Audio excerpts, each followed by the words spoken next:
Since I was born, but now I am getting youth.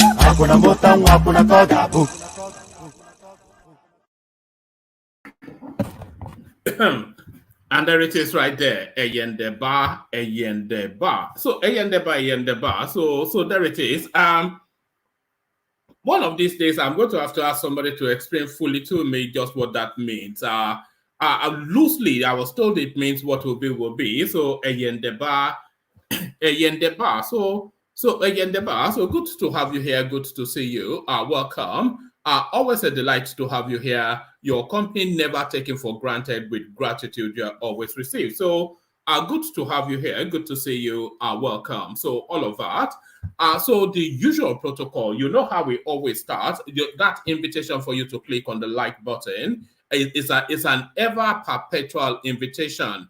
So just take it as read. Take it as an expectation that as soon as you're coming in, the expectation and the plea is for you to click on the like button. So click on the like button.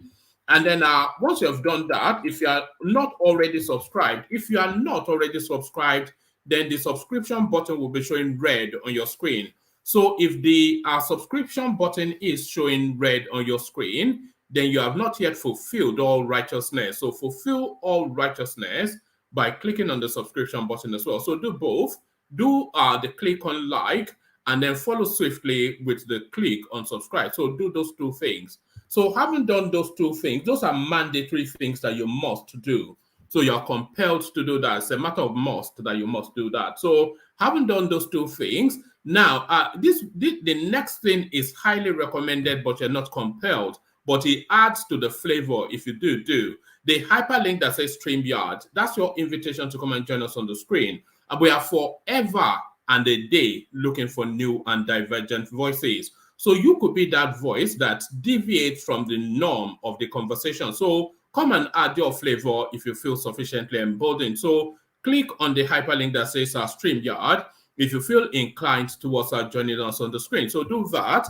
So those are two things. Those are three things that you're doing now. You are clicking on like as a matter of must. You are clicking on subscribe to fulfill all righteousness, and you are highly recommended to click on the hyperlink that says StreamYard to come and add your flavor to the conversation. So now the final click, which is this invitation for you to buy your host cups of coffee, this one is entirely at your discretion. So do this only if you're inclined to do so. So that's a 3 easy step process that invites you to tip towards the platform. It's sort of like a donation sort of a format if you feel that way inclined. So click on that. It's the preferred portal. So 3 easy steps and away. Just empty the contents of your wallet in there. So do all that. So what are we contending with today? And by the way, that buy the coffee thing is pinned on the comment section. So as a matter of must, no,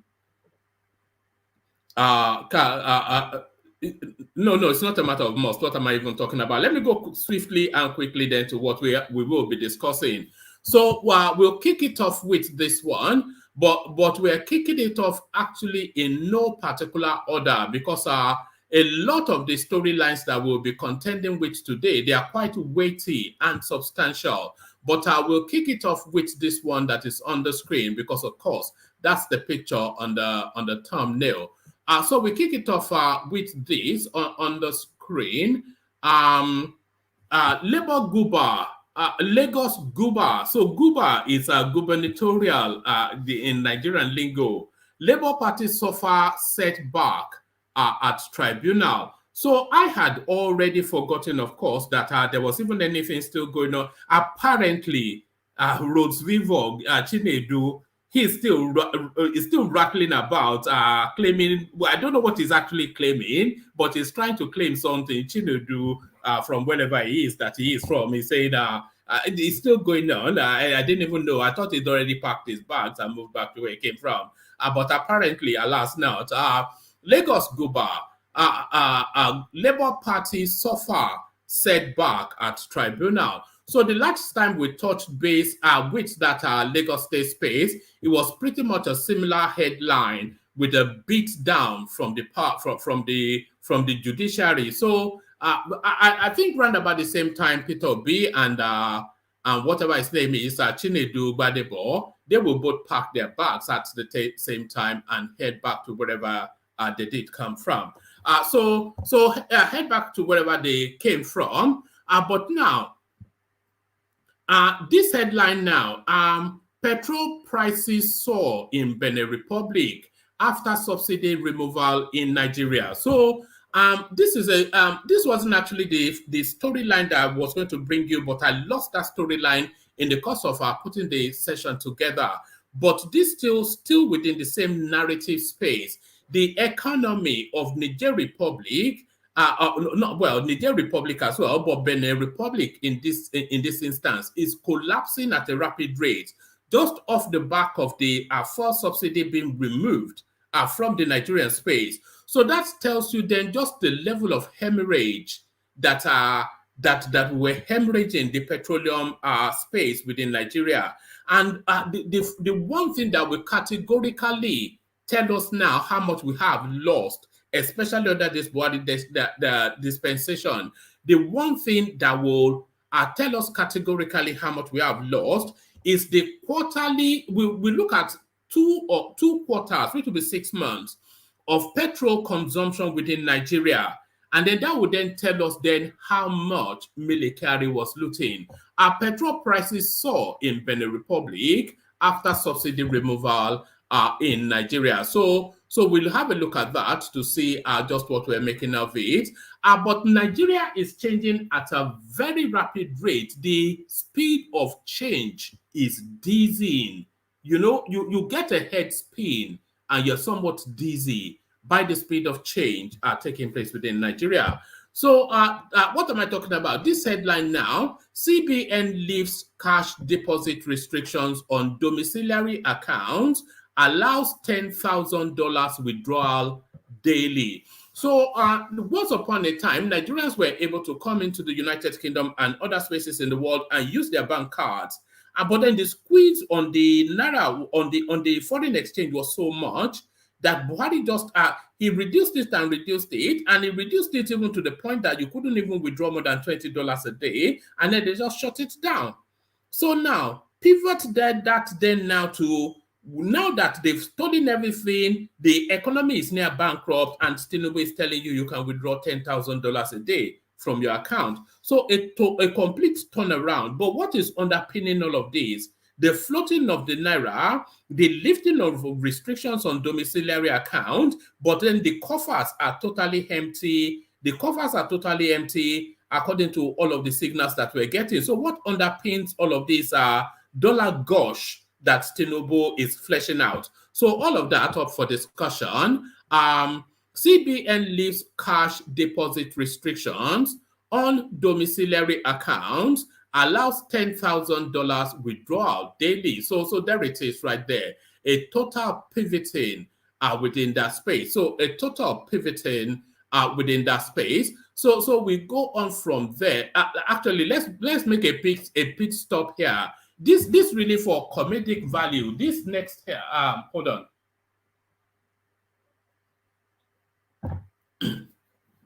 This now next headline is mainly for comedic value. So this is it's a tweet. But I'll give it a title anyway. So this is essentially Simon Ekpa telling them the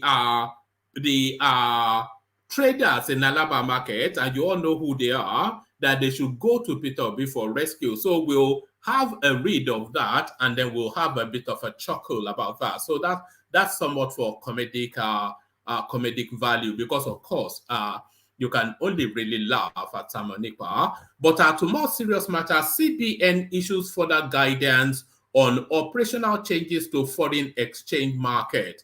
So now that is what I'm paying attention to, so that we have some clarity as to just what these changes are. So a lot of these changes, of course, a total departure from how Buhari ran the administration, and people are seeing smoke signals in the distance. Smoke signals in the distance. CBN, Tinubu, Buhari clash inevitable. This is Dele Shobowale saying this. And yes, there is that sense that Tinubu is too arrest from a full-blown war with Buhari, is too arrest from that. When he picks up Abubakar Malami, and then maybe he picks up Mele-Kyari, then the war is declared. Because those are ring-fence people for Buhari. But he necessarily, in the course of this journey that is embarked on, he necessarily must pick up Abubakar Malami and Mele-Kyari, because if he does not do that, then the whole of the thing that is doing all this Emefiele thing is just stunt and fallacy. So he necessarily, for this process to complete, must pick up Abubakar Malami and Mele-Kyari, and the moment he picks up those two spaces, then he's struck at the heartland of Buhariism. But will the empire strike back? Tinubu Buhari clash inevitable. Dele Shobowale making the headline there. So quite what's led to that, we'll find out shortly. This we will only read out the headline and not really spend any time in this space. Fuel subsidy, federal government distributes solar to Lagos community. So that's part of the palliatives, of course, that they have been talking about. So that's part of the palliatives that they have been talking about. And this also will only read the headline, maybe take a few paragraphs, because I don't want to overlabor the reading today. So now this now next headline as well. Students' loan will make tertiary education affordable. So these are vice chancellors making this headline here. So is it a long and lengthy one? Let me actually just give you this immediately and right now. The Committee of Vice Chancellors and Registrars of Private Universities in Nigeria has commended President Bola Tinubu for signing into law the student loan bill, saying the bill would enable more students to be able to afford either public or private education at the tertiary level. The chairman, XYZ, CVCRPUN, so that's an acronym, it's just such a label sometimes, and Vice Chancellor of Leeds City University, Professor Kabiru Adeyemo, said this during the committee's General Assembly, which held at the International Conference Center of the University of Ibadan, Oyo State capital. Adeyemo said the loan would avail indigent students in private and public universities the opportunity to pursue their academic careers. He said private universities had in recent years witnessed remarkable growth, which he said was a product of unwavering dedication, commitment, and adherence to the highest standards of quality education. He added, "We must continue to build on this foundation, striving to create an environment that nurtures critical thinking, intellectual curiosity, and a strong sense of social responsibility." As chancellors and registrars, you hold critical positions of influence and take responsibility on shaping the destiny of our institutions and the students who pass through their hallowed halls. We thank President Bola Tinubu for the introduction of the student loan.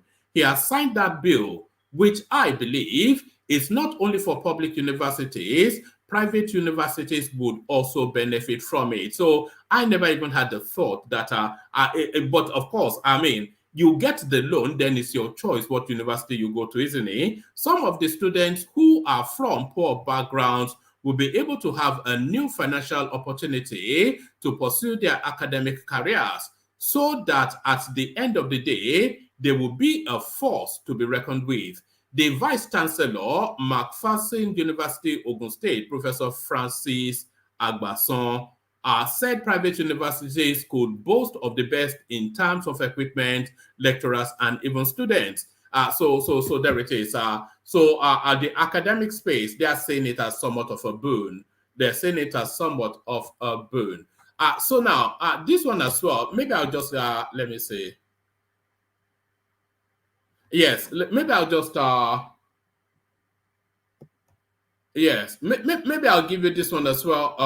I've dropped it now. Let me see if I can pick it up again. Maybe I'll give you this one as well, straight up. Just get some of them out of the way. So let's see if we can get. This is the progress report. Emefiele in custody.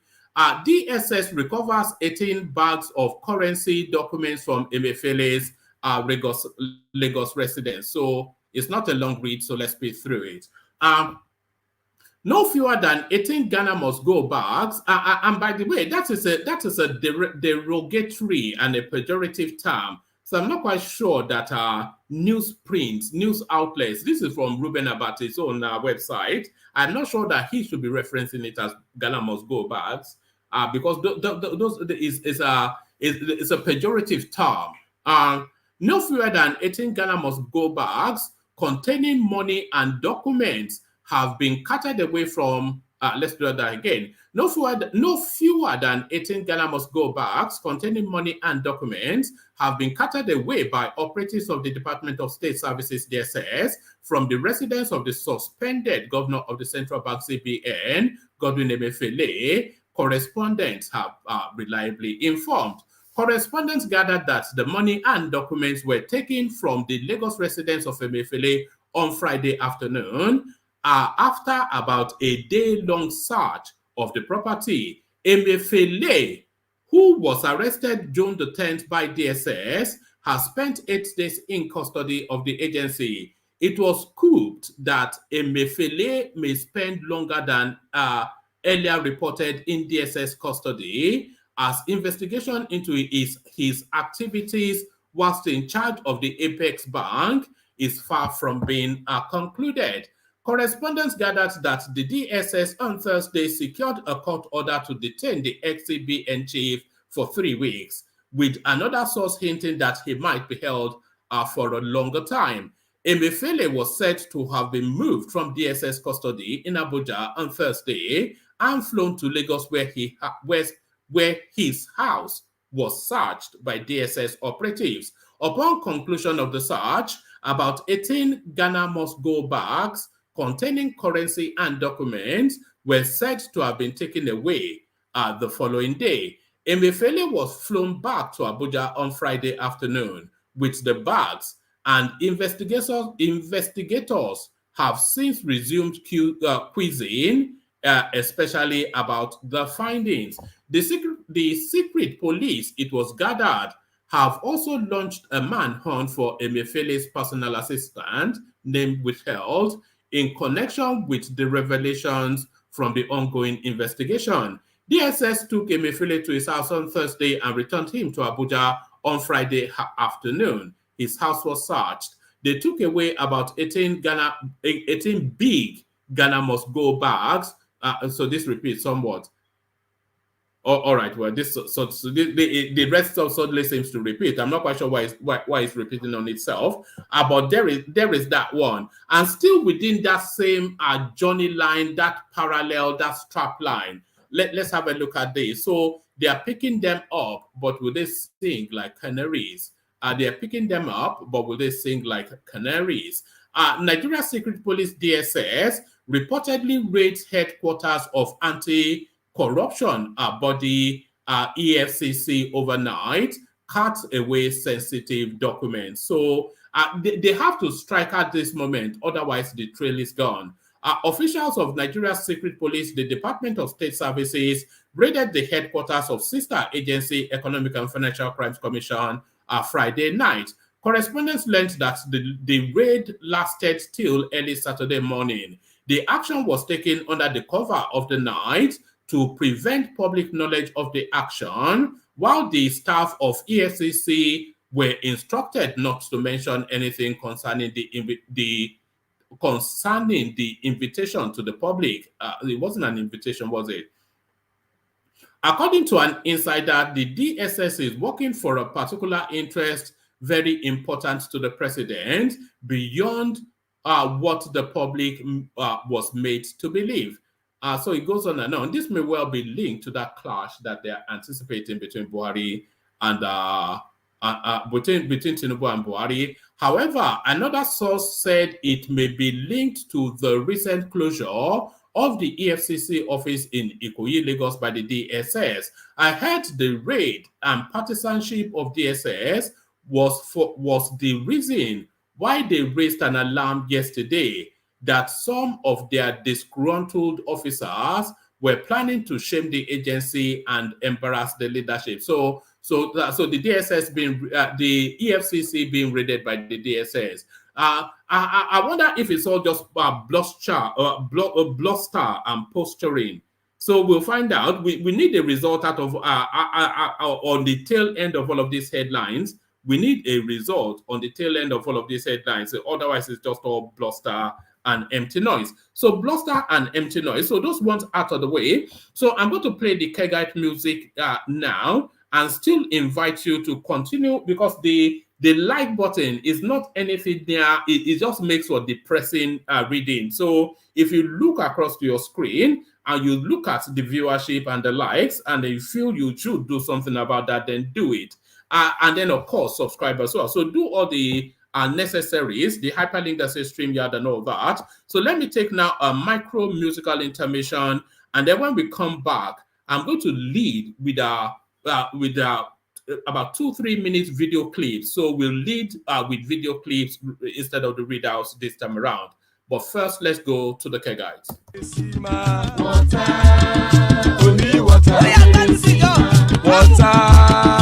Only water, where they see my water. Oh yes, you go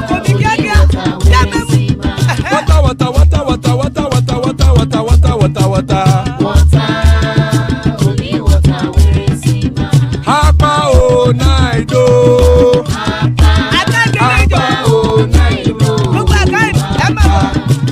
Papa, you don't come. Oh,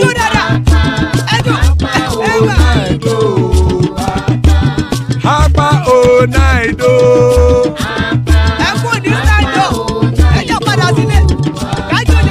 Oro kẹ̀kẹ́ ẹlẹ́mù yé o. Ilé sọ́dí kẹ̀kẹ́ ẹlẹ́mù ré o. Bobby Master kẹ̀kẹ́ ẹlẹ́mù ré o. Chief Wailati kẹ̀kẹ́ ẹlẹ́mù ré o. Eruku lẹ̀lẹ̀ ẹlẹ́mù dé. Eruku lẹ̀lẹ̀ ẹgbẹ́ ẹlẹ́mù dòde ojàre o. Eruku lẹ̀lẹ̀ Ghana ti dé ẹgbẹ́ bọ́dì o. Ọmọ ẹlẹ́yẹ ẹyẹ o ó dilé o. Odúyẹ̀lá ẹyẹ o ó dilé o. Petrosoname ẹyẹ o ó dilé o.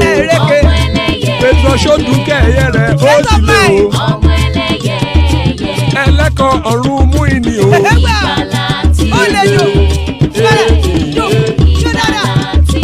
Àkùkọ ọ̀run mẹ́kọ̀.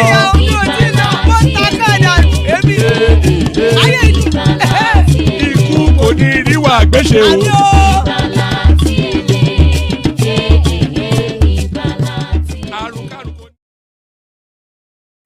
And there it is right there. Àkùkọ ọ̀run mẹ́kọ̀, the cockerels of the heavens don't crow yet. Iku koniriwa gbese, may death have nothing to do with us. So amen to that, of course, as I always say, on behalf of myself and you, my friends. So let me bring who we do have on the screen in the studio on the screen for the time being. We've got Emmanuel joining us for the first time, and Bishop, a regular contributor. So good to have you both, gentlemen. Before I go to the readouts, I'm going to start the readouts off with the Lagos State space. But before I go to those readouts, let me play you a couple of video clips. So let me play you a couple of video clips. Actually, I'll bring the panelists up in a moment. But a lot of people have been impressed by Tinubu's start. But really, if you dig deep enough, a lot of the ideas that Tinubu is bringing forward, they're not actually his original ideas. So we've gone through the archives to see the source of Tinubu's inspiration. Watch this. By turning over future investment to the private sector and by removing the complex structures which makes NMPC's accountability and assessment of efficiency almost impossible. You see, there are so many layers upon layers built on this simple thing, crude oil. I don't even know whether it's oil or some mystery around it that is taking the money from the central bank. You see, I think we would demystify all these things. In my government, the daily export of crude will be published and the price at which it is sold. You see, the issue of planned implementation is simple. You see, public things are not private. We have National Assembly now. They will do their job. They review the expenditure of government and will hold public hearing. We will no longer be hearing of monetary circulars from central bank without the bankers being told. The bankers will have to be involved. You see, like I said, every effort has been made in the past to shake people's head in their absence. It must stop. I mean, it won't be allowed. I mean, the cumulative wisdom of all the bankers would have seen us out of the problem we have in this country today.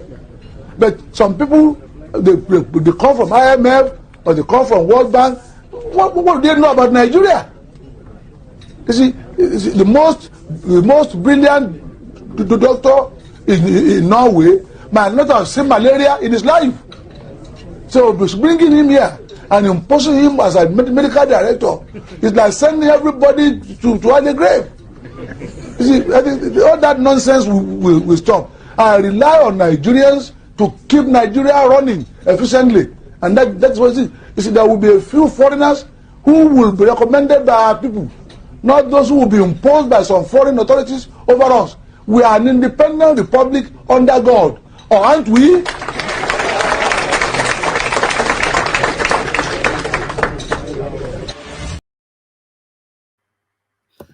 And there it is right there. So needs no introduction, of course. That was our MKO Abiola back in the day. That was our Hope 93. And Tinubu now renewed hope. Now, do you see the synergy? The language is almost word for word, verbatim. Any and everything that Tinubu said in his campaign and is doing as a government now. So a lot of it, they're actually Abiola's ideas. You know, so a lot of the things that Tinubu is bringing into play now, it really are Abiola's ideas. So Abiola's ideas, so that is what we could have gotten in 93. Tinubu is what we got now. So now let's now go now to what we did escape. So I think a lot of what went on recently has been lost in the smoke of the back and forth of debates about where we are now.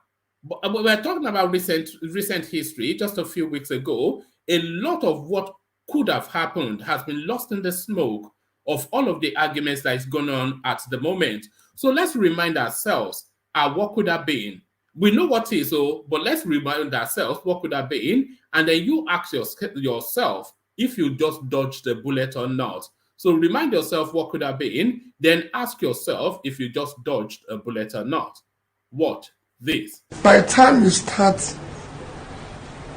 this production I'm talking, you start managing the quality. It's time you have local demand by trying to create. The purpose of government is to care for the poor. Start pulling people out of poverty.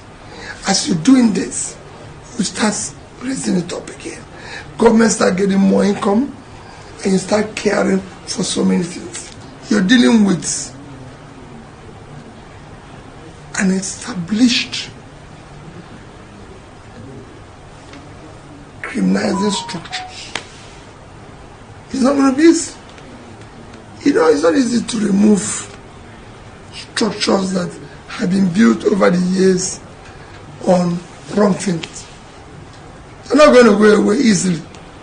They're going to fight. And I believe that you can join me. Because the future, your future, the future of your children depends on what I'm doing. And there it is right there. That is what could have happened to us. You know, anytime and every time I hear Peter Obi speak, I always think of one thing and one thing only. Let me show you this clip. Listen very carefully because it's barely 10 seconds. Listen very carefully. But anytime that Peter Obi speaks, this is what I hear. Listen very carefully. It goes very quickly. And that's what I hear. Anytime Peter Obi speaks, it just reminds me of that name. My name is Jeff. My name is Jeff. Just some ridiculous. But it doesn't stop there. Watch this. When you spread your investment, some will go up, some will come down. But overall, the company is still there. The company is still doing well. It's still part of a global chain and everything. I needed to explain it not because I'm defending comment by my brother. My brother is the brother. I remain my brother. We're very close. I remain prayerful for him. For other things which I didn't succeed, God has given him opportunity to do it and succeed. For me, yes. So if there's anything pending, governance. So that's what I would want you to be thinking of anytime you hear Peter Obi speak. My name is Jeff. My name is Jeff. Go and ask anybody what my business is. And that's what I even study. If you go and read what I studied in Harvard is market to market management. I'm marketing. I'm a distributor. And go and ask Coca-Cola in Nigeria. Look at that. So that is what he learned in Harvard, though. Yeah, my name is Jeff. My name is Jeff. Look at that. This is what this guy learned in Harvard. Listen to him, tell me if he make. My name is Jeff. Go and ask anybody what my business is. And that's what I even study. If you go and read what I studied in Harvard is market to market management. I'm marketing. I'm a distributor. And go and ask Coca-Cola in Nigeria. All right, enough of the. I've got plenty more of that, but I think enough of the bit of being mocking. It's like holding an AK-47 to a sitting dog. It's like holding an AK-47 to a sitting dog. But this next clip now I brought it especially for Janle Koko because, of course, in the course of several sessions, we have tried to explain. I mean myself, really. I have tried to explain that Tinubu actually is the first Yoruba person to be the Nigerian president because biologically, Obasanjo is not from the Southwest, is from the Southeast. So I presented all I could, but Ajay Nokoko would not budge, but maybe he will budge now as a senior statesman from the Southwest explains to him. Obasanjo is not a Yoruba man. He's from the Southeast. Thank you. It is the turn on the Southwest. The Southwest has never been president before. But we've had Olusegun Obasanjo. No. Olusegun Obasanjo is an Igbo man. He came from Anambra State. His father is an Igbo man. Do you have evidence to this, sir? My friend, it is he who should come out and say, no, he's not an Igbo man. Everybody knows that it's not a hidden fact. His father became the Obi of Onitsha. So there it is. It has long been the understood wisdom within the Southwestern space that Obasanjo is from the Southeast. We know that, but we whisper it quietly. Of course, they moved to Abeokuta, where he grew up, man and boy. But biologically, the DNA that courses through his veins has just been explained by a senior statesman, an Anambra man. You know, an Anambra man, not an Abeokuta man. But the final clip that I'm going to play you now is a follow-on from the conversations, from the topics that held the space here yesterday. So we're talking about the goings on in Ojo market, in Alaba market in Ojo. So the demolition, of course, 17 buildings earmarked for demolition because they are distressed and not fit for human habitation or even human, business, and it just needs to be brought down. So those buildings swiftly have now been brought down. But let's watch it and then hear the follow-on from some of the victims of that space. Watch this.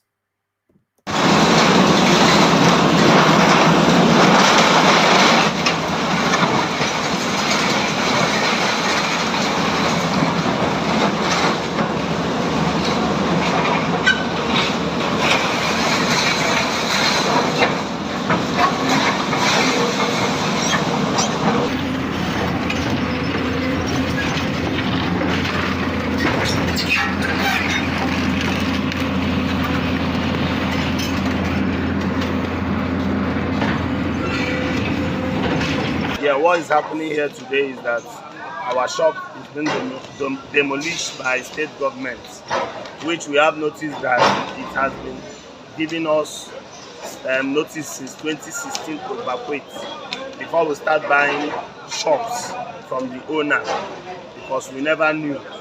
But what we are pleading is His Excellency Babajide Sanwo-Olu, we are begging for compensation. We are begging to help your sons and daughters because we don't want to go back to the streets. We shops owner, we that have properties here, it is not easy to lose it. Please, we know that the notice has been given since 2016. We find out just day before yesterday and we don't have anything to do. Please, we are begging.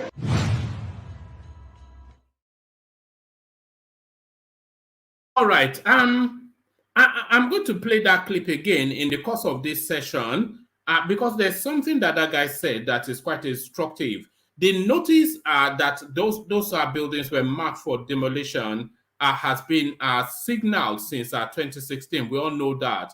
But what that guy is saying is that a lot of them post that notice of these buildings being distressed and marked for demolition. A lot of them still went on and bought those shops in those buildings, etc., even buying the buildings in some instances, completely oblivious to the fact that those buildings were marked for demolition. So yesterday, I was suggesting that the owners of those buildings should be arrested. So now today, I am insisting, off the back of what this guy said, I am insisting that the owners of those buildings must be arrested. They must be arrested.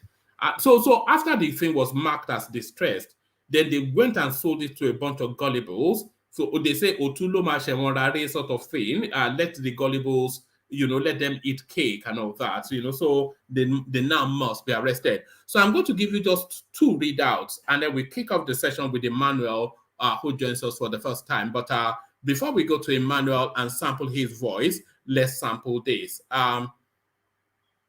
Labour Party suffers setback at tribunal. So this is back to the narratives, the tales and travails of Chinedu. There is anxiety within the Lagos State chapter of the Labour Party following a series of setbacks suffered by the petition filed by the party and its governorship candidates during the last gubernatorial election in the state. Gbadebo wrote viva at the state's governorship election petition tribunal. Checks by correspondence revealed that that party leaders and members alike are worried by some developments at the tribunal. Concerns within the party mounted last Thursday when the Lagos State Governorship Election Petition Tribunal disqualified a witness, Erutos Ofoma, who has been subpoenaed by Gbadebo Rosvivo from testifying against Governor Babajide Sanwo-Olu and his deputy, Dr. Obafemi Hamzat. Ofoma's appearance and testimonies were anticipated to help the case of the Labour Party by the party's legal team. The development is believed to have unsettled the party greatly. So why did the tribunal dismiss this guy or disregard him or her is the wider question. But let's carry on. Hopefully we get to the answer. Weeks earlier, anxiety was triggered within the party when the tribunal dismissed an application by its defeated gubernatorial candidate, Rose Vivo, the Labour Party flag bearer. Let's do that again. Weeks earlier, anxiety was triggered within the party when the tribunal dismissed an application by its defeated gubernatorial candidate, Rose Vivo. The Labour Party flag bearer was seeking an order for leave to consolidate his petition with that of the opposition People's Democratic Party, PDP, and its candidate, Olajide Adediran. The court, by its ruling, refused the consolidation of the petition. So it looks as though that tribunal is somewhat prejudiced and wants this out of the way fairly quickly. Let me just give you a few more paragraphs because I cannot be, I do not want to be labored by it.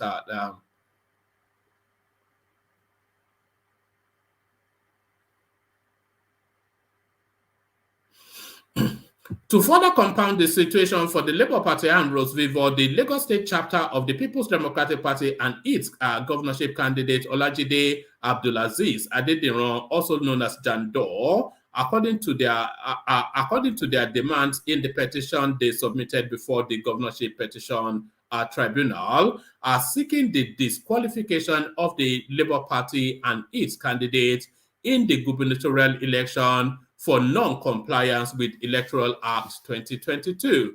Recall that Sanwo-Olu defeated 15 other contestants from different parties to emerge winner of the governorship election held in the state on March 18, 2023. The governor polled XYZ to beat his closest rival, Rose Vivo of the Labour Party, who polled ABC votes in the election. The PDP candidate, Jandor, gathered XYZ votes to come a very distant third during the governorship election. Dissatisfied Rose Vivo, after the election, approached the election petition tribunal seeking the sack of Governor Babajide Sanwo-Olu as governor.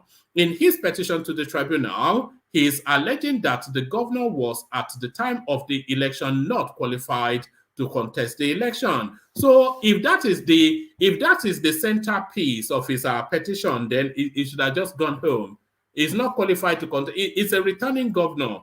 It was qualified to run the state for 4 years. So just get out. No wonder then the tribunal somewhat dismissive and irritated by him.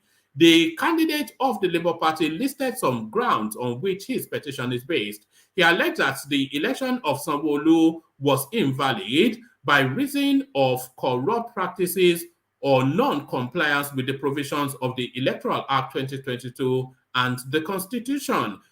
So that's still vague and ambiguous. So the Electoral Act 2022, of course, came in latterly after Sanwo-Olu was already governor, so it can be a new thing. But still, what are the details of it? The third ground was to the effect that Sanwo-Olu was not duly elected by the majority of lawful votes cast at the elections. He asked the tribunal to nullify Sanwo-Olu's return and declare him the winner of the election. So I glossed over the figures of the elections, but necessarily now we must go back to it. So let's just see what the figures are. So for Sanwo-Olu scored 762,134 votes. So that's what Sanwo-Olu got. 762,134 votes. So his closest rival, Chinedu Rosvivo, he scored 312,329. So even with my poor maths, that's over double what he got. So quite how he did not get the majority, it's just it's no different from Peter Obi's petition anyway. And we all know that Peter Obi's petition is just my name is Jeff. That's just the whole of his petition right there. My name is Jeff. Rhodes Vivo's legal team, as part of efforts to prove the allegations against Sanwo-Olu, had invited Ofama to come testify before the tribunal. But chairman of the three-man tribunal committee, Justice Aram something or the other, ordered Ofama to step down as he could not testify in the matter.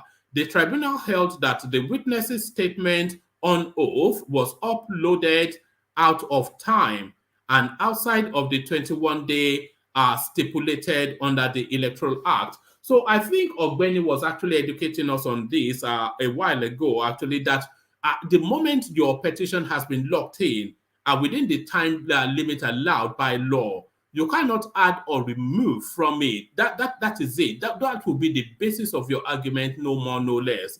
And this is what we're seeing playing out now in Lagos. So when that plays out in the federal space, of course, we know what will happen. The usual screaming and shouting. The tribunal ruled on the matter after taking submissions from councils representing parties in the petition. Other members of the tribunal were Justice Mikhail Abdullahi and Justice I.P. Braimore. Rhodes Vivo was represented by Dr. Olumide Ayeni, SAN. The first respondent, INEC, and then it goes on to give us a list of lawyers. So there it is. Anyway, that's Rhodes Vivo continued to make a fool of himself in the courts. So there it is. As though we've not, as though he has not given us sufficient enough reasons to laugh at him. It's just a gift that just keeps on giving. A gift that just keeps on giving. Petrol price soar in Benin Republic after subsidy removal in Nigeria. Petrol prices have almost doubled across fuel stations in Benin Republic after it was announced that subsidy was removed in Nigeria, the BBC reports. Petrol from Nigeria is regularly smuggled into neighboring countries, including Cameroon, Ghana, Republic of Benin Republic, and as far as Sudan. The broadcasting company quoted sources to have said that the product is being sold at 700 to 800 CFA in Benin Republic, up from the previous 450 CFA. Smuggled petrol, popularly known as payo, which means unoriginal in Goan, a native language, is cheaper than fueling up at petrol stations, according to local media reports. On Monday, in his inaugural speech, President Bola Tinubu said the petrol subsidy regime was over. On fuel subsidy, unfortunately, the budget before I assumed office is that no provision is there for fuel subsidy. So, fuel subsidy is gone. Following Tinubu's statement, huge queues resurfaced and on it goes. But essentially, this is just now. We're not praying, no, but we are paying close attention to the goings on in that space. We want to know what the consumption figures now look like post subsidy within the Nigerian space. That would then tell us how much they have been looting from us. But how much they have been looting from us to how much now comes out of your bank. Central Bank lifts cash deposit restrictions on domiciliary accounts, allows $10,000 withdrawal daily. The Central Bank of Nigeria, CBN, issued a press statement on June the 18th, 2023, providing further guidance to deposit money banks on the operational changes to the foreign exchange market announced on June the 14th, 2023. The statement followed an extraordinary bankers committee meeting held to discuss the implications and implementations of the policy changes for the banking public. According to the CBN, the policy changes aimed to promote transparency, liquidity, and price discovery in the FX market in order to improve FX supply, discourage speculation, enhance customer confidence, and ensure overall stability of the FX market. We really need somebody that is a financial skibidi-doo to come and really break this down for us. Because I'm sure this has some meaning outside probably the reach of us average Joes. So from an average Joe to a laughing stock. So from an average Joe to a laughing stock, of course, Simon Ekpa. So Peter Obi, after deceiving some Igbos in the name of trying to be president, has become a burial celebrity. He is now president of burial ceremonies. Invite him to your burial ceremony to get cheers by women that Nigeria has deprived every good thing of life. No, this wasn't what I was hoping for. There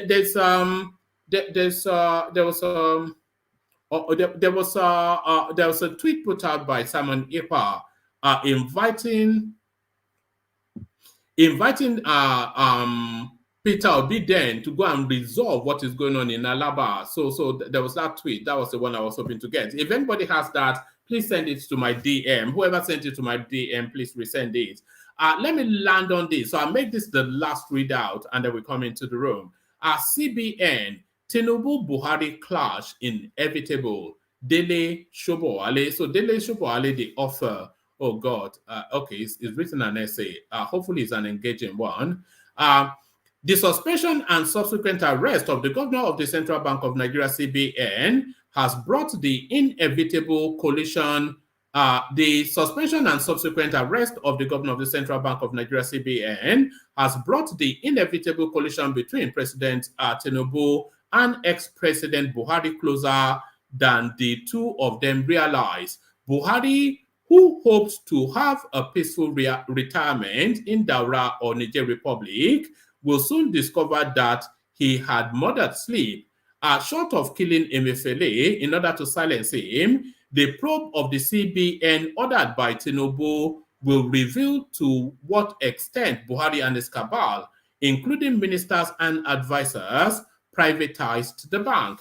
Since this is only a short article, and it is not my intention to reveal all the facts of violation of the Constitution, this is designed to warn Tinubu that if indeed he wants to fight corruption, he could not have started in a better place. Therefore, the first question to ask is whether or not Tinubu has the guts to step on all the toes and damn the consequences. We will soon see. Every government is run by liars and nothing they say should be believed. F. Stone, 1707. Stone, a great American journalist, opened my eyes to the perfidy of government officials worldwide. Writing these columns over 30 years ago has revealed to me how totally untruthful Nigerian government officials can be at all levels. But of all the 7 Nigerian governments that I have covered, Buhari's administration is one that has made lying a core aspect of his policy. They lie when it is unnecessary, and even when the falsehood is evident to everyone. As Tinubu's appointees go through the handing over notes left behind by Buhari's people, they will invariably come across horrible deceptions foisted on Nigerians. They will be appalled that honorable ministers, as senior special advisors, and the president himself can be so dishonorable. Every recent example illustrates the point being made here. Currency change resulted in unprecedented cash scarcity in the country. A court of law made an order that the old notes should continue in use. The CBN ignored the order. The president, at first, backed the bank until there was threat of civil unrest. For several weeks, Nigerians had their money trapped in banks. Relief came only when the CBN faced contempt charges. One Buhari spokesman announced that his government has always obeyed court orders. He very conveniently forgot that Buhari had broken the law serially with loans taken from the CBN on ways and means. The federal government for 8 years turned the CBN to its own ATM. More on that later. The test of honesty is money. The test of integrity is power. The president of any country is tested both ways. Buhari failed both woefully. Actually, it's worth reading. So let me give you the fullness of it. CBN, one of the 2 major trouble spots.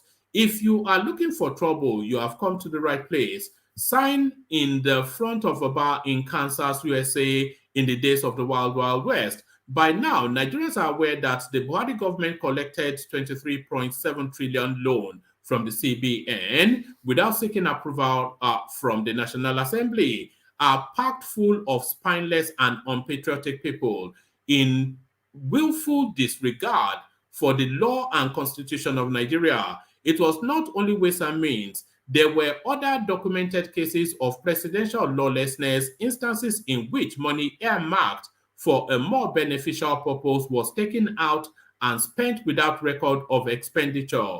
Here is one example. So, raid on wheat levy. Section 80, subsection 4 of the Constitution of the Federal Republic of Nigeria as amended states, no money shall be withdrawn from the Consolidated Revenue Fund or any other public fund of the Federation, except in the manner prescribed by the National Assembly. Also, paragraph 417 of the Financial Regulation states, expenditures shall be strictly classified in accordance with the estimates, and votes must be applied only to the purpose on which the money is provided. Anyway, should I abandon it there? No, I think I've had enough. But essentially, this guy is telling us then that the financial impropriety of the Buhari administration necessarily has to lead to that clash then between Buhari and what's his name and Tinubu. So there's that. I think in the readout we have lost Emmanuel. So come back, Emmanuel. We want to hear your voice. But ever trusted Bishop, of course, still with us. Ola joins us as well. Hassan joins us. Darati is with us.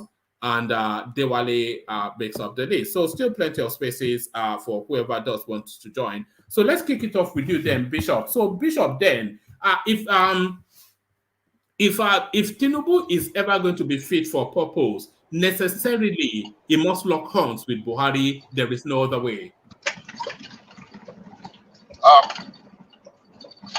Good evening, fellow compatriots and listeners from wherever you may be. Let me say let me start by saying Happy Father's Day to every one of us. And please do the needful, click the like button as you are coming in, share, and if you have not subscribed, please kindly do so. Thank you, and welcome to a very wonderful engagement once again this evening. Let me just go straight away by saying whatever happens, that is not going to happen. There's not going to be a clash between Tinubu and Buhari. And let me give you a straight away. If Buhari's son hand is if his hand is caught in the cookie jar, I'm sure Buhari will tell him, go and sort yourself. You did not steal for me.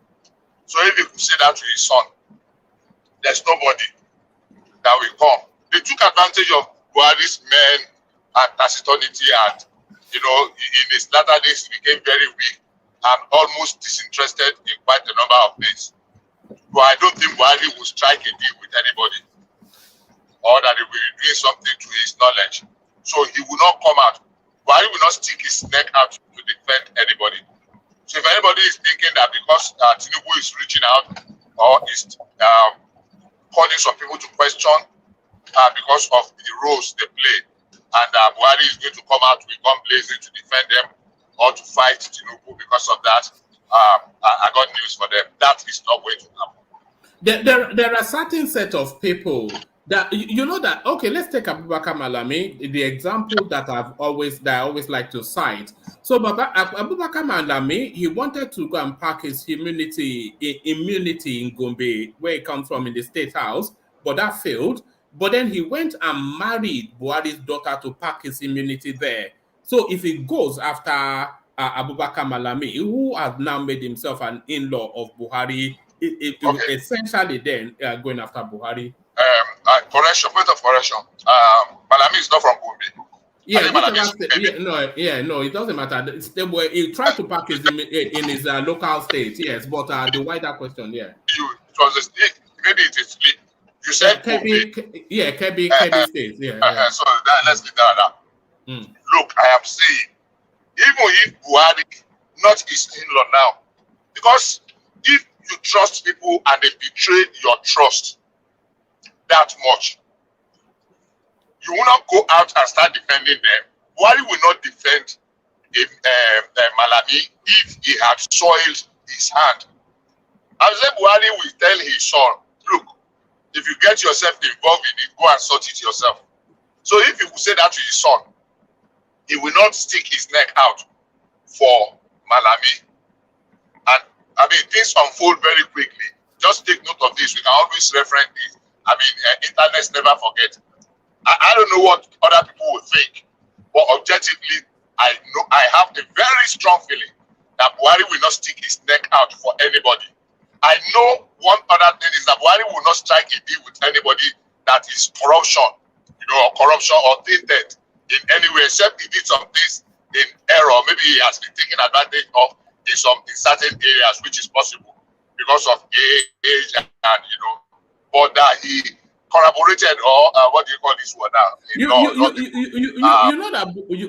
know that Buhari rushed very quickly to have closed door meetings with Tinubu at Aso Rock shortly after Emefiele was arrested. Why would you say rush quickly to Buhari went to Abuja to have a meeting with Tinubu after Emefiele was arrested? Yes. No, that's not true. It is. Okay. I don't believe it. What do you mean you don't believe it? It was widely reported. The photographs are out there. That Buhari went to Abuja after May 29 to go and meet with Tinubu. Where was that reported? All over. No, I did not see it. Maybe you are the only one that saw that. That Buhari went to Abuja. Buhari has left Daura to go to Abuja after this May 29. I don't think so. Yes. Maybe he said somebody. No, I don't think so. If you have evidence to that, please bring it forth. But like I said, on that, I don't think Buhari is going to stick his neck out, either for Malami or for any other person for that matter.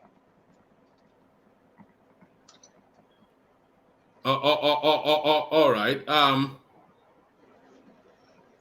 Like I said, is widely reported, but anyway, I'll bring it to you in a moment. But the only two former head of state. Let me take you to the space there. Give me a second, please. The only two former head of states that have visited and more before activities of Aso Villa now is being reported very more openly. In fact, we are seeing the inner recessive of Aso Rock like we've never seen before. The only thing maybe we have not seen is the president's private bedroom or living room, as you want to call it. Now, Jonathan went to him because of where he was going on behalf of, and Abdul Salam. Those are only the two former head of state that have visited Tinubu so far, and those were very widely reported. Hold on, just look at your screen. Just look at your screen. Photos emerge. Unfortunately, except you read it out. As you know, photos emerge as Buhari orders. If you read it out, I'm doing that now. Photos emerge as Buhari orders meet President Tinubu behind closed doors in Abuja. So this was Friday, June the 9th.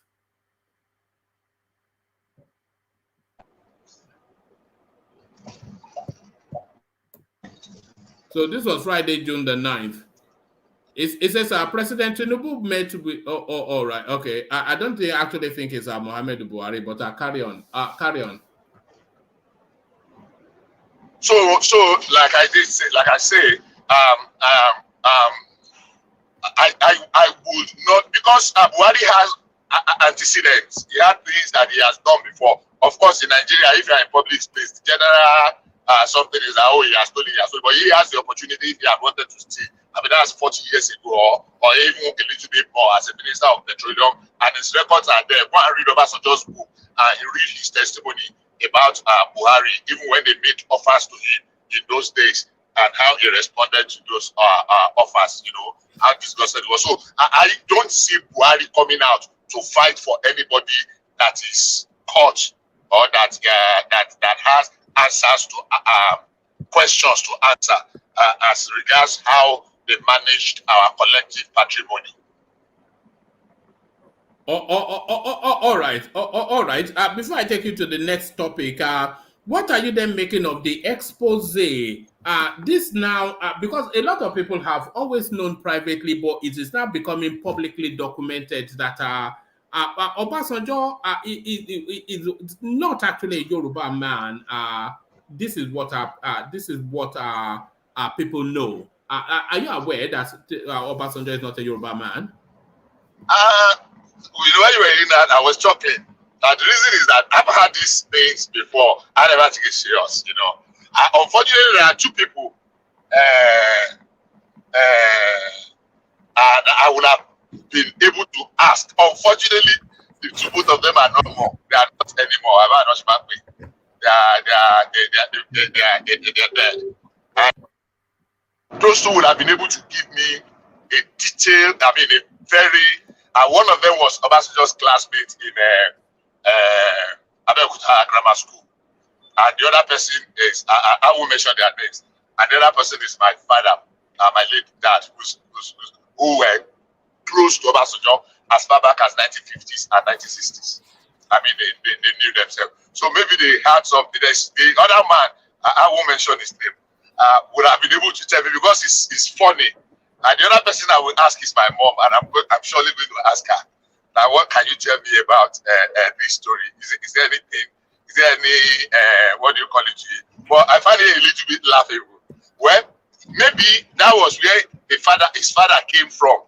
But if he was born in Abeokuta and he grew up in Abeokuta and he lived, so he's an Egba man by an woman, by whatever anybody wants to say. So we cannot say he's no longer Yoruba now. Because we want to have a different narrative. So it's just for the comic or the comedic relief, the comic side. If he was born in it's like somebody coming to say because Obama's father is from Kenya, he's no longer an American because we want to deny it. I think it's a joke taken a little bit, but I think it's still a joke.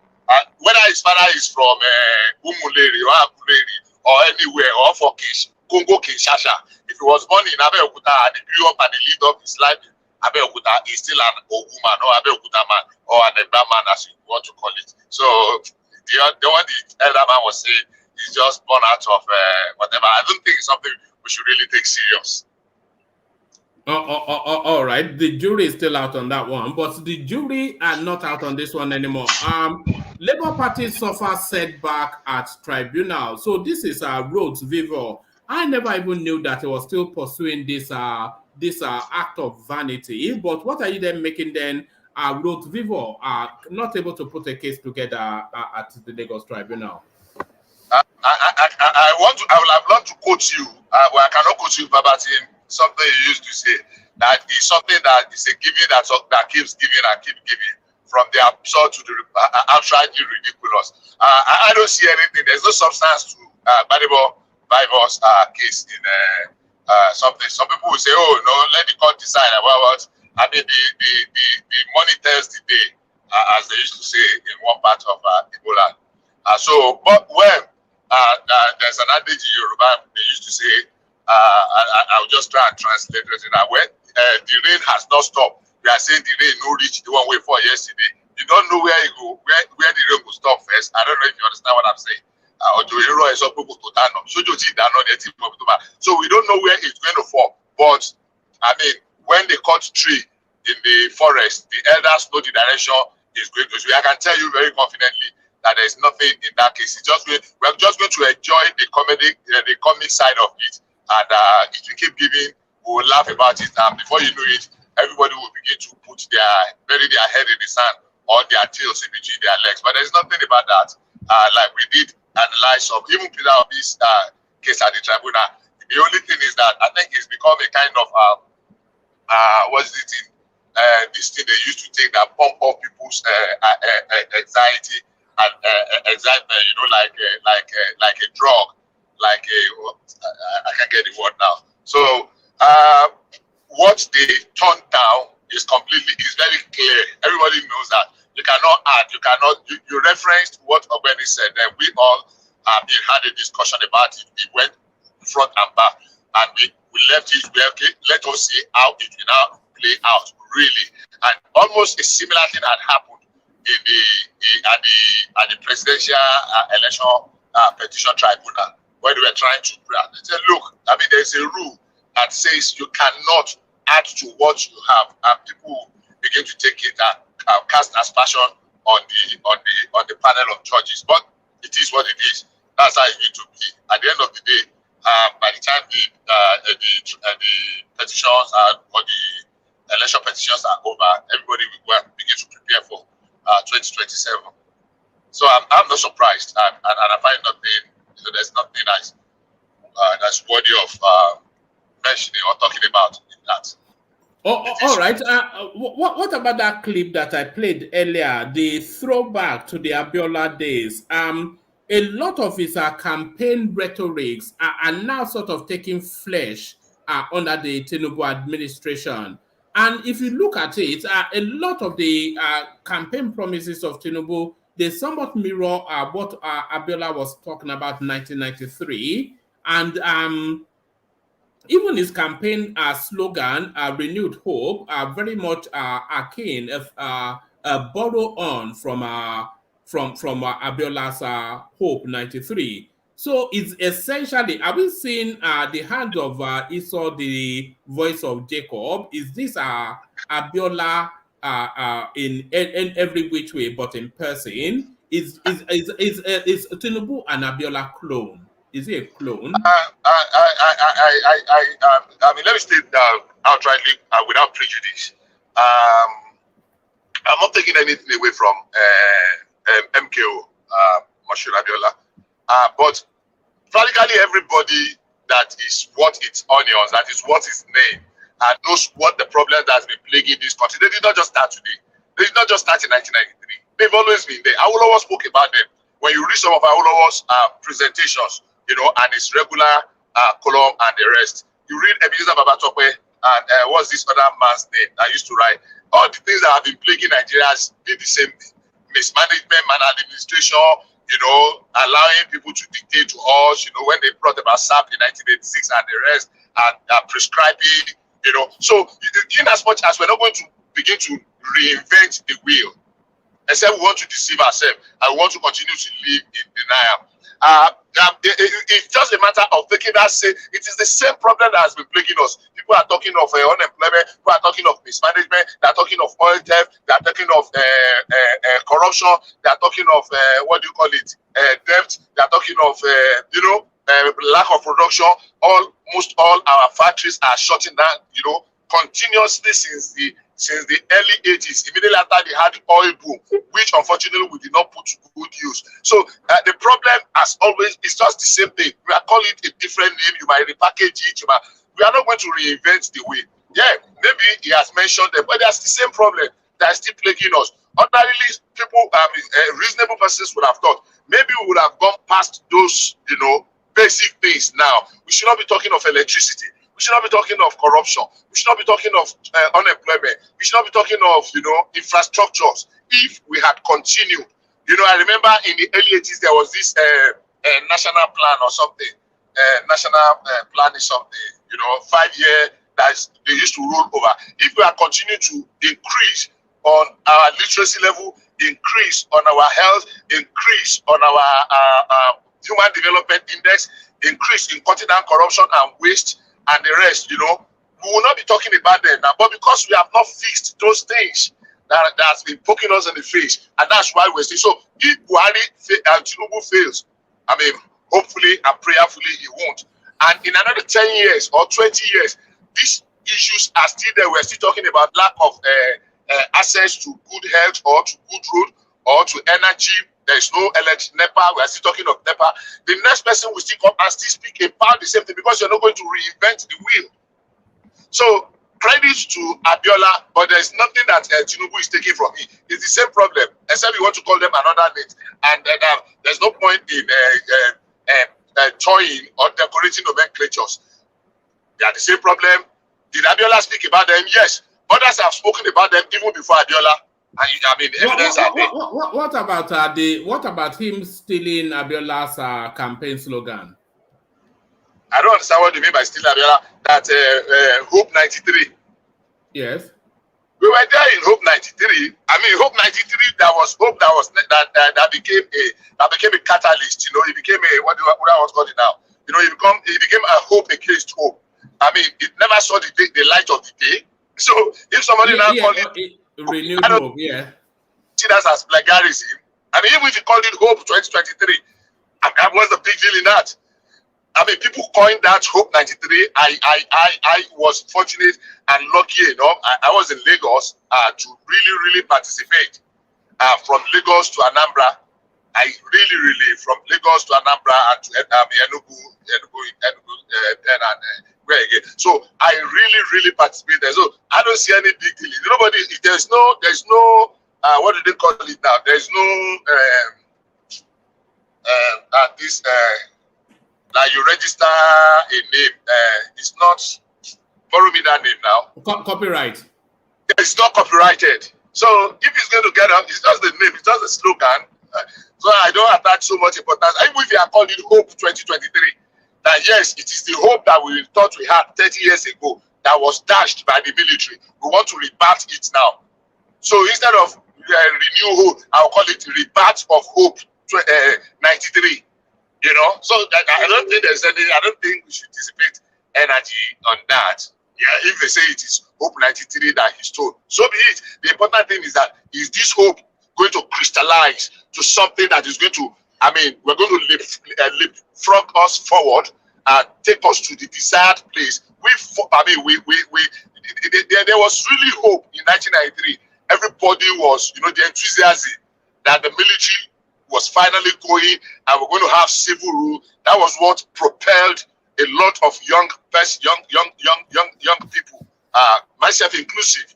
And I saw, the tragedy that followed. So I don't think there's any clash about who owns the copyright of Renew Hope or there's plagiarism. It was not copyrighted by any means. So, and same Tinubu here was there then, and he was active. So if you say, okay, that hope that they deny us there, we are rebutting it now. And this time around, if we are going to die there in quotes, the palace, and we're going to make sure that this hope is not killed or killed the way they did to Hope 93. So we are taking off from where we left it 30 years ago. So be it. I mean, I don't think there's any clash over that, and that's my view. I don't think. I believe that we should concentrate our energies on, but that's my view. All right, brilliant. So I'm going to play you a clip now, Bishop. So the bulldozers have immediately been sent now to Alaba Market, and they are doing what our bulldozers do. So I'll play you the clip, but it's not so much the bulldozers that I want you to pay attention to. I want you to pay attention to the interviewee that is interviewed after the little caption of after the little segment of the bulldozers are bringing down the building, because what the guy has to say is quite instructive. But what do you make of this, Bishop? Watch this.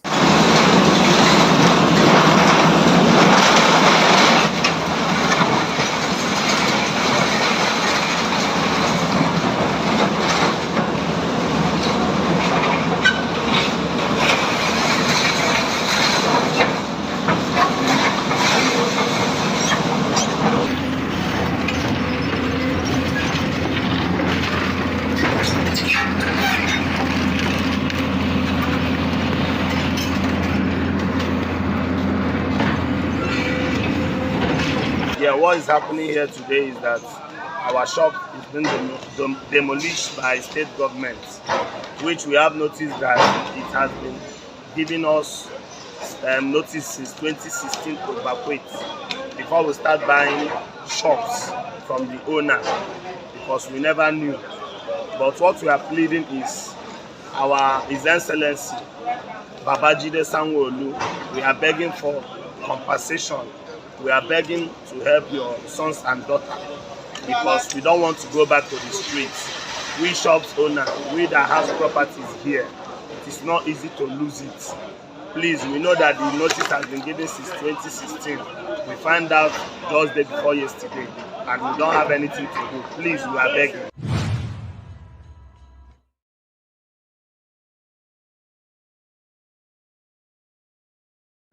All right. So what particularly struck me, Bishop, was when that guy was saying that they were buying the shops, and he's one of the victims, one of the buyers. They were buying the shops post 2016. After the shop owners, after the building owners have been served notices by the state government that those were distressed buildings are marked to be taken down. So what are you making of that? The carelessness of it, and what consequences do you think will follow suit? Okay, let me start by saying, number one, the government had done the needful. Most of the things that's going to transform Nigeria are going to be very painful. But we need the courage, the boldness to be able to do.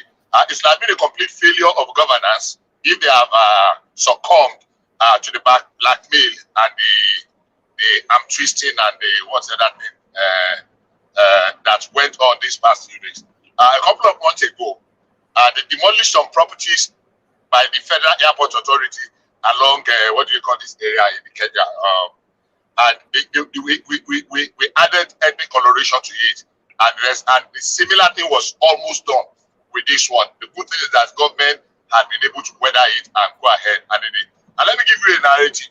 And there's this advert that used to run many years ago. I mean, when I say many years, I know it was in the 80s and maybe 90s. I can't remember specifically. Somebody's bus broke down on the side of the road. He had no tire. So the driver and the bus conductor, they went to go and look for how to fix it. And a sharp guy came on the side, and he was calling passengers because it was rush hour. And people entered the bus. He was collecting money from them, and they disappeared into the thin air. And the owner of the bus came, and they said, what are you talking about? I won't repair my tire. Lo and behold, when they looked, they discovered that actually there was no tire in the bus had no tire. And so a sharp guy had just taken advantage. If this group of first traders, as smart as they claimed they were, the building that has been marked, the markings are still there, and you were going to rent, you did not do due diligence, and you bought properties that are marked. It's just like me going to the Etiosa and putting carpet on the Osa, you know, and coming and putting dumping on sand there, selling it to you. Now look, this is a Aso Rock. If you build there, and after you now discover that, I think we need to do more due diligence when you are parting with your money. You said something jokingly when you were doing the readout earlier on that Ochuloma Shewonrani. I don't know how to interpret that, but you tried. That's just simply what it means. It's painful. It's pathetic. It's sad, but that is the reality. I think maybe they gave them off at a cheap, extremely ridiculous price, and they thought, I've made a key. Let me quickly, and they did not bother because of the offer was too good. See, I used to say, when the offer is too good to be true, it's probably or most likely not true. Because if they had done due diligence and they did not buy it out of greed, that probably would not have happened. I feel for them, but it is what it is. I don't think it's qualified for any compensation from government. I don't think it's sad, but that's the reality. Except we just want to put a sentiment and emotions before logic and the rule of law. If they know the people they pay the money to, and there were documents to that effect, they can take the fellow to court or take the people to court and ask for that they knew and they concealed some critical aspect of the deal, which can actually now nullify the deal itself. And it's going to be a civil case. It's not a criminal case. It's going to be a civil case. So for as long as it can drag, well, so be it. Sadly, but that's the truth. All right. Do you know you know what they call that in law? They call it caveat emptor. Caveat emptor. Buyer beware. So caveat, but I'm not quite sure if that falls under the prism of caveat emptor. But that looks like fraud to me. That looks like fraud. Of course it is. But if you go there, you do inspection, and these guys that are buying are not new. They knew that the places were marked for demolition. Maybe because it's taking some time, some people are able to convince them, we are going to pay them. Oh, we are trying to overturn it. We are trying to, and they did not go to the right authority. Okay, you mark this place. Have you vacated that order to demolish and the rest? Or they say, oh, we are in court. We have gotten another. Did you go and verify that order of court? That they have lifted it. So the marks there, they did not it was not like new mark, like maybe they cover it and they painted it again. And they have it's within a community, a closed community for that matter. So somebody somewhere should have told them that look, this thing, there is Bege or Nito, there is a pending litigation, there is a pending demolition order, there is this, there is that, there is this. So if they did not heed, unfortunately, when they were going to demolish my 3 markets in Port Harcourt, Wike, gave them notice. And some people started, selling their shop, their stores. People that thought that they would be able to recoup it, they took a risk. And when eventually Wike came to demolish it, well, they licked their wounds. There was no hue and cry about it. Because at least I know quite a few persons that used to have shop in my 3. We used to call it Ikoku Market. That before Wike demolished, they marked it, they protested, they did everything. Wike said he was going to. Some smart guys, were able to convince others that they have done something, and they sold some of their shops to other, people that they knew, but they said, okay, let me take a risk. It's a gamble. But unfortunately, this time, Kujelo. So I pity them, but all right. Let me take you to this space. This was actually the article I was intending to read out, but I couldn't find it now. I found it. This is coming as far as flung a distance as Kuwait. So this is from the Kuwaiti Times. Kuwait, the Arabian country, reporting on Nigeria via or the South African, the West African space. It says Benin feeling the pinch as Nigeria ends fuel subsidy. So this was the one I wanted to bring. So let me just speed through it. Sitting on top of a yellow jerry can of fuel, Janine waits for customers on a sidewalk in Benin's economic capital, Cotonou, but her business is slow. The motorbikes and cars she normally supplies are no longer stopping to stock up on her cheap gasoline, which is smuggled in from neighboring Nigeria. Since Nigeria's new president Bola Tinubu abruptly ended his country's long-standing subsidy on petrol 2 weeks ago, prices of black market fuel over the border in Benin has also doubled. Since this morning, barely 5 people have stopped, said Janine. People prefer to go to the petrol station now. 2 weeks ago, a liter of Payo, the smuggled gasoline, sold on the side of Beninese roads, doubled from 350 to 700 CFA. That is now higher than the petrol in service stations at the market price of around 650 CFA a liter. In Nigeria, so that is to tell you then that fuel is cheaper in Benin Republic than it is in Nigeria. So maybe the smuggling can then come the other way around. It can come back now. So if they're selling Nigerian petrol for 700 CFA and their petrol station 650. But I don't think the margins are enough for smugglers, I don't think. In Nigeria, fuel prices have also tripled since Tinubu ended the subsidies, with food, transport, and power prices feeling the knock-on effect. Ending the subsidy was the first measure taken by Tinubu, who sees the subsidies as unsustainable financial waste, costing the state billions of dollars a year and allowing massive smuggling of subsidized gasoline to neighboring countries. Why should we feed the smugglers and be Santa Claus of our neighboring countries? Tinubu said last week, justifying the decision, which has been unpopular in Nigeria. For decades, Nigeria's low-cost gasoline has been transported illegally by road to its neighbors, primarily Benin, where it resold on the black market with a multiple of informal sellers. You know, this fuel helps feed thousands of people in Benin. Janine, a 48-year-old widow of 5, who says she does not have any savings to start a new business. The scale of trafficking is such that the price of taxi fares has almost doubled in Cotonou.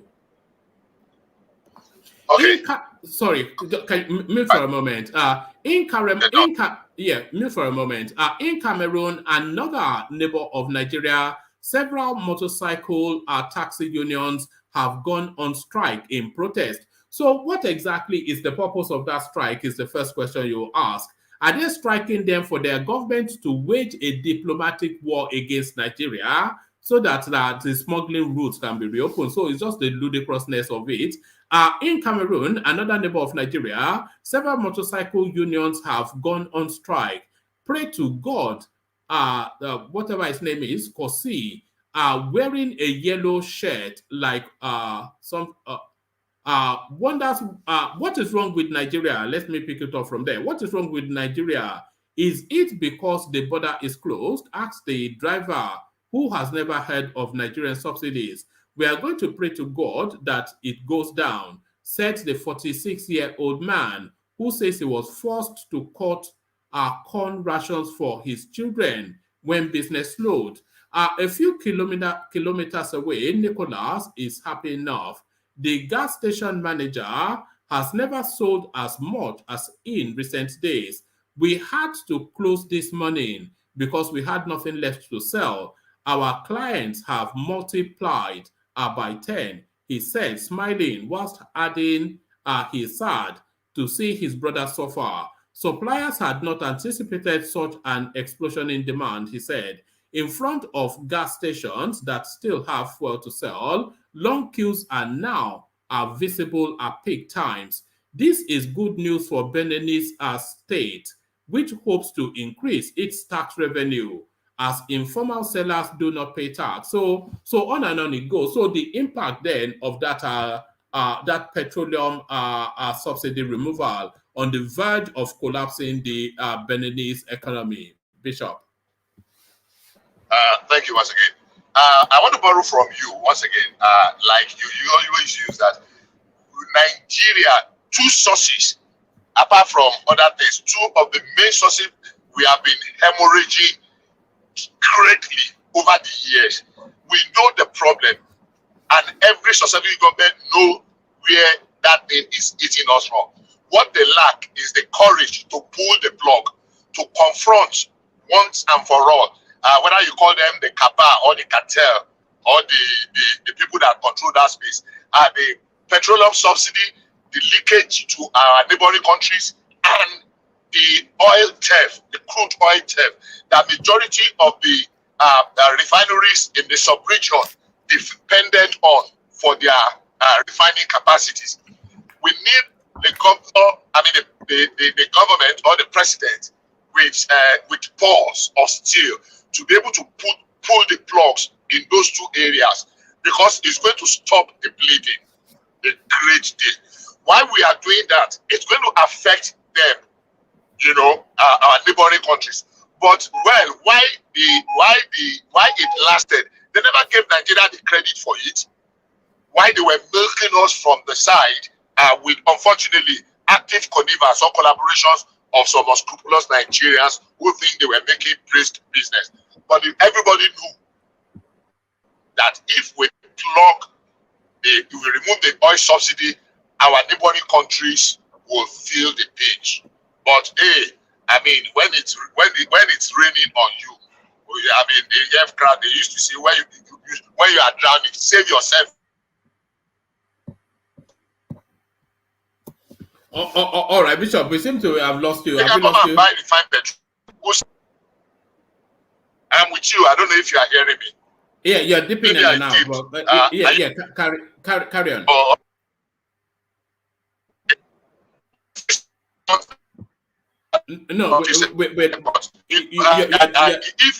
No, you're dipping heavily now. You're dipping heavily. Now we have lost you completely. No. All right. All right. Thank you, Bishop. I'll come back to you, Bishop. We've lost you. We can't really hear anything you're saying anymore. But let's go on from Bishop. Isaac, I see you there, so I'll come to you momentarily. But let's go on from Bishop to our son. You are dipping in and out, so it's very difficult to make out what you're saying because you're dipping so heavily. Let's go to Hassan, who hopefully is there. So Hassan, are you there? Hello, Woman. How are you? I'm good. Good to have you. So good to have you. Especially good to have you because we have this topic. So you have an education. So maybe you can educate us then on this.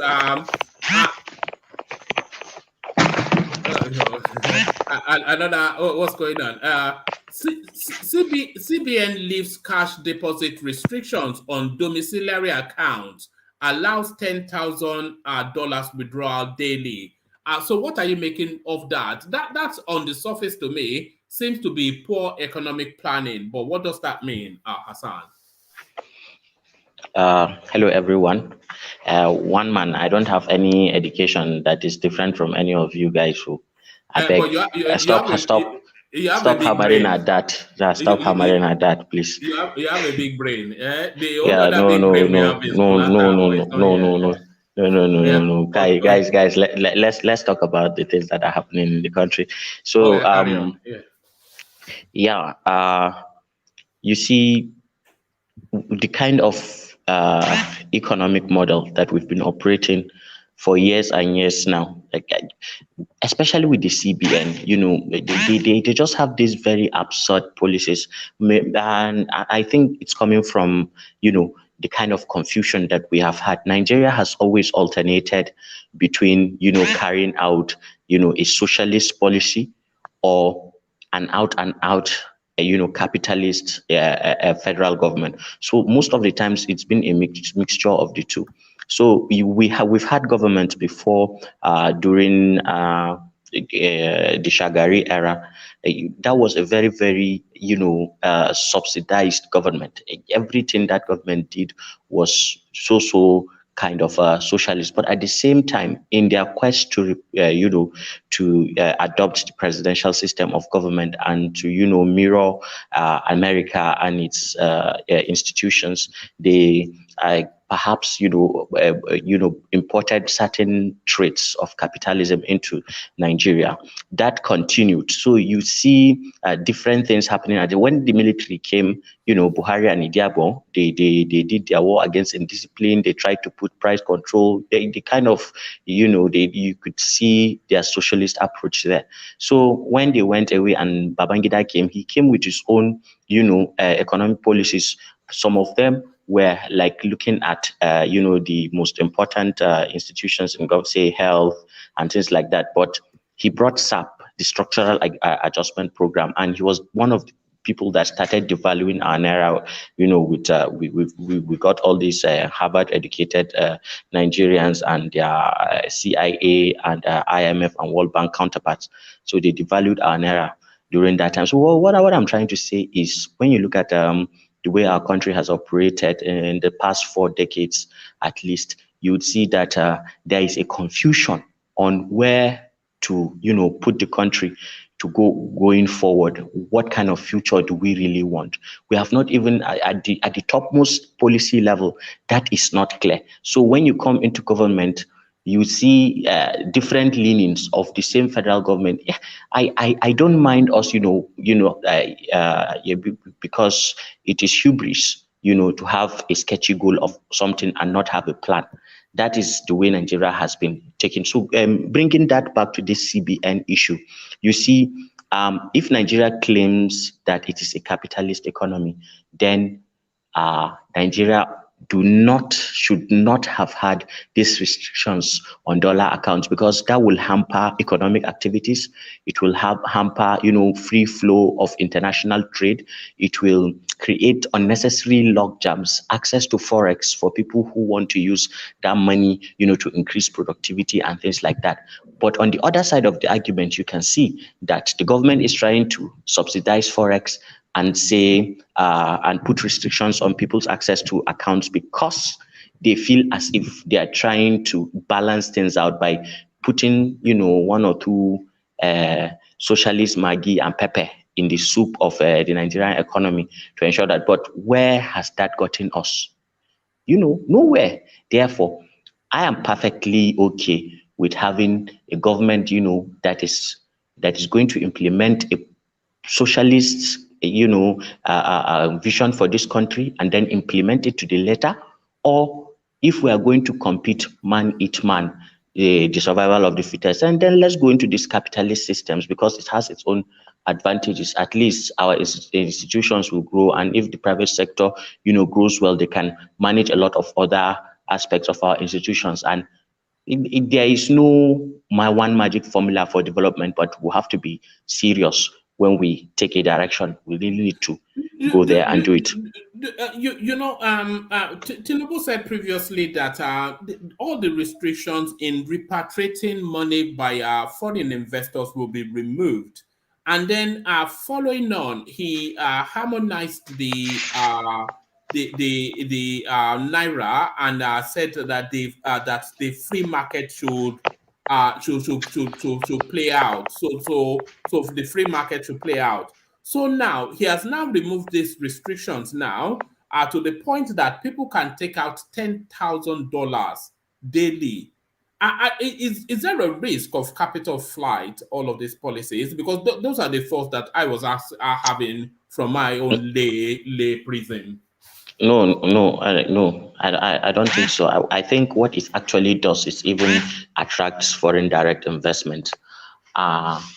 All the people, that have wanted to leave Nigeria, they found their way to leave Nigeria through the black market. It's not as if we do not have dollars in the previous dispensations or there is a shortage.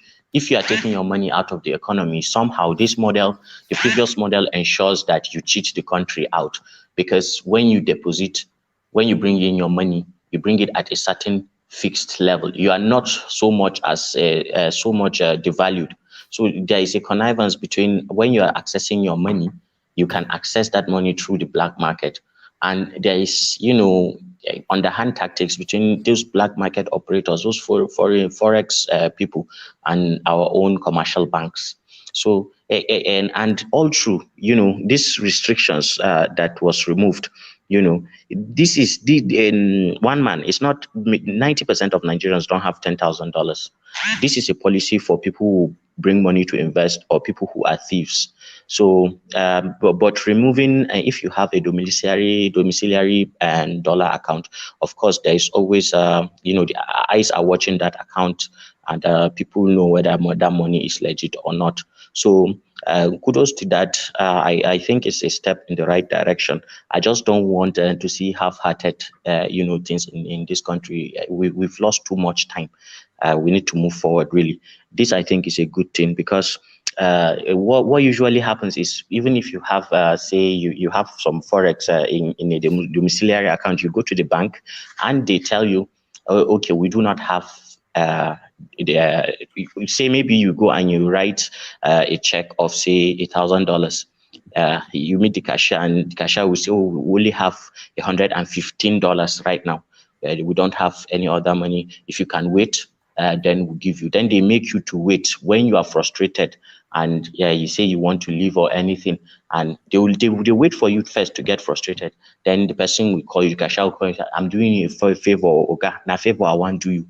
Since you be like say you really need this money.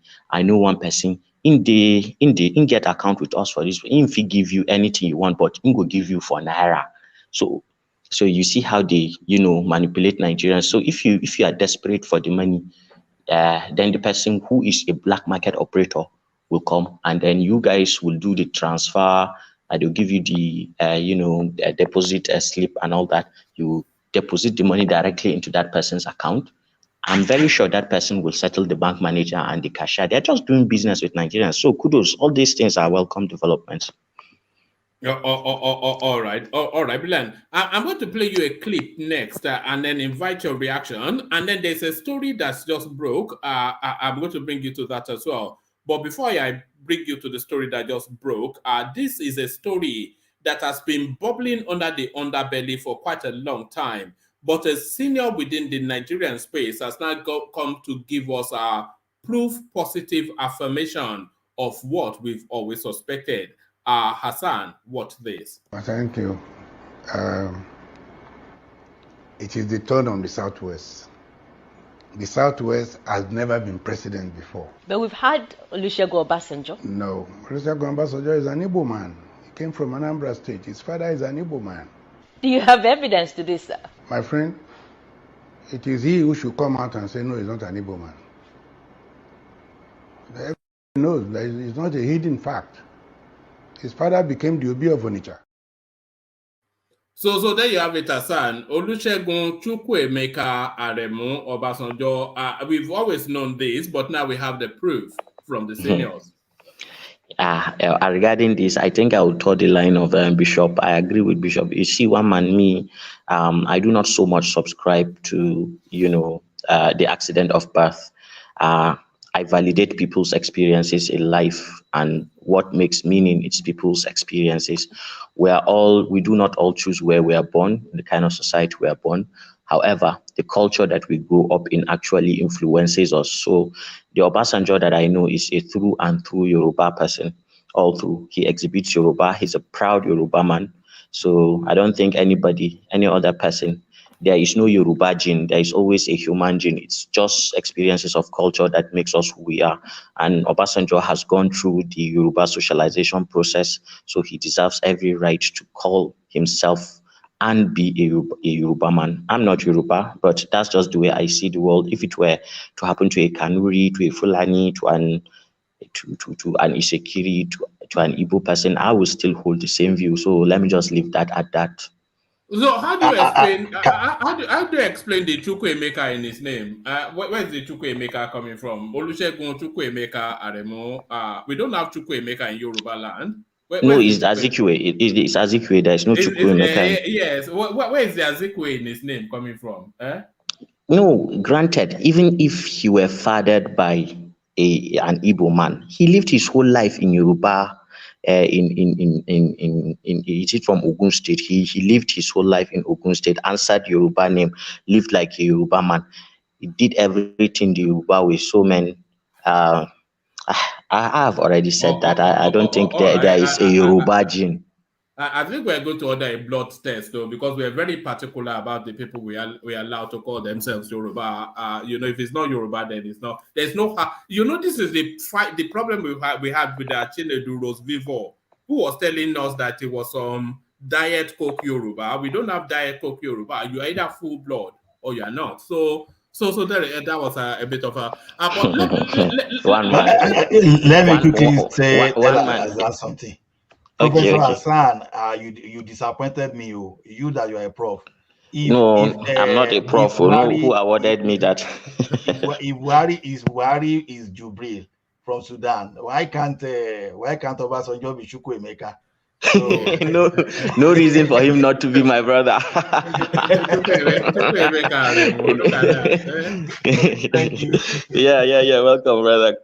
All right. Let me take you to this space, Hassan. It's not one that I've read out, but as well as Tinubu has been doing, and all of the applause and aplomb that he has been getting, the final chink in the armor comes through.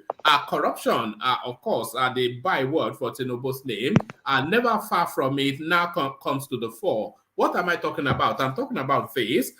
Former Nigeria intelligence agency boss, OK, who hid $43 million cash in Lagos apartment, schemes to be made national security advisor by Tinubu. So now this storyline, what are you making of it then? The guy that with the money is in the filing cabinets in Victoria Island.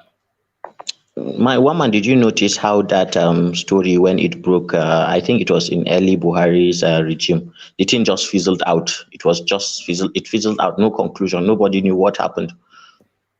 Especially to the money. Yeah. The government took the money, and that was all she wrote, about that. But what I have heard, and I don't know, but it's just what I heard, that the money belonged to the NIA. So they have a higher clearance than you may imagine. That what actually happened was EFCC had to refund the money directly to them. And that money was being kept there it's just like the CIA in America, right? They have stash of money for emergency purposes. Sometimes because of war, because of natural disasters, the government has a lot of secrets, and it puts money where you are never expecting. So there may be plans to take the president to somewhere, to have him have access to funds for the country to continue, to operate even in emergency situations. So that was one of those stash that somebody somehow knew about.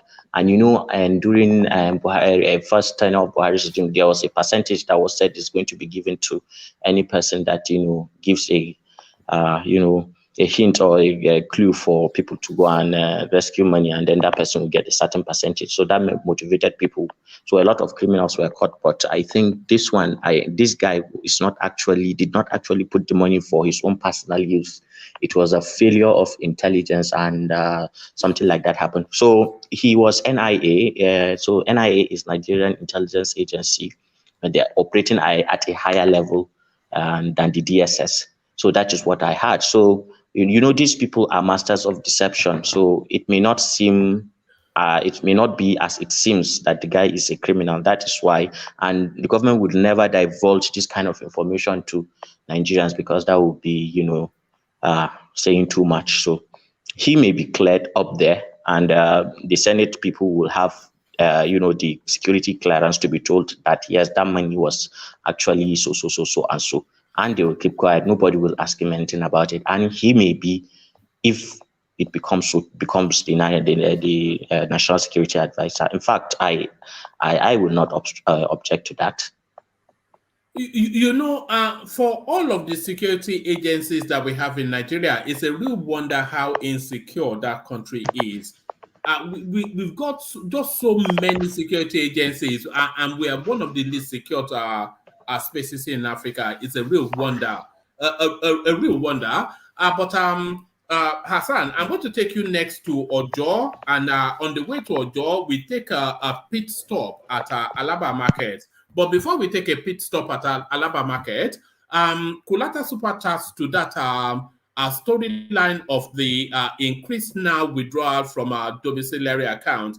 So he super chats to add this to that space. It says, the policy improves liquidity, transparency, it improves liquidity, transparency, effect supply, and makes for a more open market, which will discourage speculation. This will also improve ease of doing business. Overall, great move by the CBN. So, in fact, when was the last time? Well, when did we ever say that great move by the CBN? But a great move by the CBN. So now the story that seems to be seizing the Nigerian space, especially the Lagos State space, of course, the 17 building now are identified, allocated for this for demolition. The demolition now on the way. The demolition, of course, taking place in Alaba Market, where it's dominated almost solely and exclusively by Southeasterners. The undercurrent of ethnicity comes into play, but there are other satellite issues in play. An example, that video clip that we just saw, somebody that innocently bought a shop from a building that was meant to have been demolished. So should he take that loss, or should the seller be arrested? So that's a side dish question. But to the overall narrative then of the demolition of buildings in Alaba Market, a lot of ethnic dog whistling. But do you see an ethnic undertone to this, Hassan? Yes, as with everything Nigerian, of course, there will always be ethnic undertones, yeah. And the way that Lagos space has been charged the past couple of years, man, that is expected. However, I do not see how you can fault the Lagos state government regarding this. Man, 2016, that was when they got the notice. That is enough time, man, to justify whatever action the government takes.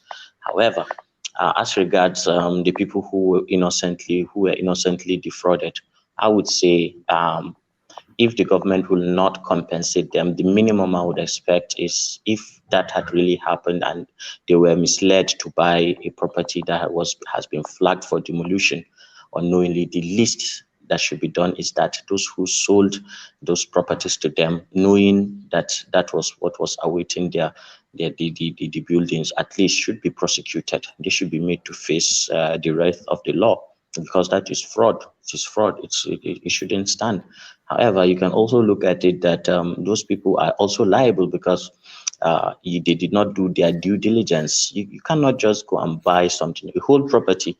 There is no way you are buying a property and you do not do your due diligence. The average Nigerian that I know, does his due diligence when he buys property. So it's not even Nigerian like for somebody to come and do it. That is why I'm not even like, I don't think, if it really happens, because you can never say never, because Lagos people, that place now for them. Sometimes maybe it's juju that they use to make people buy things that are not and defraud people. But if not for that, man, the average Nigerian is too intelligent to be sold a piece of property like that. Azan, Lagos that they will sell for you as iPhone. Yeah. That's what I said. I don't want to close that chance completely. But if Lagos people, defraud other people, then being in Lagos makes you like kind of smarter. You just stay there a week or a month, man. Your eyes will be open. You're always on the edge. You're just looking for any slight signal that somebody is trying to cheat you. But people in Lagos are the most vigilant people that I know. Very difficult to cheat them. But there are a lot of newcomers in that city because it's just bustling all the time. So they are the ones that usually fall victim before they wisen up to those people in Alaba Market. I do not completely buy their story. However, if it is somehow by any chance true, then the minimum should be those guys who sold the place should be prosecuted. That's all I think. All right, one thing that surprises me is this: how did they do such kind of transaction without involving a lawyer? So if they involve a lawyer, then there's a problem. Yes, that's true. Yes. So what do we have in place to start punishing some lawyers that fail to do their work perfectly? Because these guys too, they can be just an innocent and just ordinary victim too. Because I just imagine, I can't imagine myself just go to a place and buy maybe property worth, let's say 5 million, and I just trust you just like that without involving my lawyer. So it doesn't work like that. It's true. All right. So Hassan, I was saying earlier that we have to DNA Obasanjo just to find out just how Yoruba he is, especially after that expose by that senior Yoruba man. Another person, Hassan, that we have to DNA test to check their Yoruba-ness is Kulata. And I'm saying that off the back of this sacrilegious comment that is making. It says, does Hassan know the historical relationship between the Yorubas and Kanuris? Does he know the Kanuris gave us the name Yoruba? So that is sacrilege. No. Kulata from Abakaliki is asking about Yoruba people. Look at that. No.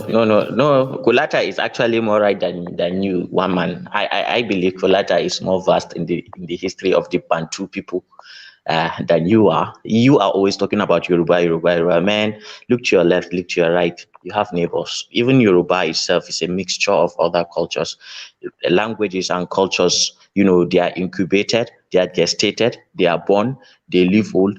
Cultures live old, they become moribund, and they die.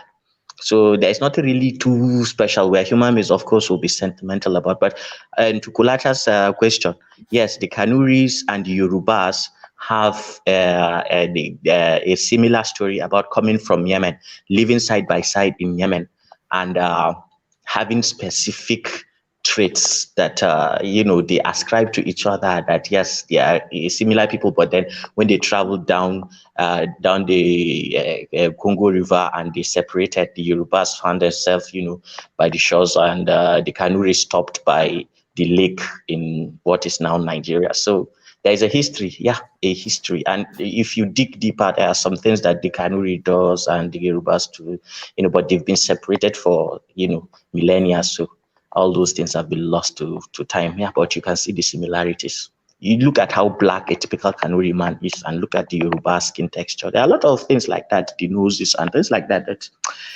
Man, that's a whole new, I don't want to open the Pandora's box. No. Okay, go on, Bishop. Please, if you don't mind. I have friends in Borno State when I was living there that answers Kaneke. And I've known people in Southwest answers Kaneke. Is it the same name or it's just similarity? I know Kanuri friends that answers Kaneke, and I've seen other people that answers Kaneke also. Yeah. Is there a relationship? Yes, there are. Some of these names they have roots in the Kanuri culture.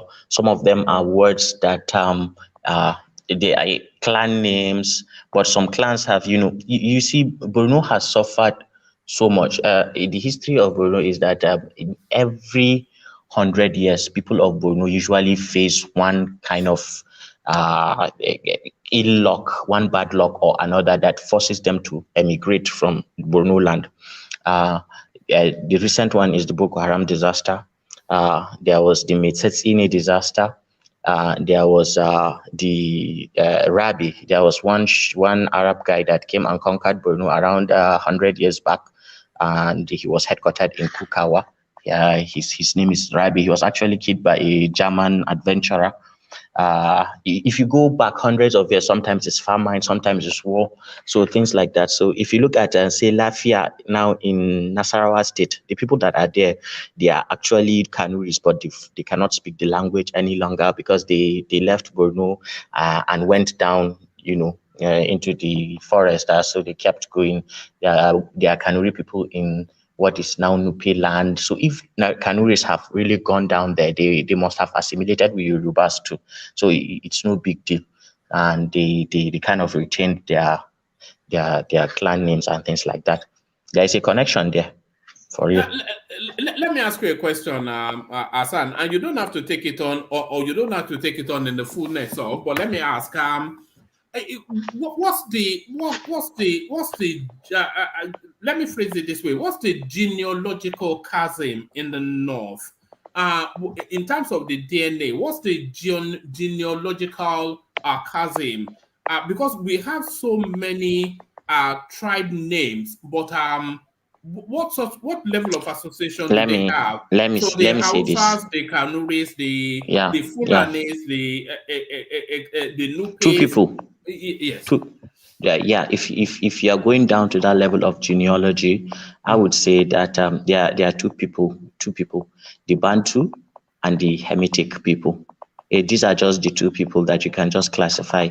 So the Bantu in the Hausa, all other languages, they fall into this group, and the Hemitic are the Fulani and maybe the Shua Arab. These two groups, you can separate them from the rest.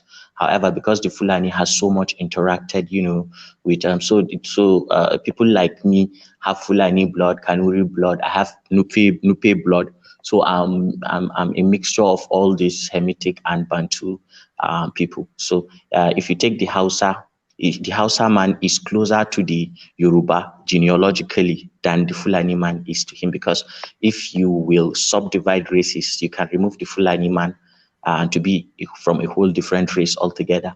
You get what I mean? Their genealogy traces to the Middle East, doesn't it? Yes, it does. Yes, it does. Yes, it does. So as much as we like to separate each other and things like that, we have areas that we intersect and we have areas that we diverge. So it's just one of those things in life, and that's how it is. Yes, one of these days we'll take that on as a topic, actually, but it's a big and an interesting space to explore. So a big and an interesting space to explore.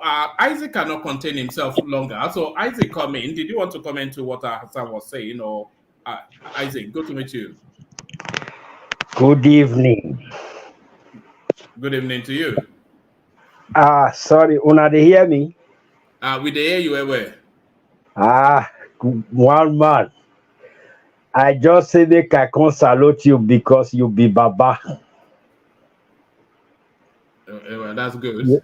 You be real Baba, because so many people they give your platform to them, make them they listen. They go look at they'll say they don't they see anything. So I just look and say, that's the way if you look your platform, he can't listen to what you they talk. He can't say you don't see anything when they talk. That person I be say another word they living. You think say the language where they use for here? You think say the language they too big? Because people don't they talk say the language they too big, and not be everybody they feel they enter the language where they use for here. But maybe bring language down. Maybe bring them down small. My brother, the language not too big. Then they hear what you they talk. Only say they put cotton wool for their ear. They don't want hear. Especially some set of people, they don't want hear at all. You feel them now, the obedience, Abi. Let them now. Let them. And the people with the thing we pay me pass be say disobedient people, they come pack innocent people follow body. They come pack innocent people join body. Now that one invest me. If not, then just go alone now. You know go to pay me. But they can't carry many people we don't know anything. Can't join body. You know say that obedience story. You know say na Igbo story where they can't wrap around young people we not to sabi life, and they can't feed them the thing where those young people not sabi eat. The obedience narrative na Southeastern story where then just they take the fool of these young gullible people. My brother, if I want to tell you the truth, disobedient people, I know not be because of obedient people I come here, or I just say, I just come establish my voice, because I define way to, I don't they watch you since how many years? I know they know how to enter, but I go just gum my eye for my waiting that they call am sef. Fear they catch you to enter. Fear they catch you. No, I go tell you wetin happen now. I go just fix my eye for my smart. For my smart, I go dey look my smart. So today I come say, I get one friend for this platform, even though I never seen his face before, because Kulata. Kulata. You know Kulata dey under probation now. Where they tell us say na Kanuri give Yoruba their name. It make Hassan feel important. Eh? I don't read them. I don't read wetin he write. But I can't chat him. I can't say Kulata, I beg, carry me enter this platform. He can say, okay, if I see where they write screen yard, make I press up. I can't press up. My phone can't they do me cookies. I say, no how, I must find this thing today. I must enter here. Can't establish my voice. Thank you very much. How the politics they do you from the elections until Tinubu? So where you there for the whole thing? You be Tinubu man, or you just want to make Nigeria better, or you be obedient? And as Tinubu don't enter now, how you feel saying they do? You want make them come out and put to be for there? My brother, I not be for any of them.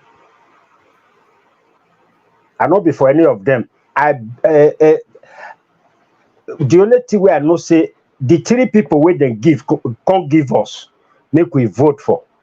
They give us the many or the plenty, but they silent the rest. They give us Tinubu, they give us Atiku, they give us Obi. But as I not even belong to any of them, for my rating, now Tinubu na better pass the three of them. Where me I see. And as people vote for Tinubu, say make Tinubu can rule them, they did the right thing. Now the right thing I then do. So somebody will come they talk lie, say Obi win for Anambra State because he win Anambra State, and he can't use propaganda win Lagos, say na he can't win Nigeria.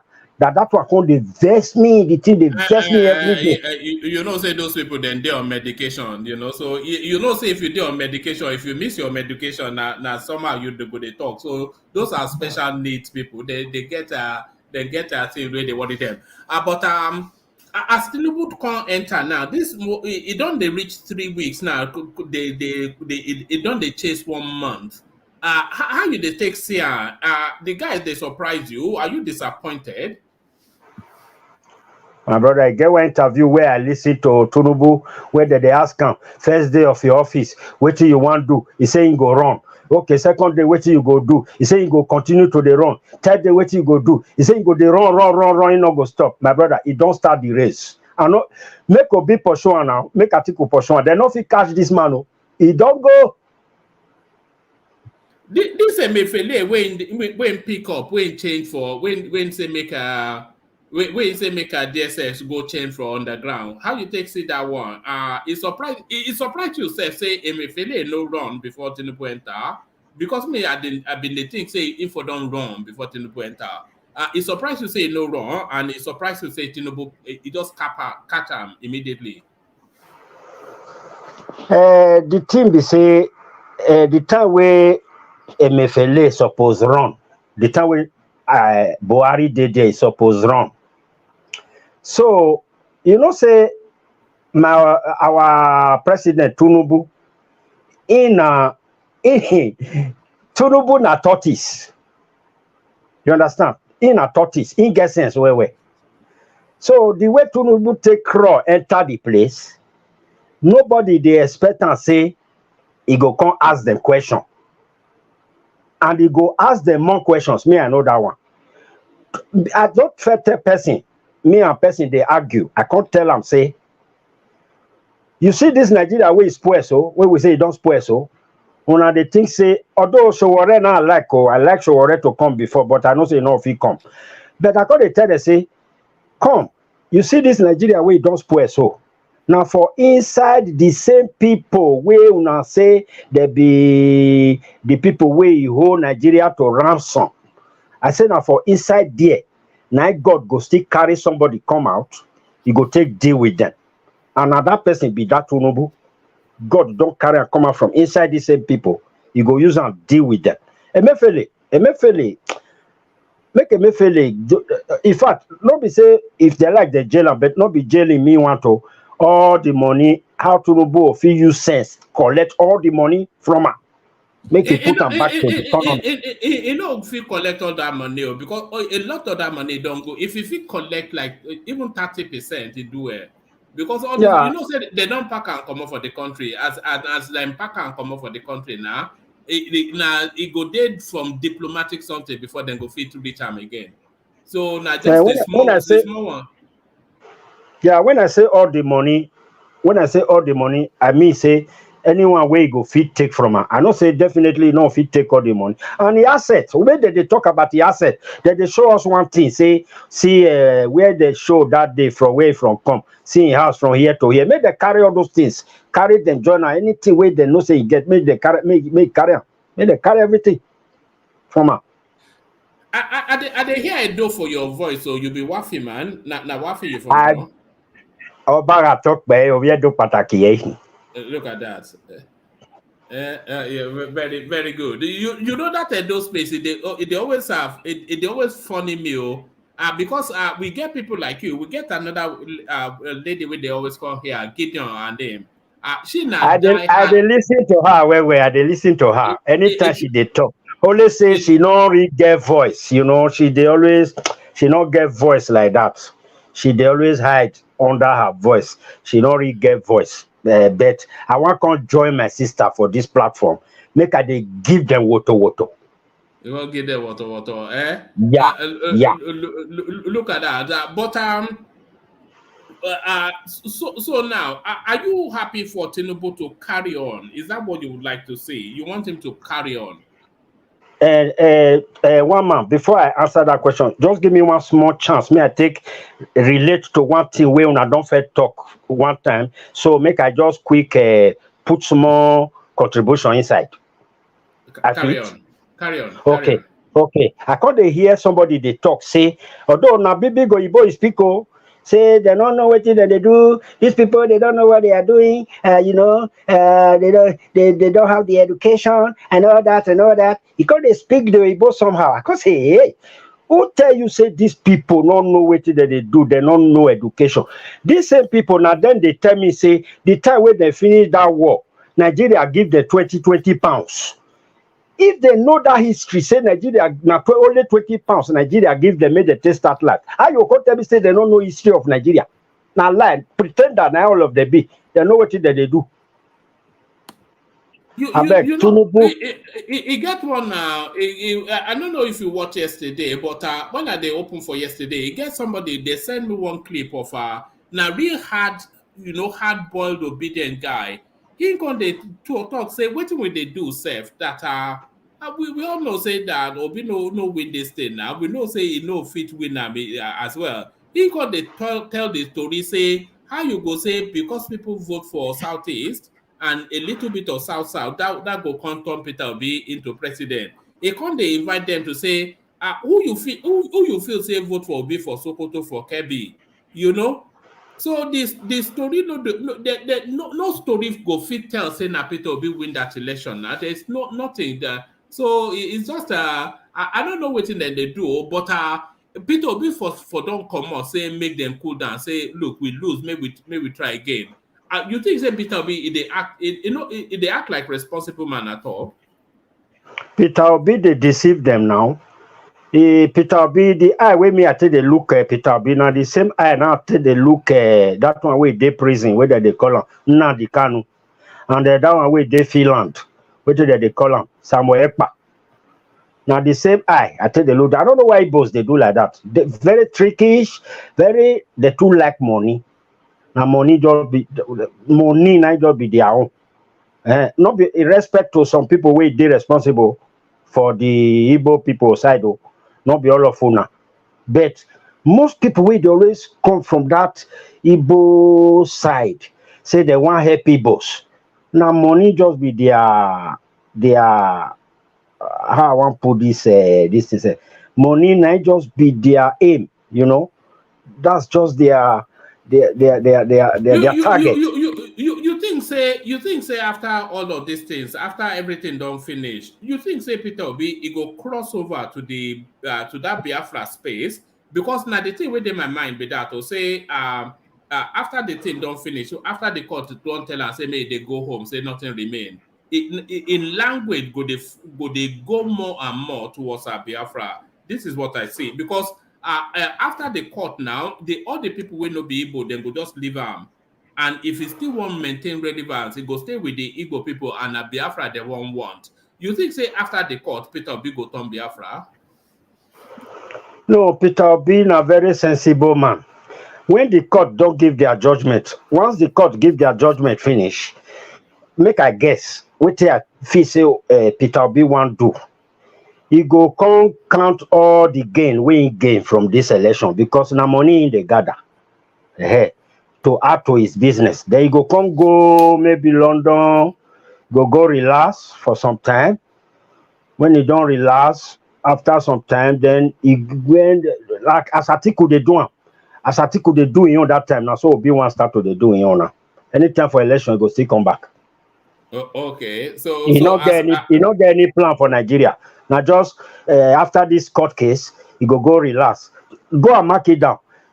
Obi go always they come when we want start another after Tinubu don they do in 4 years. He go come, make noise. He go they make noise again, but he noise not go come loud, not go loud like as a biso, because many people will be join this people where get the real message, the real thing where they supposed get, all these people. So many people will then deceive. Those people go back, and even some of them will still deal with them. So not be all of them, just percentage of them. Now go with them. You see, your sister don't conjure you now. She don't vex. Say you say in voice no they too loud. Gideon, you see, now you carry Isaac come. Gideon. Yes, I salute you, my sister. Obota. All right. May I ask you this one? You think say this 2023? This not the one and only chance where Peter Obi go fit get for this kind? Because like they say, after this the court don't finish, say may they go home.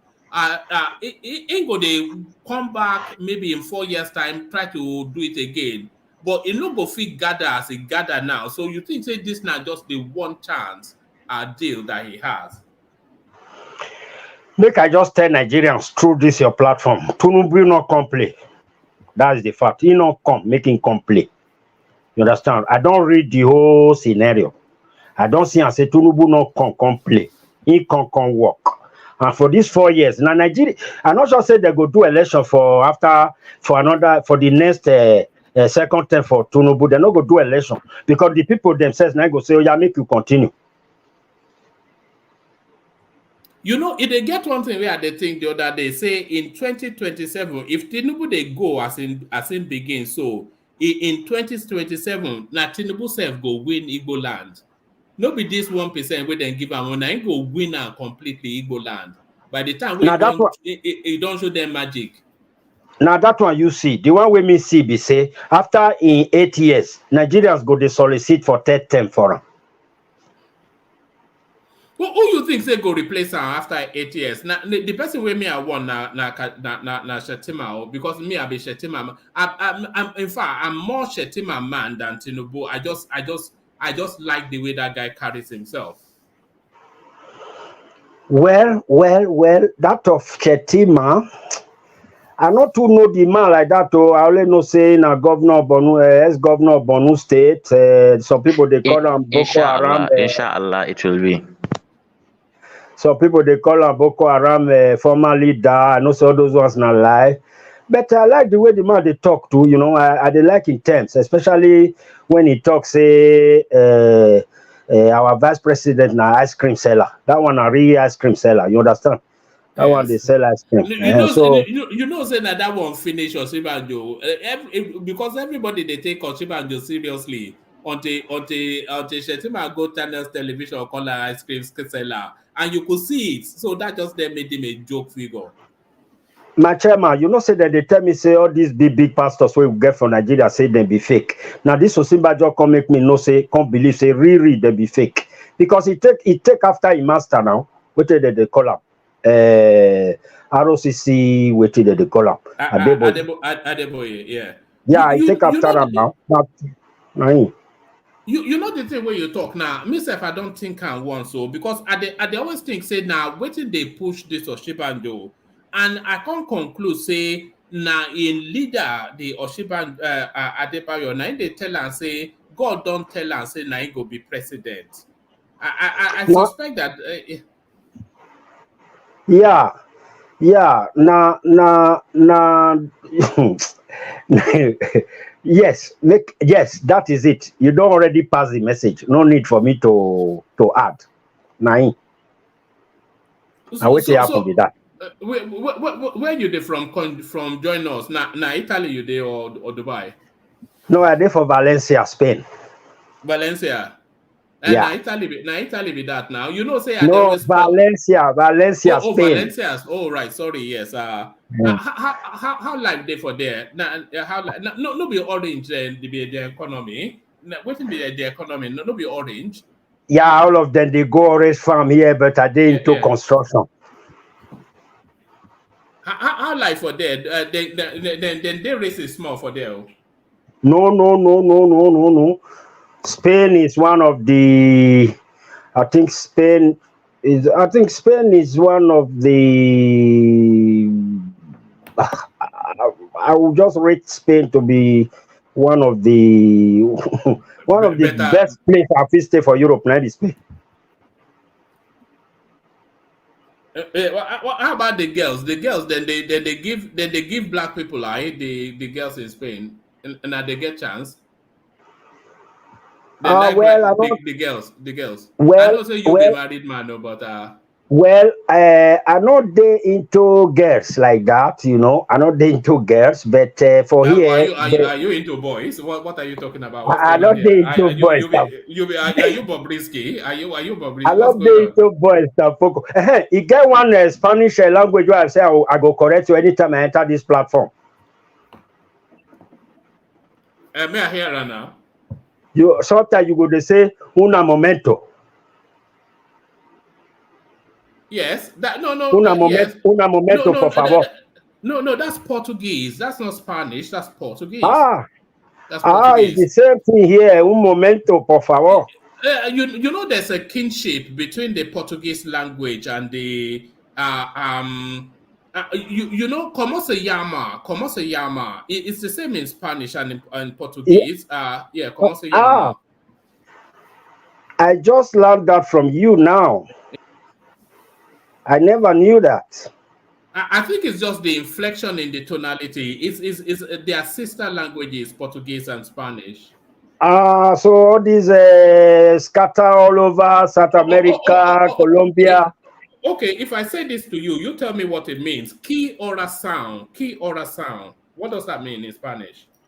Are you trying to say a qué hora es? What does that mean? What's the time? Yes, but in Portuguese, it's key oração. So you see, their sister languages. In Spanish, a qué hora es? Yes. Because when you said it, that was the only thing close to it. It's the same meaning. So yes, very, very much so. One man. I really like your platform. I don't want to take much of your time. I don't know if I'm taking much of your time, but I like this platform. Before you come on, hear from Gideon. I think that now your voice is here, carry and come. Gideon, your brother they here. Gideon. My mom picking. You don't they do mommy. Good morning, Abi. Good evening. Sorry. Good morning. Which area are you there for, Bini? I there for Aduawa. Okay, my own family house there for Usama, where that is when in our place we say Otomiorue. You understand? Otomiorue. Then Usama, that is where the prince will have to go and spend 7 days before he will go to the palace. That is my street, You Usama.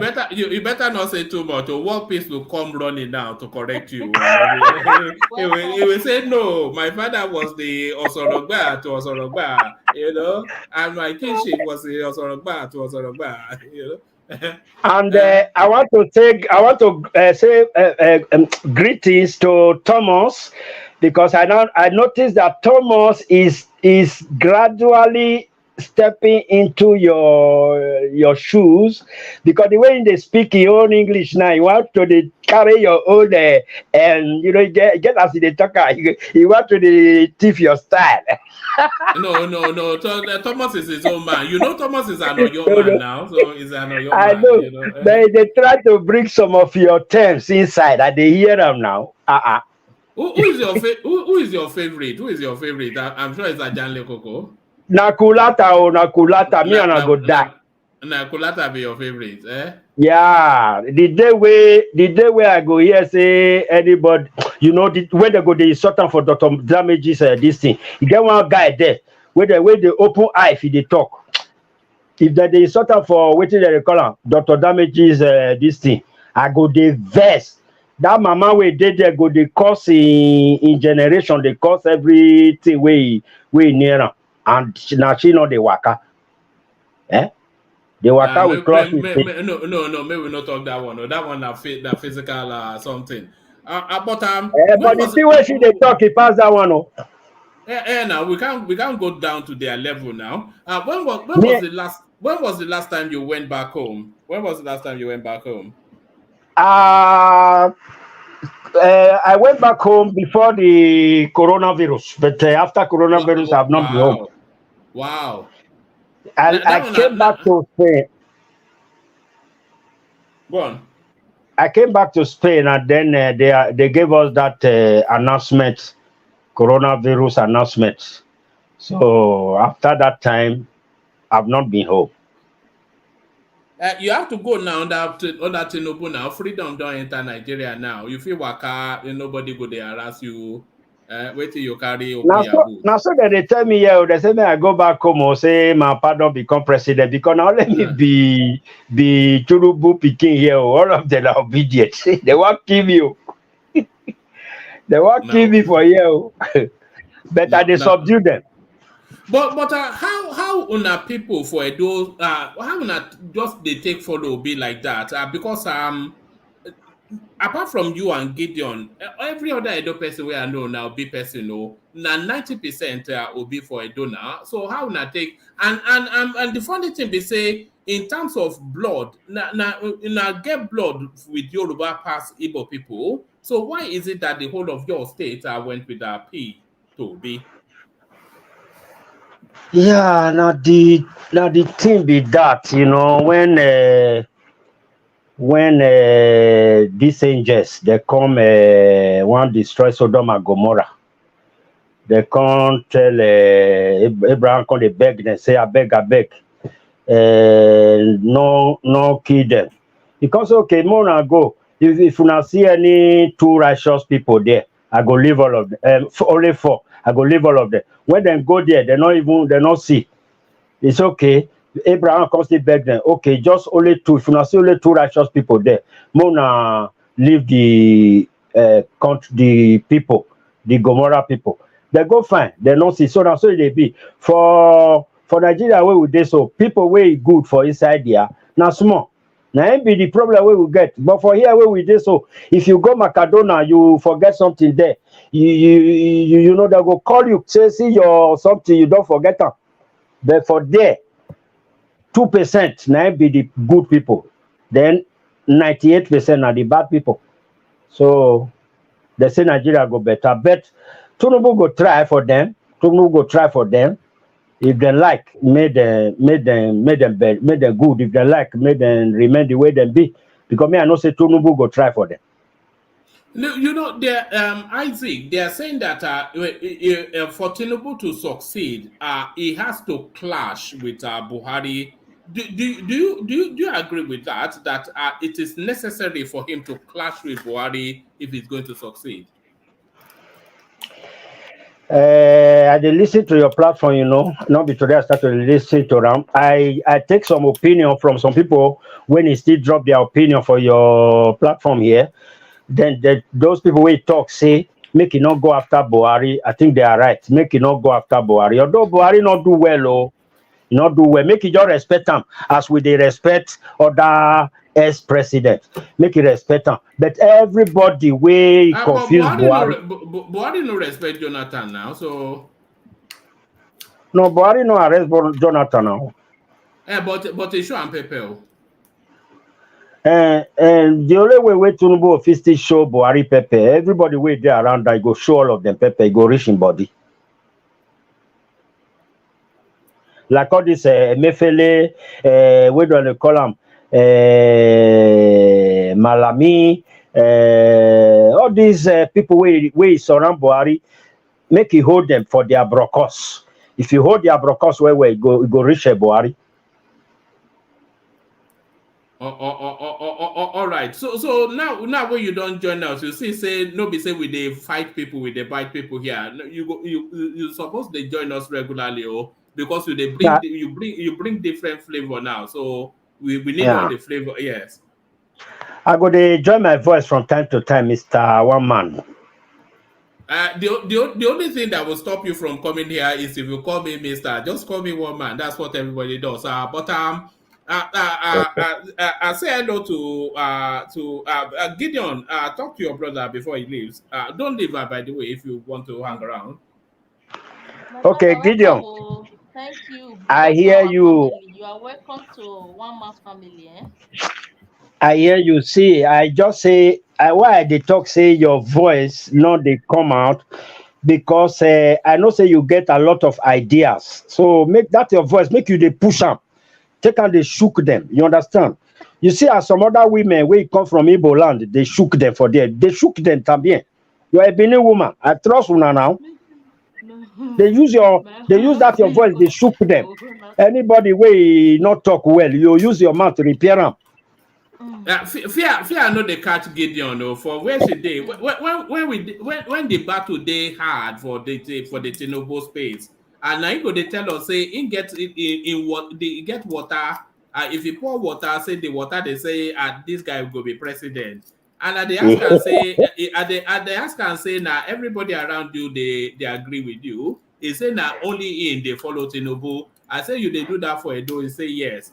I say you know fear. I say no shaking. So now Iron Lady or Gideon in voice fit they low, but now Iron Lady. Yeah, I know that. More grace to you, my sister. Welcome. Thank you. Thank you. Thank you very much. They start to cry. They'll still cry and then 2027 they not go even come outside.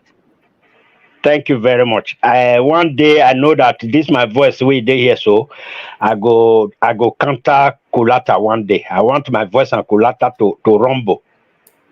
Rumble, you don't ready for Kulata. You want to take him down. Yeah. So there's a long list of people that want to take Kulata down. I want to take her down.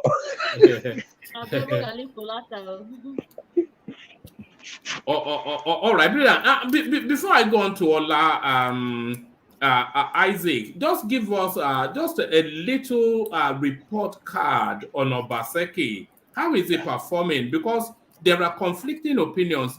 When you hear from some spaces, you think everybody hates him, but then he's gotten a second term. So what's your report card on Obaseki?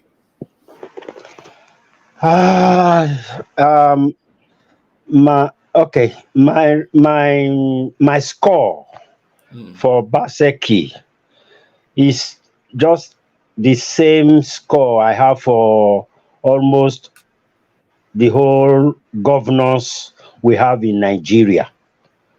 You know, when I hear about allocations, you know, where then they allocate to all the states, even like Valencia here now, that allocation go reach the to do the same roadway we they see here, the same semaphore where they call them traffic light where they see here, the same drainage where they see here. That allocation go reach. So any governor will not do a failure almost all the governors na failure for Nigeria. So all their report card to wait they with me, or governors wait they Nigeria, all their report card na failure. Fail. But they hear say it don't they put street light for Edo, for Benin, You don't they put street light for Benin. No be that kind one. Now the same thing na Oshomole still do for Saple Road, Airport Road. You go they put all those blocks, they paint them black and white, put them for center. The thing on the reach ground. When water just falls more, you go just the carry block they go. You put one traffic light here. He say he put solar for Airport Road. I go Ring Road. I they see with the nonsense. Not be that one. He go the allocation where they come at those state. He go fill the whole of those state. Ugbo, Ego, is the interior. That allocation go reach there. You go inside Ego. You go be like say you go. I know say una place there. Una they get Pueblo. Pueblo now all those area where we say it they far from town. Go be like people where they side village. For where una dey there. For where we dey here, the villages, you not feel differentiate them from town now.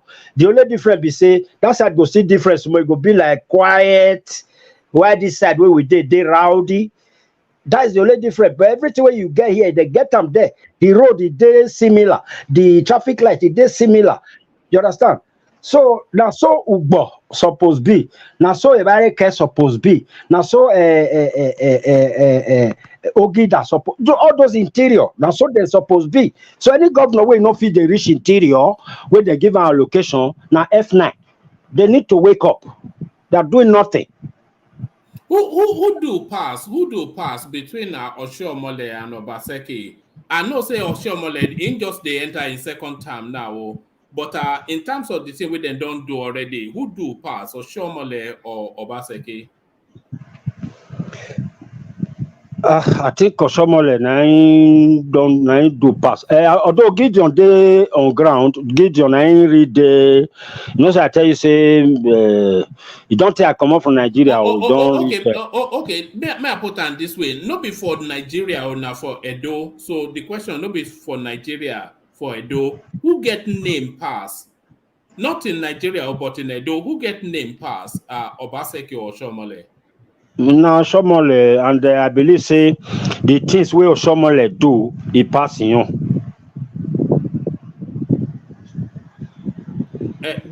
Gideon, come in. Oshiomhole na better pass.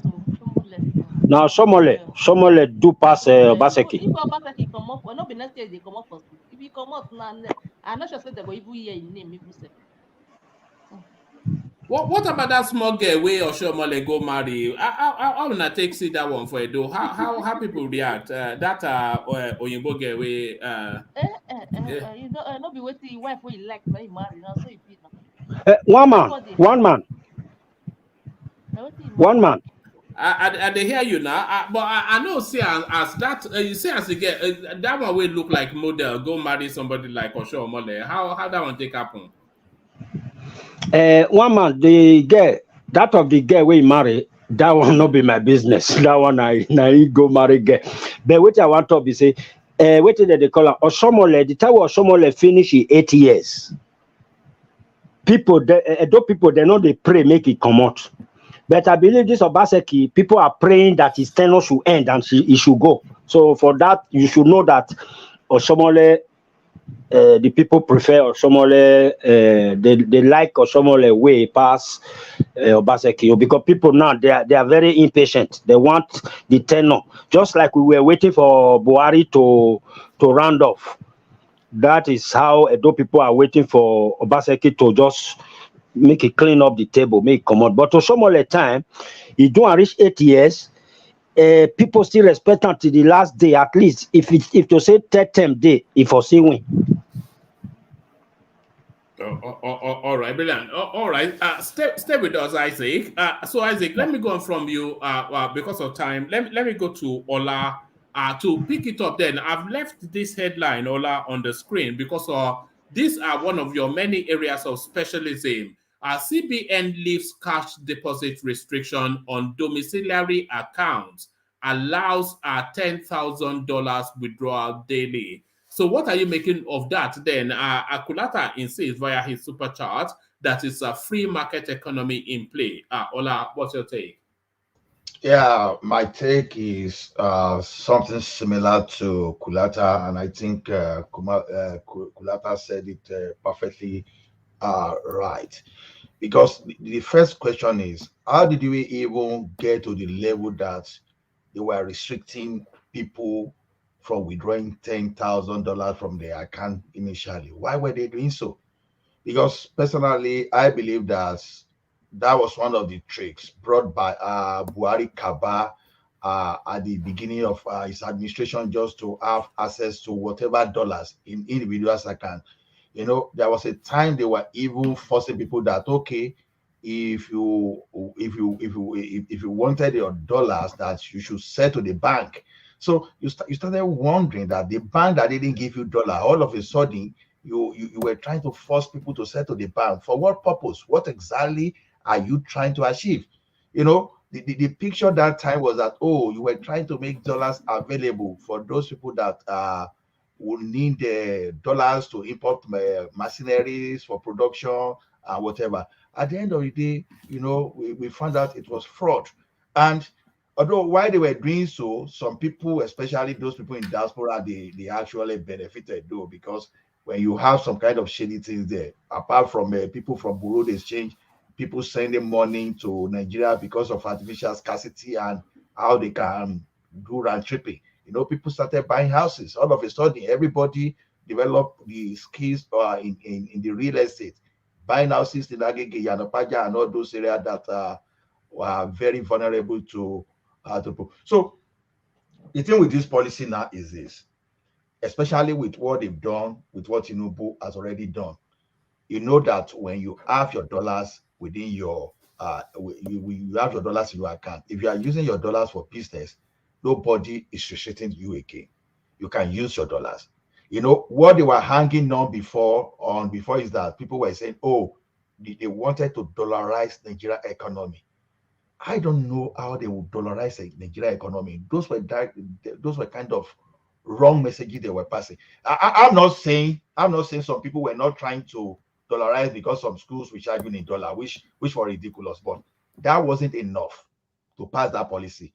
Because what the government should have done simply that time is this: there's a way you can send some regulatory agents to those people that would like to take their money in dollars. So was not enough to restrict people from withdrawing 10K in their account, because people would like to buy, would like to travel, and would like to have dollars with them to buy whatever they want to. So if someone was keeping his dollars in his bank, but saying, no, there's no way he can withdraw, then how can people do business? So align this now, like Kulata said, there will be cash flow. People will have access to get forex to do their businesses, especially those people that because no matter how, some people will always deal with importation. It depends on what you are importing. Some people will import machinery for processing their gari, maybe spare parts. Some people will want to depot at Ladipo. They will still want to import their engine, automobile parts, and all those stuff. So there's no way you can't restrict all those people, especially when you are not giving them. You know, Yoruba will say, "Orisha bo gbemi, femile bo shebami." That will say, you are not doing me any favor. Then leave me as I was. So the thing is, you can't give me dollars, then let me have access to my dollars. So I think to me, it's a good policy where it has cash flow. Any business that is stacked of that is typed of cash flow, then that business will not thrive. So it's an excellent policy, at least in my humble opinion. All right, Ola, you still have the floor, but a long-standing voice on this platform rejoins us. So let's touch base with him for a moment. So Dan, our fight don't finish. The fight don't finish. Finally, we know the fight. I told I'm sorry. You know that I told you that seriously I'm busy. Work always occupy me. I have 2 weeks holiday, right? It just started today. That's why, you know, I always go to night work at Amazon, so it's permanent night. So you still there? You still there? You still there? Now Italy you there now, or you no, Germany? Germany now. Oh, okay. Oh, okay. You don't permanent for Germany now. Yeah, of course, I don't do permanent. I don't get the boat. I don't have the boat document from Italy and Germany, so I just feel that okay. When you talk about economy, you're European now. A long time. More even when I was talking to you, I was European citizen. Just that that is not my priority. I don't talk. That one is something that I already forgot. But it's just that I just newly collect my German on here. That's why I was saying that. So meanwhile, the speaking Deutsch versus Deutsch. Is fresher and benzier nicht so viel, aber wenig. Please, let's forget. All right, good. I'm testing everybody's language today, but you really came for the Edo space. So are you for or against Obaseki? You wanted to disagree with Isaac and Gideon. Yeah, I always listen to you even when I'm at work. But anything that relates to Edo State, especially Oshomole, I always like to come in so that I should debunk everything they say there. Any person in Edo State, since 1999, there is no governor in Edo State that work like Oshomole. Anybody that condemn Oshomole in Edo State is just tribalistic and is just bigot. How can they be tribalistic? You're all Edo now. No. Let me be honest with you. We are all Edo. There is Edo North. There is Edo Central. There is Edo Bini is Edo South. So what I'm trying to say to you, if anybody, even the Bini people, they testify what Oshomole did. You understand?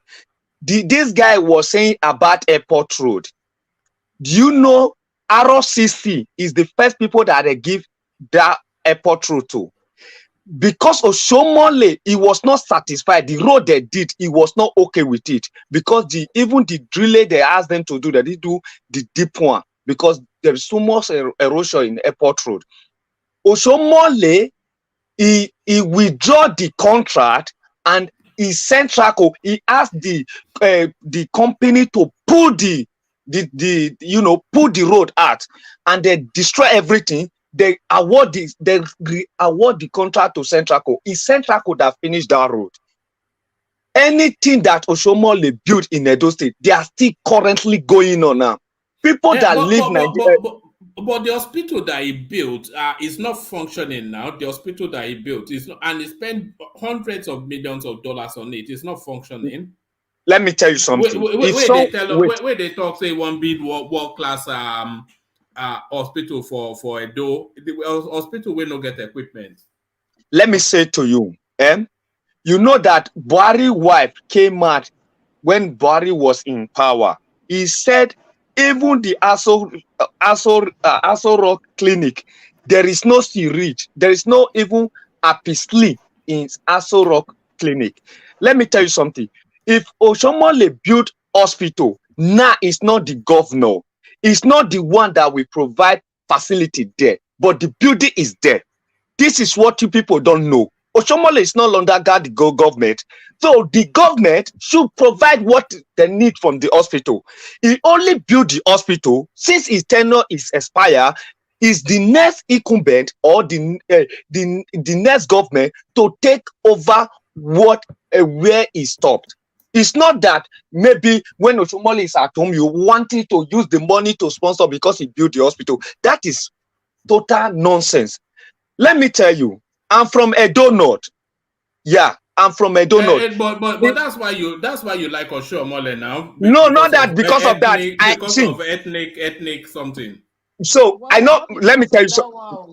Not because of that one. I just be honest with you. Hold on now. You know, say the Omonoba self no like Oshomole. Even the Omonoba. Who tell you? Who told you? No, be the thing with they talk with that. So see, no talk about Oba like Oshomole. Oba said Oba be the vet where Oshomole bring Obaseki in. You know say talk frequently. Die. No talk more. Oba like Oshomole that. See, me I know one man. See, Oba Oshomole na writer. He say, oh, even when Obaseki Oshomole go give Obaseki. Oba said that even when they have me just understanding when they wanted to settle there. He said you are. You still there, Dan? Dan. Please, can I interject? What happened, Dan? Oh, okay, interject. I think Dan This is is having what connection problem. Hello, can you hear me? Yeah, we can hear you now. You there outside? They look for a signal. Okay, carry on. No, I not there outside. I did inside room. Now, wife, I don't know what they worry the wife. Okay, we hear you now. Carry on. But so what you know, say I say now ethnic something you they talk. Everybody knows say Omonoba no like or show mole. So as you can't talk say Omonoba like or show mole now because now from your side then from corn now you they take talk that one. I want to interject. I want to interject. Can I say something? Yeah, carry on. The truth is that two things I want to say. Omonoba Nedo. Hello? Uku. I'm interjecting, please. Okay. Omonoba Nedo Uku Apolopolo. That man is with Oshomole. He's not 100% with Obaseki. He likes Oshomole more than Obaseki. That is the fact. What about the time where Oshomole go palace where Omonoba walk him out? You know hear that one when Omonoba walk him out? Yeah, you know, Papa and Pikin they quarrel. Now be that one. That one na Papa and Pikin quarrel. Sometimes Papa and Pikin they quarrel. Now, what do they call him? Oshomole. Now he revealed the secret of the cheating where then they cheat the royal palace. Now Oshomole now he bring back the glory to the palace. Everything we supposed they go palace where Edo State behind. Now Oshomole reveal all of them to the palace and he release all of them to the palace. Oshomole has done so well for the palace, and Omonoba like Oshomole well. If they quarrel small, then the Pikin and Papa then they quarrel. But one thing where my friends talk now say, Oshomole do in project for Airport Road, he still there as he day. I don't talk say the project not there. Then they, but what it may be my argument be say. The embezzlement where then they embezzle all this governor. The thing where Obaseki and Oshomole embezzle, he pass waiting to work. Now what they talk be that. If Oshomole really want to work with his whole heart, not be only Airport Road and nearing road there, he go work. The money where they enter those state, the allocation where then they give us, he go fee extend and go so many places, even go reach Ikpoba Hill, Ikpoba River, where then they say they want to expand. If you want to do it, he go fit. But they know they do all those things. But Isaac, if Oshomole carry ground as na they talk and so, how come where Eze Yamu no be your governor? No be the one way bring forward with that. If Oshomole dey ground as they talk and so, how come Eze Yamu no be your governor? Wama, can I talk for this one? Make a fair quick just put up. Sorry, my brother. You see Eze Yamu.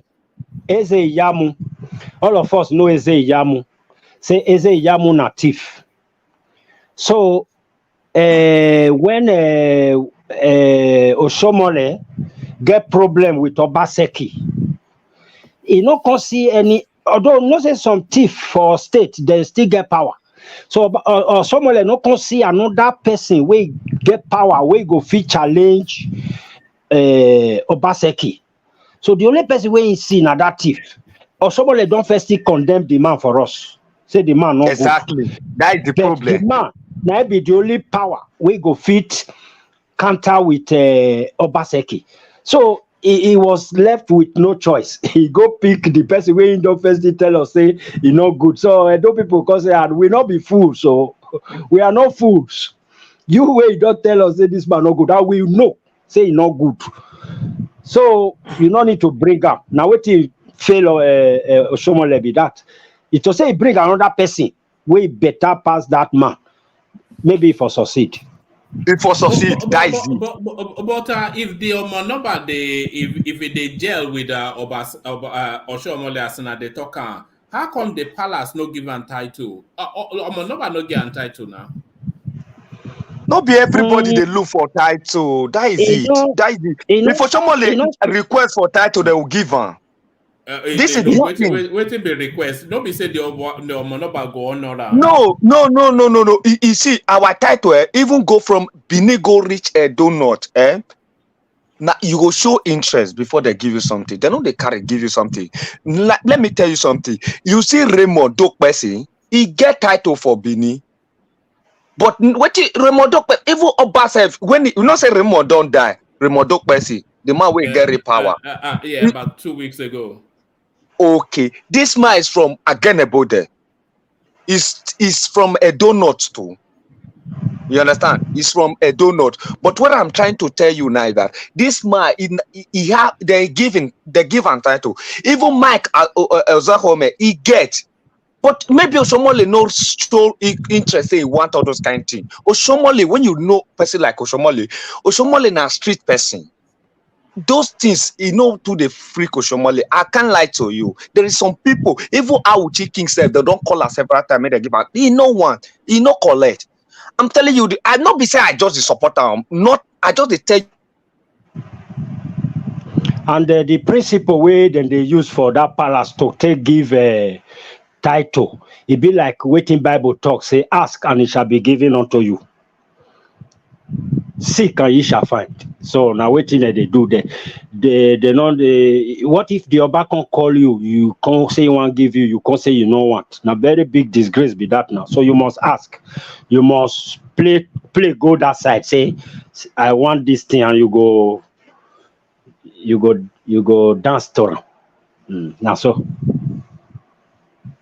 Now who carry pass between the Omonoba and the Olu of Wari? Because from the rest of us, where we they look from outside, they look Edo State. We prefer the Olu of Wari to the Omonoba. But now who carry ground pass between the Omonoba and the Olu of Wari? No, use Omonoba they play. Omonoba big, I'm not sure say that one a question, self. That one not supposed to be question. If I answer that question, I be say I dey offend the Oba throne. Olu of Wari na Pikin now. Oh, okay. Okay. Now, who get Wari pass? Now, who? The Omonoba feel if you override the Olu of Wari for Wari, you know, fit override the Olu of Wari for Wari now.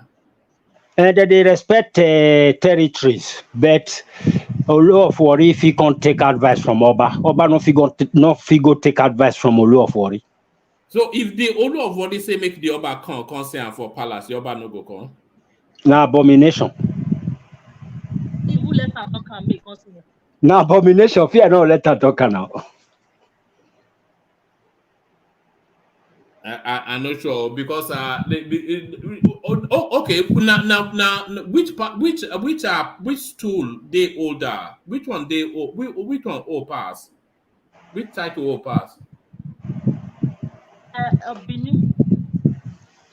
I know they give answers to which I don't know. The older one I don't know. I don't know which one they older. Because they talk say that the Olu of Wari come first before if I don't they say like 100 years before the Omonoba throne can enter. Yeah, but when you talk about the strength, when you talk about the strength, if he be say Olu of Warri time, the time they far, they like maybe old pass the palace there for Benin, but if you talk about politics and all that and power, who command power now the Oba Palace command power pass. You know, say some school.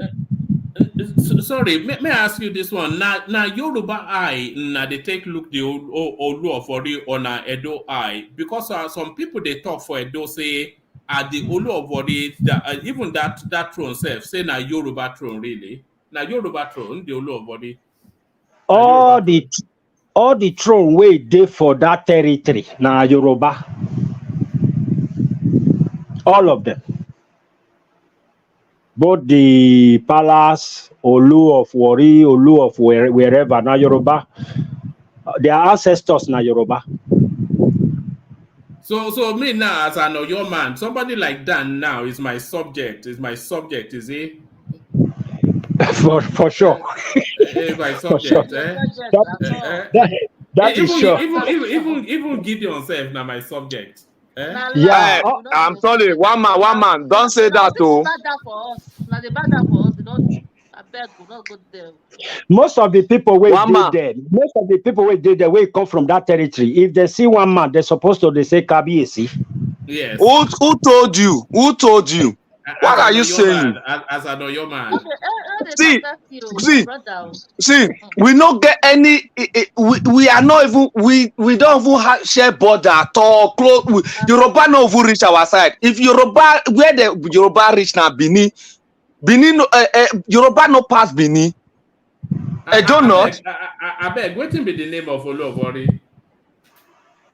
Me? What thing I want to can do? What will be a name? What will be a name? See, wait, may I tell you something? A name na Shola na a name. Me I don't know. Like a we out. Now they tell you so. A name na Shola. See, we out. Wait. We out. With the bear, with the see, with the our king self. Now Otairo of Auchi, now they call our king. So we no even get anything we relate to Yoruba and anything. That one na Ekiti word now. No be Ekiti word without Otairo. Who told you? Who told you? Na me they talk on so now. Na me they talk on. No, that means not fast. No. If you be say Ekiti, they bear now. That means they go to carry for Auchi. You know, I mean, you know, just where Auchi kingdom don't dere. See, let's forget about that one. Wama. Yoruba, we no. No.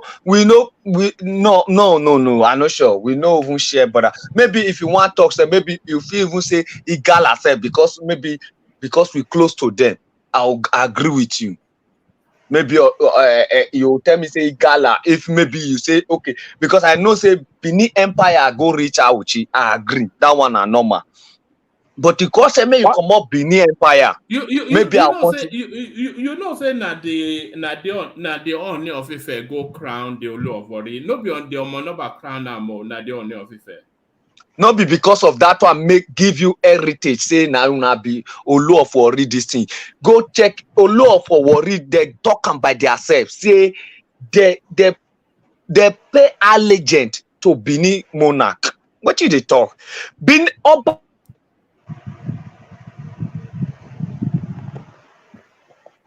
You see now, all right. One man. My surname now Ojo. You be Yoruba man now. You get Yoruba. Ojo might be my surname. So I be like a Yoruba man we lost for Benin. So you know, there's no way you can talk about that Benin make you remove Yoruba. Now so that Olu still be. Olu of what? So now Yoruba conquer a lot of places there now. Na Jimo be that. Na you be that Jimo. Na you dey talk. Yes, I mean, I beg I be one interject.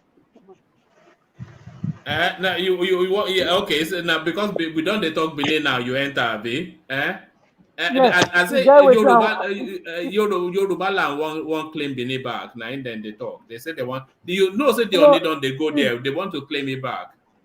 You see, say now It your gets me I want to suggest. Not even go Alafi. travel. You need not to go anywhere. You will come meet up for where sit down.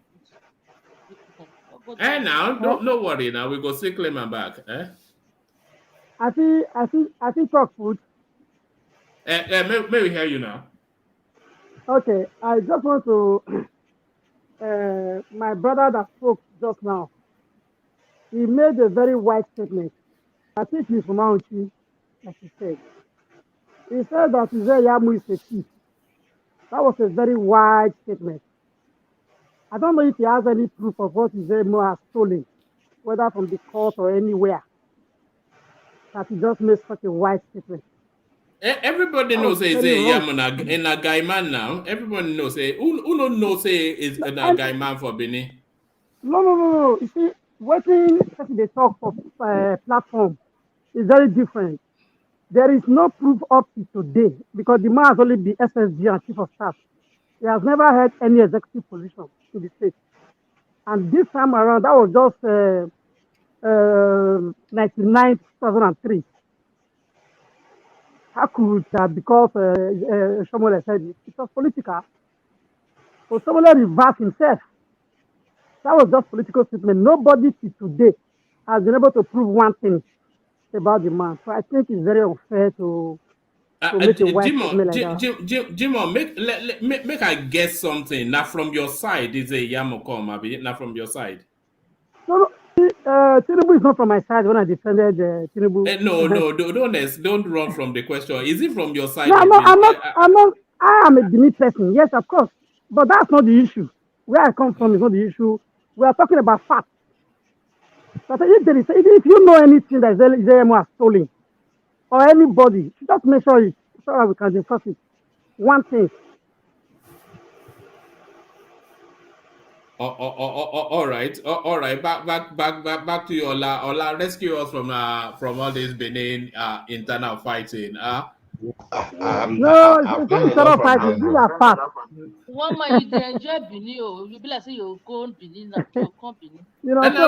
I think it's good that.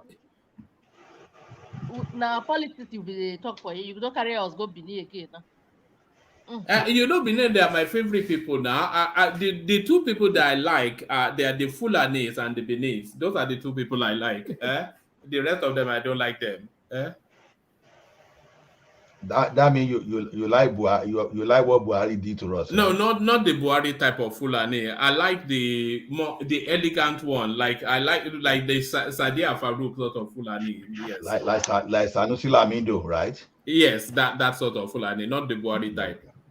Okay. One man, you always change match. One man, may I ask you one thing? Buhari no be beautiful. I will go take confirm that. My brother, Buhari no be thief. Now people with their around my Buhari. Sister, Yoruba will say Nigeria. You see, Yoruba will say Agbe Polaja ko jale teni to gba ale. You see, one thing is that the person who is aiding a particular act is no different. So the thing is this: there is no way under this heaven and earth, if you carry Amadi or put for granted that Buhari can swear that Buhari go to it. Buhari no be thief. That means Amadi will go fire be that now. That means go fire Buhari. Now people wait there around Buhari, now they go kill. Buhari no be thief. My sister, it's just elegant way of protecting a jaguda. You understand? Oh, I don't tifo, but people around me are the ones. You don't understand, my brother. You know if you understand that they tell you. Waiting I know if you understand. You know if you understand. If you okay, let me he go tell you say you go no say Buhari no be thief. Call his spirit, you not be thief. See, when you employ a thief and put in a position, now you are saying the person no be thief. Why will you employ a thief and put in a position? Now Buhari, look at what they tell you say now people wait they around Buhari na thief. Buhari not thief. But who gave those thieves free passage for them to be doing whatever they are doing? Who gave them that? How will they talk? So now you don't know now. Buhari don't know. Buhari you don't know. You don't understand. Buhari no know. They all use You go know Buhari. tomorrow. You know, saying that this Buhari type no of think excuse, maybe we really, return Buhari no Buhari to think like power. Nigeria. I know they agree. Oh. So, Na one Ola, man. Ola, can I ask you a question, please? Please go ahead. Huh? Yeah, please go ahead, sir. Okay, thank you very much. And the question maybe both of you are one man. Do you know that Edo, which is especially Bini, Edo, and Nupe, which is Niger State, with Yoruba, they share common heritage to each other? If it is possible. No, go check. That make sometimes history. They just they leave many history. Even most of their language they similar together. Those three tribes. You know waiting. I know fully. I know one mislead people, right? I know one become Obi. So begin a quote within I know Sabi. So if it is possible, but I don't know. What you concern Obi for this one now, Ola? Are you Obi? You are not Obi now. Maybe you are rational not Obi mind. for this one now? Huh? He's not Obi, but he's obedient. I'm just telling you that I don't want to mislead people. You know, when I begin to talk with you, I don't know, and then I'm guilty of what I'm accused. You see. Let me say this from my. I did history in school, in secondary school years back, and I traveled extensively too within West Africa and within Nigeria. But what I've come to see is that sometimes some of us don't really understand this issue of tribe and how we've intermarried, we've mixed over time, over centuries. You see, the Yoruba people, they are one, especially the people from Osun State, and there's this part of Ogumosho in Oyo State.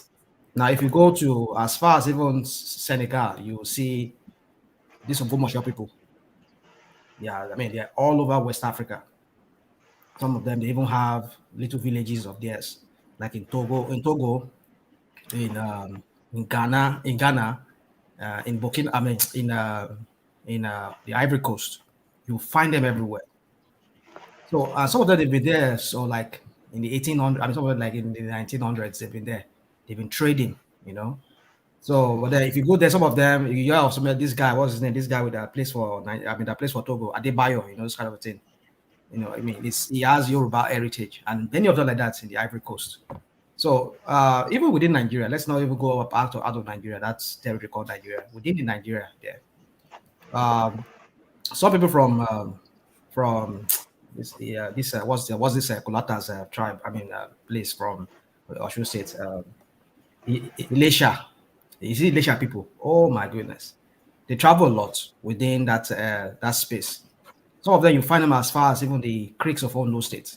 Some of them they move down, some part of like towards I think there's a guy who calls himself Ojo here.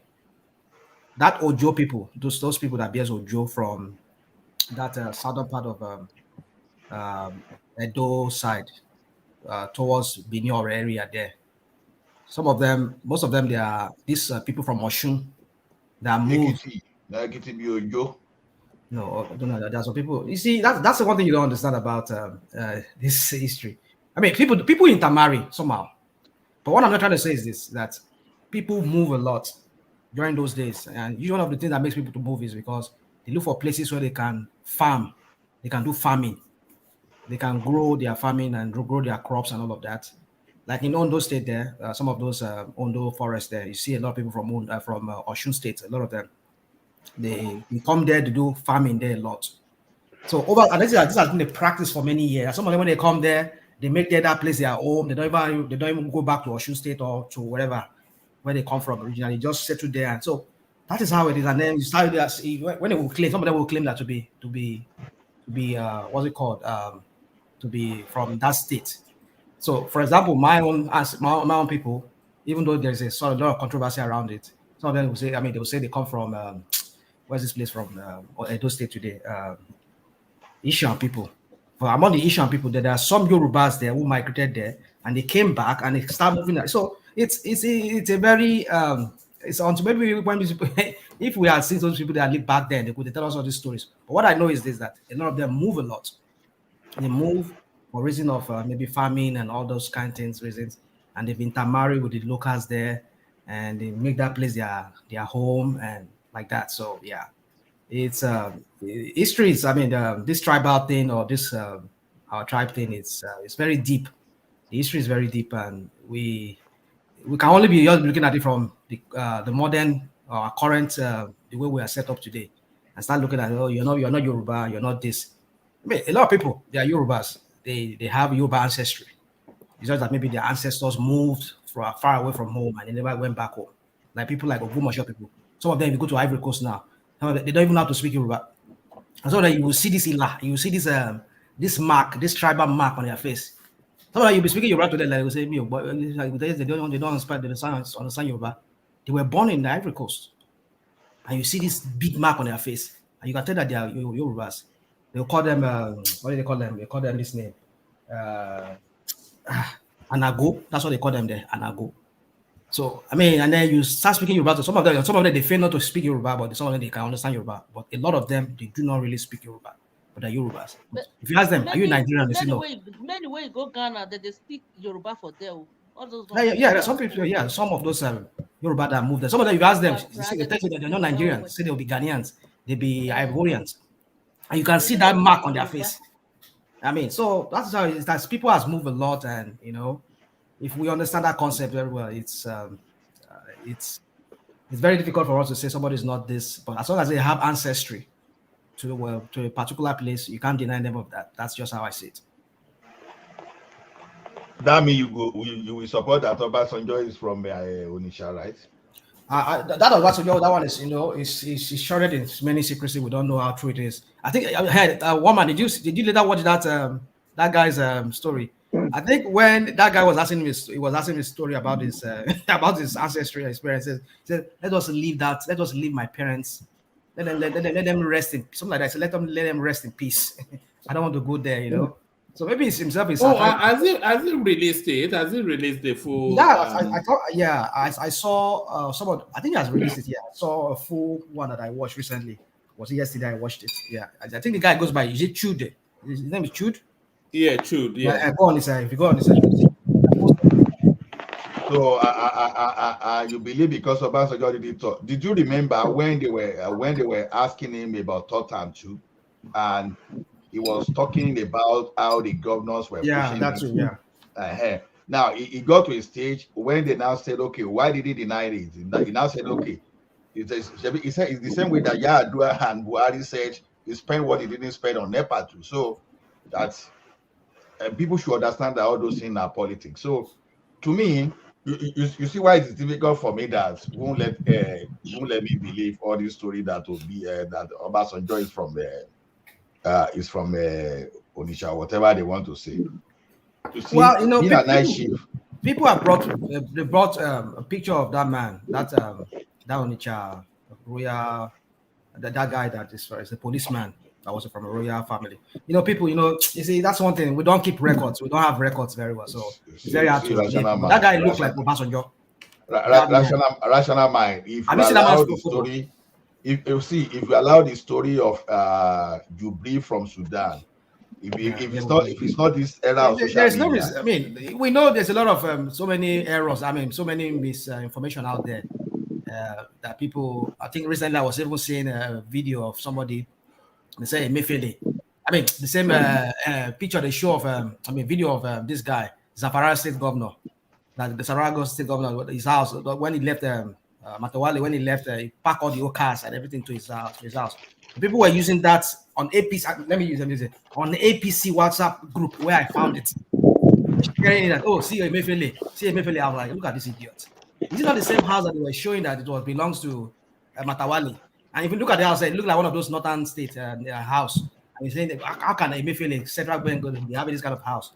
I mean, look at how they misinform people. So many misinformation out there. We don't even know which one to even hold on to as a truth. Just for us to. You see the Meji Bankole's father and and what's the Obasanjo? They are both high chief in Egbaland. High chief. The Meji father. Yes, now by Bankole Dimeji, and this you know saying Obasanjo now friend, now. So and the Meji Keresi Obasanjo now picking to Obasanjo now. What are you talking about? Dimeji's father, Dimeji's papa. His father. In Papa, yeah. So and Obasanjo, they are what? And Obasanjo, they both be friend and high chief for who. So the thing is, we're not saying that. No, what I'm saying is this: is it possible for when you look at the high chief of who we are talking about? It's not a regular traditional chieftaincy. It's just like when you are talking of a Balogun of a city, for example. You are talking of Otun, Osiyashipa. You know, when you start looking at those core traditional chieftaincy, and you can't just be a foreigner and you come and occupy those positions. So it belongs to the lineage that is from generation to generation. So don't think that it's not like that. It's not always that way. It's not always that way. Maybe it's on culture. It's not always that way. You know Jimo Ibrahim. You know Jimo Ibrahim. I know Jimo Ibrahim. So Jimo Ibrahim, according where I'm from, my area where I'm from, he owns a chieftaincy title. But it's that when Toba Mark Python, delay fun, I mean, somewhere else. It's not from that area where he carries that chief. Among the Kales, poor Kales. I mean, they said it's not even it's not even a Kale person or a poor person. You see, that's the confusion that he has chieftaincy title. So what are we talking about? See, for me, I don't believe he has his chieftaincy title in Inowu. I'm talking of. But as long as his mom is a Yoruba woman, why not? I can give rational mind Boba Kwelua of Adwekiti. I can give you any chieftaincy, but I'm talking of traditional, something that has been from the beginning. It's just like you say foreigner become a Oni of Ife, or a foreigner becomes Alaafin Oyo. That's the type of chieftaincy we are talking about. You can't. No, Ola, that is king issue you are talking about. Anybody can bear title in anywhere. Look at Amechi. Look at Amechi now. Let me make example for you. Amechi, they gave him title from Dora. You're mixing it up. There are core traditional chieftaincy title. Core. Not the creation that Oba, this king can just create one. The Jagaban of Bogu is a core title, which is vested in that community for generations, for decades. They give it to Tinubu now. Well, I mean, okay. Maybe among Yorubas, a certain one like Ashipa, Balogun, that kind of. You can't like Ario Okakanfo, for example. Ario Okakanfo can come from anywhere. Ario Okakanfo, do you know, Ola? Do you know this Ario of Okakanfo? This Gani Adam, they say even self is from Numpe tribe. That is it. That is true, and they even say Babangida. They say Babangida is from Yoruba. These are problem. This thing, when Pepsi told you now, you will be laughing, maybe because you didn't hear it before. This Ari of Okakan for this Yoruba Gani Adam. This is fat. They were talking. They say it's a Nupe guy. Even Babangida, they say is from Yoruba. I've said it here before that Gani Adam is not a Yoruba. That's what they said. So what are we not saying? People are this tribe of a thing. People, it's very. We don't keep documents. We don't keep historical. I mean, ancestry. I know. It's just a matter of time. People can even see Alaafin is not a Yoruba man because we see people saying Ilorin doesn't belong to Yoruba. I'm telling you something. See. No, I agree with you. I'm telling you some core traditional chieftaincy title that they will take you to a particular shrine. Not all these chieftaincy title. Okay, now see, look at all the Are Ona Kakanfo Yoruba. You understand? We are praying that the type that this guy is on Gani Adam will not go that way. So maybe on Gani Adam the thing will change. if you look at how Are Ona Kakan for Yoruba, their end in Yoruba land, you will see that there is Mama, something. beg, this topic, you will bring this one come tomorrow. I beg, maybe we talk the one with the grant. Maybe we leave this one. We just have to correct history. That's just the main thing. So saying But history is muddled up now. You can't correct it much anymore because everything no. Even this one that they are saying Obasanjo is embarrassing. Some people are taking politics beyond where discredited. How would Tinubu not be politics. They use one play where they call turn out to truth today. That the same no, see, if they use that play politics, like we were saying something there yesterday. If there's something that I say, okay, why is it that one man show is not commanding like a 1,000, 2,000 viewers at a go? It's just because you say the truth. And one thing about human being is this: anybody that tells you the truth, you want to avoid. But anybody can massage your ego and tell you lies until you realize yourself maybe after 100 years. People will always like, because you are pissing their ego, you are talking to what they want to hear. But you know, what man? I know what you don't want to hear. You see, Ola. You see, what me like? What with what this the idiotic Speaker of Lagos State? These are the things we're supposed to be doing. Now, since you should be fighting that, okay, let us start having archives where we'll be putting ancestry of people from Lagos. That's what you should be talking about, so that you can preserve. Like you talk about the language of Yoruba in Lagos, fine, and maybe other minor languages like the Egu. These are some of the things you will be talking about. That okay, we want to indigenize. We want to like okay, the language. But this one you are talking. This one you are talking. The king. I'm sorry.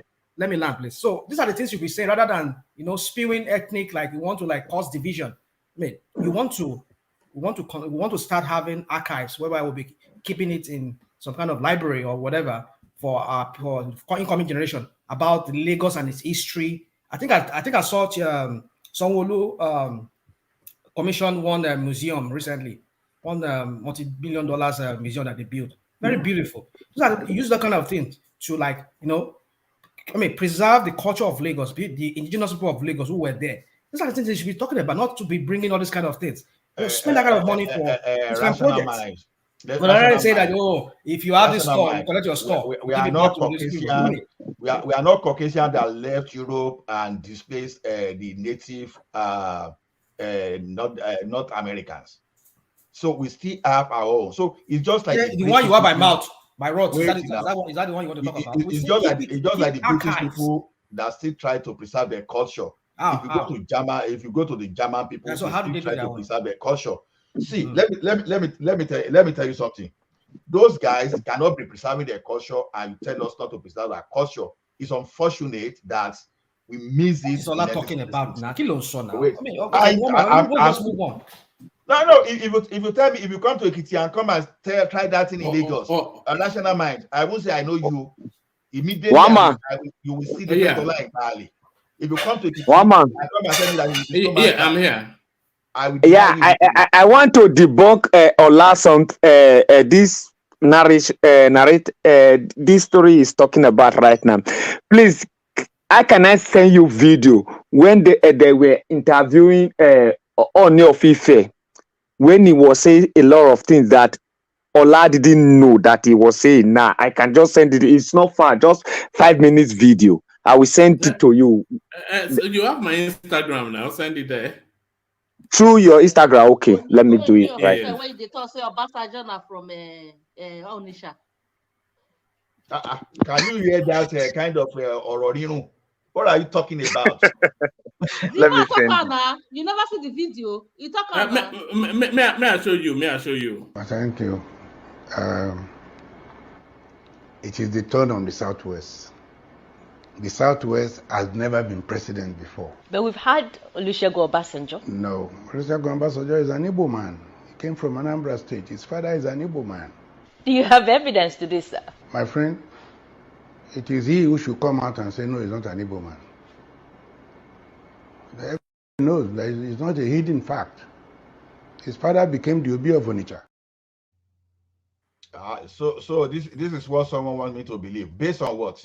Based on what? And the person that is even talking is not saying the fact I say is a well-known fact. Then tell us. Because when you see elders, But he told you now. He told you now. He told you that. He told you his father was the Obi of Onitsha. Yeah, but his father. So Obi of Onitsha. So we not know that they are supposed to come and claim. Hold on. Oh, like you don't know the story. Let me give you the story. This is the story. The guy that became the Obi of Onitsha, the guy was a police constable during those colonial times.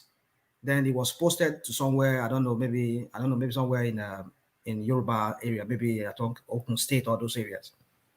And then one of the mates that work in his house, that's the story I read, that work in his house happens to be Obasanjo's mom. And then, being a police constable now, he just the scatter ground. I think one of the people in scatter ground was Obasanjo's mom.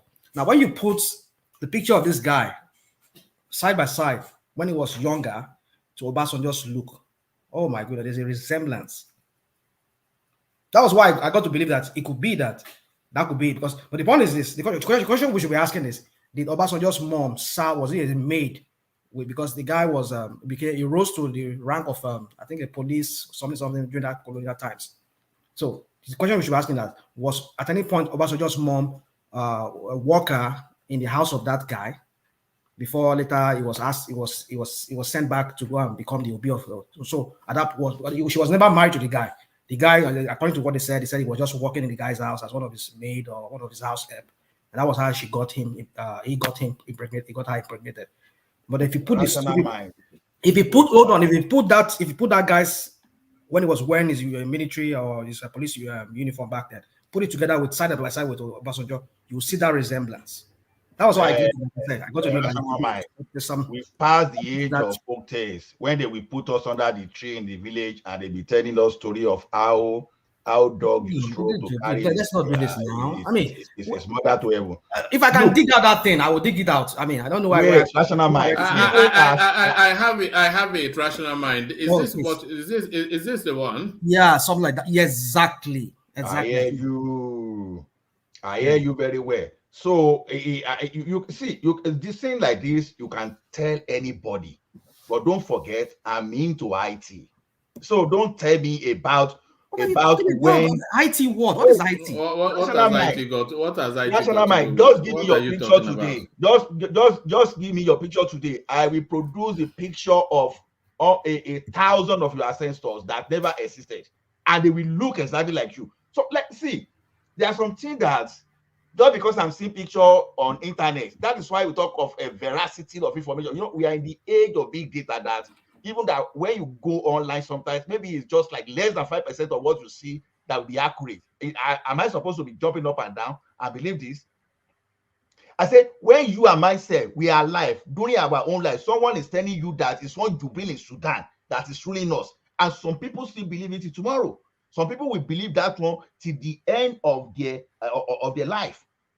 And some generations, they will still inherit this thing. Don't be surprised if some historians still talk about how one Jubilee from Sudan took over the Asho Rock without even the army chiefs and even the governors and those executive council without even them knowing. Well, that's what.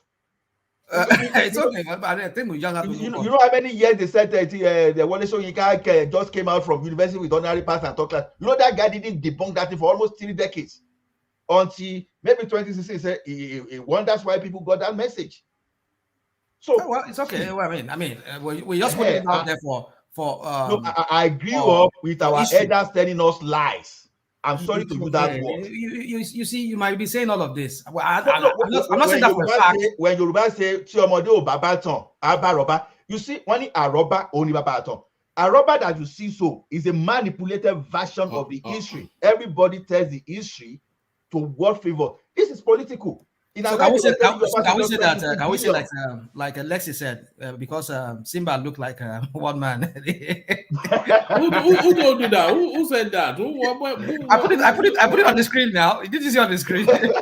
I didn't see it on the screen. No, what See, the look at it audacity? now. Look at it now. I see it. Lexia has been drinking those Scandinavian wine again. So, to me, it's a thing that is ridiculous to me, knowing quite well that that Obasanjo is high chief, and when you say high chief in Owu land, those are, you can't carry Omuale to go and occupy those positions. If you want to know, go and carry Omuale. There's no such thing like Omuale. Don't say that. I don't believe in such word. I mean, like you say, if the mom is married, if his mom is not married and she born out of wedlock, she get born out of wedlock. No, that's it. You can't call that. What I'm still telling you is this. I understand what you're talking about. Let's not. Just go on. So, one man, can we shift the? I know people like this story, but then can we move to another thing if you don't mind? I think you said Kuwait. I think we're looking at. Okay, it's actually Kuwait times. Yes. Go on. So go to that. You see, one thing is this: like people are saying some of us are optimistic. See, you can't just stop me from being optimistic. You see, one thing I see like is this: we really know the true situation in West Africa now, and it's just a matter of time we know our true situation. So, Nigeria, since we've been stock change in whatever we produce, and when people say you still want to maintain this fuel subsidy regime, the other time you start wondering if people really understand exactly what you are saying. You are trading your what is supposed to be your improved household income. You are trading that for someone that is taking our collective wealth to go and just dash out somewhere, and people are enjoying. That's exactly what is happening, because if Republic of Benin is feeling this first subsidy, I think what they will still feel in the future will be more than first subsidy. They will still feel a lot from that smuggling, because Republic of Benin, I think that axis too. Although I don't know what is happening within that the Niger Republic and all those. At least I know that Republic of Benin is responsible for a significant part of smuggling in Nigeria today. And but Ola, a woman, for clarity, please. Now, from what, because I'm yet to see, because I came in late. I'm sorry. Pardon me for that. But from what that Kuwait time says, because what I'm seeing Tinubu doing right now is what has always been, that these idiots that just left, I mean, I'll kind of put some kind of bottleneck into everything and maybe close down the border, this and that, those policy, bro. It's like Tinubu reverted back to more like what Obasanjo had on ground when Obasanjo was there. And when Obasanjo was there, oh my goodness, Cotonou economy was booming. There were a lot of cars that were being shipped through there, because even right now, I must say to you, there are cars that are still being shipped through there. It's less expensive when you ship through there and you clear from there. Maybe the only problem is trying to smuggle it through the border into Nigeria, which there are many ways they can do that still. The business is still booming. So what I'm trying to say is that people import into there, the excise duty and import it or whatever there is it's cheaper compared to Nigeria. So how has that stifled the economy there? Because that's what I don't even understand. What is this Kuwait time saying about Benin Republic and maybe Togo, other West African countries having problem with the new Tinubu's policy? No, what you are reading there is fuel subsidy now. Okay, fuel subsidy. Because our fuel, you bring the vessel, you just pay. Maybe Nigeria in the recent is consuming like 50 liters, like 30 million liters, and you ship the remaining 30 million liters to Republic of Benin, Cameroon, and so. So, removing the fuel subsidy now, what will happen? It simply means that the pump price will go back to the real market rate. So you'll be buying something cheaper before, and all of a sudden they remove all those things away.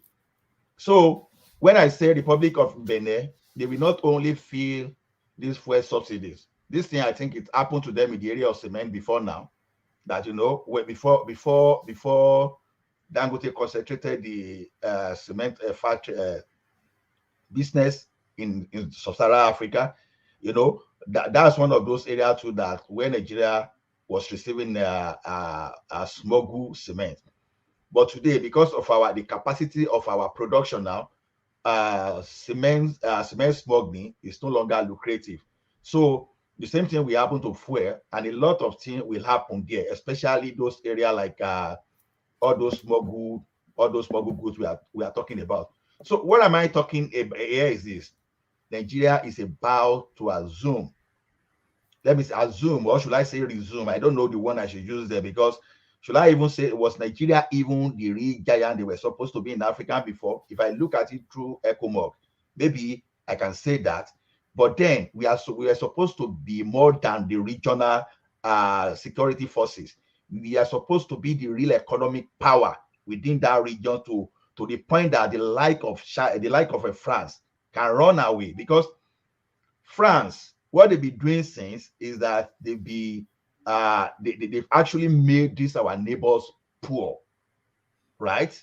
But now the Chinese, they were finding their way to enter into that place in the name of a project, because their own is like in form of a direct foreign investment, that okay, if they will not be able to pay, they will take over that asset. So they are putting infrastructure in place. But what I think how this Tinubu policy will benefit our brother is this: our neighboring country. We were supposed to dominate that place with our products, with our with what we'll be shipping out from the country, instead of them dumping foreign materials into our country, or instead of us subsidizing our consumption for them too. So to me, they will feel the impact initially now, especially when you remove fuel subsidy. It simply means that they will have problem with the economy too. The production of the local services will increase. So if those things will increase, then you don't have that advantage of even smuggling back to Nigeria too, if we implement it very well. So to me, for the like of a rational mind that don't for a person like rational mind that doesn't want this first subsidy to go, this is clearly telling you that what are you talking about now? Why would you say I don't want first subsidy to go? Why would you say that, Ola? I mean, haven't you know you and I haven't you argued here on this place? That's why I'm talking about you directly. Let me play you this clip, which speaks to this space that you're talking about. Let's go over to the Green Chamber, where the House of Representatives has rejected a motion to suspend the license allegedly granted to Dangote Refinery as sole importer of premium malted spirit, PMS. A member of the House had prayed the House to urge the Nigerian National Petroleum Company Limited to suspend the license and expand the option to other capable importers, despite NNPCL's denial of the claim. However, the lawmakers voted against the motion. Meanwhile, the House also rejected a motion to address the migration of Nigerians to other countries in search of a better life. Our correspondent Terry Kumi has more. It's the second plenary session of the 10th House of Representatives, and members are already firing on all cylinders. Despite the denial of the Nigerian National Petroleum Company Limited that it did grant sole license to Alhaji Aliko Dangote, owner of the Dangote Refinery, to import premium motor spirit, a federal lawmaker calls for the suspension of the license for a review to accommodate all the petroleum marketers. NNPC Limited yesterday issued import permit to Dangote Petrochemical as a sole importer of petroleum product to this country. Mr. Speaker, that is not what should have been, because there are other importers of this petroleum product over the years in this country, and they are doing wonderfully well. And they have employed so many Nigerians, and they have built so much infrastructure. The motion is, however, rejected by a majority of the lawmakers when it's put to vote. Those who are against you say nay.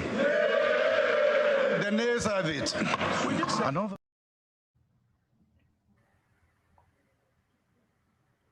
So wait, can we continue? Yeah, carry on.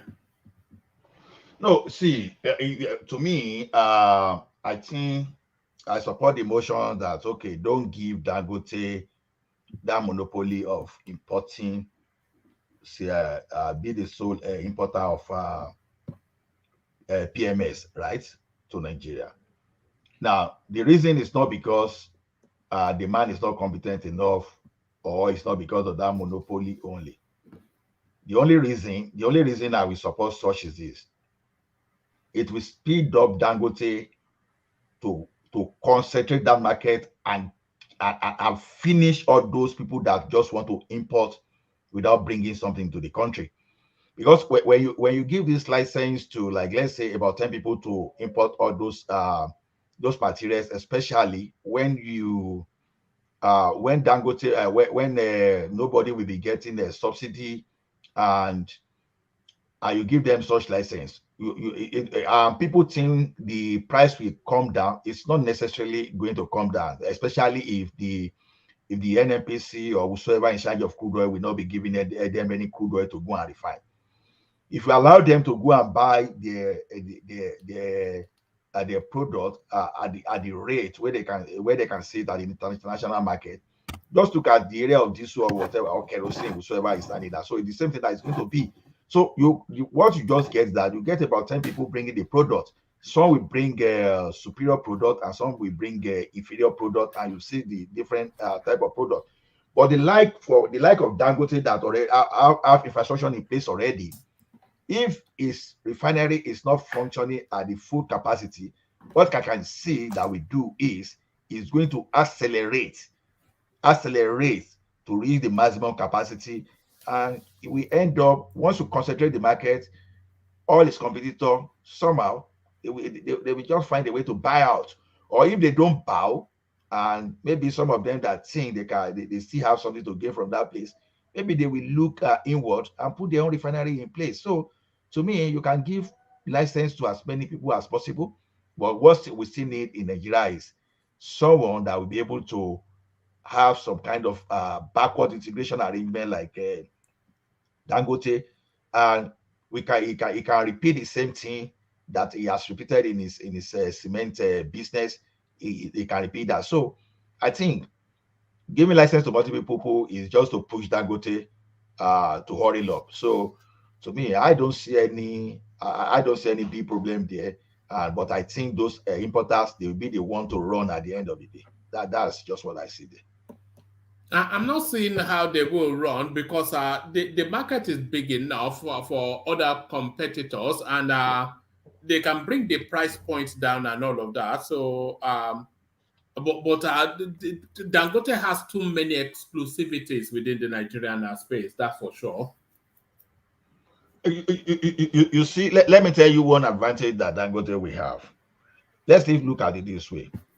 If the price of petroleum product is like let's say crude oil price is like $150 per barrel today, now the person that is going to buy in the international market is going to incur more cost than Dangote, because now the delivery time for Dangote will be faster than any of those people. Okay, just look at someone that, okay, you are getting petroleum for, let's say, $150. You are now telling. What is the basis for this assertion you're just making? What's the basis for it?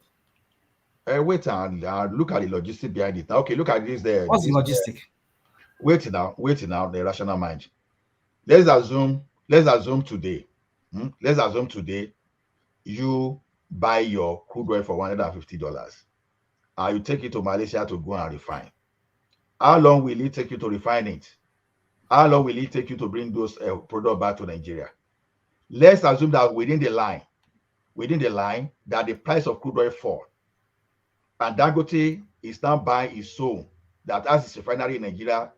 Suddenly the thing fell to $100 per barrel, and it produces in Nigeria. Who is going to be faster? Dangote is almost just in time. Dangote will not be incurring so much in terms of storage. Look, it will still incur in time of storage. What I mean is that it won't be incurring so much in storage in transit. That's what I'm telling you. That's exactly what I'm saying. Because it's going to produce its own locally, and when you produce locally, you are very close to your customer. But you that you want to be bringing from a foreign country, you have to forecast and you have to incur cost ahead. No, but that's not what we're saying. Ola, you're getting this mobbed up. I don't know. Maybe I'm the one not understand what you're saying. They give this guy. This guy has a refinery he's building, which the Bubu Commission. Now we're now finding out that it's not going to be ready till maybe 2026 or whatever they're saying now. Now this guy has to now to be given a sole, what do you call it? Is it sole importation license? I don't Which even I know don't what. agree with. Hold on. We don't even understand what the license is all about. So people now said, from what I'm hearing from what that guy said, that rep member said, that he was given a sole importation, which means now that he's the only one that has the exclusive right within Nigeria to bring in PMS or to bring in whatever, to bring in refined product. Now, what about those people that are people like Otedola and people like this Sahara Energy, all of them that have license to bring in fuel? So does it mean that the license will be revoked? Now only him will be having it to be bringing it in. Now, what happened to the refinery he's building? So why did he have to get some subsidized amount of money for a dollar rate from CBN when this the clueless CBN governor was there, when they had to give him billions of naira to subsidize the dollar for him? So what is this guy? What I mean, I don't just understand how we think in that country. Is this guy the only person in that country? Are you people here? You're talking to you the Agbado people here. You come here, you talk about free economy, free market. What is free in this one now? Rational Mike, you are not saying. I think you are saying they are different from what I'm saying. I'm telling you that I agree that licenses should be issued, not to Dangote alone, to as many people as possible. But I will now see that one as a challenge for Dangote to speed up and make sure that its refinery is functional and is functioning at the full capacity. That's what I just said. Because once its refinery goes on to that full capacity, those people that do not have facility on ground to refine, if they want to depend on foreign, which I don't think they may want to depend on foreign if they have Dangote, because some of them eventually they may start giving Dangote to refine for them if you give license to many people. You understand? So I'm just saying that if you give license to them now, Dangote as a businessman, it is normal. Sorry, hold on, Ola.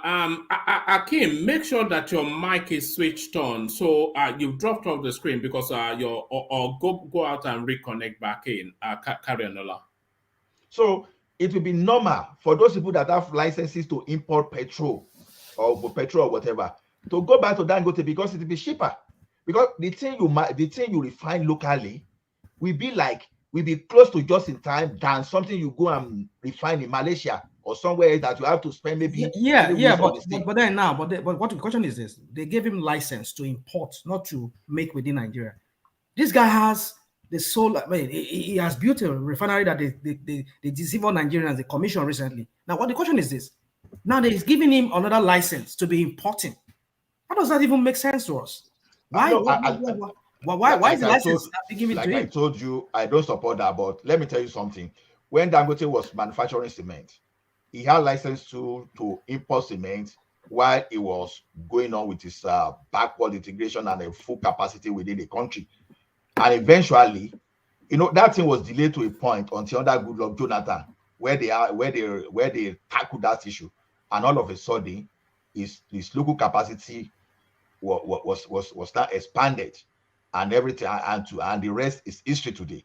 What I'm saying that for now, there's nothing wrong if they give many people licenses to do that. But the government should stand by that policy that, okay, I want you guys to import, let's say, to 2025, whereby you must make sure that your local capacity is ready. And anybody that's local capacity is not ready, I don't care if it's only Dangote that we have that capacity in 2025. If nobody out of those people that you've issued license to, if they don't have their capacity, please send them out. I don't care about all this monopoly we are talking about.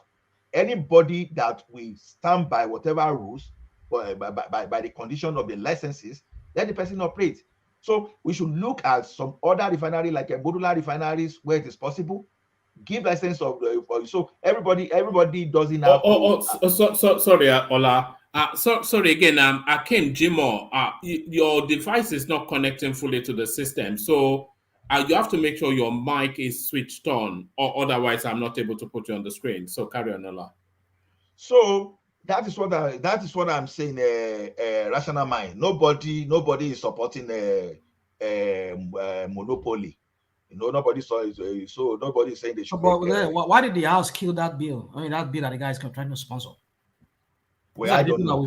Those are people that they voted. They were expecting to do the bill. No, to be honest, I don't know. I only made my statement based on what I understand. Rational mind. When I saw that clip, it just made me think that everything changes but remains the same.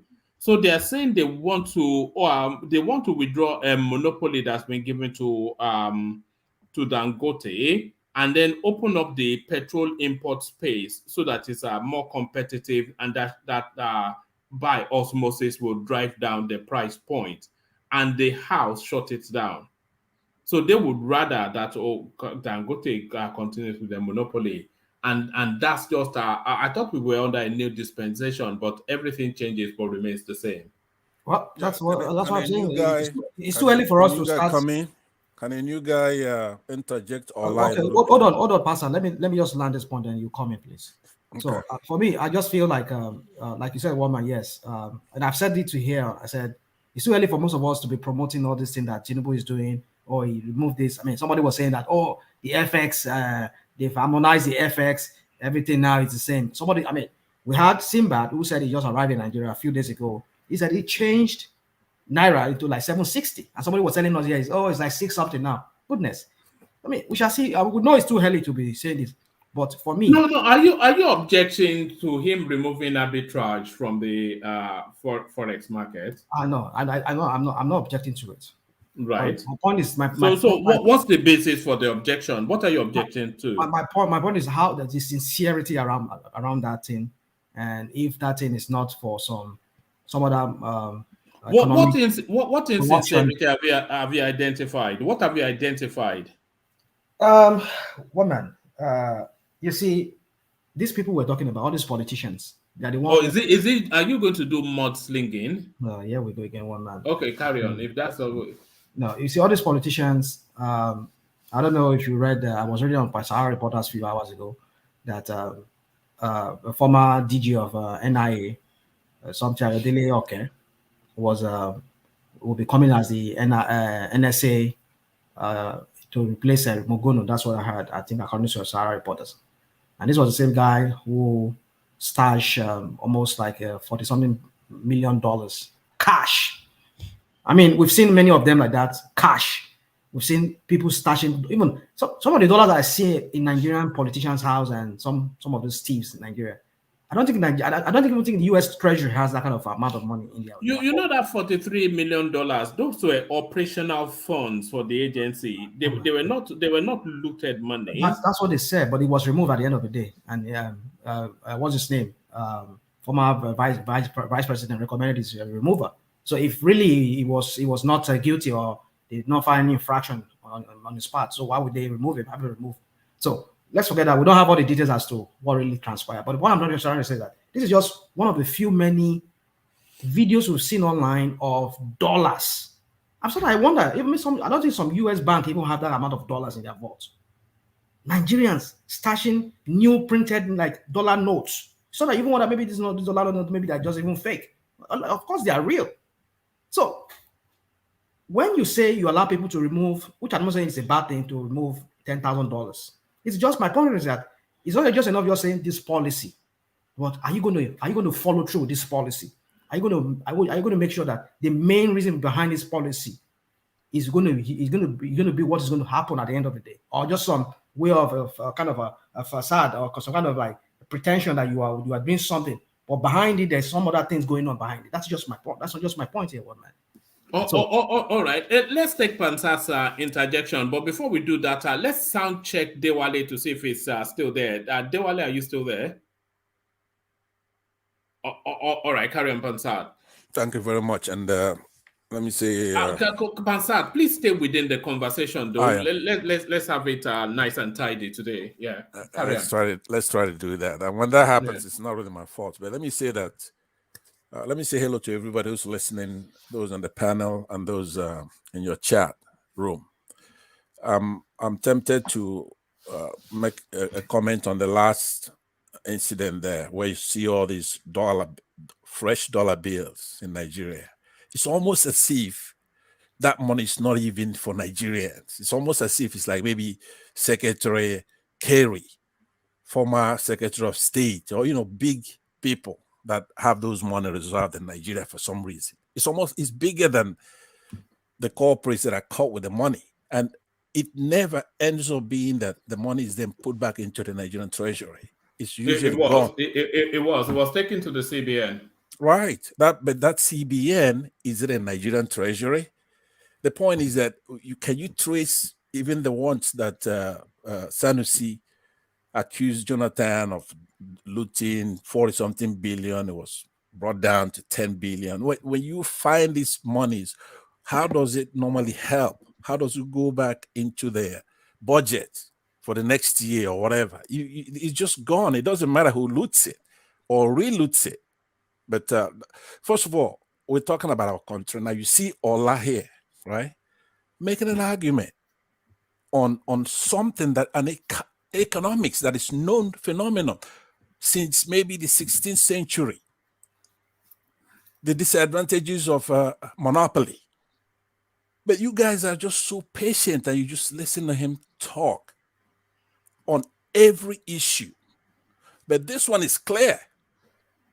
We know Dan Tata, who is the uncle or grandfather of this Dangote. This is what they've been doing for a very long time. It's time to stop these kind of things. We're educated. We're in the.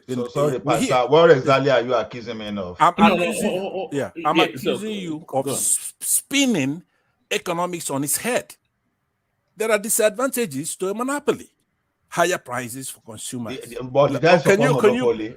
No, don't misrepresent me. Did I support monopoly? If you support anything Dangote is doing, you support a monopoly. If you just say Dangote is good, just saying that you support a monopoly, because he is the textbook definition of a monopolist, right? Now, we could go into tangents discussing who are behind him. It's not just him, but it's a monopolist.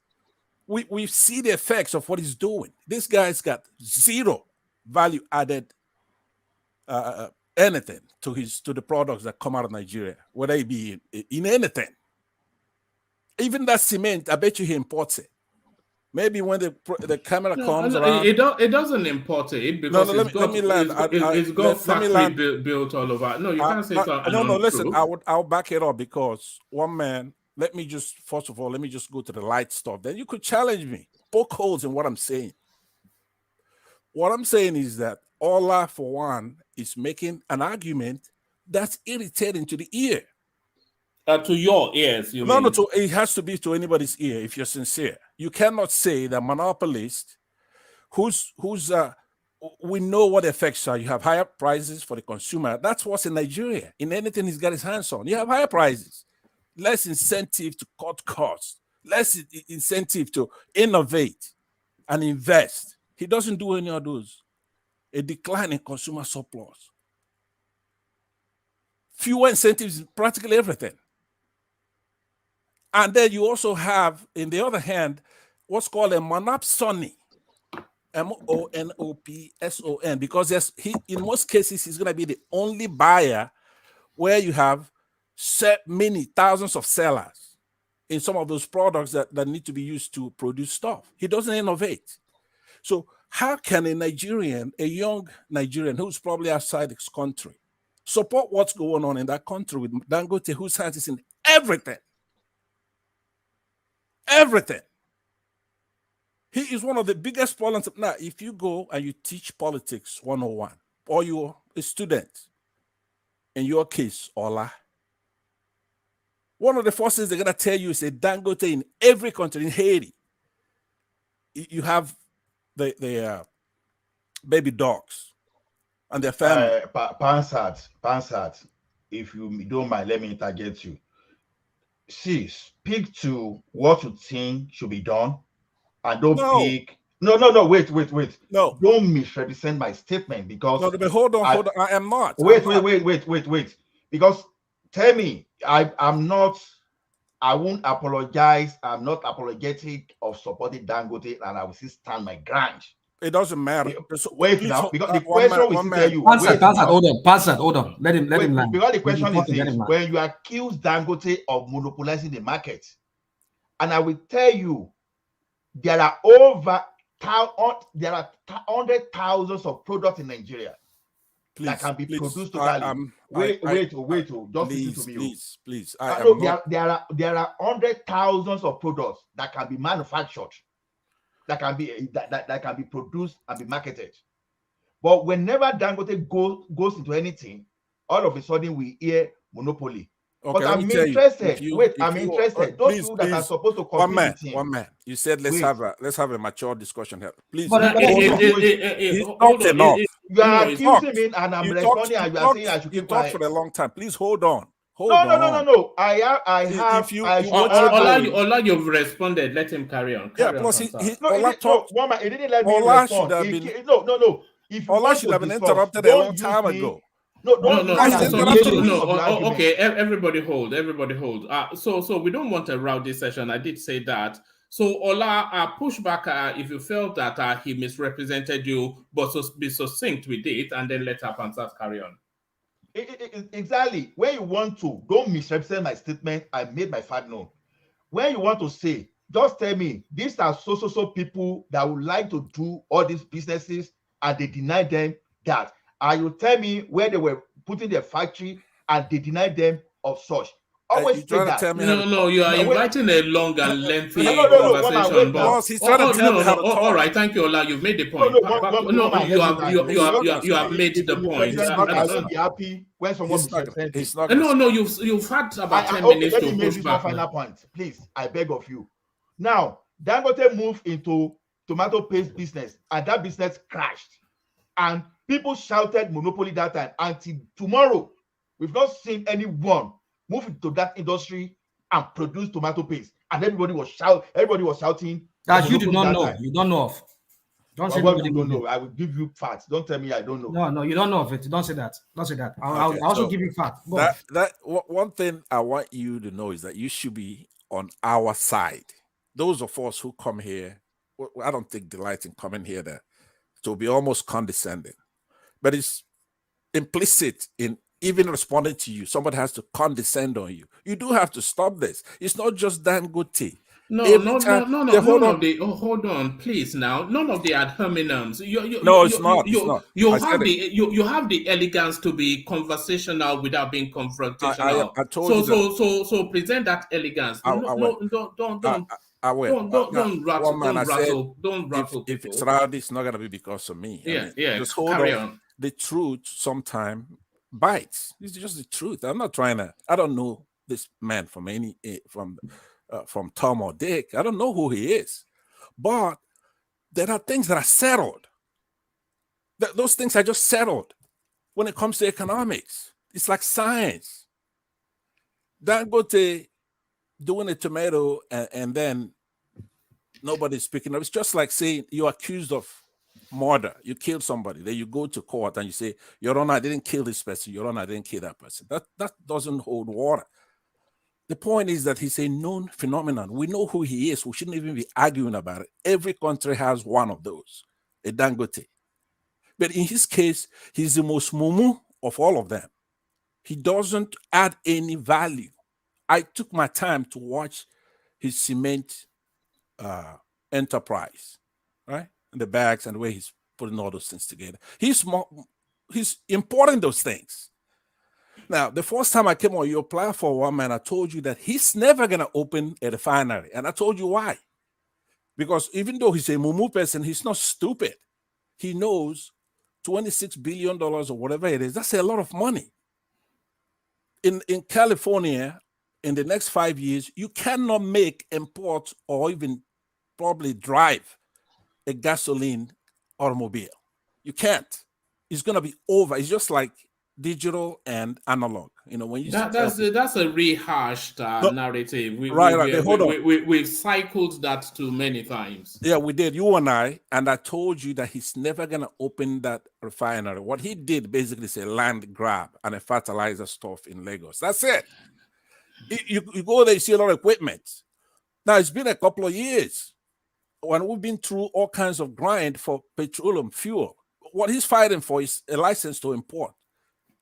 If a monopolistic adventure, that's all.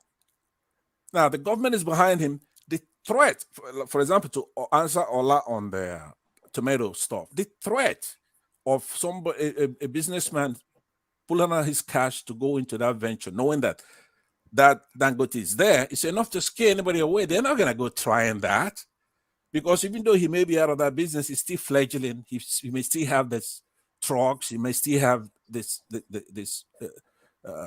operation somewhere hanging around. Now, those who try to compete with him in cement, like Ibeto, they were vanquished. Some of them barely escaped going to prison. Some of them are dead.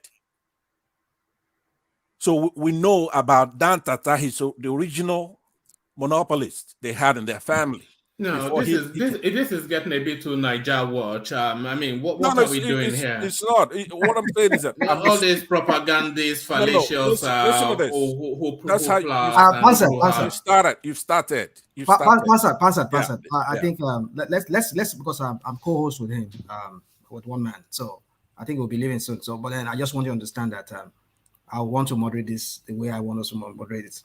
I know we've heard enough. I mean, let me not say enough, but at least for now, on that Dangote issue. Let us see other people wants to chime in. Let me conclude by saying okay, you know what? If you have to conclude, hold on. If you have to conclude, I will give you like 2 minutes, and I will let that. That's generous. That's okay, please generous. do 2 minutes. I'm already irritated by one man's like. No, it's okay. Don't say that. Let me say that. No, it's fine. The feeling is mutual. So carry on. Very good. Yeah. Monopolies gain political power and the ability to shape society, especially in undemocratic and unaccountable ways. So that is a known phenomenon. It's elementary to come here arguing that point, because first of all, you can couch your argument, somebody who likes or hates. That's not a currency. It's not about like or hate Dangote. What do I care? The point is that he's doing a lot of damage to the country. It's almost impossible for that country to go forward without tackling him. We have to tackle him. Those who like to worship idol may find that objectionable or say, oh, we have the richest man in Africa. Well, that's childish. We want to have a lot of rich people in Nigeria. We don't have to have the richest man in Africa. We have to have a lot of rich people. Do we not? I said we don't have. It's better to have a lot of wealthy people than to have one giant wealthy person who is retro-progress. He does not produce anything that's value added, not one. Now, when I say value added, somebody say, okay, if he manufactures petroleum, that's not what you have to go and look at. The textbook definition of value added product is. Now, other billionaires in other countries, such as Elon Musk or Bill Gates, you should look at the products they make. They innovate. When it comes to philanthropy, they're there. Right? We went through this crisis, NSAS. Where was he? Look at the education in our country. He donated palliatives during the virus. Yeah, that's something. It sponsored countless people through education. So did I. So probably so did you. He does things that all of us do, right? We donate things during those kind of problems. But what I'm saying, that's not even the qualms I have with him. What I'm saying is that we have to go. We don't have to reinvent the wheel. We see how societies function. If you go to, like I said, Politics 101, you go there. I mean, it's laughable when you go and see how they studied all these things. They know our society. I'm talking about elementary politics. They already know the economics. That's where you even 30 seconds more. 30 seconds I'll give you to wrap up. Yeah, thank you very much. Let me just say, please, for the benefit of those listening to us, and particularly to you, Ola, for some reason you speak a lot here. You talk and you talk. Nobody, they're just so ginger with you. It's a wonder that Rational Mind is here once in a while to push back a little bit, but he's too nice about it. So I've come here to beg you to repent today. Stop on every issue. On every issue, you side with the government to the detriment of the society, of our people. You belong on this side and you're very smart. I already know you're smart, but the point is, why are you worshiping idol? So cut the crap. Thank you very much. I actually see you as a narcissist. It's okay. No. Wait, rational mind. Don't say it's okay. No, rational mind. Don't say it's okay. Ola, I beg you, for God's sake, please. Yeah? No, wait. You don't need it. You don't need it. We're all listening. We don't need it. You don't need it. You don't need it. No. I know please. there's even a point I want to raise. See, you see, when someone is eloquent, sometimes there's a way you use your eloquency to mislead people. Yes, you can say we all know, but not everyone in the audience actually knows. Look at it this way. What I just said, I said it clearly that I'm not against monopoly, but the offense now is because I support Dangote as an entrepreneur that employs so many Nigeria. That's my offense now. Already by some logic, I'm supporting monopoly, right? So because we are talking of a situation of, I'm not a kid. I've seen a lot in that country that people will shout, oh, we are doing this, we are doing this. Even a colleague that at my level will be shouting, Dangote is monopolizing. I will say, is it Dangote that say you should not go to your own farm and go and use your father's farm and create value? And you are here, you are shouting that Dangote is monopolizing. I've seen that. You know, like there's a technique to digesting pansat. You have to suspend disbelief, and then you have to put yourself in some sort of suspended animation, and then go into the land of make believe. So with pansat, we are very much in the land. Rational man, did you say you have the capacity to bring one man to order? Can you? Today, is my boss. You don't have to bring me to others because I'm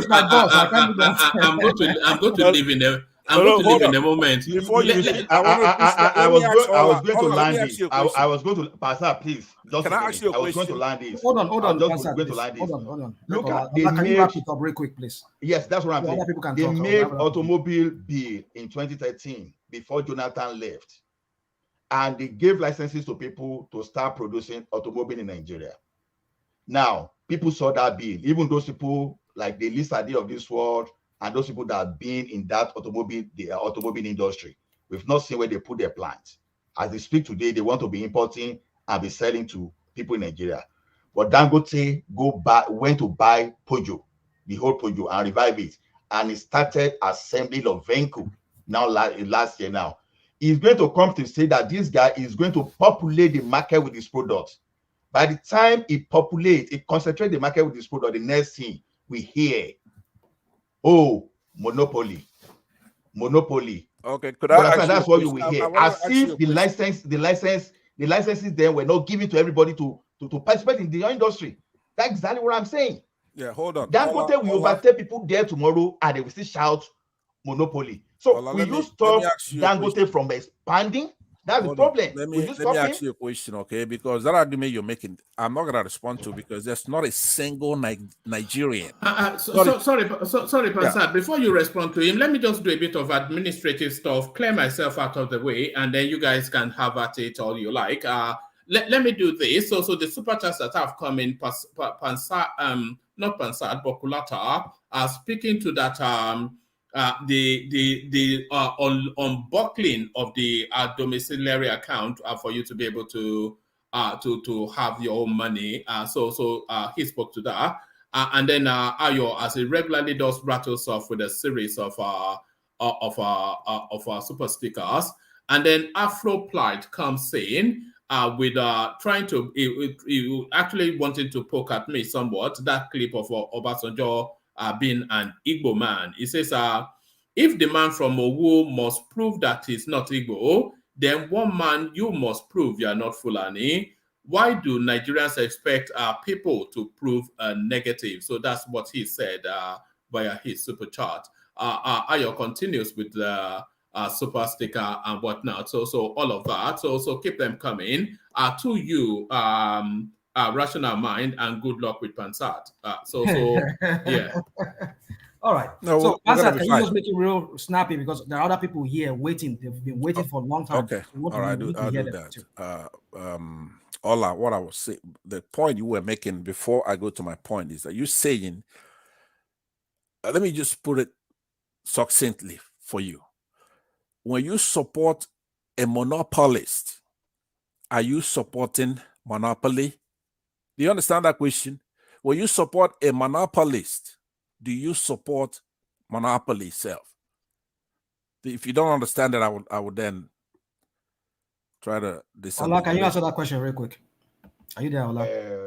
Rational mind, what type of question do you want me to answer there? And I told you, I made it clear here that Okay. I said it categorically that I don't support monopoly. But the question is this: if you give license to about 5 people to do something, and only one person is responding, at the end of the day, you say, okay, these people that are not respecting. Hold on. You ask him a question. Let him answer that question real quick, please. Just hold on. I know. At the end of the day, you now say, no. Hold on, Pastor. Let him land. Please. I beg you. I am not saying these people that that never honor their term of agreement for that license, and you're not okay. I will no longer renew that license.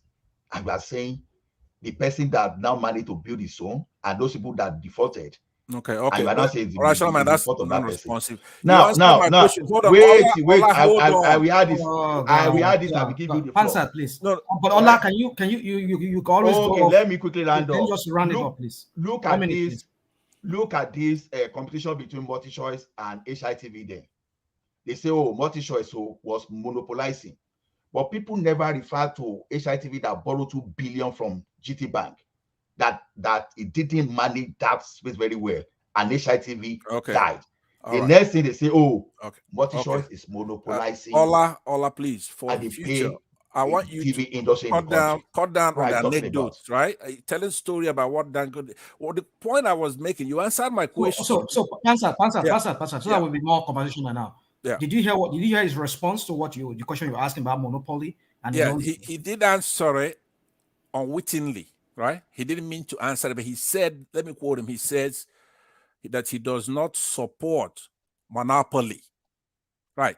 So that's what I wanted to extract. That's the only thing important in what he said. He doesn't support monopoly. So now, if somebody proves to him that Dangote is monopolist, that's what we now have to prove to him.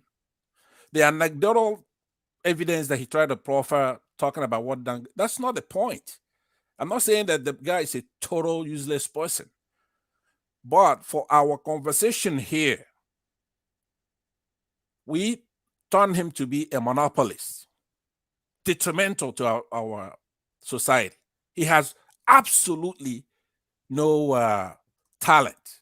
There's nothing Dangote does that anybody cannot do.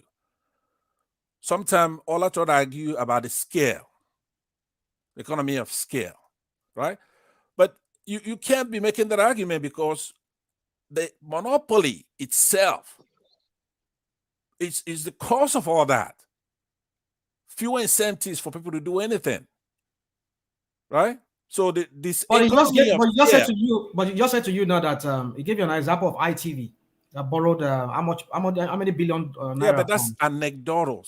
2 billion. Yeah, that's 2 billion. But they didn't manage it very well, and they went down. No, anybody else would tell him that that's anecdotal. That doesn't mean anything in what we're talking about.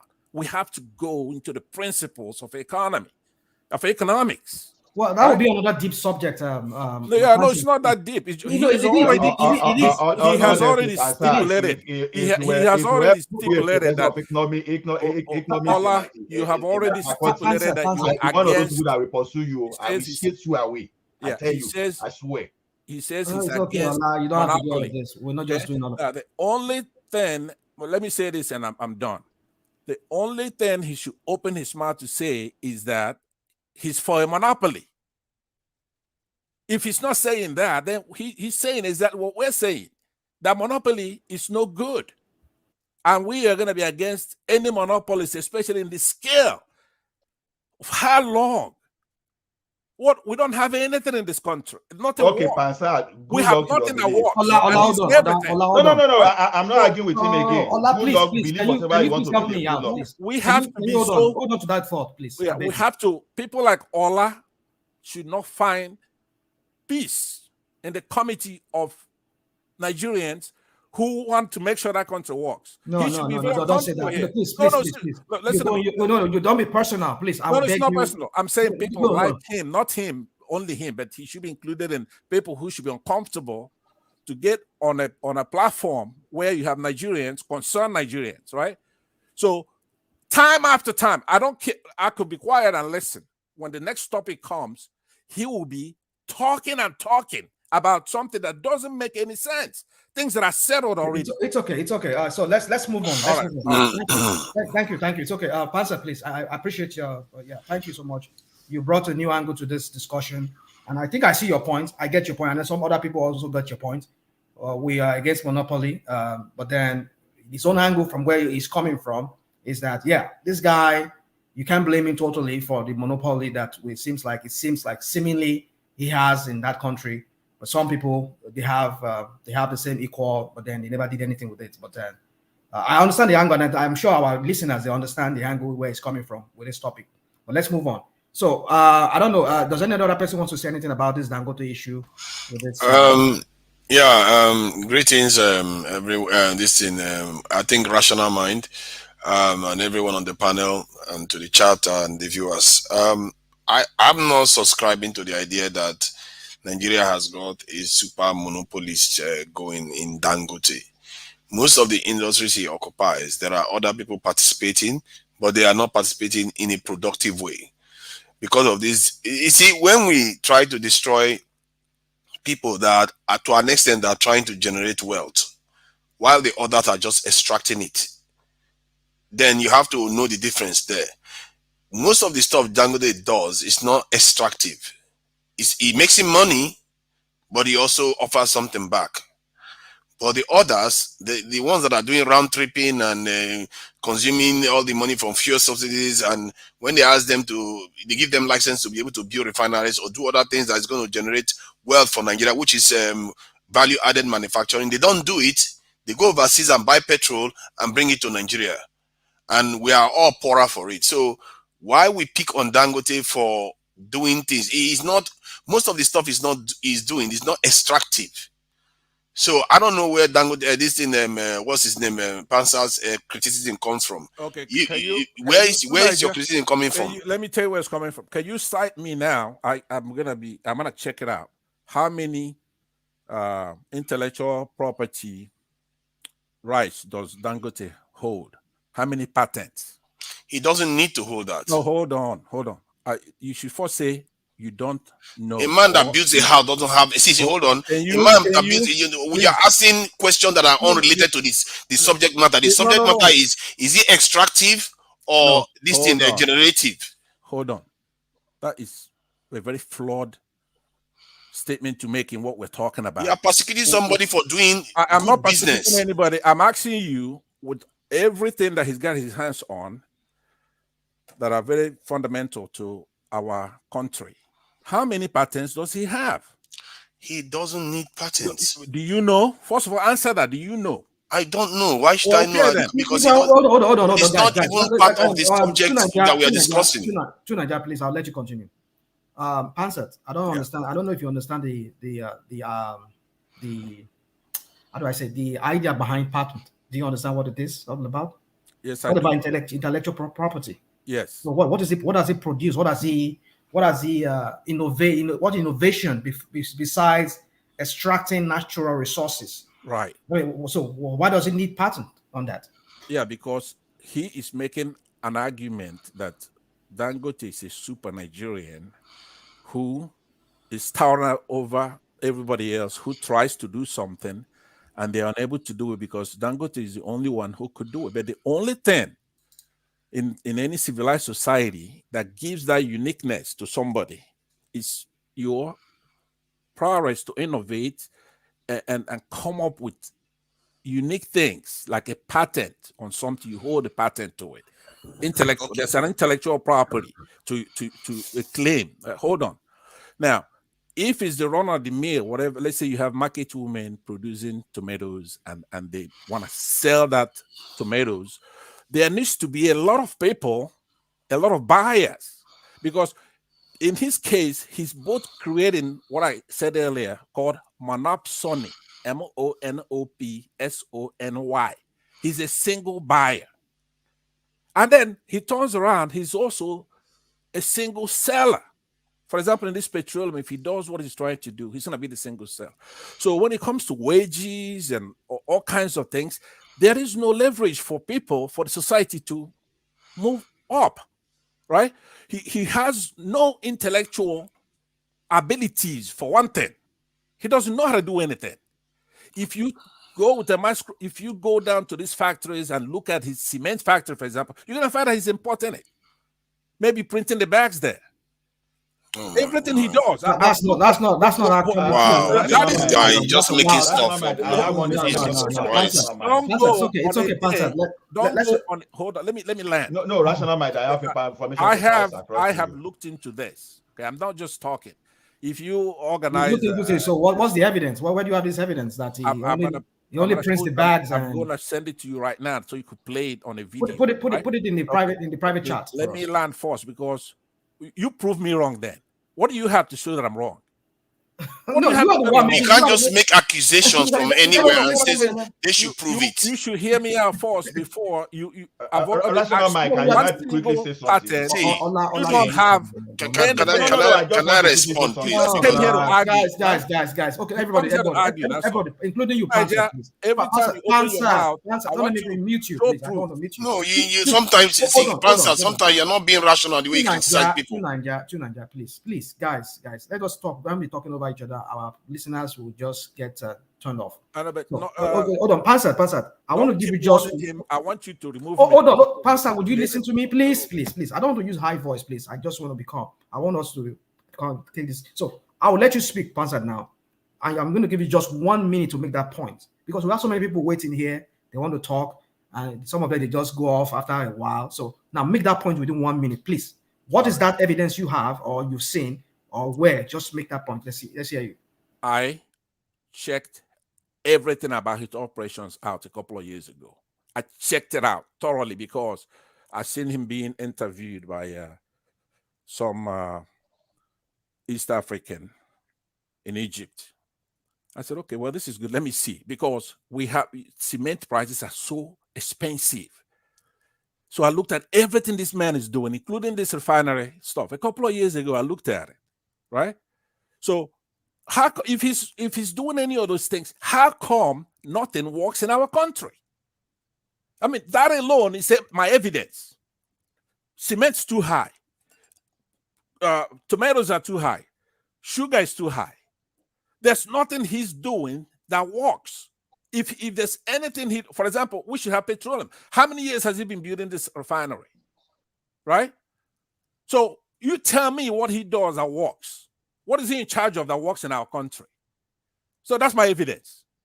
So when we're here trying to make this country better, and you have people like this to Niger running around trying to create academic debate. You know, I like debate. now it's to Nigeria, not online again. To Nigeria, because I do see him a lot in platforms, and we agree on some. You have your right to respond. We agree on some politics, right?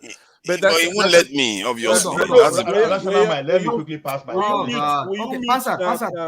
Nigeria, in 20 seconds, please. In 20 seconds, round up, please. Yeah, here's what I'm saying. How the floor so much, please. Right? I've come and I've said nothing works in our country, no matter who's in charge of it. Right? Nothing works. So if anybody's going to contradict me, they're going to come up and say, here, this works. He does it. He's the one who does it. And he's the only one who could do it. All right. But you don't go yet, Bansat. Don't leave us yet. I want to ask you a question, because you said nobody. So, but then I know you are an obedient. So, do you think Obi is the only person that can do it? We shall come to that later. So now, to Nigeria, please, can you have your you will speak. Yeah, he just reeled out some of the things Dangote could not do right, like the cement and all the rest of it. When in reality, the price of cement given you can translate it to the price of buildings in Nigeria is way cheaper than most other countries. The price of the actual properties. Hold on. You see now, you won't let me talk. You have been going on. Oh goodness. No, you will not do that. You will not do that. Please let him speak, because when you spoke, everybody kept quiet. Please allow one of the major factors in building a house is the cement content of the, because it makes up most of the structure of the building. And yet the price of those things compared to most other countries is actually more expensive in other countries than in Nigeria. That's the cement price we're talking about. And when he talks about monopoly, there are other businesses that make cement in Nigeria. If you go online right now, you will see them. It's not because they cannot sell. If they are selling it and they are manufacturing please hold on. They will outstrip this is Dangote. But because Dangote cement is more competitive, that's why he's there. And besides, he is offering something. This is what I keep saying, and he's blaming Dangote for running the country now. Hold on for a minute. Maybe Dangote, hold on now. Hold on. Let me respond. You had your chance to say your piece. Maybe Dangote is thriving in spite of the conditions in Nigeria.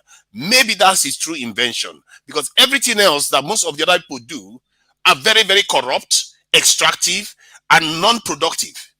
So when you keep blaming someone, this is why I say you have to be level-headed when you blame somebody. You can't just say, oh, the person that is actually generating money. Now, literally, he's built a big refinery to actually manufacture, do value-added manufacturing that P2B talks about all the time, and you're kicking against it too. I don't understand this mindset. If somebody is doing if somebody is doing something right, just take yes for an answer, move on, and go to where you need to criticize the person. Hold on. He's not doing something right. And you know that. Maybe you don't. It's possible that you're just ignorant and you're just talking. Okay, tell me what he did I'm going to tell you. Okay. Pastor, Yeah. can you please speak without having to...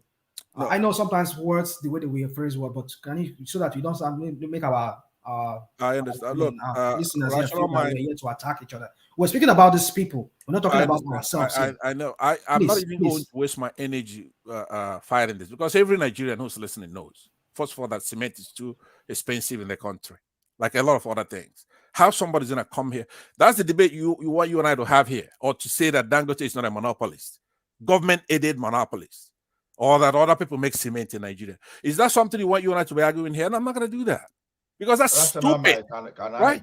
How could you make that kind of look? Rational mind, you don't want Thomas to be better than you are. No, you rational mind. You keep timing now. Right? What you are saying? No. You're gonna have there are other cement manufacturing companies in Nigeria. We can go on flogging this topic. Can you have the last word on this, and then we move to another topic? Pansat interjected 4 times. I know. But I'm still interjecting. It's okay. Pansat, it's okay. You've had so many times here. You've had a floor for the most time. I understand. To somebody like Nigeria, I have to really interject him on this. No. We can go on interjecting ourselves. Let me ask everybody else. Forget about Hold on now, Pansat. Would you allow me anchor this thing the way I want to anchor, because I don't want us to be too confrontational here. So Ola, please, can you make that insertion? Okay. Two things I want to say. As at 2021, I posted it in a link. There are 21 or 23 licenses for refinery in Nigeria. So if you have 23, that's a monopoly, right? And secondly, you say Dangote is monopolizing cement industry. I'm happy that many people have already told you that, okay, there are so many cement manufacturers in Nigeria. So are we saying Dangote too is monopolizing cement in other countries that gave him licenses, including South Africa? So it must be monopolizing all those economy too, right? So that's what I want to, that's the logic I want Pansat to explain there. Thank you. All right, thank you. Now, you heard him. That was not a rhetorical question. He asked me a question on the monopolistic qualities, basically. I didn't think anybody's going to come here to argue whether Dangote is a monopolist or not. That is something that is known by every single Nigerian. Now, you could make the argument and say, hey, look, he's the best. That's why he's a monopolist. You're not going to but hold on, about Pansat, but you just heard them give you evidence. I mean, I can give you two. No. Hold on. You talk, you speak. We have Bua, we have Beto, we have all those We don't have cement. Ibeto. We have all this. You don't They're have all making cement. No, they're not. Hold on. He I has remember back in the 80s. Hold on, back in the 80s. Yes, they were. We have Tate and Line. So, sorry, let me just come in for a moment. That BUA, he just secured a $500 million dollars from international funding to expand his cement space. But the term beautiful nonsense often overlabeled. But beautiful nonsense always a delight to hear. But nonsensical nonsense, it just irritates. Let's move on. Okay, let's just move on then. All right. The point I'm making is that the no. He said, hold on. He has said, the Ibeto story is known. Many people have come here and they talked about it. I've heard it on this platform. Those who are very conversant with it, and they discuss it with one man. Now, one man knows all these things. I'm not going to engage anybody in arguing whether Dangote is a monopolist or not, because he couldn't do anything without monopoly. Not one. He's so dumb that he's having our country go down. Okay, right? okay. So hold on. No, this is true. Can you hold on? Oh, okay. So this is now the last window for this now. This journey you're embarked on. So you now tell us one area that Dangote has a monopoly, and then back it up. If you can't, then we just move on. So one area where he has a monopoly. We've already talked about. Talk about it again. One area. Cement business, right? It doesn't have a monopoly there. Yes, BUA, several. No, those are not. The only competition he had was Ibeto cement. That was a competition. Now, when you hear somebody is a monopolist, it doesn't mean it's a total 100%, right? If you control 90%. Sorry, are you trying to reinvent the English language? No, let's go Google it right now. Google it and you find out. The price. Pansat. Yeah, I think you've made your point, and everybody we've heard it said it many times. Let's just move on. I mean, it's not even no. We're going to move on. Okay, please. We're going to move on, please. Because if we continue this, we'll continue laboring it. So we on the domiciliary account that we heard that Central Banks has allowed people to withdraw more than $10,000 daily withdrawal. I mean, how does that even make sense? I mean, when you're allowed to withdraw $10,000, I mean, how's that going to? What's the impact that's going to have on the economy? Considering that we have Nigeria's cash trap when it comes to foreign exchange, FX. So I don't know who wants to take a stab at that topic. Sorry, just before you go there, I just want to give figures. Dangote Refinery controls 60 to 65% of the industry in Nigeria. 20% is controlled by Lafarge Africa PLC. BOA controls 15%, and the other cement company in Nigeria, Northern Nigeria PLC, is about 5% or so. So there you go down, and it's not 100% monopoly. Google even has more monopoly in terms of search engine than that. Okay, so please go ahead. No. We're not going there. We're not going there again. We're not going. Please. You just want to insert that. Hold on. No. Answer, please. I don't want to go the route. Just hold on. No, you're not going to tell me to hold on. Sorry, Rational Mind. Let me insert this as well, just to highlight the level of ludicrousness that we've just now been. Apologies to the audience, by the way. Often instances the conversations are most instances more elevated than this, but then of course we cater for all. Yes. Watch this.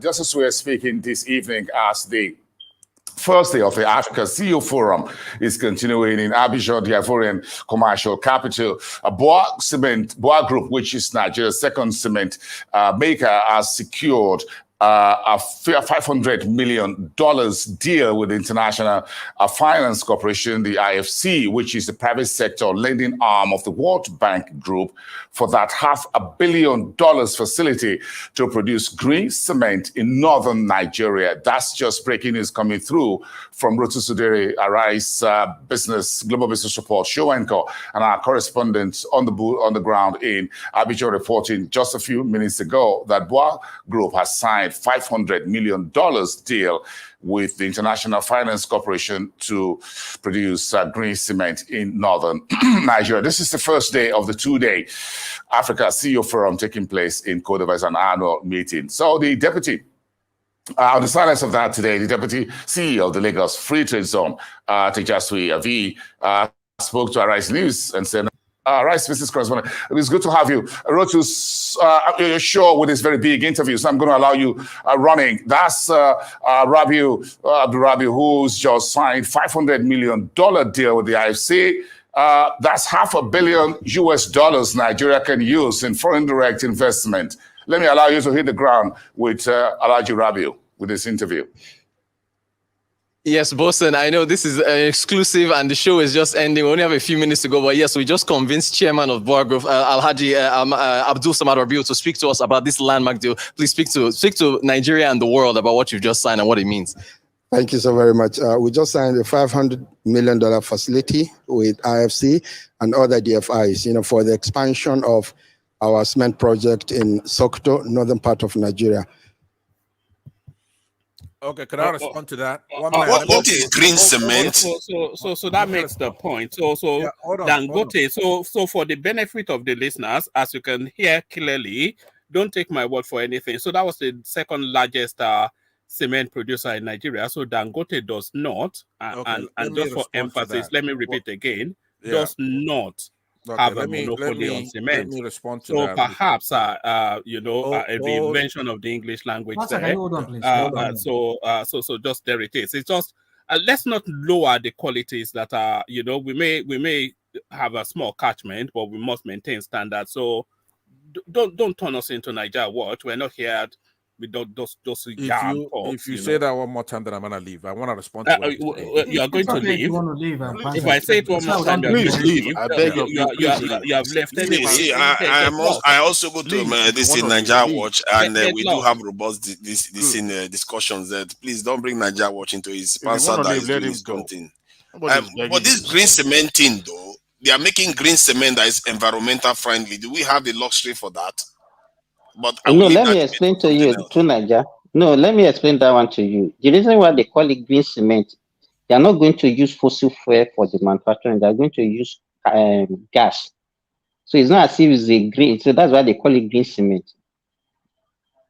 They said, it says green cement is an environmentally friendly product that minimizes carbon footprint. I said the reason why you're right. That's what it says. That's what it says. That limits this thing, carbon footprint of cement production. So you're correct. Well said.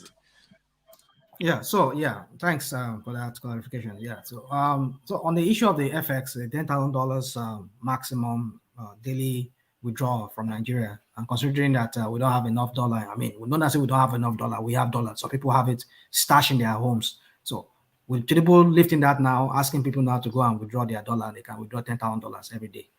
How do you guys see that? Do you guys think that's not going to backfire in some ways?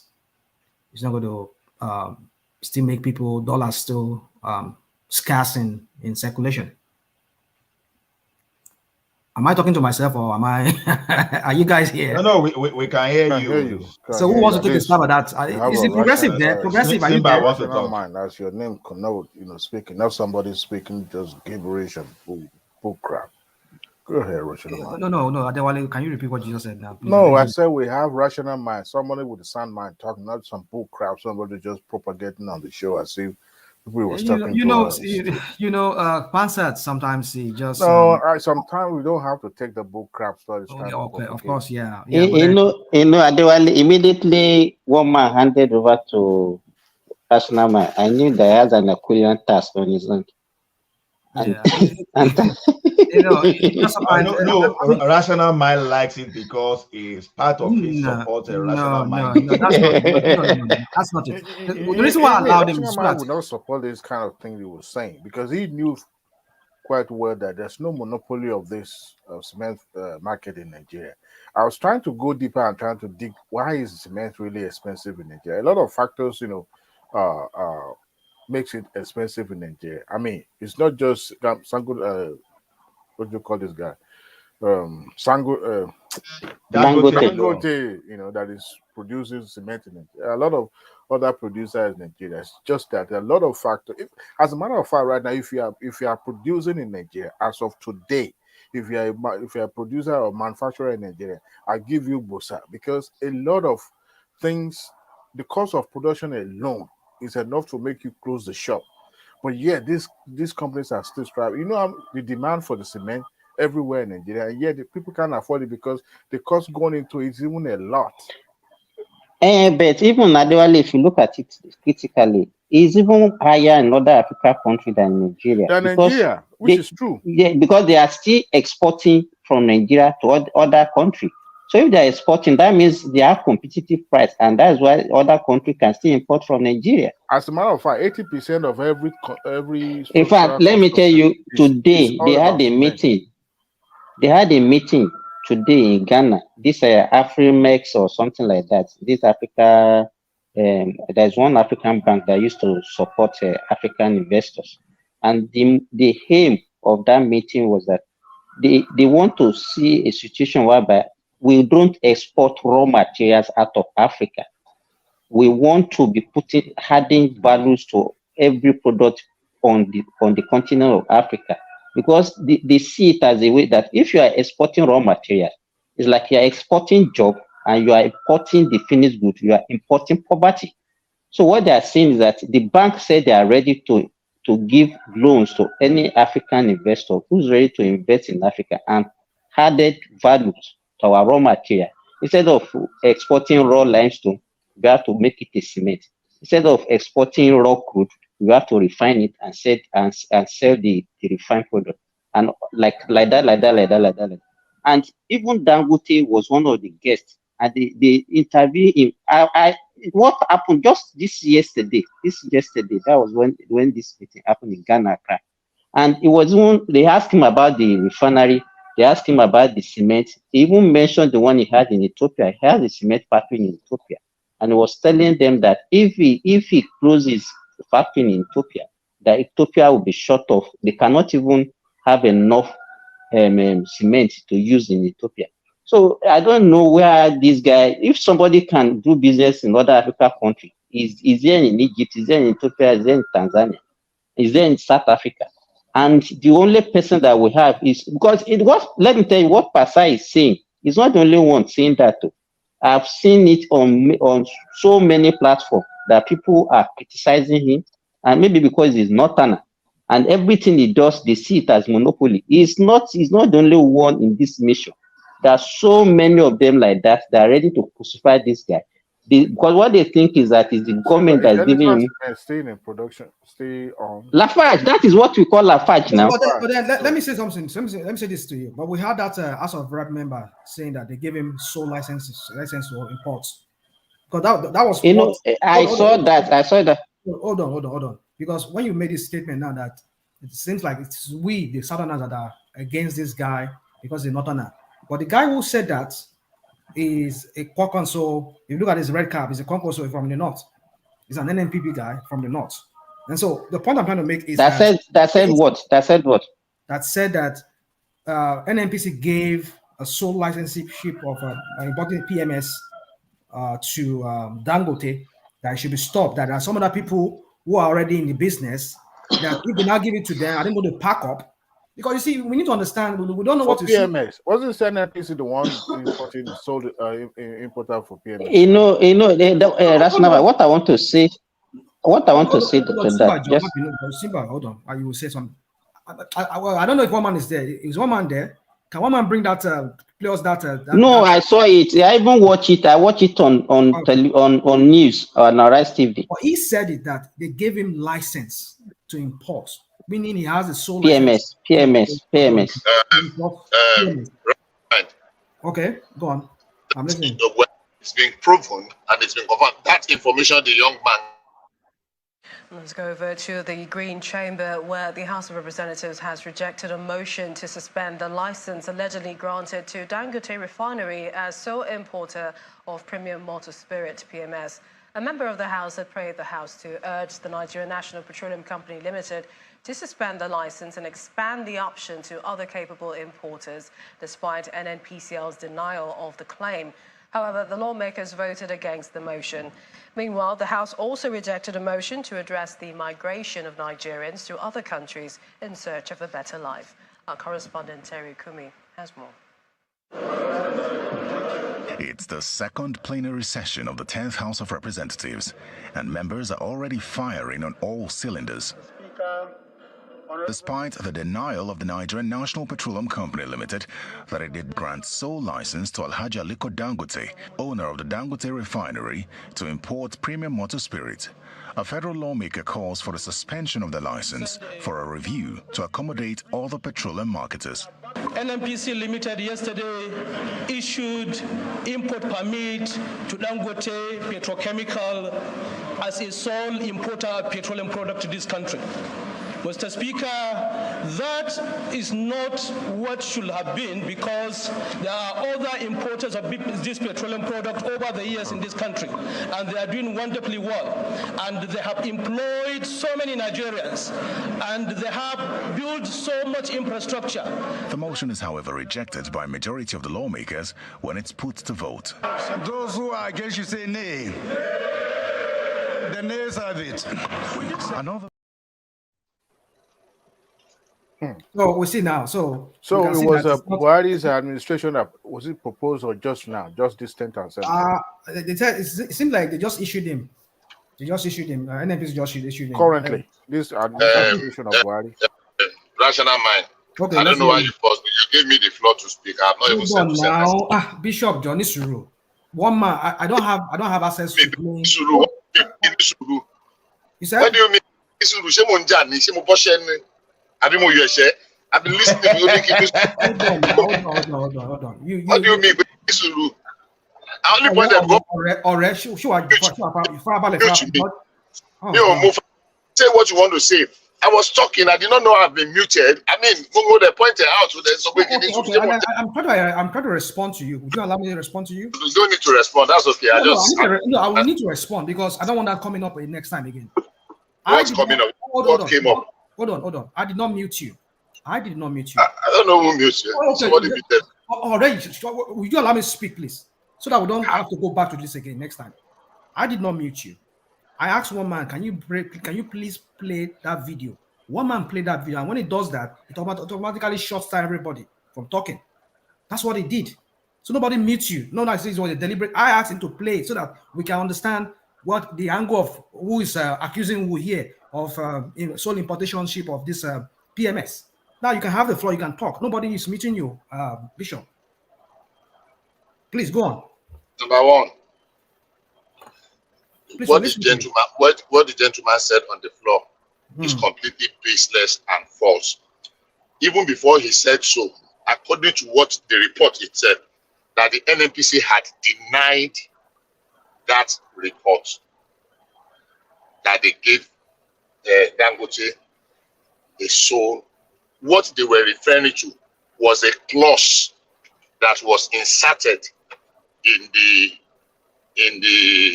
I read the report in the new Petroleum Industry Act.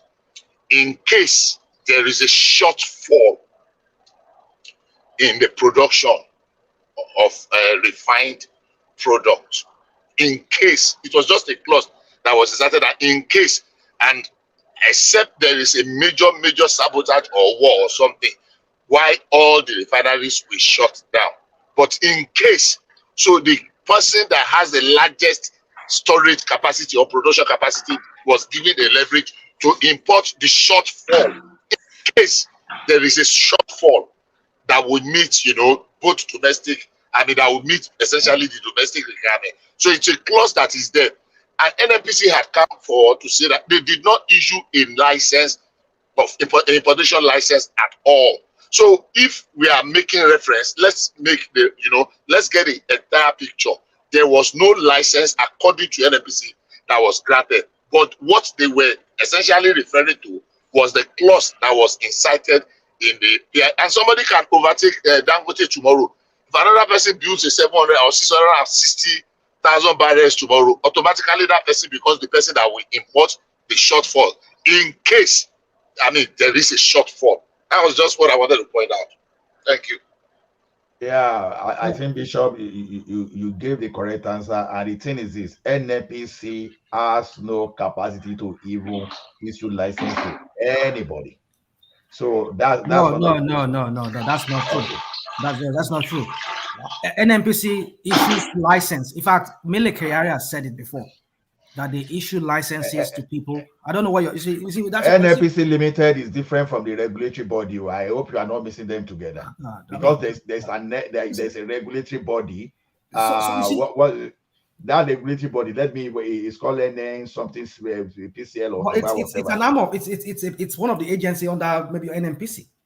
No. It's just a regulatory body. So NNPC is just a participator now. It's just like a competitor now. See, this is how it used to be before. Before the PI, Petroleum Industry Bill, NNPC was the sole importer. But being sole importer, he appointed some contractor that brought all those things, which included Dangote. What's the name of this Tinubu? This thing, Oando, and go. So many people were importing, supplying NNPC. It's just like you have a license to do something and you get some other contractor that help you source all those things. That's how it operates. But since they formed this petroleum bid industry, there's a regulatory body. I'm trying to search for the name. Let me give you the name, Ola. Let me give you the name. Okay. The name is Nigeria Midstream and Downstream Petroleum Regulatory Authority, NMDPRA. Exactly. Nigeria Midstream and Downstream Petroleum Regulatory Authority. Exactly. So those are the people that can give license. And that thing that Simba just mentioned, now they have 20% stake in Dangote Refinery, and they own that license of that importation. So, but somehow they have 20% of that Dangote Refinery. We're hearing a different conflicting things now around this Dangote sole importation ship. We heard what Bishop just said now, that they did not. National, can I come in? Can I come Bishop in? was correct now. While you comment. Okay, So, but then now this whole thing is just, see, that's why I said we have so many misinformation out there and disinformation. I think, Sally, I agree with you, Rational. There are so many information that still we need to around. Because if you, even before this time, I think 2 or 3 days ago, NNPCL mentioned that by July, that importers will bring in refined products. So if they say importers will bring, who are these importers? Definitely not Dangote. That means that some other people who have this license to import these goods. So, and the NNPCL, they still have, but they are still importing. It's not as if they hand over completely. So what is all this? There's just a lot of secrecy shrouded around this, shrouding this whole thing about this petroleum thing in Nigeria. So, Fatai, what do you want to say, please? Go on, please. Hello, Rational Man. Okay, first of all, I have to say, for the very first time, I enjoyed you the day of that session where you held your ground with regards to the silica, you know.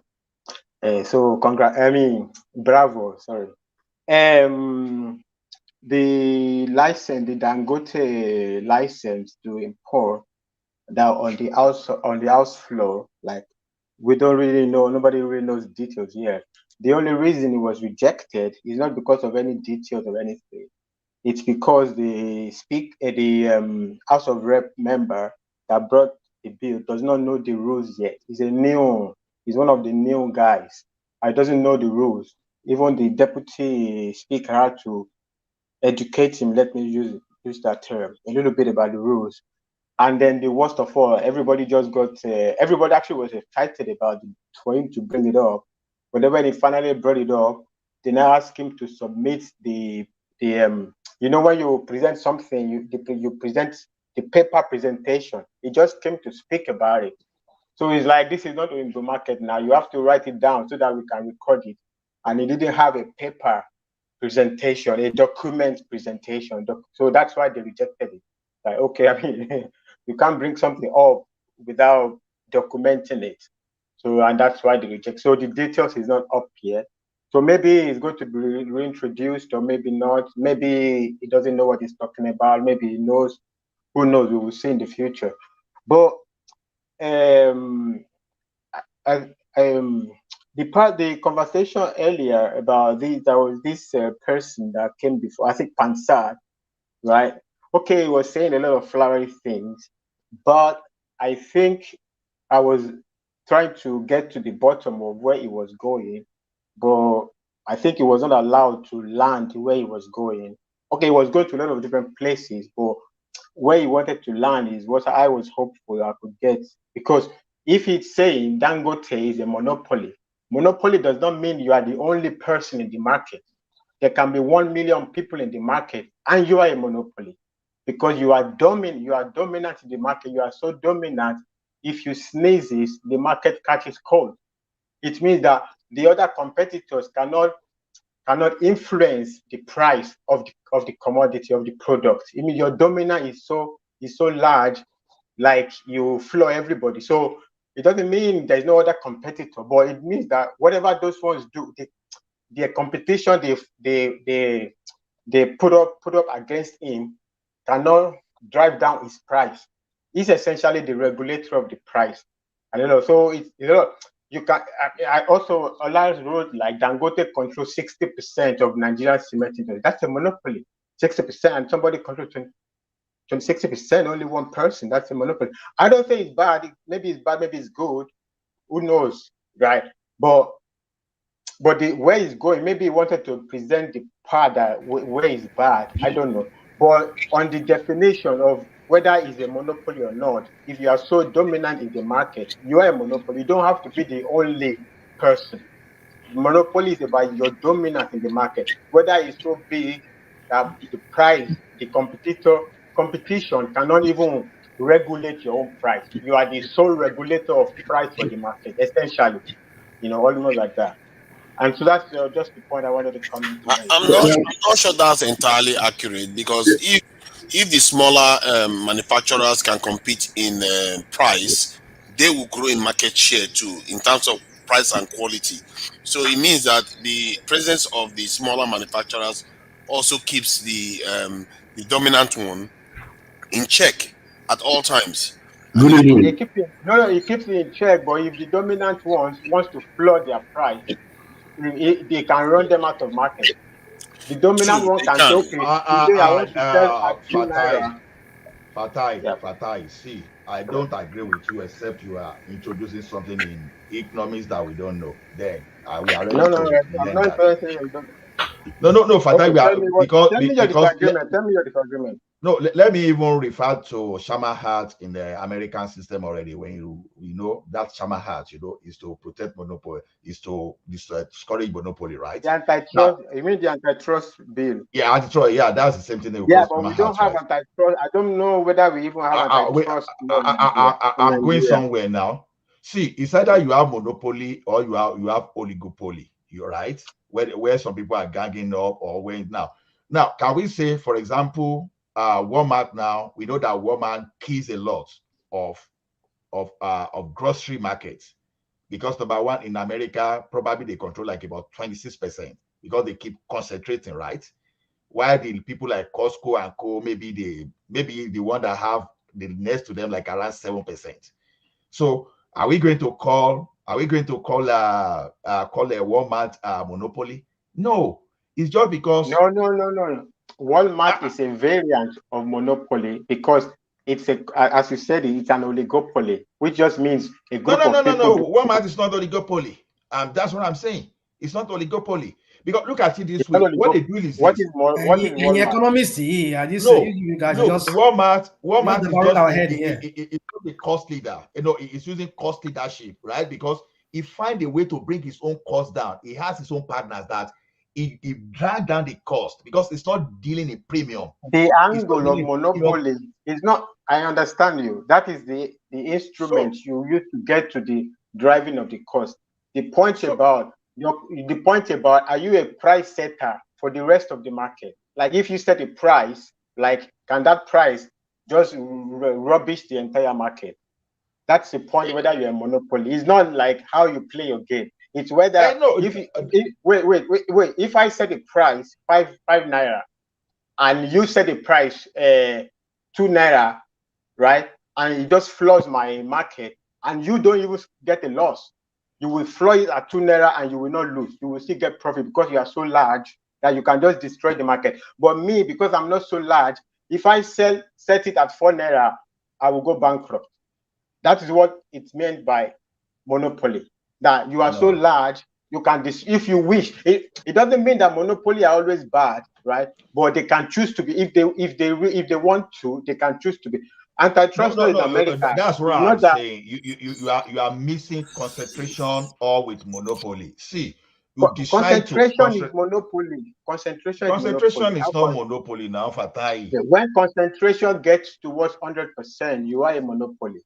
That is the definition. Okay, see, you said when concentration gets to 100%, you are a monopoly. That means that you have the sole. No, wait. We said when concentration gets to 100%, that means that you've killed other competitors. That is when your concentration gets to 100%. So I'm not saying it would be at 100%. 60% is getting close to 100%, attending towards 100%. The closer you get towards 100%, the more monopolistic you are. Look at it this way. When you look at the retail industry generally, it was Walmart that used to control. All of a sudden, Amazon came, and all of a sudden they just jump ahead. They push Walmart behind, right? Meanwhile, Walmart was the one that was killing all other retail businesses before Amazon came. But as of today, Amazon in the retail business, I think they've moved about 6 times or 7 times bigger than Walmart. In a monopoly market, in a monopolized market, the like of Amazon will not even enter into that place at all. Wait, brother, America antitrust law, right, works so hard to ensure that monopolistic tendencies are reduced to bare minimum, right? Okay, Fatai. Let me ask you this. Hold on. Let me just ask you this. In terms of Microsoft Windows on desktops, do you know their share in terms of percentage? We are looking at about 74% in the share. They dominate the market completely. And that's in America with this antitrust law that you're talking about. No. You're getting it. Let me say something. Let me say this. I mean, I think Pansat has points in what he said. Only that some way the way he was just going off. Yeah, I don't know. That's where that's what I'm saying. Where was the point? Okay, let me say this. What you're saying now, to Nigeria, is that there's what they call patent, intellectual property, which you can copyright it, or what is another word I can say? There's another word for it. Maybe copyright, patent it. No, patent is good. Yeah, patent because you have a so what you just said now about Microsoft. When they design a software, they don't want another person designing it, so they can apply for patent. So that patent give them a sole kind of a monopolized. Monopoly. No, that one. Can you give me 1 second? This one you are even saying. This one is even encouraged. I think even that is the point Pansat was making. As if Dangote is an original entrepreneur, like you are producing original products, right? You will like if you produce a drug for cancer, like you do your research. Of course, you will get a patent for, and also the antitrust, all this antitrust. They will give you for some years, maybe 30 years, to operate that patent. It will expire in 30 years. After 30 years, anybody can produce it. I think we are getting a little bit caught by the way. Wait, can I land my point? Okay. So you get a point to recover your money you spent in R&D, what they call R&D, research and development. Because otherwise, you will never get any inventor. You have to be rewarded. That's why they give you some years for that patent to make back your money, right? So that what you are encouraged to do. Nobody is killing you to not be monopolistic when you are an inventor. Oh, come on. Come on. This is too much noise. Can I just say something? You're not landing. Hold on, to Nigeria. Hold on, please. Jesus. You're just coming. I know you are. What is Jesus? You are Jesus. No, it's okay. But when you are not so much noise, man. Oh my goodness. I mean, you make so much noise. You are incredible. Please go on. So, but when you are not an inventor, right? Antitrust law should work hard to make your monopolistic tendency to the barest minimum. And that's the point of rational Okay, mind. so Tunaja, what do you want to say now? I mean, Yeah, this is what frustrates me sometimes when people talk and you are saying stuff like you should be aware of what you are talking about. Look at what I'm talking about here. When you are talking about Microsoft Windows, there is Linux, there is Android, there are others out there, but one is dumb. They are all inventive too. The point is that this is in America. It's not because of it's not. So hold on. It's not only because of an invention that even if you invented something, there is still room for you to repeat and not be monopolistic. You see what I mean? Because there are other I don't see what this you thing. mean now. What I mean is that Linux makes different operating system. An operating system different from Microsoft's operating system. So what are you talking about? They have a patent for that. If you have a patent, oh God, the original point was about share of the market. We are talking about Dangote that owns about It's 60. different market now. Hold on now. We are talking about Dangote that owns about 60 or so percent of the market. Anyway, I just repeat to you. I just repeat to you that I don't go yet. So oh, I want to challenge your macroeconomic theory. Oh goodness. Excuse me, please. Hold on, guys. I think National mind. Can I come in, please? I've not finished what I was saying. Who was talking there? Who's talking there? Please, someone. Is that you? Yeah. Oh, please, can you also, let Tunaja just land and then you will speak. Then Ola will speak later. So when there is this in a Linux in the market there, that is also based on inventions. So the this in deciding factor whether you are considered a monopoly or not in terms of the US, it means that the threshold is even higher because clearly Microsoft dominates the desktop space by having 74%, even if it's just like an OS like Linux and the other OS is out there. So why is it that we are making it look like Dangote is a special case because it has 60% market share when there are others out there too? So I don't subscribe to that. This is logic. I'm not making a case against Dangote. I'm just saying that is the definition of monopoly. Sometimes monopoly is good. You are afraid of monopoly. But Fatai, sorry, oh my goodness. As the definition of monopoly change, has it changed? Do you know anything about monopoly? If you forget about definition, but as a characteristic of monopoly change, because definition can easily confuse people as a characteristic of monopoly change. Because monopoly let's forget about definition now. Monopoly is not, there's nothing that changes about it, right? If you know it, say it. I am saying to you, the Linux and Microsoft you are talking about, they target different markets. There are some program, the Linux is targeted at even some advanced programmers, especially in the early days, while Microsoft want to target everybody, even kindergarten, to be able to have a computer. Definitely different market. So the argument does not even work. And number two, when I say monopoly, I don't mean, I'm not saying anything against Dangote. I'm just saying if you're telling me that Dangote has 60% dominance of the market, that looks like a monopoly. How does the argument? You can't just say the argument does not work and just run away like that. It's all right. Of course, the argument works. You can't just say because it's targeted at one side. It's not targeted at one side. This in Linux wants to also occupy the space that Microsoft is occupying, but Microsoft is currently occupying it. Okay.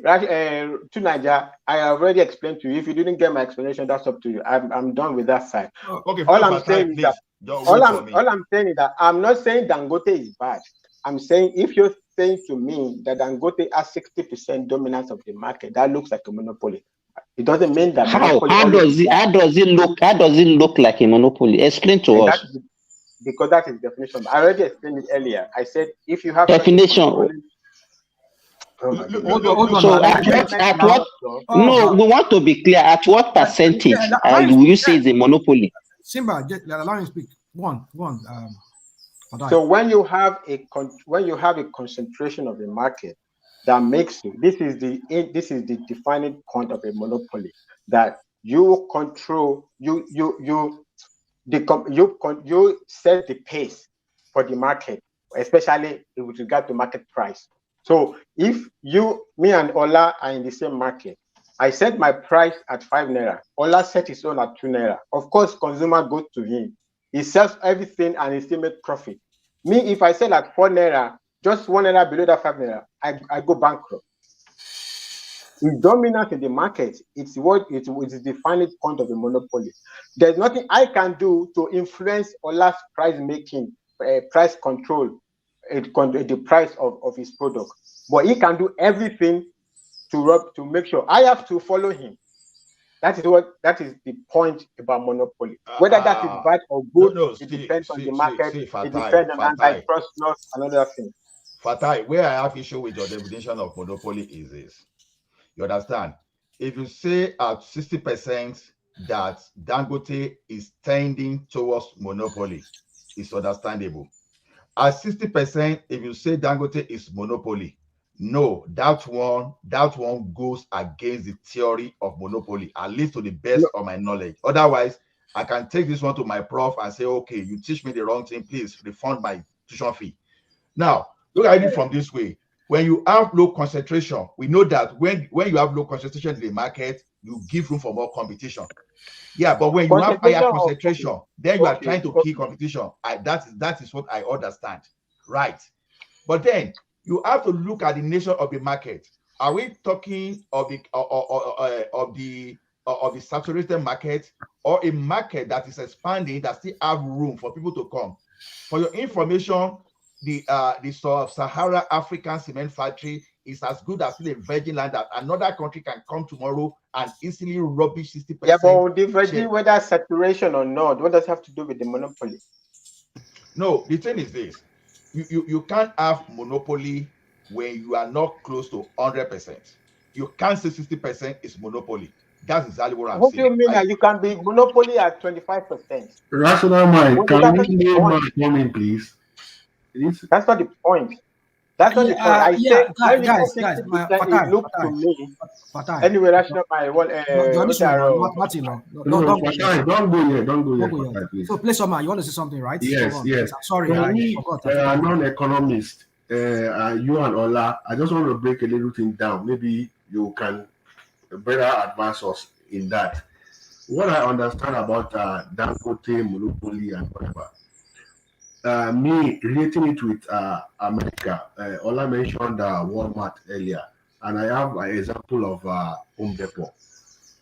What I believe in my own way, as not an economist too, that government first prefer to get their taxes through one or two sources. They can recover their taxes than spreading around. In the case of America, that I noticed, Home Depot, Walmart, it's not like they are more of monopoly. I think a lot of companies here do franchise like KFC, all other ones. But because government have the structure and digital platform to track those few companies like Walmart, Home Depot, Amazon to get their tax, and there are subsidiaries under those people.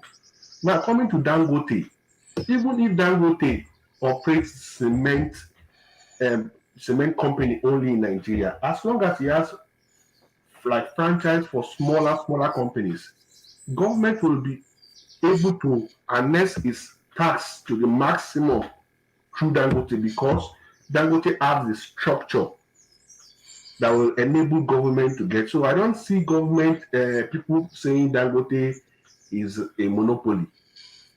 I don't know if you guys. I think. Can I just add something to this? Can I just add something quickly to this? The point you make is good, brother. Let me. And he was talking to me, brother. I like the point you make, right? So in America, okay, part of the antitrust structures, right, makes what you are talking about workable, right? So that's why even if they say you are a monopoly, it doesn't necessarily. It's not automatically a bad thing. Right. Sometimes in a particular market, right, a monopoly, because let's say Nigeria needs something, if that thing is never existed before. Of course, the first person that comes into it is going to be a monopoly for a period of time, right? The problem of monopoly is when it has become a situation like nobody else can get in the market. Now, I'm not saying that is what Dangote is doing. Right, I'm just saying, like, if you tell me he has so much dominance in the market, you can't knock out calling his space a monopoly by just saying there are other competitors. My point I came in, the existence of other competitors is not what makes you not to be a monopoly, right? It's your dominance over others that makes not to be a monopoly. Now, I don't know, I'm not working in, and also, and I was trying to say that because Nigeria, we don't have such a sophisticated antitrust law, right? Yeah. If indeed Dangote is a monopoly, it's difficult to monitor Dangote. So I don't know, maybe it's right, maybe it's good, maybe it's bad. It's not a bad thing, it's a monopoly. Oh, and so what if it's a monopoly? If the space it's what can enable the space at that time, that's what it is, right? But like say it built a refinery now. If it's the only person that can build a refinery right now, then so be it. But let's say at some point in time, because he has a refinery, he's killing everybody from building a refinery, then we have a problem. Yeah, So we have the you made the point now. That's just exactly how it is. Can I just add something? Can I just add something to it? I think anyway, somewhere along the line, there is a point to what Fatah is saying, but somewhere along the line, I think something is missing in that argument. I think monopoly, from the point of view of nations, they have varying percentages that they can use to define monopoly. You can be 50% and still be a monopoly just because of the environment you operate in. However, in the context of Nigeria, where you have opportunities for other people to compete and they are not emerging, and you look at many industries are not doing very well in Nigeria, a company like Dangote cannot be considered a monopoly, especially where there are others existing. One, and okay, even if it's a monopoly, it's a necessary one. Let's put it this way: for me, as long as a monopoly is giving people value for money, I don't consider that a monopoly. When it becomes a problem is when it dominates the market and start raising the price and making exorbitant profits.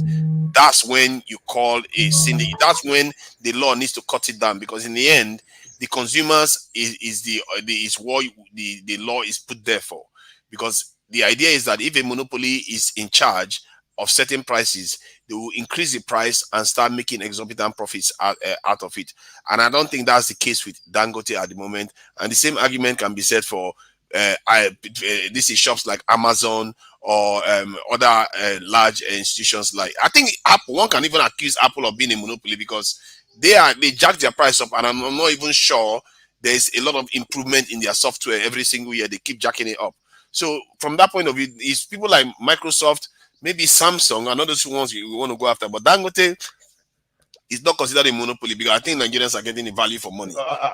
You see one thing to Nigeria where listen, I know you want to come in, and I think somebody is wanting to come in too. You see the issue of this monopoly thing for me. I know I'm not an economist. I will look at it from a layman point of view.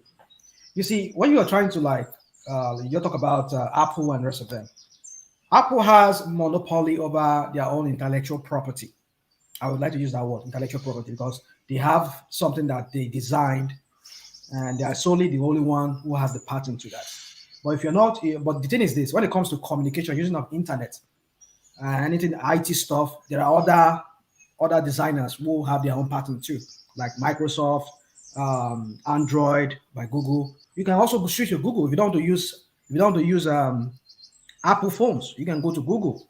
Go to Android phones. They have their own. So it's not necessarily a kind of monopoly in that sense. But the monopoly we're talking about when it comes to this guy we're talking about, Dangote, it's a kind of monopoly that we should not see the likes of it. We should not see the likes of it. Yeah, we should not see the likes of it. When I mean the likes of it, it says that from what the way he explained it, it's a form of monopoly on its own, but if not, maybe in the absolute sense. I don't know. That's not mine. Let me land now. What I'm trying to say is this: that I think what Pansa was arguing about was if this guy have some kind of intellectual property, like say he designed some kind of software, like this Amazon guy or like this Elon Musk, that we can understand. But this guy is kind of using his influence, the resources, the natural resources like oil and gas, cement, limestone that used for the cement. It seems like he's arrogating everything to himself in the sense that he controls the market in some ways. He controls the price in some ways. Because if you look at it, of course, there are other challenges, there are other competitors in the market, like Boa Cement, Lafarge, and the rest of them. But the point is, this guy seems like he has a way around, wriggling his way around the whole system, whereby other people that have the same license like him. Okay, like for example, we're talking about people having license to build refineries like him. But look at him. He got some kind of consideration from CBN. One, NNPC invested into his refinery. We have other refiners. We have other licensed people that are licensed. They never said they were going to put money down and give to these people too. They subsidize dollars to this guy. To me, I look at that as some kind of favoritism by the government. So, which for me, it's a form of monopoly of some sort. Because how could this guy be so powerful that a state-run oil company like of Aramco, our own NNPC, will now be investing into a private individual's enterprise, and they never did that for other people who have the same license. Why when the central bank release money into the other people that are doing modular refineries and let them encourage them to build more modular refineries? Rational mind. That is a speculation. Okay, rational mind. Can I say something? See, the government gives licenses to other people to supply, for this in fuel production and refinery if they wanted to. But they don't. That is what I mean by extractive. What they do is they just go and buy petrol and import it into the country and collect their share of subsidy, whatever money that they make from it, and they just keep buying and buying instead of them to manufacture it in the country. Then, for me anyway, the watch thing that you have to watch for in terms of monopoly is prices for consumers. I think there are two sides of monopolies here. One is the toxic side, or destructive side, whereby they destroy any competition so that they are allowed to raise the price exorbitantly. Or the other side, where it's just that they are just fortunate, they run their company very well. Maybe the government favors them, but they are giving the consumers value for money. It means that the competitors are not able to compete with them. That type, I don't think the consumers should worry about that type. The only time the consumers should worry is when the large company goes on to damage other companies from emerging, one, and then start raising price to make exorbitant profit. In other words, these two become extractive. That is what they watch for. And I think in the end, this is the basic definition of what you consider this is predatory business. A kind of business, because that's what the others are doing in the industry, in the context of Nigeria. That's what I've been condemning. That why is it that we are not manufacturing anything? It's not because government is not giving them money, but they take the easier part to extract money, while Dangote actually puts money on the ground, takes the risk involved, and then generates wealth out of it. You want to encourage people like that. You don't want to discourage them. And I don't see Nigerian cement price being exorbitantly high, like somebody that is making exorbitant profits. Maybe we should be checking how much Dangote cement makes in terms of profit share per annum. If it is well over 10%, 20%, then you know that is gouging. It's making excessive profit. You see what I mean? So thank you. Can I in addition? Good morning, everybody. Rational mind. You said that we. Yeah. Remy, hold on, Remy. Let's see. Go on. See, all these things that we are talking about is just to accuse Dangote. That's where I go wrong.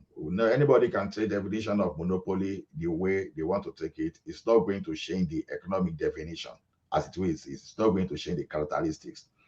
See. You can concentrate the market to bring your price down. That is why Walmart today, you can call Walmart that is monopolizing the market, but it's not true, because it's using cost leadership to sell product. The product that we buy from Walmart is not what we buy from Costco, even though they don't have the same size of market. The products we buy from Toyota, for example, assuming Toyota or Ford, is it for General Motors, are one of the biggest car manufacturer. The type of car you buy from them is not what you buy from Mercedes-Benz. You understand? It looks like they are taking care, they are controlling the market, but they take care of different customers. The Dangote we are talking about today, like what the Polata said, for example, do you have substitute for Dangote? That okay, I don't even want to go for Dangote. Do you have substitute? If you have substitute, then then you can't say, hey, it's a monopoly. It's a monopoly. Yeah, you try to monopolize the market. You understand? Trying to monopolize the market, that when you are concentrating, you are trying to expand your share aggressively, and government cannot even accuse you of anything because it's not an offense for you to expand. But maybe you start acquiring Bua, you start acquiring Lafarge Cement. Government now see you as a dangerous monopoly, and they can now intervene. That is why you have something like Sherman Act that exists, antitrust, whatever you call it, in the United States. So you can say Cisco today, oh, they are monopoly. No, they are not monopoly, because it gets to a point that even those people that want to compete with them, over time they can't compete, because number one, they borrow money, and the cost of their cost of production cannot match that of Cisco. The next thing they say to Cisco, I will see as some people that are challenging them. But the fact still remains that even though their products look alike, but they are serving different customers. Those are the things I want to see. But saying that Dangote has no IP property, sometimes that thing makes you laugh, because people believe that it is when only you. What are you talking about? What is intellectual property? What is doing? What is that? What is it? What has he innovated? What has he invented, designed? Okay. I'm not going to tell you what is invented. I just want to give you all the things that he's doing. Are things that anybody can do. I mean, I think that's the point of. Sorry, can I interject? Wait, Remy, wait. Let me land. You will get your time. That's one of the points of. Wait. Your IP may just be your process renovation. It's not necessarily where you build a product. When you say IP, what do you mean by IP? Let me get there. Maybe I didn't. Intellectual property. Okay, intellectual. Okay, that's what you mean by okay. So no. You're giving a very. I mean, so for example, your meaning of intellectual property is different. I mean, that's not what exactly. Someone can be the producer of a camera, and maybe the cost of that camera when you are coming out is. Hold on. Before Dangote came into production of cement, we've had the likes of Benue Cement. We've had different cement companies before he started going into cement. Even before he got into sugar, not as if he invented sugar. We've had Tate and Line before. We've had Lever Brothers, and they've had their own sugar making, whatever. Even they import it or whatever. I mean, what are you talking about? This is not intellectual. Okay. When you make cars, like the likes of the kind of one that Elon Musk is making. I mean, okay, go on. Rational mind, weighty. Don't look at international property IP as if you are manufacturing a new computer. You are discovering something that someone never discovered before. Look at this way. Locks. When Locks was manufacturing, let's assume they have two components, and maybe this one has 70 to 20% ratio of manufacturing their own, and they tell the pH scale within on your skin, and it gives different results. And okay, Imperial Leather say I'm not going to do 75%. I'm going to do 30, 50%. Those are different combinations. That's the intellectual property. Because the combination of the combination is the intellectual property. Don't make intellectual property look as something by a big thing. Look, wait, Remy now. Wait, let me land. You come in later. I will leave the same for you. Don't worry. No, I will leave. No, Remy, no. Please let me just round up so that I know that a lot of people will have to talk. So that's because do you know people are saying when you go to Dangote, do you know the composition of the cement? The composition of his cement is his IP, and someone is telling you that someone that doesn't learn enough thing about operation management will be telling you something. It's just like some people will be saying, "Oh, saying it's not manufacturing vehicle; it's just assembling." How many stages of production do they know? Assembling of vehicle in the state is a manufacturing, because you can have finished product to be input to your finished products. That is manufacturing. So what Pastor was saying, like just like say, oh, it's like saying, oh, this guy, whatever. It's not a car manufacturer. It's a lie. It's a car manufacturer. The fact that you are sourcing your parts, whether finished or whatever it is, it's not a biggie. But you design the car that you are using. That design. So I guess the definition of intellectual property. Now that's your design for IP. The design of Dangote's cement is its own intellectual property. Okay, all right. So if you don't know, if people don't know, you don't know. Teaching us nonsense. Okay, all right. Not your rational mind. Thank you. Is that what? say that if someone doesn't know, he should not come here and teach us nonsense. I say I'm not referring to you. Okay, all right. Okay, we will get back to that later. Okay, good morning, everyone. It's an interesting topic entirely. I will base my own argument on two. I will talk about Dangote, and then later I will talk about the intellectual property you guys have been talking about. First, let's look at Dangote. First, Dangote is not a monopoly, because what most of his business are done on manufactured products that people need daily in everywhere, maybe in construction or food or wherever. What this guy have done to me is that he has he's very competitive, and because of his competitive nature, he was able to overcome a lot of obstacles, because people believe in you, they can give you facility to develop your business very fast. Now, before Dangote Cement, everybody knew that in southern part of Nigeria, or maybe the southwest part of Nigeria, Lafarge, the production of elephant cement, they are nearly monopolistic in nature, but I will not say they are monopoly. But everybody knows that everybody in Nigeria, in Southwest, that if you want to build something, you have to use elephant cement. But when he came on board, Dangote, he was very competitive with his price, and he has like 3 or 4 mixture of cement, which is not very pronounced that Lafarge does that way.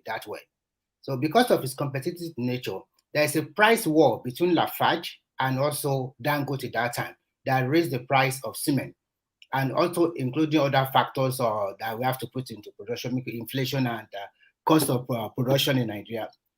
Everybody knows about that one. So everything he has touched, he is not the only one that is producing that thing. The refinery you are talking about, a lot of people were licensed to also operate to start their own refinery product.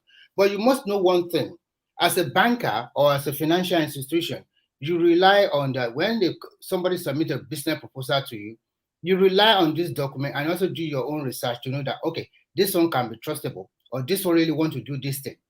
You guys have made a very good argument. He went ahead. So people put their money there because they trust him. They put their money into whatever you want to do. NNPC, as we are talking today, they also have investment there. Remember, NNPC is not more a public corporation. It's not a private limited liability company. So in a nutshell, you cannot tell me somebody have a 60% control of a market and then he's the monopoly in Nigeria. No, that is not done. If you go to different parts of Nigeria, you will discover that people buy cement that they are producing nearly to where they reside. If you go to like northern central or northern part of Nigeria, people use more BUA, but generally people also use Dangote cement. But if you still continue to talk about Southwest, people still prefer Lafarge ahead of Dangote, even if you go to the southwest of Nigeria. So arguably, whatever argument you guys have been making, Dangote is probably not a monopoly. He has worked hard and he believes in Nigeria. Some people, they also have this license. Why can't they also, because we have a huge deposit of limestone in Nigeria all over the country, why can't they set up their own facility? Why can't they search for loan? Why can't they be competitive in their approach when they want to sell the product to Nigeria? So he has made use of everything and he has come on top. But as ugly as average Nigeria will always do, they always look for downfall and look for excuses. This refinery built in Lagos, see what people are talking about it. This is a refinery with a fertilizer. I did the research on that one and I presented it to my class. And my lecturers were quite happy that this thing is coming out from Africa. They were quite impressed. So we should be proud of what we have. If Dangote is doing like that, what stop other people that are rich or wealthy in Nigeria not opening their own refinery in another state or in another region in Nigeria? Nobody stopped that. If he's getting support from the government, because he's doing the right thing, it's creating employment, creating value, so many things. So let's go to the intellectual property. Just like what Ola said, like I'll give an example of China. In China, there's maybe you guys know this company, they call it Foxconn. Foxconn have about 500,000 employees. In one of their facilities in Shanghai, they have 200,000 people working for them. Everybody, as you are sitting down there, look at your iPhone, look at your laptop, any electronic gadget, they are being assembled in that facility. This machine never stops. But most of these parts or part of the mobile phone or laptop or whatever, they also have their intellectual property. It does not mean that the manufactured product is only the intellectual property. I can just, like, for example, in the automobile industry, I can manufacture just a simple auto part, like pistol. Maybe any auto part, and I can be the intellectual property owner of it. But it does not mean that I have to use that thing alone. It has to be combined with other things to make a whole. So when we talk about IP, it's not necessary it has to be totally a manufactured product as a one single entity. So in the long run, the argument here that Panzer, or what his name, is not really correlated at all. This guy is not a monopoly. A lot of Nigeria are into the business he is also doing. Whether you talk about sugar, you talk about tomato, you talk about whatever, you talk about pasta, spaghetti, everything. So many people are doing it. Now, let's just oppose it with Rebuka, sorry to interrupt. I think AI is eager to come in. Will be leaving in 10 minutes. I just saw it on a chat.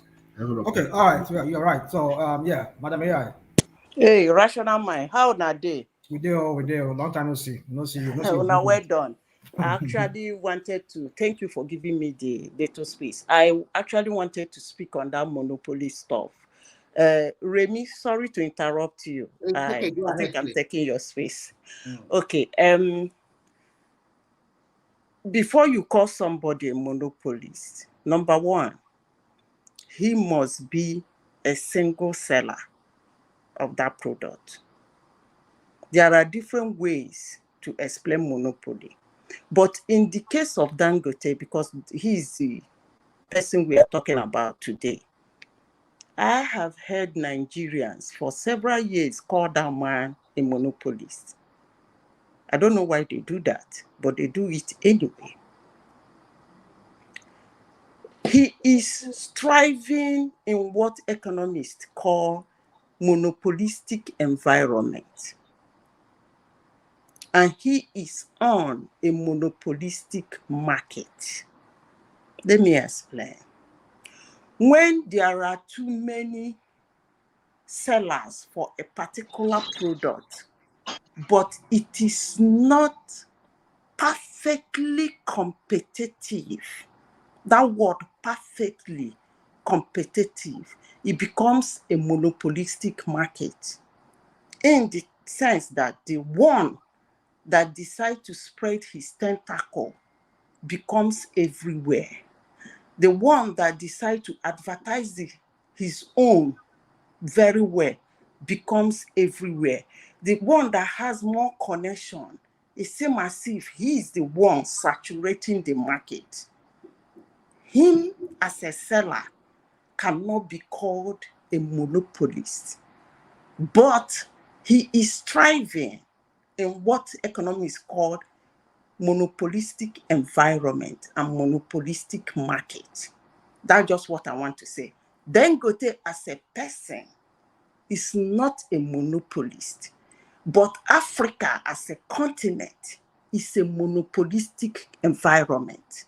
And the market in Africa can be called a monopolistic market in the sense that some of them that are selling those products are not striving. They are not doing so good. They are not pushing so hard. So when one person among them is same as if he's taking control of the market, no. It's just the environment that make him look so. Thank you. Okay. So can I ask you a question? Can I just ask a question quickly? I think when you say that the environment is not striving and but one person emerges and starts manufacturing, am I misunderstanding if I say that it has something to do with? I didn't say the environment is not striving. No, the other sellers are not striving. Yes, and okay, yeah. From me, I just look at it that okay, when you look at the African market space, there's a lot of scarcity of resources and stuff like that. So, but what I was getting at is that is it that because the other manufacturers don't, how do I put it, the standard of a product that they are getting out there is not up to par with what you would call in our industry up to standard. Is that what you're saying? No, that's not the reason. That's not the reason. Can I respond to that? Then what is it? What is that? What is that? What are you trying to define there? Can I explain? The reason is not that their products are not good. No, that's not the reason. They're all selling, let me give an example. They're all selling petrol. petrol is petrol. Okay, it's not their own. It's not. There's what they call first, second, third, fourth investment in manufacturing and production. Some manufacturers, they do what they call overlooking the first profit. They ignore it because they want to strive.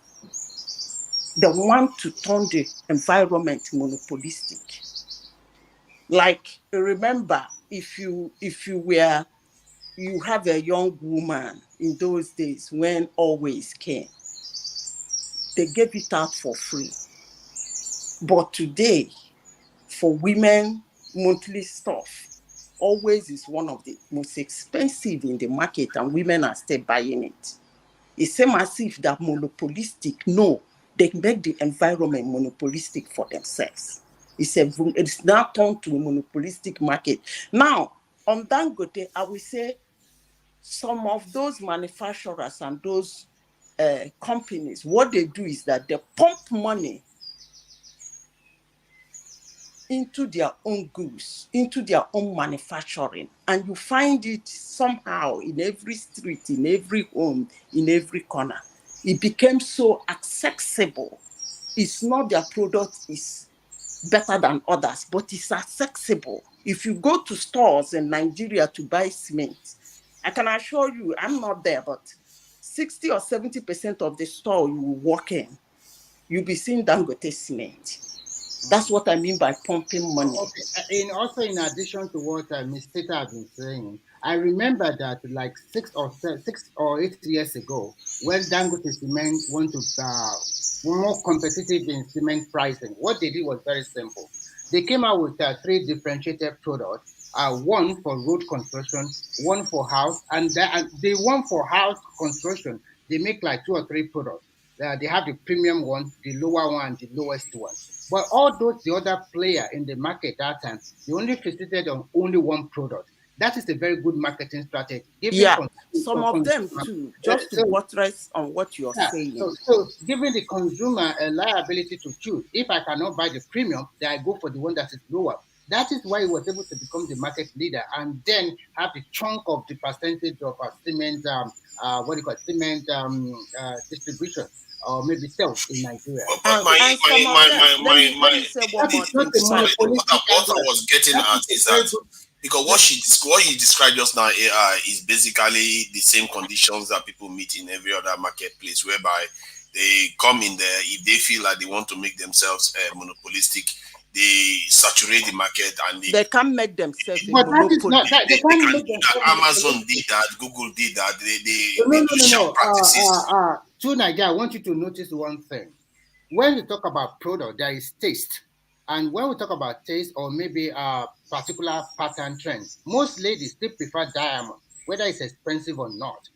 But as more people come into the market, some people can make a near imitation. A lot of examples are there. For example, everybody knows that before iPhone came into the system, there's a lot of mobile. Samsung or Nokia was the market leader.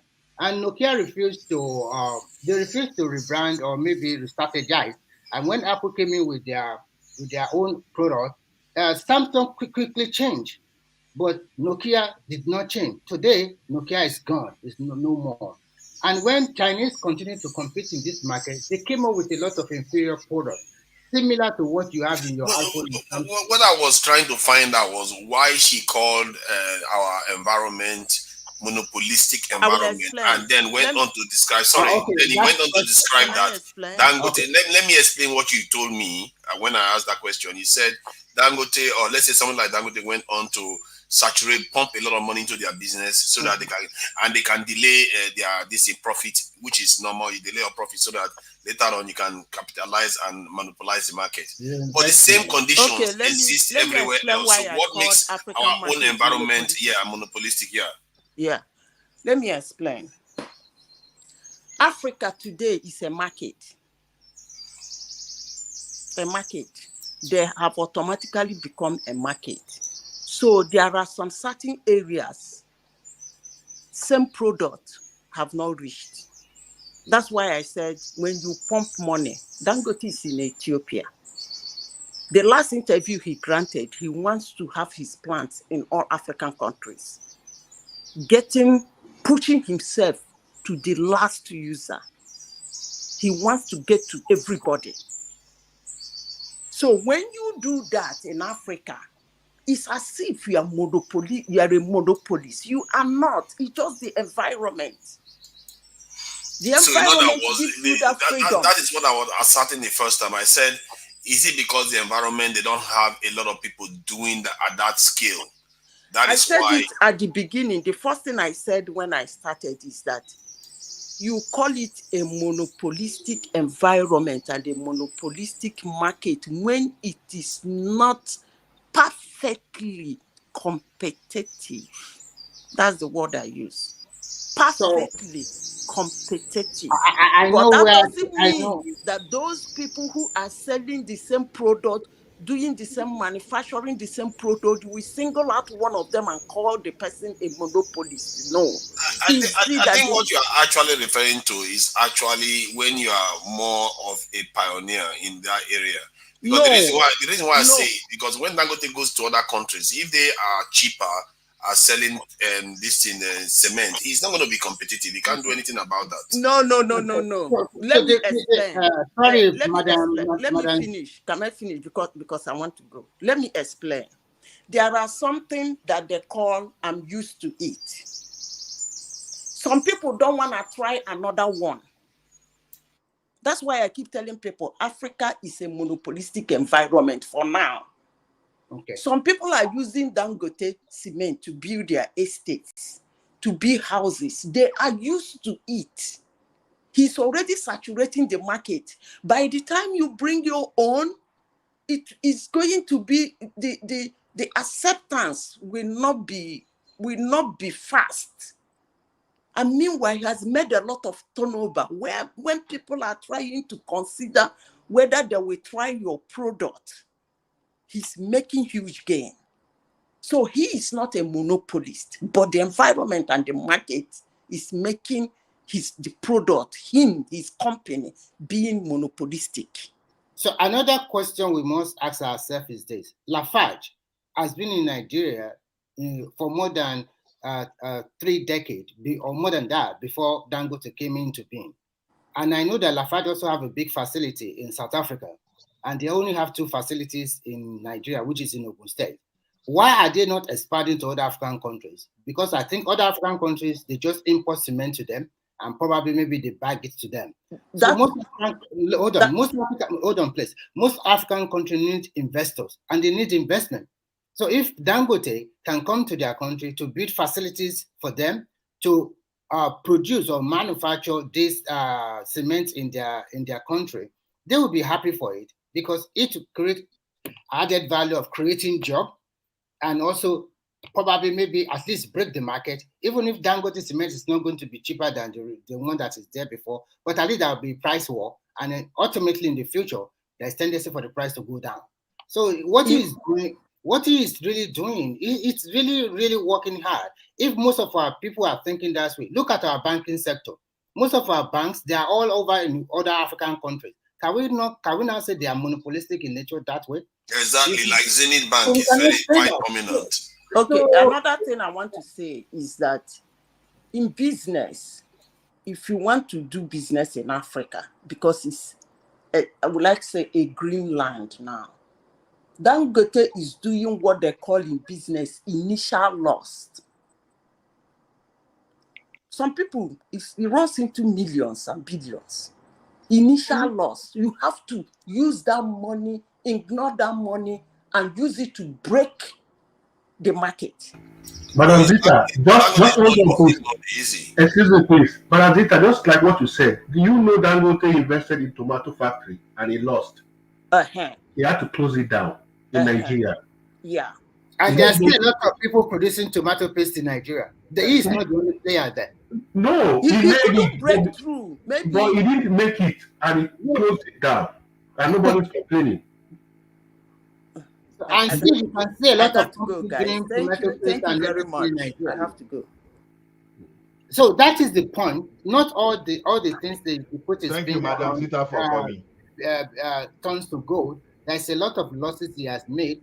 But for him to be thriving so hard and working so hard, I did not see any monopolistic nature in this. Yeah, that's what I'm saying. If The market is entirely open to everybody who wants to come in. Remy, for sorry. me, Olajo, I think it's a very this subject is a very because it seems like some of us we might say the way we say it, but I think there are some underlying things beyond what we understand. When people say is well, it is true that it looks to us that okay, well, there are other competitors in the market like himself. He has other people who are in the areas where he does his cement or his oil and gas. But the point is, it seems like for me, what I just see, well, I think why I think people look at him as a monopolistic is being monopolistic is that it seems like he has the backing of the federal government in many things. You can also have the backing of the federal government if you know how to play your game. If you know how to play your game, this is business. You can say that. You can say that. Okay. For example. Okay. Let me give you an example. Recently, I listened to one of the presidential candidates when he said that they gave licenses to so many refineries and some people were putting modular refineries. But the problem is they're not getting the crude oil to refine. They're not giving them. So now whose fault is that? Is that okay? The question is that do they have the modular refinery in place? They have it. Yeah, they have. Are you sure you have? They said they have it, but they're not getting. I think they can get the crude. I seriously doubt that if they want the crude, they cannot get it. And they are not giving you crude. They will come on TV and complain. Just today, hello, just today, the one in Benin, the modular refinery in Benin, they said they have gotten over 300,000 barrels of crude as of yesterday. I think there are so many. I know. I said it earlier. There is a gang up against this thing, and I think it's politics. There's a gang up against Dangote, and there's some people peddling this rumor of trying to bring the man down because maybe it's thriving, and other people are not thriving. I think that's what is bringing all these arguments. Simba, you know what pains me is this: when we start turning the proof principle of economics down, and we start giving our own meaning. I love the way Madam Zita explained, and that was just the situation.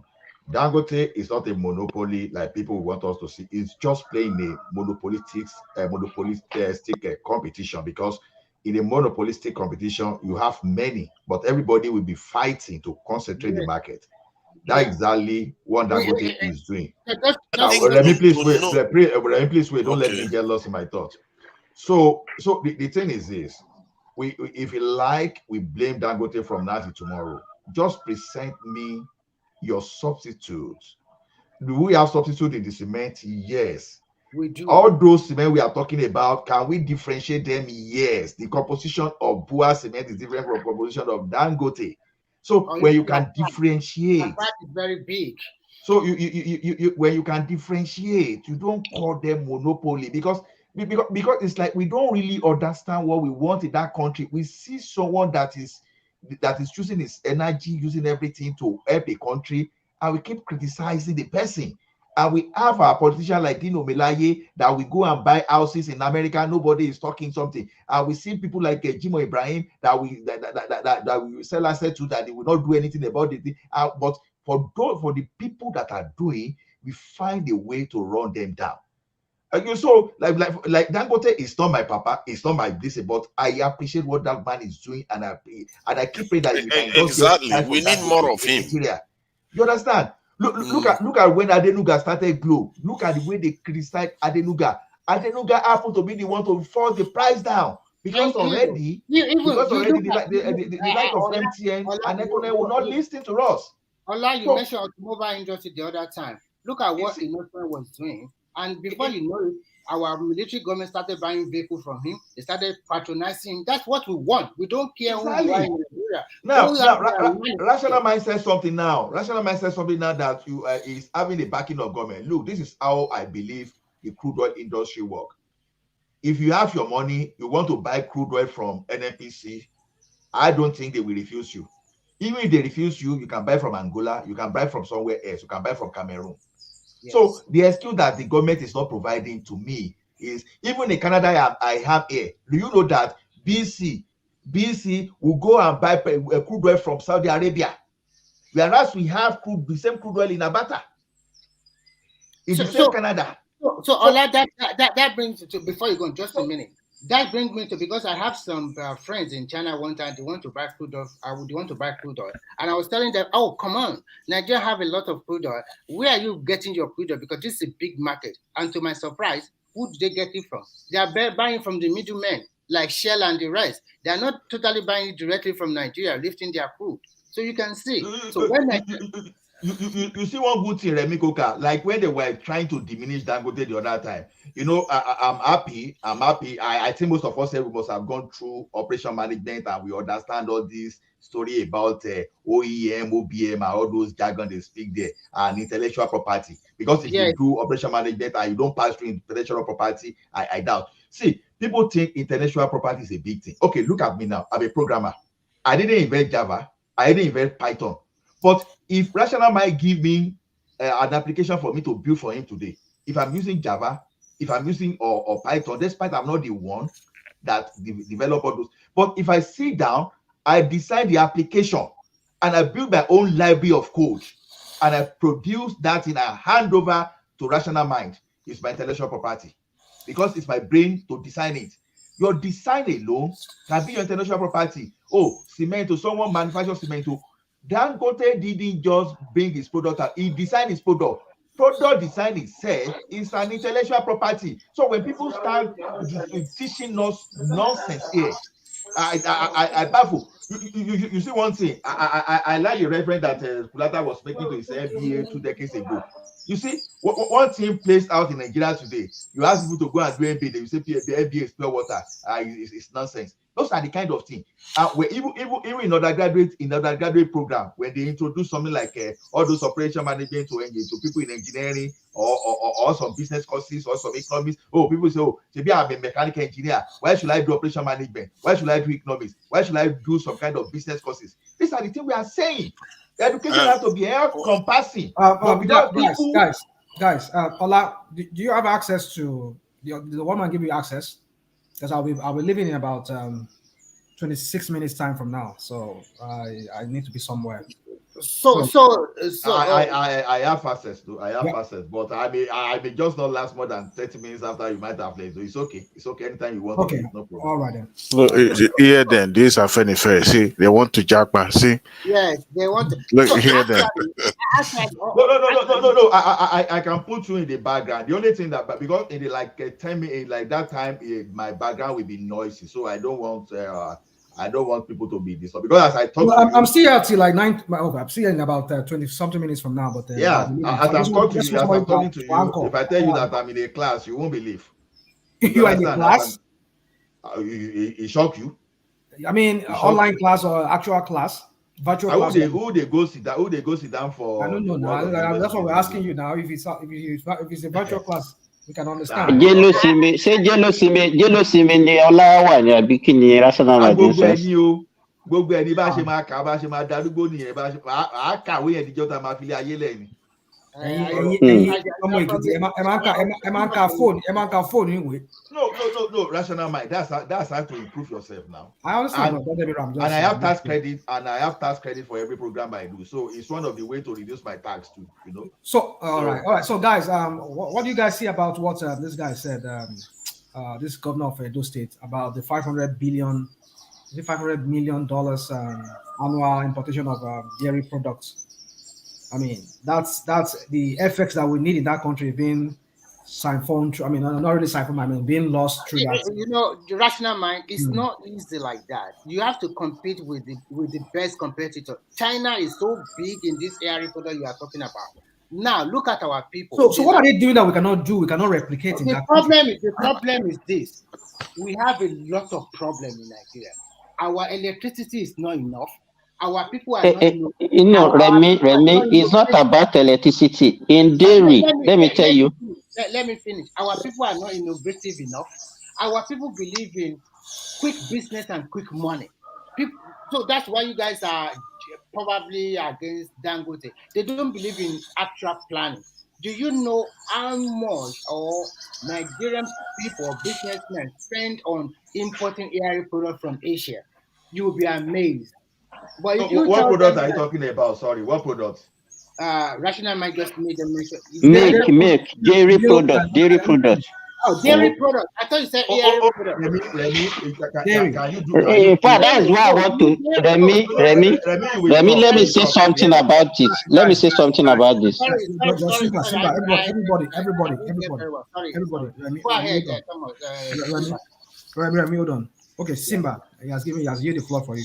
But before Simba go on, please. Remy, I thought you understood what I meant. I mean, yeah, I thought you were talking about ear product, like attachment for your. No, that's not what I meant. It's dairy, so I'm sorry. Yeah, it's okay. Simba, you have the floor. Simba. Oh, okay. You know, there are so many things that is wrong with our agriculture in Nigeria. Let me give, for example, these dairy products. You know, the type of cows that we have in Nigeria, the way we rear them, and the amount of milk they can produce in a day is very, very abysmal. Like, you know, most of the food that our cows eat, they spend a lot, they wasted all the energy moving from one place to the other, and they are not big enough. So the kind of cows that you can get a lot of milk from, they are not actually a native to Nigeria. But some companies presently, they are just trying to bring some of them, like the one in Kwara State, the Sunga farm, and the one that they are trying to do in Ekiti State. Then recently, about 3 weeks ago, another company started in Kaduna that they brought all these dairy cows that can produce each. In fact, they said one cow can produce up to like 30 to 40 liters of milk per day. What I'm saying is this: is that, but they are very difficult to rear because of the weather and the disease that is actually present in Nigeria, and they are not the kind of cow that you have to be you have to provide food for them in their enclave, and they cannot be moving about. Apart from that, even in poultry production, you know, in Nigeria also. Quickly, a good question. Just add it to what you are saying. Do we have this special grass that this kind of cow eat in Nigeria? Do we plant them, or we have to import them? They are growing some of them in the northern part of the country. It's not something that is highfalutin, but the problem is that our people don't want to invest. You know, all these the native ones, the kind of nomadic way of rearing the cows that we used to practice before. They see it as a cheaper way because they don't buy anything, they don't invest any money, rather than to just move this cow and put it to the forest, right? Exactly. But there are some few companies that are coming up now, like the Promasidor doing their own in Ekiti State. Then the Erufai commissioned another one in Kaduna State recently. But there's no doubt that we are importing a lot of dairy products. Even the one that we produce enough, like egg, we are still importing egg powder to Nigeria. All our beverages in company like Milo, all those Bonfita, they are still importing powder egg. Meanwhile, we have a lot of eggs that are being wasted in that country. And the only thing that we powder egg? Yes, powder egg, yes. How do you mean powder egg? How does it mean? Dry egg that is powder Are form. you talking about the shell or the main egg content? The main egg, yes, that is what they use to. Yes, that is what they use in beverages. Beverages like Bonvita, Milo, and all those things. Even in. But our people, so are you saying our local production cannot produce all the qualities? We have. In fact, we have a lot of egg wasting, but we don't have factory that can convert this thing into powder form. That's the problem. All right. So, and when that is what, even to liquidate, so if somebody can invest in that, And it's something that you can make a lot of money. You won't be short of food. In fact, you don't need to go and establish poultry. I'm interested in what you just said now. Like, let's assume someone wants to produce you want to get a unit of a facility. Let's say you just have a bedroom. Do you have a machine you can install in the bedroom that can process some of these things? Just to bedroom? Why? No, Tunaija, you can put it in the barn or something. Bedroom. No, wait now. No, Tunaija, no, I know why I say so. You know, I like small scale entrepreneurship. Now look at it this way. Tomato paste. You can actually use a room to produce so many tomato paste. Just a room. You just go and buy the machine in a room and you produce so many tomato. What I mean is, to all those one like the one to put in the Rica, you can produce in just a single bedroom. You just like pure water. Where do you put the tomatoes on top of the bed? All that tomatoes you are going to bring. No, I'm even talking of where you install your machine now. I'm just giving an example. You understand? You can have a factory that as small as a small house. That's what I'm saying. Okay. You understand? Yeah, just like pure water now. You understand? You don't have to have facility like Coca-Cola to do bottled water. You understand what I'm saying? Yeah. So now the other thing I want to say, you see, this is what one of the things we do. I think I want us to use this platform to tell our people, we that are in diaspora, that have seen how things are done in these countries. At least let us set a standard. I understand what you're talking about, that you don't need too much of space to be able to produce things. But like you're giving an example of this kind of like somebody just give an example of I remember back in the 90s when late 90s, early 2000, when this what's it called, this pure water business was becoming a big business. I tell you, the backyard of one house like that, there's a soccer way on top of it. One small room like that, they were mass producing. They were doing pure water sachet and everything. They were doing bagging it. But then you see, the thing is, one thing is things like that, we should regulate it. On top. You are right, but you can see that the pure water has been regulated by NAFDA a lot now. So in the beginning, it's always tough. Let me be frank with you. For every country that wants to develop, the beginning will be tough. There will be a lot of adulterated products. Many people still producing it. There's still people producing it in a very dirty environment. No. What I'm trying to tell you is this: like what the example you gave, it might be possible or not possible, but in the beginning, for most developing countries, it's always very tough. They will produce adulterated products. They will produce fake products. But as you have a regulatory body now, NAFDA are doing their work. NDLEA are doing their work. If everybody is doing their work, there's a lot of opportunity in that country that we don't even know what we have. We don't even touch Remy, even in that pure water, let me say something about this pure water. You know, in Nigeria now, as Rational Man said, most people they rush into that business. But now it's not profitable for most of them again. In fact, a lot of them, 90% of them have left, and the only ones that are left now are the big players.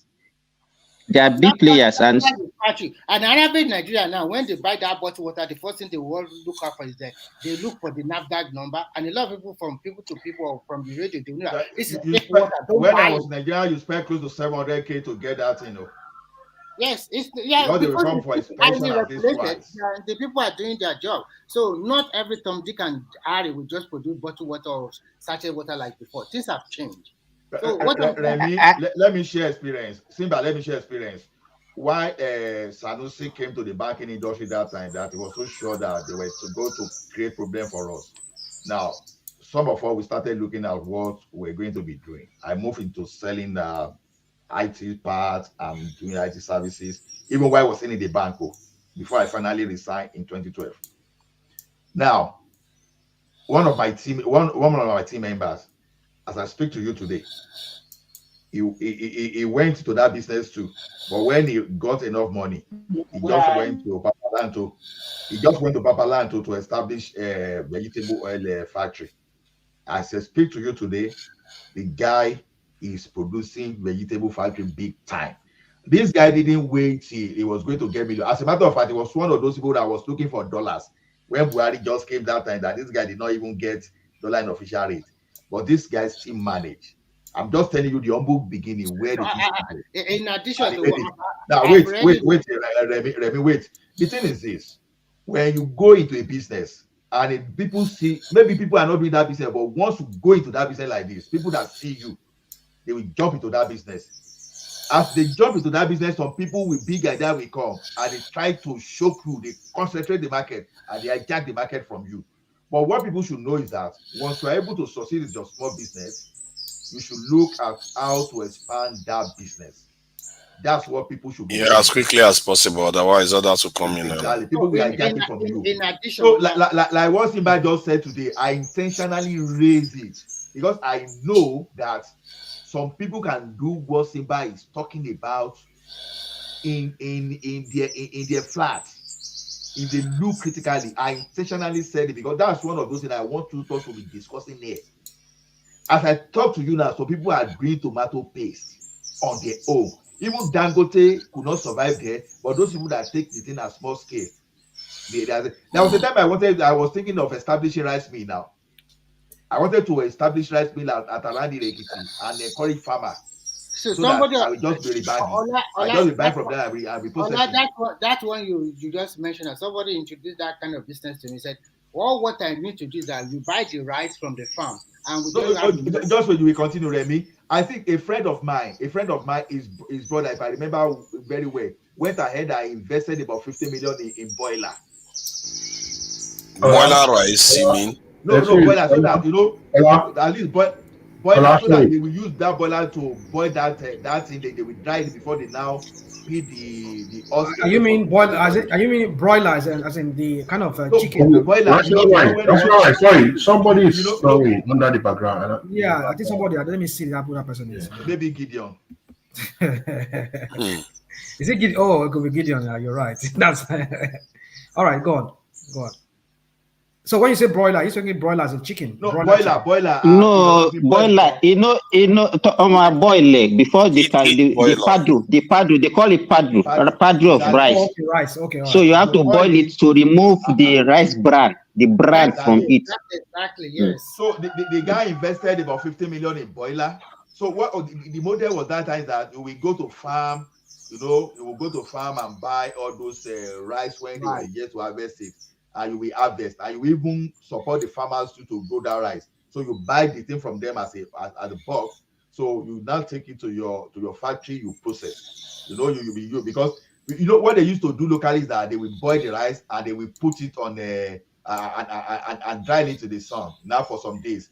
That is why they used to have all those local rice. But this time around, the guy is now taking that thing away. So they will buy it, put it in your boiler. You have a person where the high grade separator that will separate the stone from the real rice. So you boil, you dry, and you send it to where you put the padu. What you use on the horse behind that thing. So those are the things that people are doing. But the point is this: to come across idea is very difficult. Look at what Simba just mentioned now. Some people they can go to the library from now to eternity, they will never come across it. You can stay in the library from now to tomorrow, they will never get. So that is one of those things that I like in this forum. Look at this thing now. You will find out that some people, if they listen to this thing, they can easily pick it and work on it. And you'll be surprised. Now, when some people start making their money, the guy they say, he go do money ritual now. Some people they are very successful. They say they go make money. In addition, I know a guy that he started planting tomato on one plot of land, just on only one plot of land. And this guy was like, everybody will go to him to buy tomato. He won't sell to us. But he has his own business plan. He went to ShopRite in Ibadan and he started selling to them in Ibadan. And they said, oh, this what you are giving us is not enough. Can you find a way to give us more? Because Ibadan is so big and a lot of people buy tomato from ShopRite. What did he do? Because it's very opportune to have a brother in America.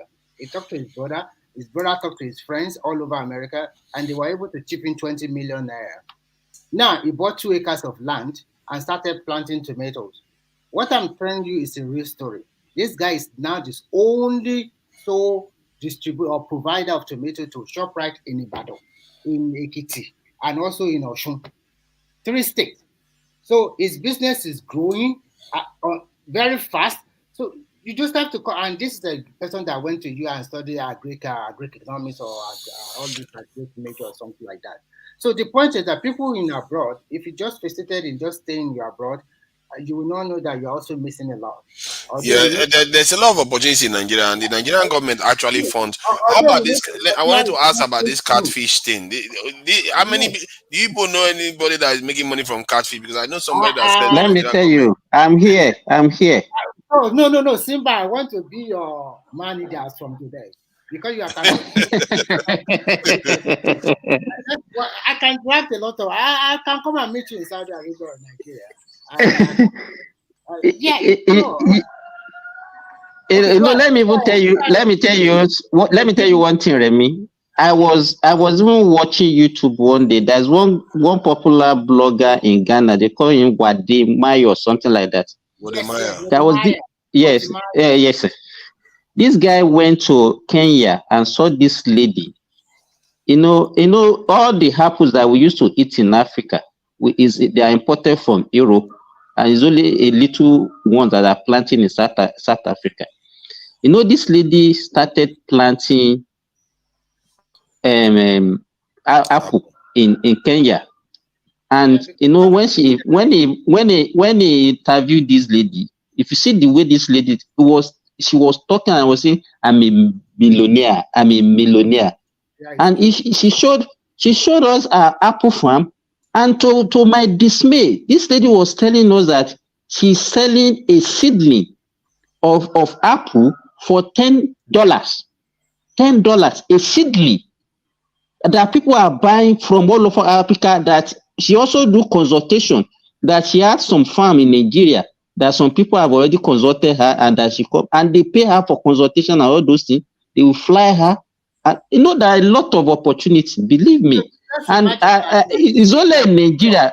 Most East African, you see people living US, living UK to come and start farming, do all those things. To Nigeria, I don't understand. If you look very well now, more Uganda, more Ethiopians, they are just living to Nigeria. They are moving en masse. And all those our neighbors, we are talking about all those Benin Republic, all of them, they are pumping into Nigeria for businesses. In fact, what I wanted to do in my compound, I wanted to do. Nigeria is busy jackpotting, and they are busy coming here. Yes, we are jackpotting abroad. They are coming to your country, and before you know it, they will say, Ethiopia take over Nigeria, Uganda take over Nigeria. Ethiopia Airlines, Ethiopia Airlines did this. Remember, Uganda are like Indian people, okay? They are like Indian people. They are moving to them. They are marrying our young men easily. All of them say, Nigerian men are the best. They are marrying Nigeria. They are moving their mass to Nigeria. They are all over there on YouTube and whatever, on TikTok. So where you don't see opportunity, they have already seen the opportunity. They are moving to your country. Now we are living in our country. We are going to Japan, to America, Canada, and the rest. And sooner or later, if they started taking over your... I think our problem is that we just like any salary. We are not innovative. We're all looking for green, what they call white collar job, so that we just be getting monthly salary. Remigio, let me tell you about something. Simba. Okay. You see, sorry, you see, let me just take Simba what you just said concerning we're not innovative. No, if you look at it, we do better when we go outside Nigeria. A lot of us, when we get outside, we become business owners. We do better for ourselves. It's just many years of being in that country. You know, I tell you, agriculture is not the only. That's not the only field that one can venture into. Yeah, you're right. You might be good in agriculture or whatever. There are other areas. So if I feel that I have a future in that country to become a software engineer, quick question for you. You become business owner in America.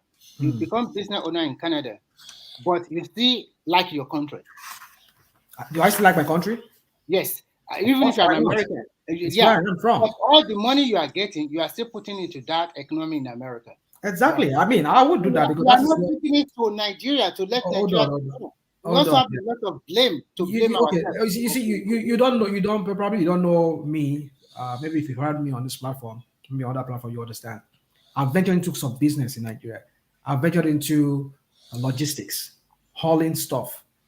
Yes. But I crashed. My business crashed. Not only you, everybody else. You will crash. Hold on. So I lost millions of naira Not only Yes, we ended up selling. normal. Me too. We ended up So, selling those we have vehicles. to learn, okay? Banjo, alu gbogbo ẹ̀ ní gbàǹjo ni. So, The and then only I came happens back. there. We came back But here it's to just America with my tails between my working on legs. So, what are we talking about? But you know that is normal though. That Businesses is discouraging fail. to me. It's It discouraging to me shouldn't to want to be. go back there and invest. If you ask Dangote today, he will tell you how many businesses has failed that he started. Yes, everybody have a story. I So, just look yeah. at what Simba said now. You know, I find one egg powder making machine for $150,000. You know, it's a complete set, complete production line. That one you get at $150,000. Where did you get that? I can assure you, I can get it below $100,000 for you. Even there is one for even 3,350. Because we are talking of the capacity, I can get right? a more cheaper one for you. See, Simba, about innovation you are talking about. See, let me tell you something, Simba. Innovation is not that easy. That's why you know when some people go and do master's degree in innovation, entrepreneurship and innovation, some even will graduate without even be able to innovate any jargon. You understand? See, I went through that program.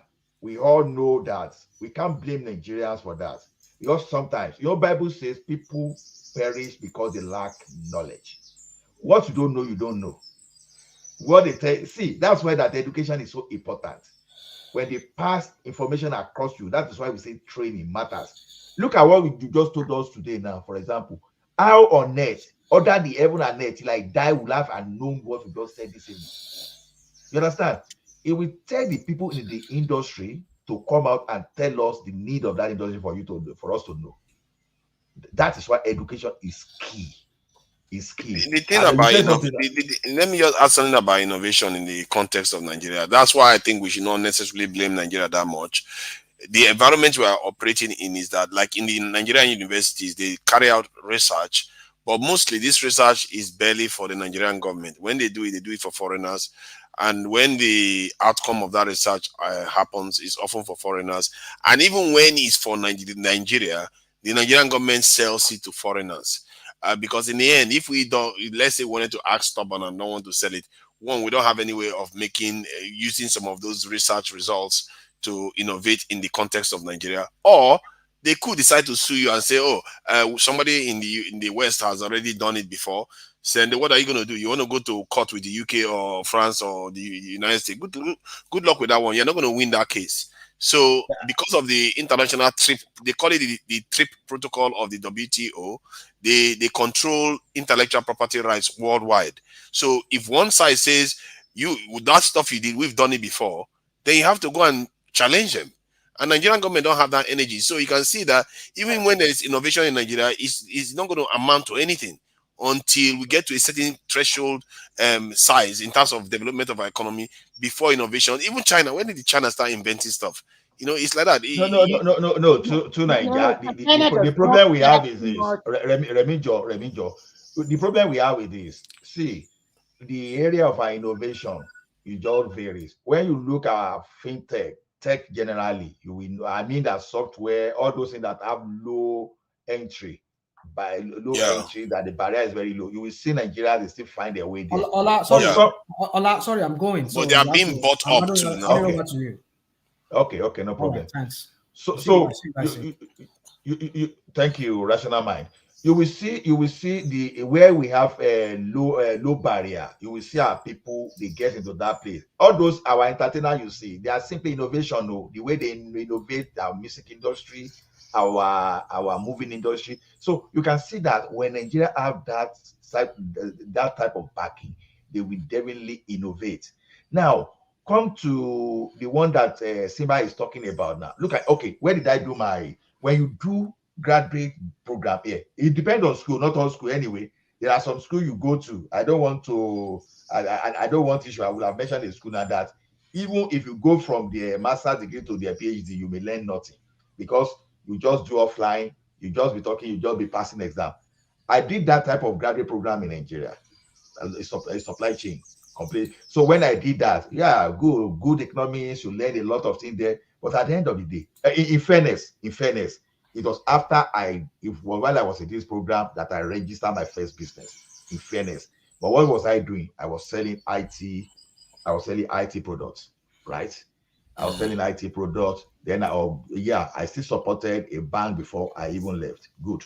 But do you know the difference from what I did there? Yeah, that of Nigeria added value to me, in sincerity. But when I did the 1 year again, it escalated it because I didn't even know whether I was even doing master's degree program or I was even consulting for a company. You understand? Because you will be, what type of program will you be doing that the business case you are handling is as good as life and direct as you are consulting for a business? You understand? Okay. You say you are doing economics, for example. You have already started looking at a country economic model, and you started even giving some kind of solution. You will go on some immersion. They will a company, maybe they group you like 4 5. A company, you can go from America to Germany. You are spending like 3 or 4 days. A company will give them the problem they have, and from there you just gather together and write, and overnight, you work night and day, and you produce solution for them. You give their recommendation from before you left that place. So it's totally different from Nigeria. That okay, they will teach you economics in your exam. You say, what is economics? It's a program where they don't give you economics. They will give you open book exam, and they will say, okay, we give you 72 hours. We give you like 120 hours to go and finish it. You will go back and you sweat and sweat as well, because this thing is a live scenario. You can't cheat.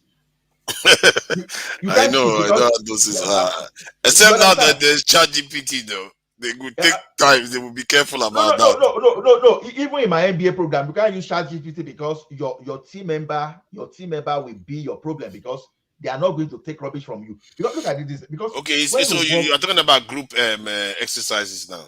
yes, group exercises. Okay. You Yeah, of understand? course. Your team member will be on your neck, because not everybody just want to pass. So people are there to learn.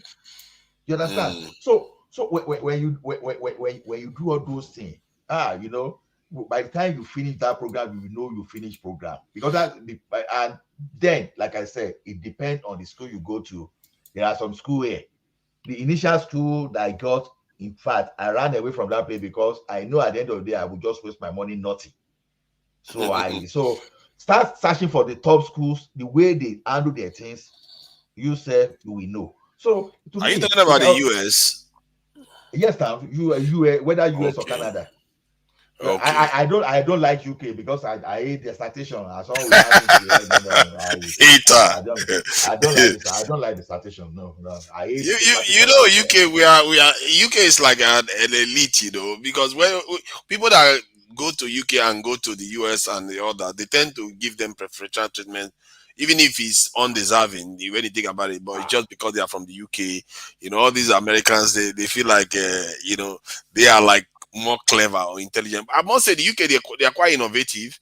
Yeah, but what can you say in this thing? To Nigeria, if you attend, if you say you want to attend the accounting, you want to do master degree in accounting in the US university, for some schools that I know, you will think you will be doing accounting, right?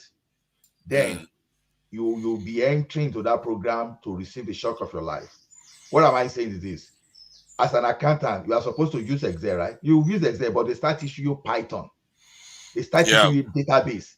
How to your accounting, you are doing IT job to even design this data model for whatever accounting you are modeling, and you start using R. You start doing the normal thing that the normal programmer will do in an accounting, master degree in accounting. So when you look at that, it's totally different. Okay, you say you are doing accounting and you started doing machine learning in accounting. Yeah, because they are taking you one step further into the current trends, isn't it? Exactly. They move very quickly with the trends. Exactly. Let me shock you. During my MBA, so I picked a business analytic module, and that business analytic module, by the time we started doing machine learning. You now build model algorithm for trading, algorithm for marketing. So those people in my group that time, they were crying. Even me, where that I came from background, from political background, I was sweating. But when you say build models, do you like train them based on data sets, or you just design algorithm and just call them a model. I I don't know how that works. In some situation, you have ready-made algorithm that you don't really need to, really need to this thing. But then you will have to write your code on your own because you have to clean your data. You have to know, you have to know that you take appropriate input because there's what they call cost of dimensionality, in the sense that if you have too much input, sometimes you overtrain yourself, you overtrain your model that start giving you false result in production. So just look at that. When you use how to analyze, you now write code in Python. You now write code in Python. So when you do all those things, you start looking at how accurate your model is, because sometimes you may be required to deploy your model in the production environment to see how far you are doing. So now, in those days, you are saying you are doing MBA in Nigeria, for example, and someone will be giving you that. I'm sure they will be doing it maybe this professor, this light skin professor that owned the Lagos Business School, Patutomi. Maybe they'll be doing it in his own university now. But I'm just telling you, in my old school, you cannot do accounting and you escape Python program. How you want to do that? Almost everything you do in the West, you have to get into computing. Then when you get into computing, you have to do some element of programming. Exactly. You can't escape it anymore these days. All accountants, they will know how to use SQL. They will know how to use Python. They will use how to use R. You be writing. If you are good enough, that programming you learn there is enough for you to do some basic thing in a web development, because already they've given you the basic. So that's the type of education they give you. So at the end of the day, how are you not going to innovate? Okay, when I finished my MBA, I came out with a lot of framework. Before, even while I was working, even despite I was leading a team, even to write memo used to be a serious day for me that time. Maybe a memo that would take me, let's say, or no, a business scale like take me, let's say 2 hours now. Before, it might take me like 4 or 5 days. I'd be looking at what happened. But going through the program, we went through some kind of a framework that framework, it breaks everything step by step. Okay, define your problem. What do you want to achieve? Put it there, all those things. Before you know, you add everything together and business case is ready 2-3 hours. What I used to use 2 weeks to do before. So those are the things. When you look at the type of education you have, you will see the reason I like United States education when you compare to United Kingdom. I remember when I wanted to do my master's degree in computer science, for example, Bath University of Bath. They have Bath University is good.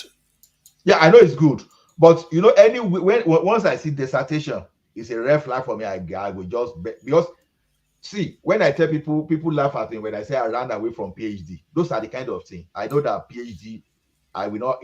I'm not even sure that I can pass anyway, because even looking at that thing alone, even trying to start it. Is it possible to fail PhD? How can somebody fail PhD? You have to be completely useless to fail PhD. The reason why I say that is because PhD is basically investigation of a specific topic and innovate, a kind of find out new knowledge and that break ground in that topic. So it's like saying, I want to learn more about machine learning in a specific area. And you did it for how many years and you write a report on it. To fail it is really odd. I don't know whether anybody can fail something like that. I think I will fail, or maybe spend like 10 years to finish it, because you need your see this is the way it is. Master's degree very easy to pass for me, because education is like hobby to me. Yeah, you look like you're the kind of person that likes to answer questions, set type of questions, but how about investigating stuff and finding out new discoveries and innovations and innovating this thing? Oh my God, is that what you're talking about? That we don't know how to innovate? Exactly. That is not odd, but that's not odd. Though. I can innovate too, not me. Maybe you can't, but I can't. Yeah. Is it because in medicine, in fact, even at a undergraduate level, we still do all those research and all those things. thesis. Even I have masters. I have masters in public health. We also do dissertation. We do thesis. See, Simba, you see, if you see the life of those people that are my friends that are doing PhD here, I don't envy them. I see how my family. I want to enjoy my family. I want also. I want to go on holiday. I don't want. You see, that one I don't want to innovate now. Okay, so all these school that you are going to, what do you, are you just doing it just because you're enjoying it, or you have something to use them for? No, it helps me because with most part of my life, it's more like I work as a private entity. You understand? But if things become too tough, for example, I look for a job too. But where it is possible, I prefer to stand on my own. Right.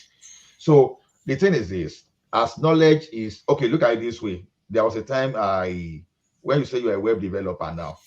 If I go to one of these freelance this thing to pick some job, if I quote you for like 4,000, a person, one boy from Nigeria, whether it's just 200 level, whether it's mass com that is even doing, but has technical skill, he can just come to the I do this thing for 300. Exactly. And the India guy will come out and say, I will do it for 150. We can't compete here with those guys there. So if I had I will do for 4,000, they build for you 300. I can't compete. So how do I deal with these people? So I have to leave their web development for them and look for something that is so tough, like machine learning. You understand? Artificial intelligence. Oh, even machine learning now, they are all there now. Exactly. They're all there too. Now they are buying their laptops and you now be talking of a cloud computing. Before you know, so the thing is this, you have to be one step ahead of them at least. By the time you finish that program now, you say you want to make money here. Before you even make your money finish, they don't saturate the market already. You have to jump again. If you want to get one ahead, this is step ahead of them. You want to also go into hardware programming, and that is where most people you have to be improving yourself every time, so just to be relevant. The thing is this: do you know why I like degree? I don't like certification, like where all this Microsoft, all this. I don't like. So look at it this way: some people will go to boot camp, and some people will go to boot camp of 1 year. They will spend like 22,000. Okay, why will I go and do boot camp when I can do master's degree in computer science for $7,000? Why would I need to go and do boot camp for 22,000? That is a lower thing. For 22,000, what are you studying? Why would you spend 5,000 for any software anyway? Because you know all these bootcamp people, you know what they do because they have link to the industry. Now okay, there's a program here now. They call it the apprenticeship style of software development. Now there's a school here called Bow Valley College. This guy wants to train you. It's a 4 semester program, and this 4 semester program is what I can finish in 4 or 5 months. 4 or 5 months. Now they will still it for 2 years for you.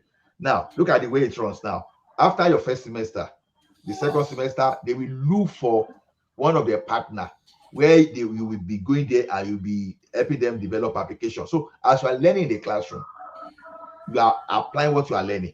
So by the time you finish, it will be almost be difficult for you not to get a job because you've already worked with them for 3 semesters. That's like almost 1.5 years. So by that time you there, but you that you want to go and do your own from Udemy, all those stuff, you won't have access. Yeah, so you won't have access. The other alternative you have now is that if you go to university, a well-recognized one, so they have this career session there that they work with some industry too. So what you are doing there, you'll be able to have the link to this. So I prefer all those things to just picking people will say DevOps is what is training now. You go and do DevOps. You can do DevOps and look for a job from now to eternity after doing your certification. Cloud computing is what is training. You go and do that. You can look for a job till eternity. I don't get it. Have you heard of the quant programmers? Quantum computing. No, quant. They are like quantitative analytics researchers or analytic people. They tend to work in the financial industry, and those people are paid. Research generally is both of quantitative and qualitative. I can do research, yo. Well, don't get me wrong, go. No, research. Oh, no. This one is different. This one is very different. This is something else. This has to do with fine, and it has its own special kind of mathematics that they use, and but they are paid very, very highly. We're talking about in the UK where they are the highest paid C++ programmers I've ever seen, or Python programmers. They can be paid in excess of 200,000. Some of them 150. 300,000 pounds, and so if you want to go into those other areas, that's the area you can go into, and other people will not catch you. Let me tell you a lie here.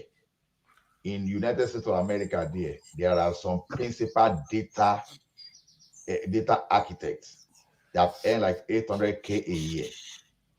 If you're in the US, yeah, in that US, there are some cloud computing specialists that they earn close to 500K in a year. No, you know, cloud computing. People make mistakes. There's a difference between a cloud computing specialist that we just do some VM for you and develop VM for you and just attach storage, put your OS, and no, there are some people that what they do is to program interface and to integrate storage. You know what I mean? What I mean is that you talking about like Kubernetes and all those would do all the linking of the various. No. What I'm even doing is, okay, let's say you two Nigeria now have a company. Maybe you invest in, let's say, 1,000 servers. You want to be providing cloud computing service to customer. Then let's say you bought some Dell Edge servers. Then you now where to go and invest in NetApp.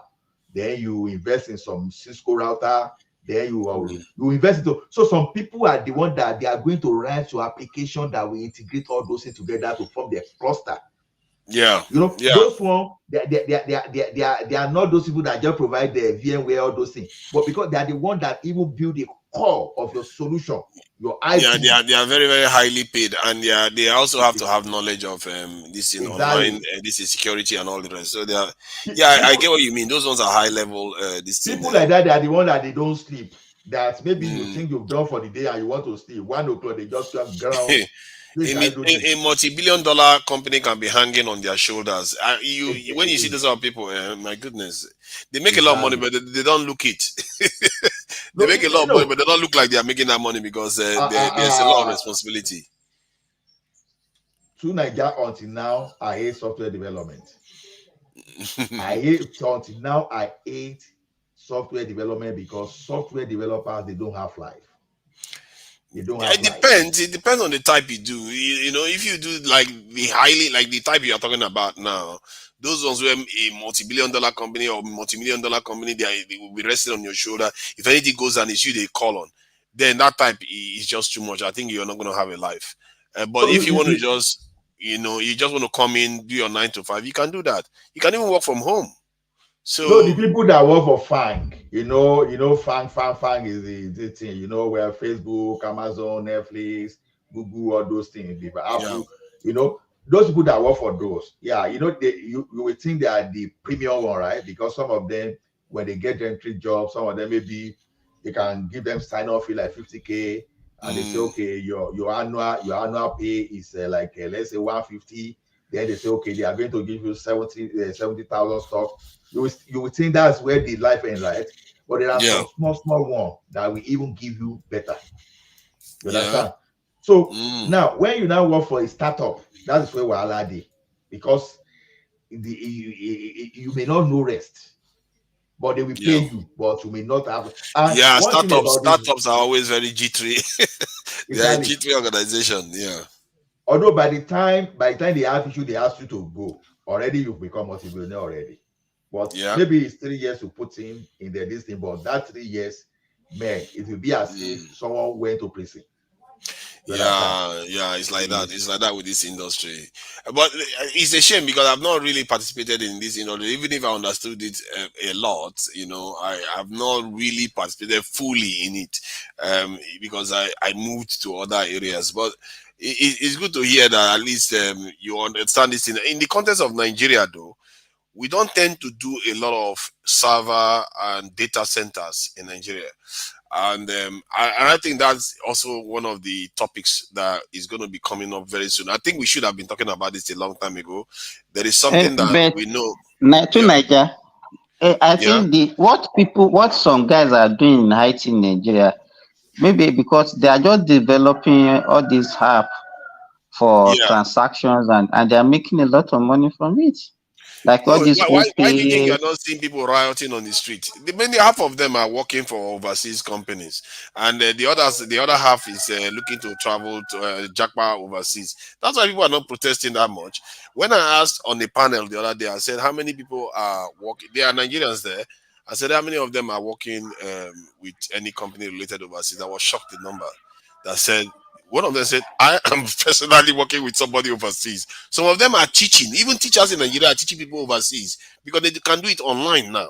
So you can see that there are a lot of Nigerians out there that is not accounted for in terms of unemployment because they don't capture them that these people are actually working, but they are not being captured in terms of the Nigerian state itself. So there's a lot of there's a lot of things going on in Nigeria that the Nigerian government don't pick up. And even people that talk about stuff on panels, they expect Nigerians to be completely irate and angry, and because you don't know, half of them are working overseas. They are working for. I know somebody that I used to work with in Nigeria. Within a year or so, he's not even finished university. He's already doing internship for a company in the US in machine learning. So you can see how quickly things change with a lot of Nigerian youth. 5 years ago, when I was in Nigeria, that was not the case. When I gave somebody an opportunity, I say, okay, you can do this stuff. You will see the way they approach it. They're like, oh my God, I'll get the opportunity to do this stuff. Now it's everywhere. This is something that the change that has happened in just 5 years is so significant that many people are not picking up on it. I have picked up on it because I'm involved in tech and I've talked to people on the ground and I've worked with them on the ground. I've seen the change that has occurred. You can barely find good Nigerians now that are ready to work with you, especially based on Nigerian salary price range. They work with you based on Western price range because they work on Upwork, they work on Freelancer, they work on so many sites, some of them directly to Western companies. How do you compete with that? Nigerian companies are in trouble because of it. Even somebody like Ola, I don't know, because I have like two friends and all they are doing is just selling data. They have this I don't know how they do it. They are instead of they will go like the internet that I use in my house now. I'm not using all this MTN. It's only I will buy just little data. It's only if I'm away from home. For me and my family, we have a company that is just 10,000 naira data unlimited for a month, and the guy is just making a lot of money because a lot of people subscribe to him. And in fact, he fixed his antenna inside my compound because he's my friend. And schools, even not private schools, are not, they subscribe to him, and the guy is just making his money. Wow, for 10,000 naira. Believe me, 10,000 naira. That's what he just gave me. I'm using 30,000 naira in less than 2 weeks in Nigeria. You No, see, 20,000, Simba, 20,000, not 30,000, 20,000. like I tell you, one of those things I like you see the way I shared the business idea you brought this evening. Which one? To do tomato that farming powder inside egg. your room? No, that Inside no your that room. powder egg. That powder egg. Yeah, I'm telling you. See that thing. Don't be surprised that some people they will hear that thing and they will work on it. That's the way it is. Like that guy that And is supplying Ola, there is a lot of market. Let me tell you what they use powder egg for. They use it for biscuit, all these biscuits that you are eating, biscuits, chocolate, beverages, Milo, Bonvita, and all those things. Even all these cookies that they used to do for children. You understand? Even the people that makes cake and all those things, if they get powder egg, they will not use the fresh one because that one they will easily mix that one better than using fresh egg. But Why I don't know don't they why just use the fresh one then? Why is it the fresh one not better? No, because for beverages, the processed powder now beverage like you want to produce milk. My concern you is can't that be using. sorry, let me just highlight this point. I think that's something you want to pay attention to, because my concern is that some of the things we are going to copy from foreigners, it might do us damage, because there are so many things in the West, right? You know that too, if you're in the US or in the UK, that there are things that they eat here now that is beginning to pose a problem to their health, to the point whereby the generation now, they are projected to have a lower life expectancy than their parents' generation. To Niger, before you were born, they've been using this thing, all these Milo, Bonfita, your mother gave you right from cradle. They use powder egg for it.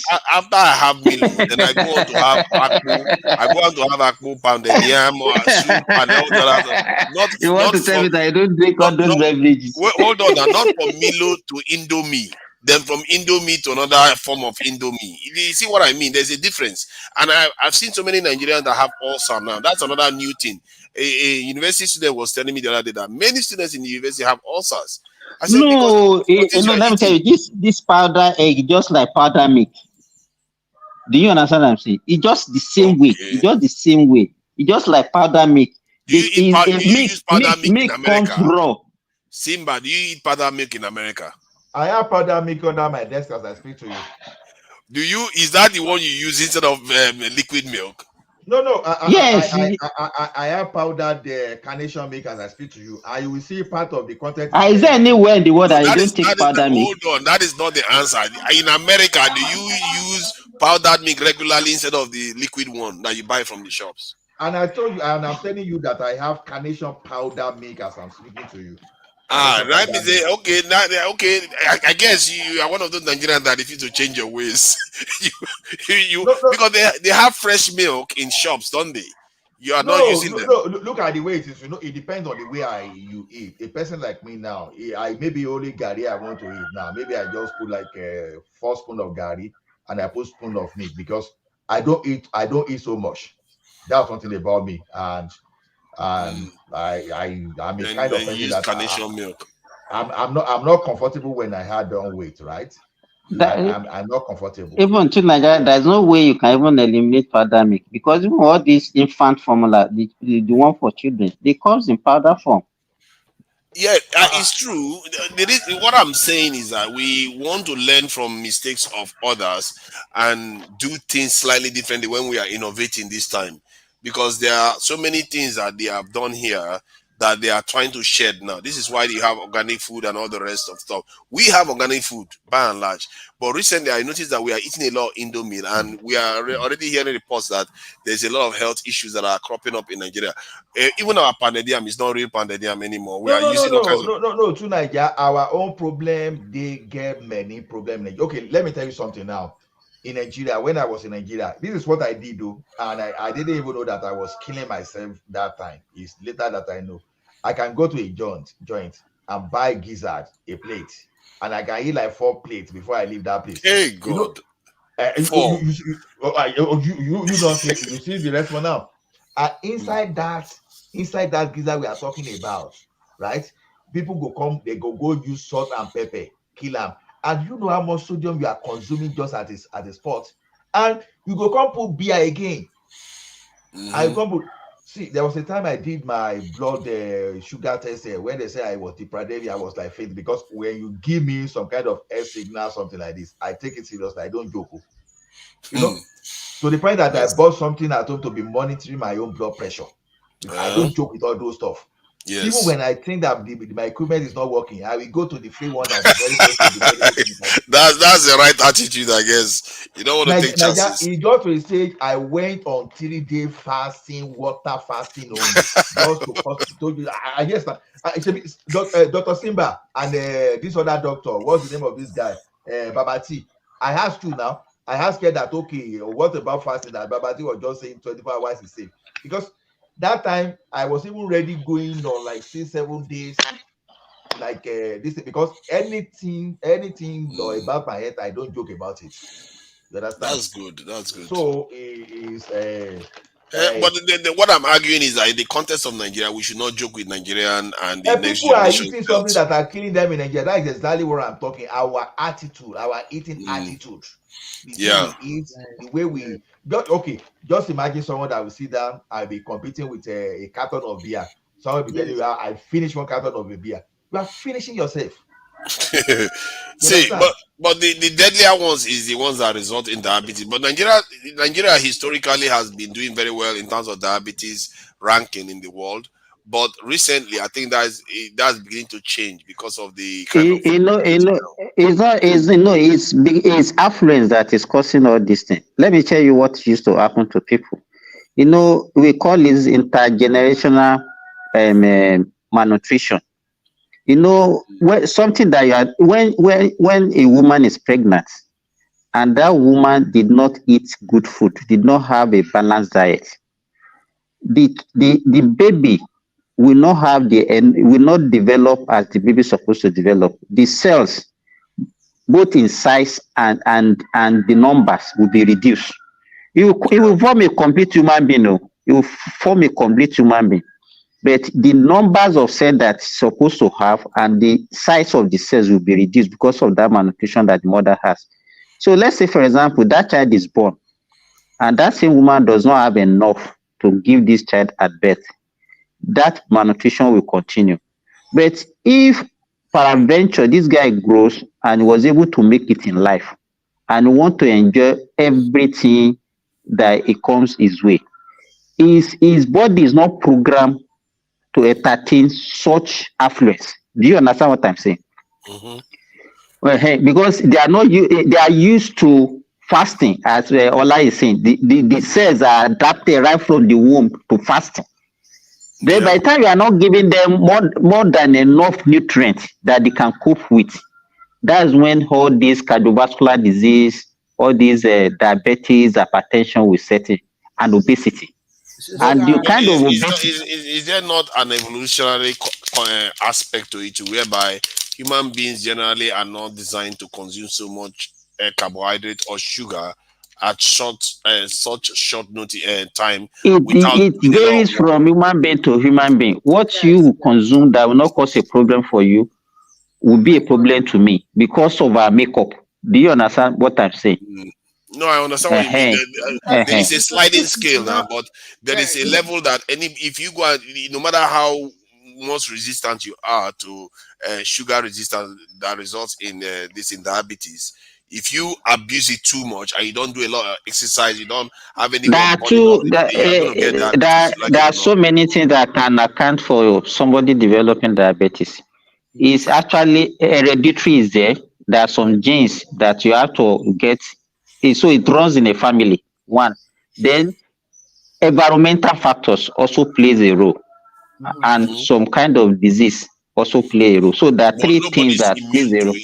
But nobody's immune to it. If you eat too much, no exercise, and all the rest, you're going to get diabetes. Even some people, they can eat a lot of things and they might not develop diabetes. It depends on your body. Yeah, it's a sliding scale, but nobody is truly immune to it. If you eat too much, if you consume too much of everything or anything, there might be a consequence. But let me give you some examples. Like, for example, when we are growing up in Nigeria, we tend to have in Nigeria that you eat breakfast from home. And then when you go to school, after about 1 or 2 periods, you have a short break, and then you eat lunch at school. And then later, what we are trying to say, like here now, I develop an habit that I always cook at home, or I make sure that I eat at home. Because if I want to continue to eat a lot of processed food here, which I don't really like, so it also depends on your culture. I mean, your food habit. Because some people like a lot of processed food. But if you don't like it, if you are still preparing food for yourself with a minimum, for example, if I eat at 6 o'clock, I don't eat anything again. So because I want to keep my shape and I don't want to be too over bloated, or I'm not even over bloated to be frank. So it's also depending on your eating habit. What do you eat? What do you consume? So like Simba said, the food you consume also, like in Nigeria now, you see a lot of people, they will eat gari in the morning, eat eba in the afternoon, eat fufu at night. If you are eating all this solid food at night, it's very difficult to digest. How much consumption do you consume? With all this food, you now put beer, you put your malt, you put all of this, and you are not consuming 1 or 2 or 3 bottles. You are consuming a lot of bottles every night. So that is why you see life expectancy for some young men in Nigeria before 50, they're already gone. So and they don't watch. But one habit I've seen in Nigeria that I tend to like is that when they eat, like in the afternoon, you see them. There's water right next to them. you don't often see like orange juice or Coke or any of those things. The fact that they eat with water and they are eating something that is not necessarily sweet, like could be having okra soup with amala or gari. That is relatively balanced. The point is about if you are eating dinner, you should eat light food, not all this heavy food, because you eat heavy food, you are not burning anything at night. So for me, for my evening food, I don't like to eat all of this. But the people that are doing this, even you rarely see them having all this non-communicable disease that we are talking about. You go to village, how many people in the village have hypertension? How many of them have diabetes? Because they burn it. They get their work in. Many of them, they do a lot of physical activity. Exactly, they will burn it. By the time they wake up in the morning, they will go and burn those things. Yes, because they are not jumping from one office to the other. They are not. They are not sedentary. I remember my primary and they school, also eat healthier I too. usually walk down to school and walk back home. Although my father can take me, but my mother refused. I have to walk down by myself. And I have to walk down every day for nearly how many years? Almost like 11 or 12 years like that. So, but nowadays, our children, you take them to school, you take them back. Yeah. So, like, you prepare a lot. So they are already spoiled. There are no exercise. They will abuse you. They will abuse you if you don't go and pick them. They will be crying. They will be crying, you are not a good father. But when we are so, and when you tell them, do you want to eat? Let's prepare lunch. Maybe prepare for them. No, they are talking about take away. Indomie.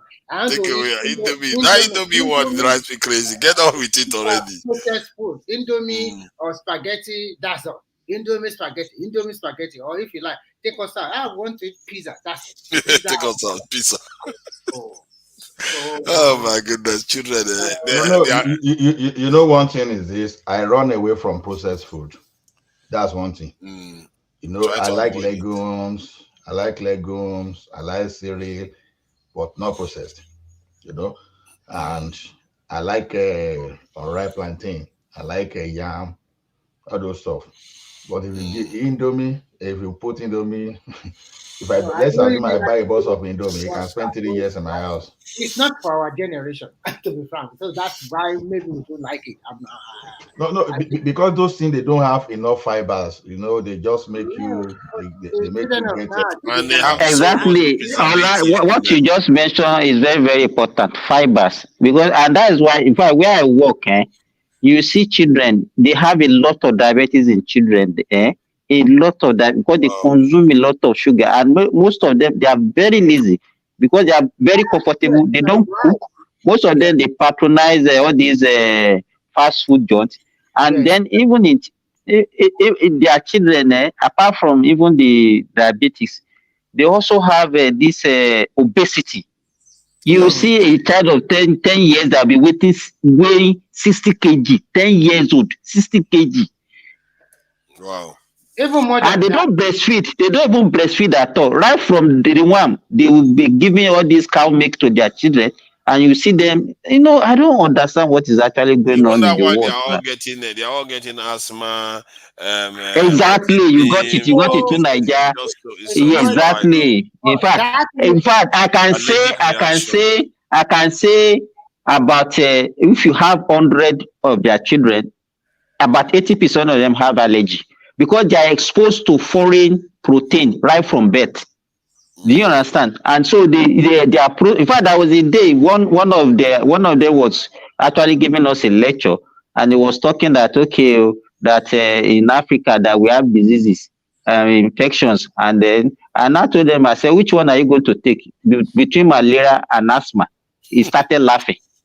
Can I ask you what Simba just said now, guys? Sorry to Nigeria to interrupt. Simba, you do know that if you give a child cow's milk at 5, you can have low MCV levels, right? That is macrolytic anemia, which will lead to behavioral problems and cognitive delays. So why do they do that? Cow milk is not good for kids below 5. And you know what they do is that it's actually not real cow milk, fortified. They've already fortified it. So they fortify with a lot of iron. So, and that is why it's actually don't Yeah, predispose children but to if you already have microcytic anemia. yeah, but if you're already genetically predisposed to having that, why would you want to go that? Well, that's crazy. But go ahead. Sorry. It's laziness now. Nobody want to do that again. But how many women want to breastfeed these days? That's it. It's laziness. They have breast pump. Is there any substitution for breastfeeding? They have all these pumping machines that will pump. You know, the problem is that if you are in the Western world, where I work, most of their women, they don't work, and I see no reason why they should not breastfeed. They are afraid that their breast should not surge or something like that. Exactly. That's why they don't want anything, and they are very lazy. If you see them, they will put this milk inside the feeding bottle. They cannot even hold it. They will use pillow to support it, and while the child is lying down on the bed. I think that's very, it's unhealthy. It's quite unhealthy not to breastfeed too, because like even for the woman, because you're supposed to get the milk out of your body anyway. Let me tell you, breastfeeding also it prevents a lot of diseases for both the child and the woman and the mother. Ovarian cancer, cervical cancer, even breast cancer. There, and that is why you see in developing world where women breastfeed, they have less and less of all these diseases. You are right. But so there are a lot of things that are doing. There are a lot of disadvantage of this westernization or modernization. That to me, I would have preferred the kind of life we are living in the 70s and the one that we are living now. Believe me. That's what we need to learn from. We need to preserve the good things and take on the new ones that are good for us too, because there are good things that we used to do before that we should preserve. It's very, very important, and I see a lot of them being eroded already. It's very difficult to preserve to Nigeria because do you guys know that there's a research that internet has changed a lot of things, that they discovered that it's actually more beneficial to walk barefooted than to walk with shoes. Anyway, I heard of that. We're breaking it down. Mike, you can do something. You can wear your slippers at your home for a whole day, and then Mike, can we put that to test? Mike, can we put that? Let me have you go to Arizona during the summer time and go and walk barefooted, and let's see what happens. No, I mean, like, during summer now, go to Arizona and go and walk barefooted. Your leg is gone. No, what I'm saying, I mean, I get it. Like, what they're saying is like all the time, kind of like they're not saying like not to wear shoe at all, but they're saying like when you spend more time being barefooted is very good, there is this concept there's this concept they call earthing, whereby they feel like they said if you walk barefoot, you are connecting yourself to the air, that there's benefit to the blood or something like that. It's related to what Mike was saying that. There was this doctor that like so many things. You should go and walk on a hot surface. No, it depends. I think it's on the comorbid. Like if you're diabetic, you know how people wear socks in the house. Like if you're diabetic and you have any PVDs, peripheral vascular disease, that's beneficial. Or if you have any fungal issues on your foot. No, this one they're talking about how the entire body joint connect to your feet, the balance of your feet. Like that is very essential, very important. Mike, people stand flat-footed, Mike, have you done like that? What is it called again? The Dr. Scholl's test, where everybody has some kind of feet deformity. Like you stand on it and it will tell you the kind of sole. They will create a sole for your feet that you put in your shoe for that adjustment, to balance your body when you wear shoes. It's called Dr. Scholl's in America. It's a machine in the store. But the main point I'm trying to make is that the modernization, everything, there's a lot of negative effects. Because people are buying shoes because it looks good, not because they actually. Even the smart this thing that's going on today, everything's smart now, smart this. Even now, they are trying to do robots to deliver. I'm like, human being will become useless eventually. Like this smart, everything they're trying to create now. I mean, I get it. It's fancy, but so here, Mike, what you are saying, sorry to interject. Here, there is a robot, a machine now that's very common here, and you can see this machine on the road. You buy something from the grocery shop, and that machine will bring it to your home. You can't believe it. The machine will stop just like human beings. They have it on BT. You don't even use it now. Babati. Like, oh my God, this is unbelievable. So people are extremely lazy to go to supermarket. Just get the machine. On this university campus here in Houston, University of Houston, they have this thing that now it delivers food to the students. Like now, you don't even see the student out of their dorm anymore. Like this thing just, I see thousands everywhere all over the campus.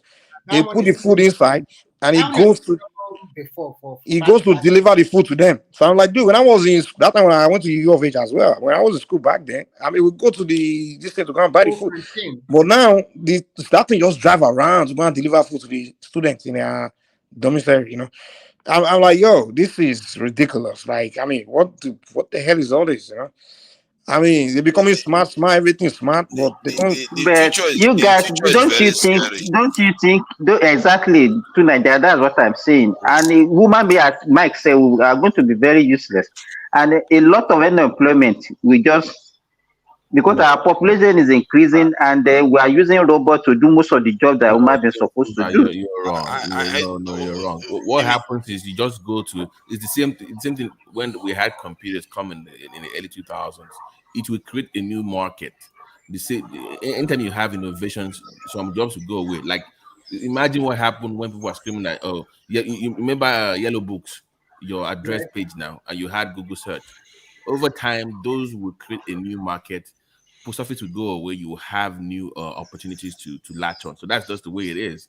Yeah, but the area of AI that is very concerning. I just saw a discussion between an AI scientist and the journalist, and that was very disturbing because listening to the AI scientist talk about it, she was trying to minimize the dangers, and you can tell what she's saying is not true from the point of view of reassuring people, because they are talking about regulating it now, and they are worried now that AI could be so intelligent that, you know how the gap between an adult and a 2-year-old child is, the gap will be far more than that compared to human beings. AI, And this is the problem with AI. If I'm going to be objective, what the problem is that very part of human beings that makes us innovative, we become docile and dormant for a long period of time, where we don't even think anymore. We just assume that AI will figure it out.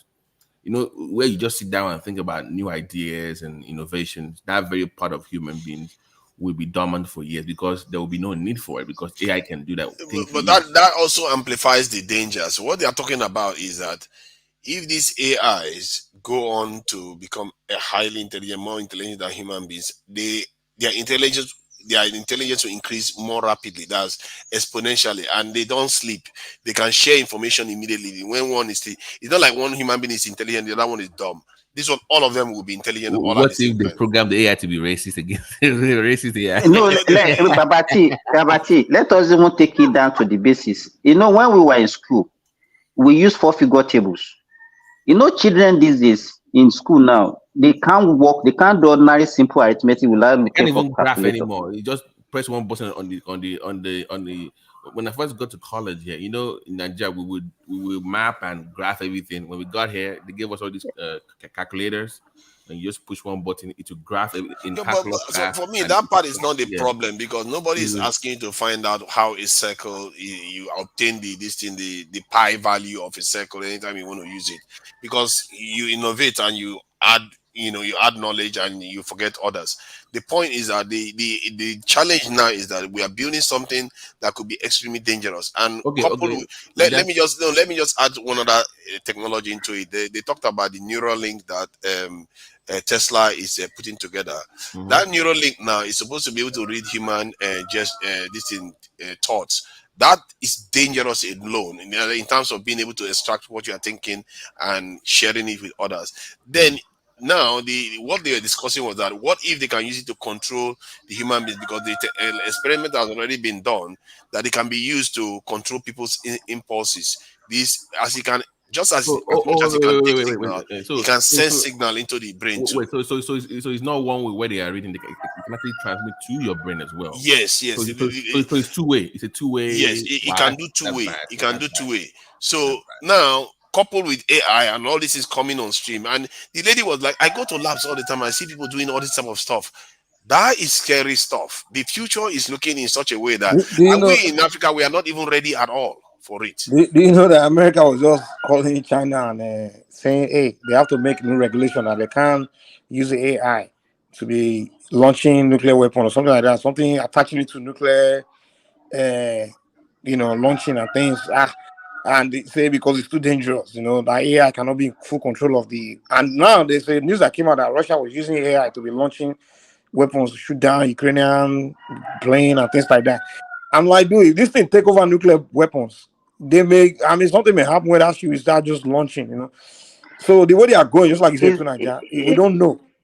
It reminds me of Mike. It will scare Babati. Even in medicine now, they don't want even women to carry pregnancy again. They want to be incubating baby outside. Simba, so what will be now be the role of human being? I think the way we are going, we are going to destroy ourselves. I think that's just the conclusion. By in the next few months, I'm going to be finishing a 7-month training in robotics and cardiology. So for the past 7 months, we've been doing robotics in cardiology. Like the new hospital they are building right now, almost done, is AI compliant. So when you come in, there's no need for any receptionist to see you. All those things you just touch and go, and whatever is going on with you, the triage is all gone. That hospital is like it's a 30-floor hospital in medical center. Is AI compliant? They are ready for what we're talking about. They're ready to go. What does AI robotics or AI cardiology? What do they normally do? Are you like a doctor or something? Yeah, I work. Babati, do you work in Houston Medical Center? Okay, don't let me disclose my location. That's the largest medical center in the world. When you're talking about robotics in cardiology and this in AI, that looks like a sophisticated environment. Yeah, so pretty much, this idea of opening up people, closing up, and all this stuff. So it's you can literally just do invasive like LASIK surgery. So instead of having like surgical techs work with you in the room, you can have your anesthesiology work with you. You have your doctor there. Maybe you have your residents there, and the helping hand will all be robots. Very precise, cut here, cut over there.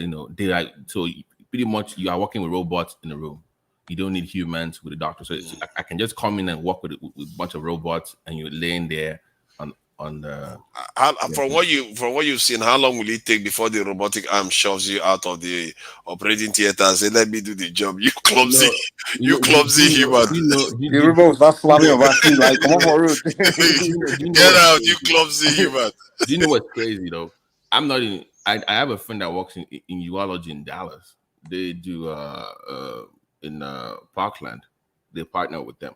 In urology now, what they're actually practicing is literally you can have a doctor that lives in a different location operate on you, and it's not even in the room, and you just work the arm. So you can even have non-present doctors work on your body while it's not there in real time. 5G with just robotics in the hand, we just do it. Yeah, that remote operation, isn't it? Yeah. You see, Sunanja, you mentioned something earlier. You say, we Africans, they are leaving us behind, this and this. Maybe it's a good thing though, because we are just learning to go first. See how they see where the thing will lead them. You see how this guy want to wallow in ignorance? You say that's not the comfort. See, to be honest, sometimes we always say Africa, we are just this back. Maybe it's a good thing that we allow others. Mike, let me give you one. There's one. Let me shock you with one. There's a bed in the hospital right now. If I have you lay on the bed, just lay on the bed. You know how they have all this telemetry on you, reading your heart, everything. The bed does everything, reads your heart, everything in real time. So the bed knows you, the way you are behaving, how your heart is functioning, your brain, everything. It will just calibrate everything, calls the right person to come look at you in real time. So it's a different world. I can't. They should have opened it, but because of COVID, it was kind of delayed. But I look forward to working with other people, and it's going to be crazy. I know, but it is what it is. You, as a doctor, do you feel threatened by all these innovations? No, I'm not. Make his life easier. No, do you know it's I'm going to avoid more lawsuits and going to court or having lawyers, because now it's evidence-based practice. Yeah. As opposed to word of mouth or calling my fellow expert to come and this is what the expert. No, this is what you see what AI is presenting here. So we can all see this in real time. But what about if AI did a mistake or do a mistake or something? No, that's why you still have human interaction to override. So that would be they have to make new laws for that. What do I override? What can you not override? In terms of, I mean, I don't think they're there yet. They can tell you, okay, this is what we think, but you as the human still have to implement that or Final decide. decision. Yeah, you can override based on your expertise in that area. But I'm happy for what it's going to do for rural medicine. That is amazing. I think in time, AI may actually put quite a lot of people out of work. Even doctors will become less relevant because already they are building systems that are superior in terms of diagnosing different these conditions.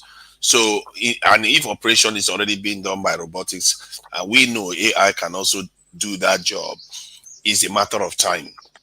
Yeah, but less relevant. And yet, before that time, I will have tired. Don't be too sure. Don't be too sure. Nobody saw ChatGPT. You know, Babati, you are being selfish. You are being selfish by that now.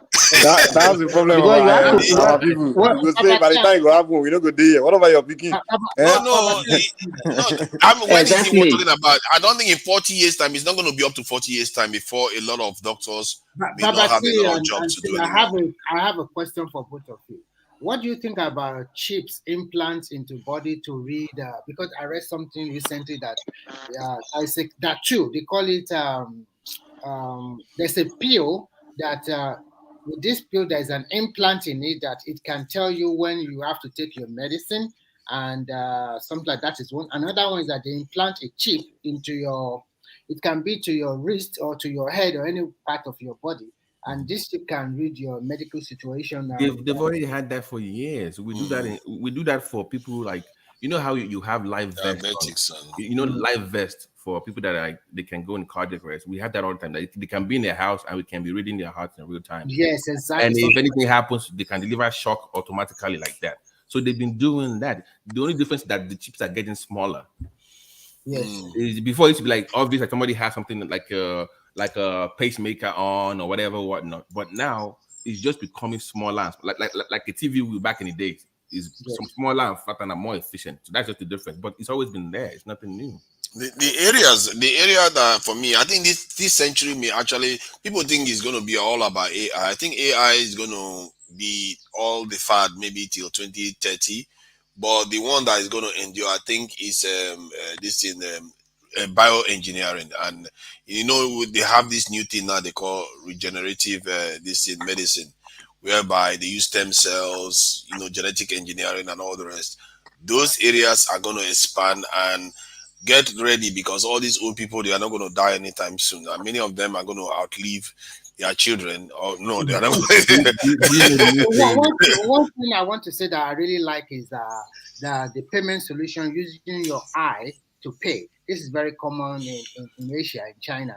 Can I shock you? Can I shock you one thing? Can I shock you what they have now? They can literally put a glass. It's a new. Maybe you guys have not seen it. They can open up your eyes. They're going to put a mirror between it, right? And it gives you a 20/10 vision, and you can see almost 15 feet sharp. Like the same thing you will see within 2 feet. You can see 30 feet out. How do you mean? I'm not sure what you're referring to. Are you talking about a form of contact or some kind of glasses you wear? No, into your eyes. Contact is on top of your eyes. Literally. Yes. Now. Yeah. So they will just take up, any medical lingo. They will just take up the top layer of your eyes. Behind that, they'll put that mirror and it blends in, and they'll now put your eyes back on top of it. So you can see longer distance. Are you talking about LASIK? The LASIK procedure? No, it's not LASIK. It's literally like an implant that can be programmed, where you can literally I can put color there. I can design it a different way. Do you want to see? I've never heard of it. Do you have a name for it? Let me try to find. It's a new program coming up. I've never heard of that one. It's not in the market yet officially, but it's like for people that have like glaucoma issues or cataract or something like that. So pretty much in the with cataracts one, they already done now. They just take your. I thought you had saw. I thought that just to block the dirt. It's not necessary to remove the cataract. DT, I thought you were talking about augmenting the human sight or enhancing it. Not necessarily just trying to cure something. You know glasses where you wear and they tell you, oh, do you want 4K like sharp and all that. Now you don't need glasses. Pretty much next 5 years they will don't need for any glasses anymore. Okay, is that lens? I think it's the lens one and the lens therapy. Is that not the one you're referring to? Remove your eyes. I think it's the lens therapy. I've heard of that one. They put it behind, but now they can actually program it they can customize it to your taste depending on what you want. You see very soon. It's the medicine is just that one is more okay. This they are going to reverse aging. They've already done it in mouse. They are reversing aging in some organisms. We are going to become spare parts in the next 10 years. That's just what you mean spare parts. No. Let me explain. Like have you seen this movie? What's this movie called in the 90s? This Tom Cruise movie, The Minority Report. Yeah, you remember when eyes was the main thing? Like you buy eyes on the market, like that eye is bad, or somebody looking for you just go and buy a new eyes. We are fast becoming spare parts with robots and AI, where they can make new kidneys for you without even transplanting anything. Just buy new ones. Oh, you need two eyes over there. You need one. Okay, we have one over there. So we just be switching. So people will be living longer now. They won't die because one part of the body is terrible. Just replace it with something else grown from your own body. There is the idea that the first human being that will live past 150 years is already born today. And for me, anyway, by my own calculation, that's if the world doesn't kill itself. That person has unlimited life, because in 150 years' time, the kind of innovation that will be available if the world doesn't regress will also extend our life even further and further into the future. That affects many things. Even look at what's going on in France. Now they have to raise the retirement age because people are living longer. So if people are living to 150, 160, who's going to be paying for the retirement? Who's going to be paying for their social security? Robots will be taking care of us by then. We'll become blobs. Robots will be doing everything. Then AI will put us out of our misery. I think the Western system is also overstretched in Europe too. So they make people to work more. Because they are living longer. That's why they have all this medicine. So they have to also live more. They have to also work more because the tax system is so heavy. But that's my point. If you now have what now people can live to 100 or 150, who's going to be paying to fund that? But living on Babati and Simba, sorry. Babati and Simba, I want to ask you a question, please. Now, if they do, is brain transplant possible now, right? No. The one they had that they did, it was a head. They moved one head to another. That person. Okay. That was in Italy. Was it 3 years ago? That person did succeed. That person lived for was it 16 hours before? Yeah, let me find that. Yeah, they literally moved the head. If they move one head to another, what happens? Will the person be thinking like the they moved the head of an older person onto a younger body, and that person was technically alive in medical terms, not like what you would describe alive, but they were active, alive. Okay, will he be thinking like the owner of the head or like the owner of the body? The owner of the head. Oh, Jesus! The owner of the head controls the body. Think think now. He's just curious. I was discussing with my wife. I said, okay, let me ask the doctors in the house. Because he said we started with if they remove someone's eyes, that you thought maybe it be seen what the owner of the eyes will be seeing.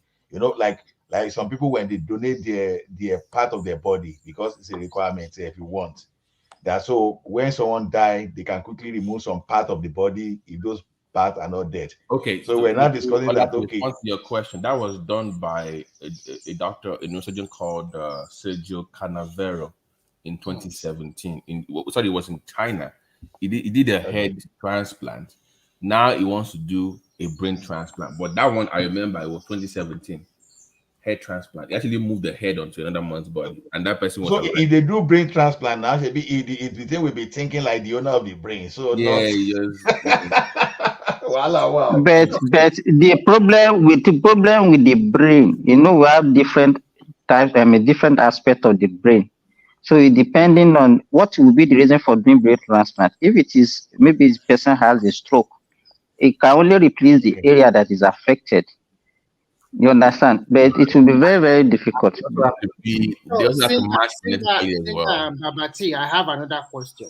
I know that a Nigerian doctor in the US did this operation, removing a woman that was pregnant for some 6 or 7, I forgot the month old of the pregnancy. Removing the child, do the operation and replace remove back. the pregnancy and put it back. Has any other doctor also tried that one, or is he the only one?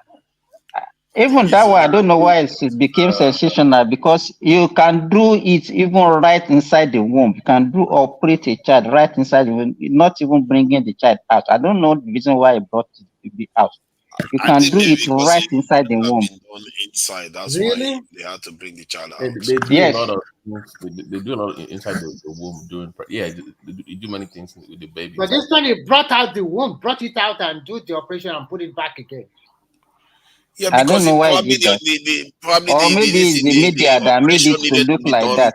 There are so many Hey God, how see? It's only because the medical case was there that the baby has to be, or the fetus has to be brought out to be operated upon. Otherwise, it's not possible to do it inside the womb. It's not everything you can do inside the womb now. That's the thing.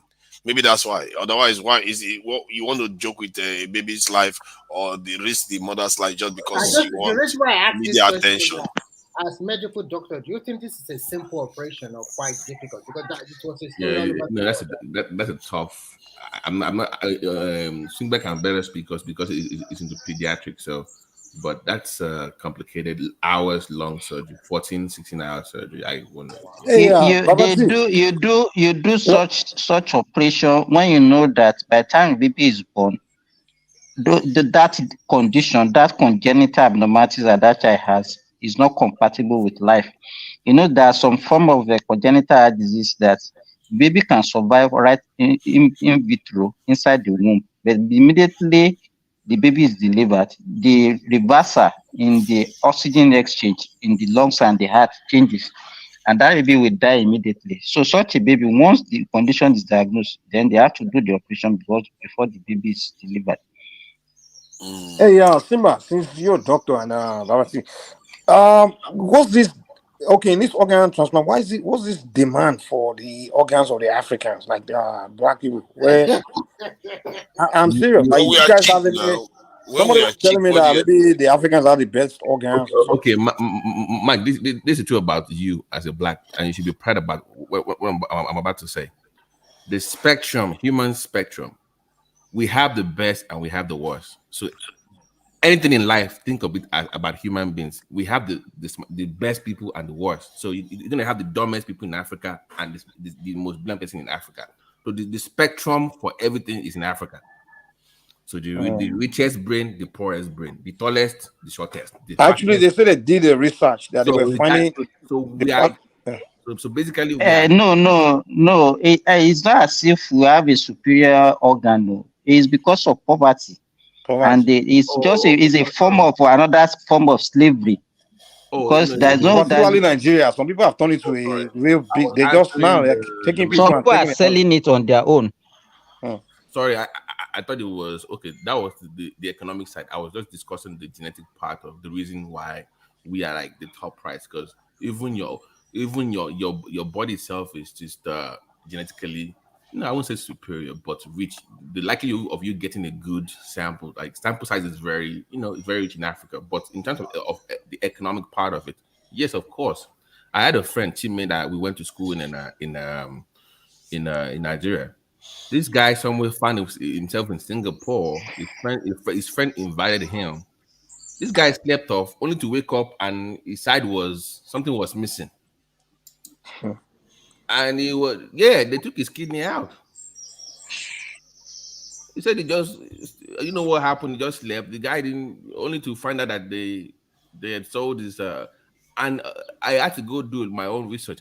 Turns out it's very common for people to lure in their friends or people that they know into those Asian countries that are Nigerians and they do the same thing to them, like they do just, drug them or do whatever and take their kidney or whatever out without even them knowing at all, And the friend ran away. I mean, it's like you move to an area, you are illegal, trying to hustle in an environment where you don't know anybody, but you might, okay, it's an Igbo guy, but don't let me make it like a tribal thing. But that was the whole thing. So like, the also on this side. There was this law in Nigeria that was being negotiated, and I don't know how true it is. This guy was going around talking about it, that the Ekweremadu and some Nigerians that were in this panel of senators basically sold Nigerian people's organs to foreigners. That these international companies, some of them funded by Bill Gates, came on to Nigeria and said we are not allowed to do certain things in the medical area. Then they put certain clauses in the regulations that regulates organ donation, like when you get into hospital. And then one of the key regulation was that the doctor that is in the hospital is in charge of deciding whether the organs can be given out in case of an emergency. It's not, so that's the key term that he said leaves everything open, because you need the consent of the person you want to take the organ to normally donate, take the organ. But in this case, when there's an emergency, the medical doctor in charge can decide for the patient. That is what he's calling organ transplant. Organ transplant is not an emergency. Yeah, but in anybody can go into a hospital and the doctor declares it's an emergency and takes their organ and give it to some other person. That's what the law is implying. No, it doesn't. They have a transplant team. Because I remember in school, I actually wrote a paper about transplant, because what happens for Nigeria. No, I didn't go to school in Nigeria, but that's the problem, though. Okay, Nigerian situation is different, but it's a very long process. People actually wait on the queue for organs. It's not just there's no yet. It's a long line. If you have money, you can jump lines, but it's a very complicated process. It's not as easy as just saying I need something right now and I get it. No, you must go through a process in America. Here, Nigeria might be different, but that's crazy to me. But people are making money on that black market in Nigeria. But I'm saying that the people losing their body organs are not even benefiting from it. People are exploiting. Even Babati, even this banditry that you are talking about, most of the people that are kidnapped, it's not everybody that they kidnap that they take ransom. Some of them, they kill them and take their organs for sale. Wow. I didn't know that. Wow. I didn't know They that. said it now. Okay. That's why I brought that question up. They said that's going on rampantly in Nigeria, especially Nigeria. Like they just drugging people, kidnapping them for this, and it's crazy. I don't. They say right now it's like a big business in Nigeria. Some gang that just like I said earlier before, Nigeria is not doing the right thing.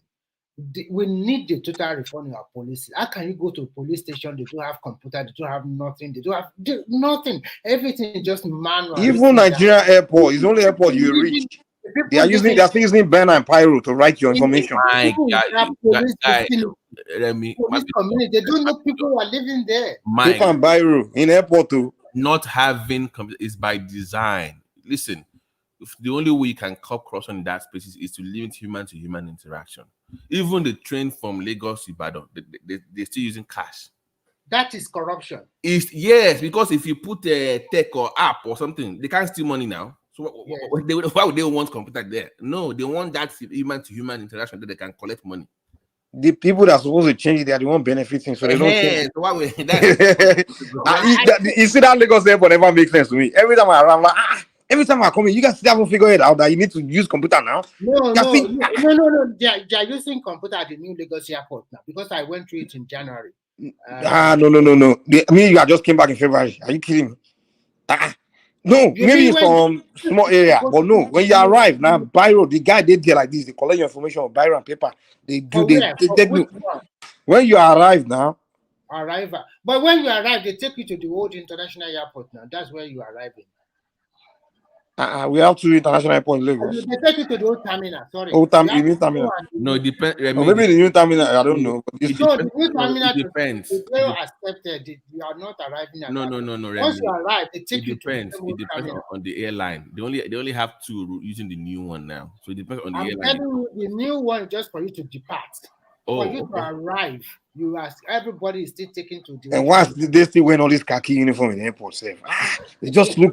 I mean, the rest of the airport in the world, they wear this thing. They look nice, look decent, but they still wearing all this khaki uniform. One wears soldier uniform. I'm like, well, can you guys just present yourself well? I mean, your airport is your first impression. Qatar, maybe Airpeace and one of the airlines. If you want to depart, you go through the new terminal, which is quite good. Everything is fine. Yeah, in Nigeria, it's like we have no shame. Like, I mean, we travel all over the world. Like, you reach different airports. It's like everything is similar. You know what? Like, you know what I'm saying? Like, if you reach, when you travel through airports, until they commercialize those terminals, it will still be like that. If they don't commercialize, Mike, forget what. Even look at Ghana airport, man. I'm like, wow. Yeah, you know, of all places, international standard. The process, you know, everything is just so similar. All airports you go to is very similar. Every country you go similar. But the moment you land in Nigeria, even the toilet going, you have to pay for toilet paper in the airport. It's like, I'm like, what is this? The smell at the airport is terrible. The smell, the roof is leaking. Everybody knows the truth. Just like the ceiling tiles is from 1970. They haven't changed it. I'm like, come on. Just like what Babati just said now, that the police, they don't want computer. Everybody do, because they still want to eat out of the set. Why are they fighting every time that they don't want things to change at the airport in Nigeria? It's because of corruption. Until you have a very courageous guy that will commercialize that airport away from there. The only work for does the custom or immigration is just to stamp people in and out and check. You know, Tinubu travel to France all the time, all these serious airports. If he doesn't, it's one of the things, if it doesn't change, it's just basic things like that. I will be disappointed. I won't even I'll be disappointed. So, see this you know, and airport is the face of the nation. It's the if you have a good airport, it gives a first impression for any foreigner. It's the first impression anybody that come. Like, that's the first impression. I'm afraid to invite my foreign friends to Nigeria to follow me because I'm so embarrassed. Like, the moment they land in that airport, they'll be like, "What is this?" Mike, next time when you are coming, don't come to Lagos. Go to Abuja. I know Abuja is a little more, but we think I don't even deal with. Now, I used to do Abuja before, but I don't like dealing with other part of Nigeria anymore. I just deal with Yoruba land because they are this thing, the kidnapping, all this rubbish are just in those northern part. No, you check you when you drop, okay, maybe because if you can drop in Abuja and take a flight back to Lagos because and drop in domestic terminal. Too far to Ilorin now. If you are taking Abuja, or let you take a flight from Abuja to Ilorin, or from what I'm just trying to say. What I'm trying to say, the corruption is there. It takes a bold and courageous leader to change that country. I want them to commercialize all those airports. When you commercialize them, things will work perfectly okay. And their immigration and custom is just stamp in, stamp out. It's very disgusting. When you even want to depart from the old terminal in Lagos, they will just cramp everybody into that place. No AC is working. They will just, the way they don't even have customer service. They don't know. I mean, like the way they like Nigeria, it's like we just need to retrain people. Like the way they will talk to you, the way this guy now I learned, he gave me paper, this thing filling out.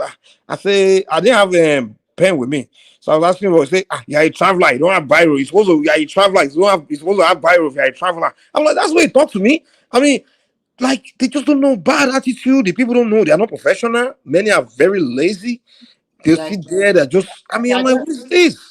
And you know, when you come in, they want you to fill that paper because of the corona, blah, blah, blah, like that. But still, they are still helping some other people because those people already give them money or they are waiting for them. I have to shout on the custom officer at the immigration officer that day. And when I shouted, they don't know me, so everybody quickly do their work.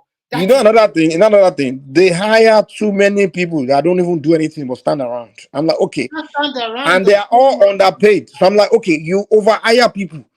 And you are underpaying all of them. You hire 20 people for the job of one person. Because what you see is, you see one guy that's doing the work and he has like 10 people behind him just standing there. Like they are dead. They don't have business there, but they are all employed. I'm like, now, all of them are all underpaid.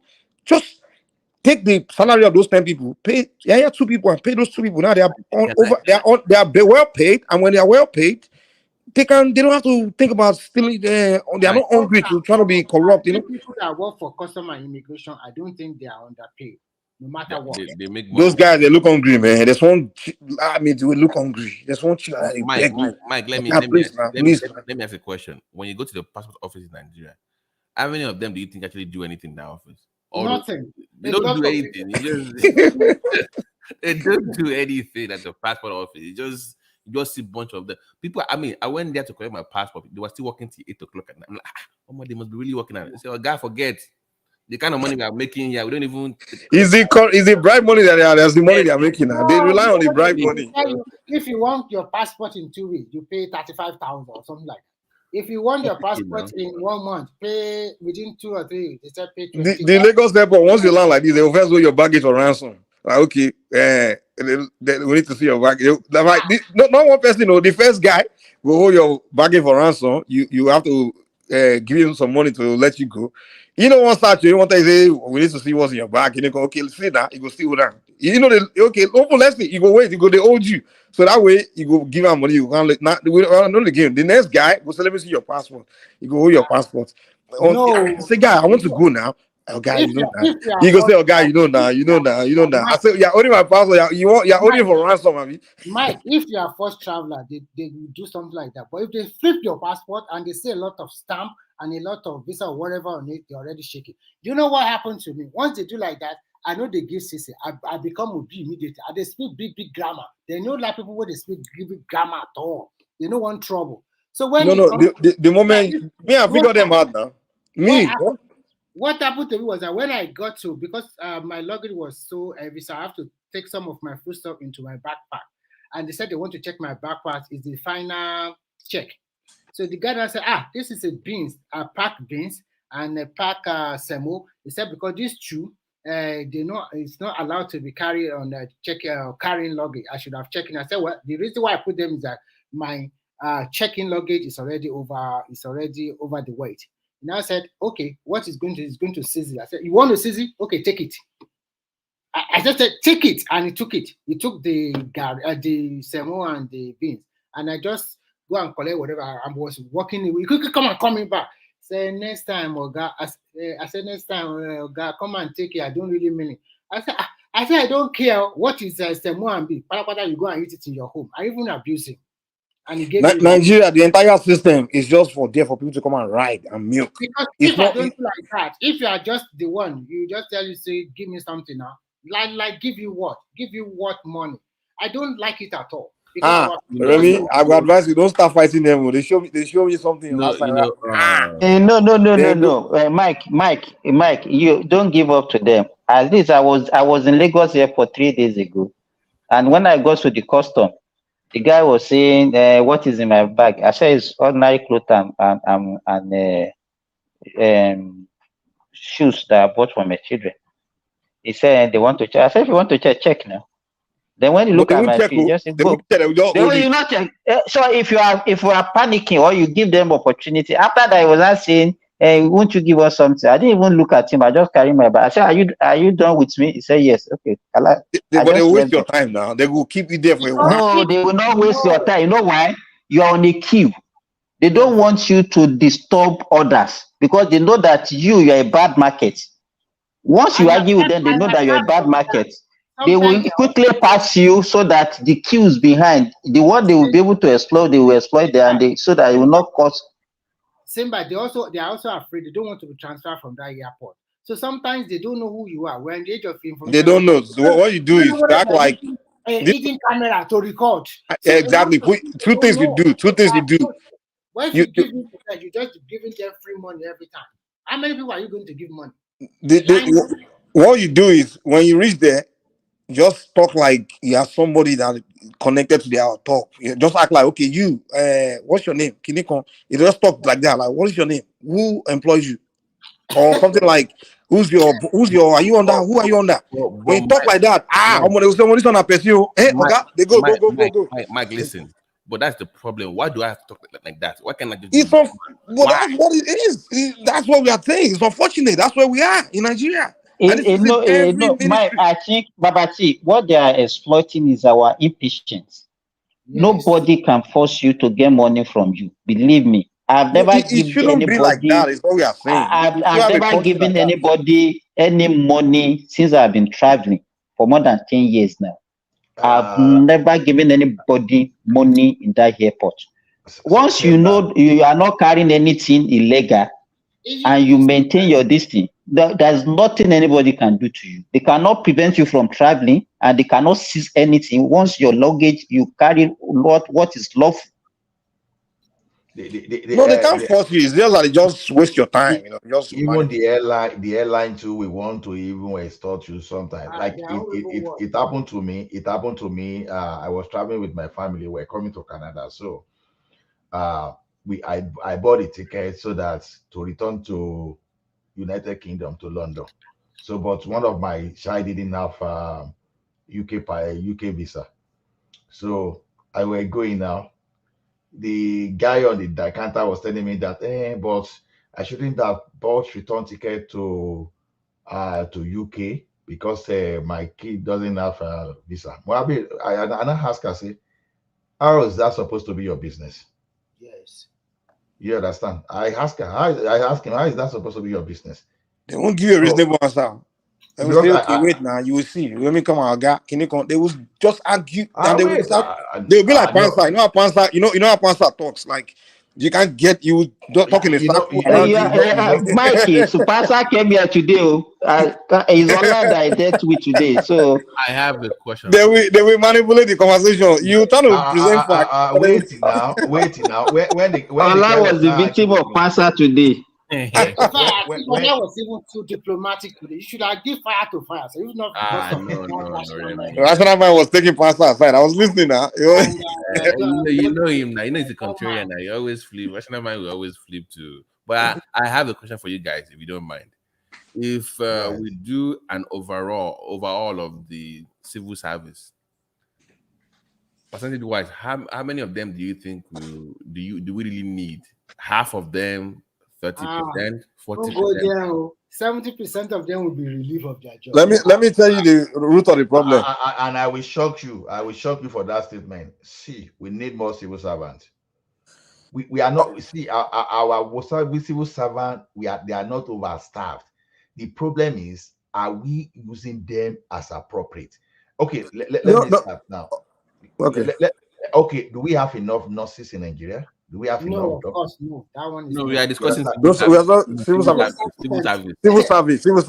Let me tell you the root of the problem of civil service. Artificial civil servants. It's the hiring process that's the problem, because everybody that gets hired is through someone that's there. Now, party system they used to hire. So you understand? So first of all, you have like incompetent employment. Professionals, not the professionals. Exactly. They are not. Two, you are hired through someone that knows someone that knows someone. I mean, everybody's connected. So that means if you get in trouble, all you have to do is they will cover them up easily. If you do exactly, because you were hired by no, Mike, wait, time out. Who changed my name on this platform? No.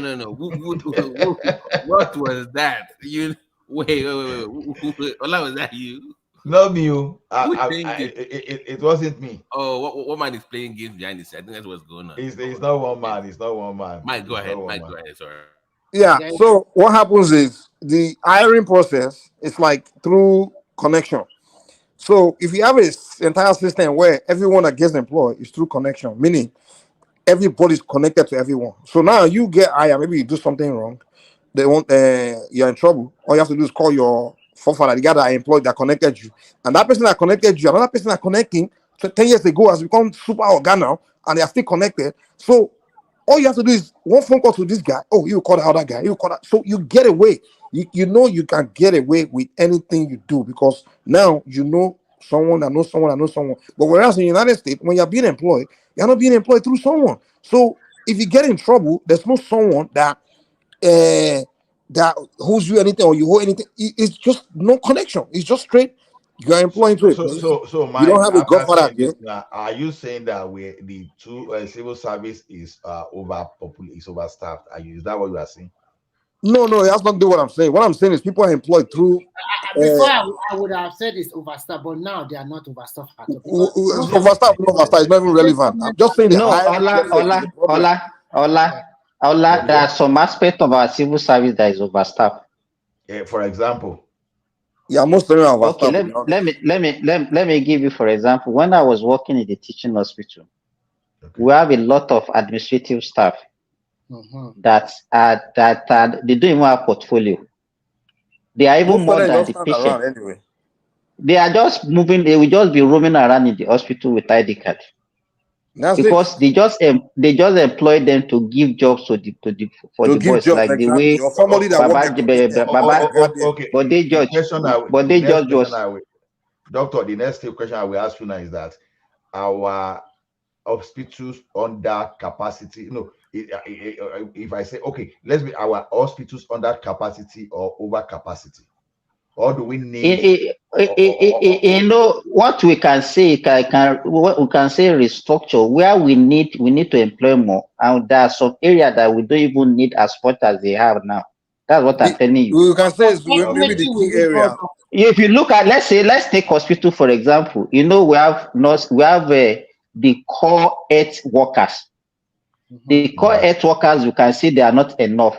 But the so-called admin officers, the accountant, and all those other procurement and all those useless, they are more than even the. Those are the ones that we are talking about.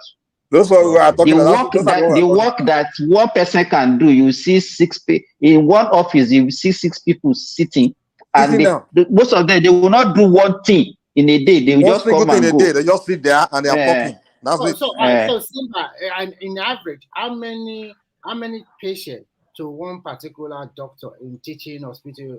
Just give us a sample. How many patients do you guys have? Is it like 500 to one doctor, or like 200 patients to one doctor? We can agree that we don't have enough doctors, but the problem. Let me tell you, the problem in Nigeria is that even the doctors, they are concentrated in the cities. They don't want to go. We need. Hello. Continue, please. So we need to redistribute even the doctors. That's if you go to state capital, that's where in a state where you have more than 80 or 90% of the doctors working within that state, most of them are not even in the villages that they're supposed to be. So when you look at our population, the ratio of doctors to an average, a doctor to Nigerians is more than, is in fact is one of the highest that we have in the world. Wow. And then coupled with this jackpot things that has happened now. So that leads me to another question. We are talking that jackpot itself. What is your opinion? Simba, do you know Dr. Amuwa? No. I've never even heard that name. So about it's one of the doctors. I think it's a professor now at the University of Ilorin. He was one of my doctors when I was in Igbobi. Okay, which department? Which department? I didn't say I was working. I was a patient there, and he was a consultant there. So at that time, I had to consider Dr. Yunusa and Dr. Amuwa. Dr. Amuwa first Japa, and later I now remember that he announced that okay, he came back and now went to University of Ilorin, so in the teaching hospital there. Then there's another one, Dr. Yunusa. Then that time there was a senior registrar. On me alone, I think we had about 4 or 5 doctors, and they will be blowing their grammar when they came to the work. Okay, whenever they come for word grant, to come and do word grant on you. I'm telling you, they will just. So my question to you, Simba and Babati, my question is very simple. I don't forget them because I like them. That's why I don't forget them, because I admire their grammar. Let me reply your question. My question has to be this Japa syndrome. Right. Do you think, or do you subscribe to the idea that if they they improve the welfare of doctors in Nigeria, do you think we should put a cap to newly become doctor? Like before you Japa, you should stay in Nigeria to serve for 5 years. No. Actually, Japa it should be a money-making venture for Nigeria. If you have a government that knows what they are doing. Case in point, Cuba. Mm-hmm. Cuba is making close to $8 billion a year on their own Japa version. 8 billion every year. So can you give us how they do it so that we can also? What they do is they will train you everything to go to medical. It's free from everything. They will train you. But here's the deal: those countries, they will now, like Brazil now wants doctors, so the government will be the one to send you to Brazil. Part of your paycheck would be, I think they will be collecting maybe 10, maybe 5% of your paycheck will be coming to the government. So in exchange for you paying for everything, anywhere you go that will send you, will get some of, maybe a little tip of your income from that country. So they sign a deal with that country and they will be paying them directly. So they are, if you go look at Cuba, I mean, do you know how many medical schools they have there? A lot. And you just bring them out more. So you can say, okay, you want people from our country, we are very brilliant. Let's build more medical schools and send people out and make money off of it. If the demand for nurses are very high, we'll pay for people to go to nursing school for free. So you can make money. But it's still Japan now. Japan is still Japan now. Yeah, if you do something like that, don't you think more Nigerian doctors will really want to Japan? No, like, but listen, but what Cuba does is that they are exporting their excess. Like they have way more doctors. Like I think it's one but of. Do we really have excess? That's my point. No, I mean that's my point. That you say we should produce excess. That's what you're saying. Like even Israel. Wait. Israel. One out of 4 of people that are from Israel are doctors. Do you know that? 1 out of 4 are doctors. 1 out of 4. So you have to crank up the numbers. So you will meet your own demand. Then the surplus from it, then you can export to other countries and make money off of it. Okay, but Babati, let me ask you a question. Yeah. Now, when you talk of Japa like that, you know, when a Nigerian doctor comes to Canada, it's not a straight thing for them like that. They will have to go through conversion process. So exactly. As some are unable to even finish until after 3-4 years. So you start wondering. So will you be producing for America too? No, because okay, this is what it does. Let me explain what happens between Cuba and Brazil, for instance. No, Babachi, so it's not only even with Brazil. They did that with Saudi Arabia. Because I have a colleague. Who is a dermatologist from Cuba also. Right. She used to pay. She paid directly to their Ministry of Health. Can we say before we have those SSCs or we produce more doctors, can we just put a cap to it first? At least for the next 5 years. This Japa is too much, because you can't cap me without paying me. Remy, I want to know if you are the one with your MPBS and they put cap on you like that. Will you like it? No, of course I won't like it, but this is the way these people are. They would Remy, listen to me. Remy, listen to me. Remy, let me listen to me. If any government tries that and they go to court, they will lose that case. I know they will lose. I'm just trying to say, if they improve your welfare, salary, everything like that, I think they have a right to also put a cap. Remy, you are missing the point. At this point, you can only do that for somebody who you train. Really?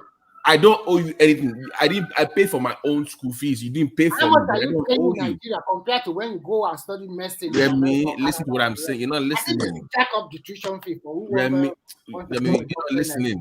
Nobody owes the government anything because they pay their own way to school. They don't owe the country or the government anything. The right to pay. But why can't the Nigerian government take the anti-venom approach? I think it's also high time we jack up the tuition for this kind of a good profession that people can become. But Remy, as we are experiencing brain drain, why can't the government invest or do something about also doing something called brain gain, where there's so many Nigerian doctors that have retired in America, right?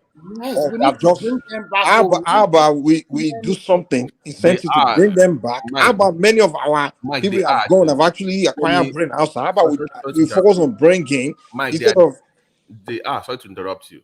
In cardiology, I know they are. So in Lagos now, they have all these standalone cardio hospitals now coming up. They are building like multiple where you just go in there, you do your heart surgery. So there's no need for you to go to India anymore. So they want to corner that market. So there's no need for you to go to India for any heart procedure. Are the surgeons there, were they Nigerian that Japa before that came back? Yes, that were living in Chicago area. They came back and it's a 7-floor cardio hospital. Because to me, I feel like the one that will come back are even more important than the one they are leaving. Because the one that are coming back, anything they are better advanced than those two that are leaving. Okay, Babati. If Nigeria now put taxation on Japan doctor and America and Canada come yari and they can't replace them with robots, so what will happen? See,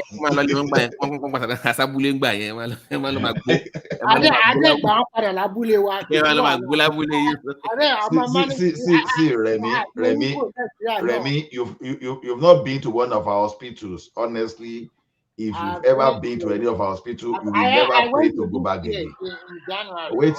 Wait, Remy. I was in Igbobi on bed for 8 weeks. You know they talk about Igbobi here. That place, Igbobi are not those where they are. Remy, waiting now.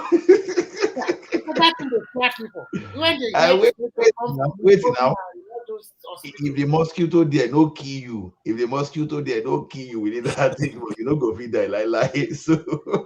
But when you go to UCH, I went because there was a time my mother was having a problem about stomach problem, and the ward they took her to where people have some kidney problem or something like that. The ward was super ventilated. Everything was super good there. I mean, UCH is bad. In fact, it depends on the year. You know, Obasanjo innovated that place now. UCH have all the machines, all virtually. That should be in the early 2000s. I mean, no, what I'm not talking about early 2000. I'm talking about 2022. That means they've improved really. That's good. That's a good news. Improved a lot in that. Because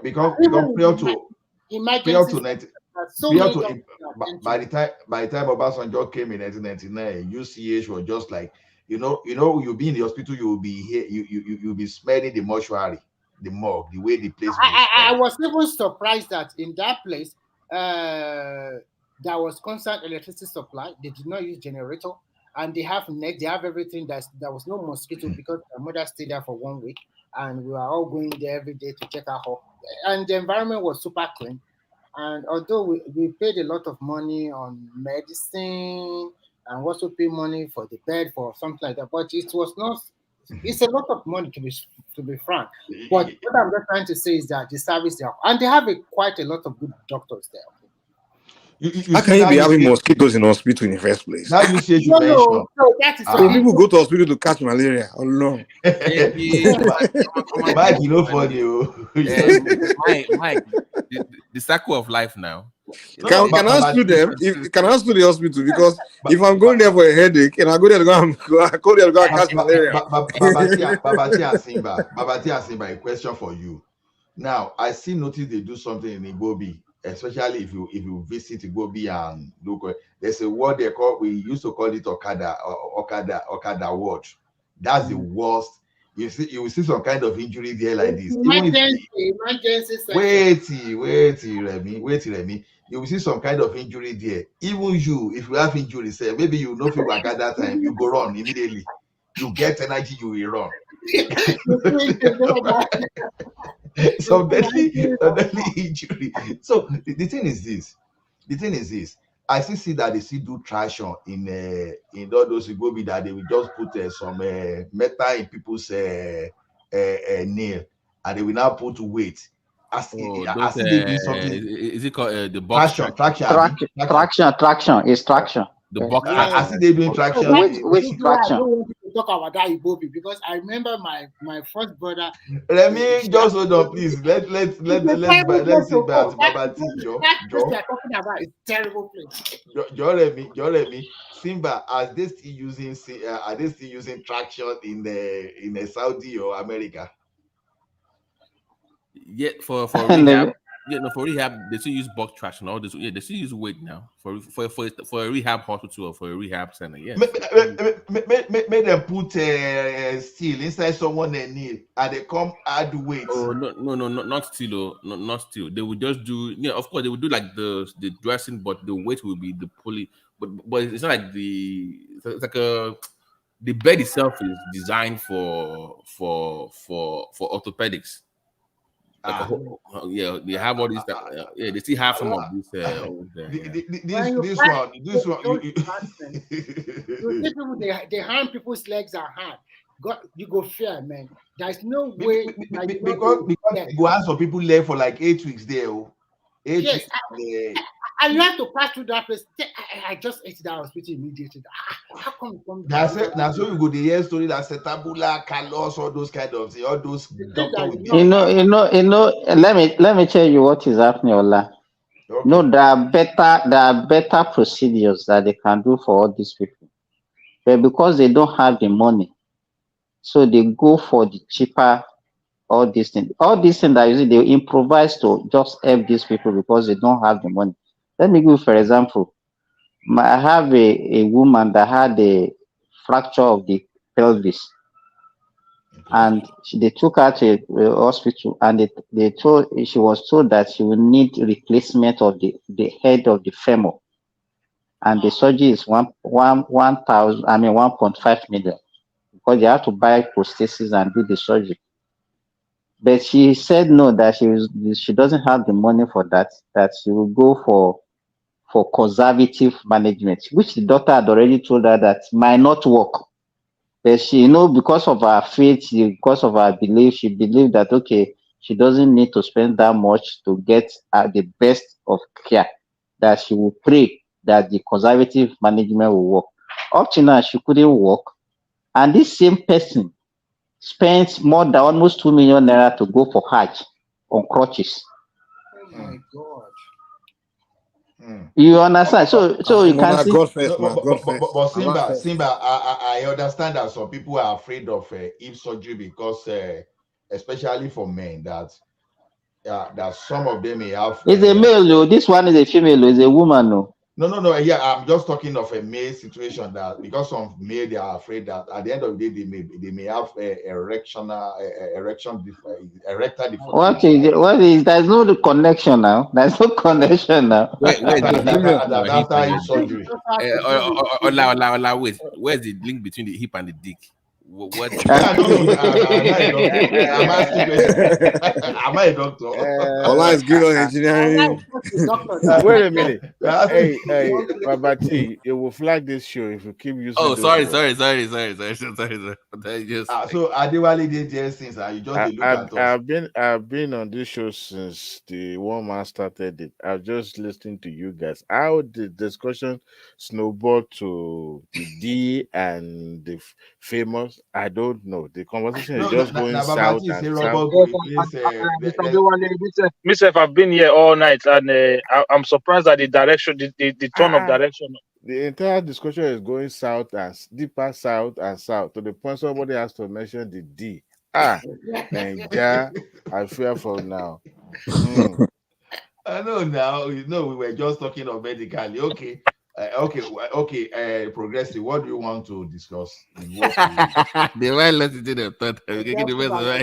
I have a dream, guys. I have a dream. I have a revelation. No, Adewale, you are sleeping. You are not on the show because a woman called you and you didn't answer.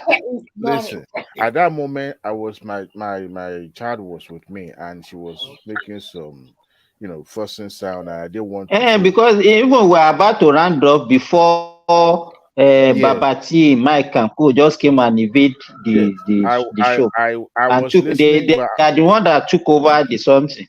Yeah, in fact, because we were not many on the show. In fact, I'm very sure that Tola was preparing to even shut down before these guys appeared. I know before he even excused himself.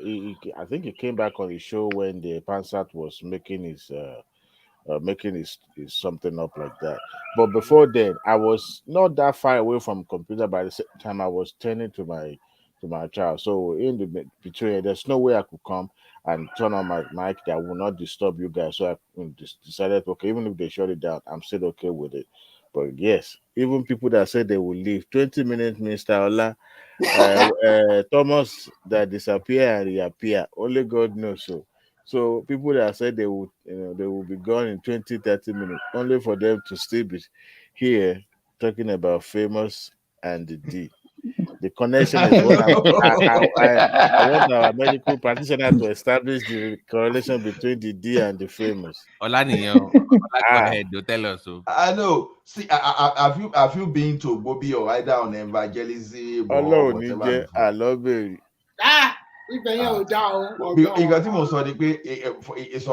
some word that you get to there, emergency or where they call Okada word.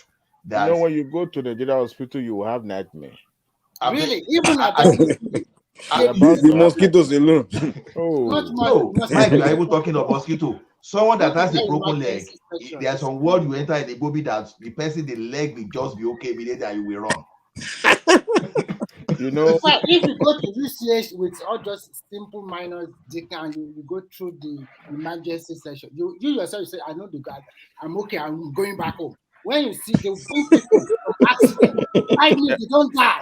Our doctor Daji, you know, they've seen a lot, so they don't care. There was a time around Adewale, you know, when I was in Ibobi, once we hear some kind of, what were you doing that bed. No, I had an injury, so I was in Ibobi for some time. So when we will be on our bed, when we hear this kind of bed that they normally push, when they hear garan, we say someone don't die with that time. Can you imagine? See that kind of horror, and doctor we see all this thing, they will just laugh and see something. You know, after some time you get used to it. In my own case, exactly. I wasn't working. I mean, I wasn't admitted to hospital. Right. What happened was that in our bank then, there was this. It was rampant for people to start stealing money after they've stayed long in one place. So especially those doing customer service that have access to all the accounts, they were really stealing money. So if you had stayed in one office for, let's say, 2-3 years, you are bound to be rotated. So they were moving people from operation to marketing to whatever department they just deem you fit. So eventually they transferred me to, they said the bank then established relationship with the Lagos State government. So they gave them some spaces in the general hospital to start collecting money and managing their funds and all that. I didn't know that Lagos State hospitals, like all those Ayinke House, Lagos Island Maternity, General Hospital Island, they were making millions. As a matter of fact, the millions they were making is enough to sustain and rebuild that hospital in 10 times. But that's a story for another day. So they seconded us to the Island Maternity and General Hospital to go and establish the branch there.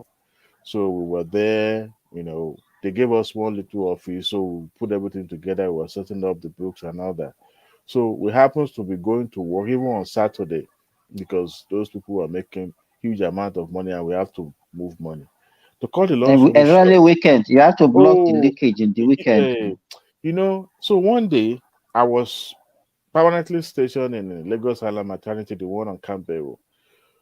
But occasionally I will go to the Lagos Island General Hospital to, you know, collect the cash and bring it to the Island Maternity where, you know, escort will come pick it up and all that.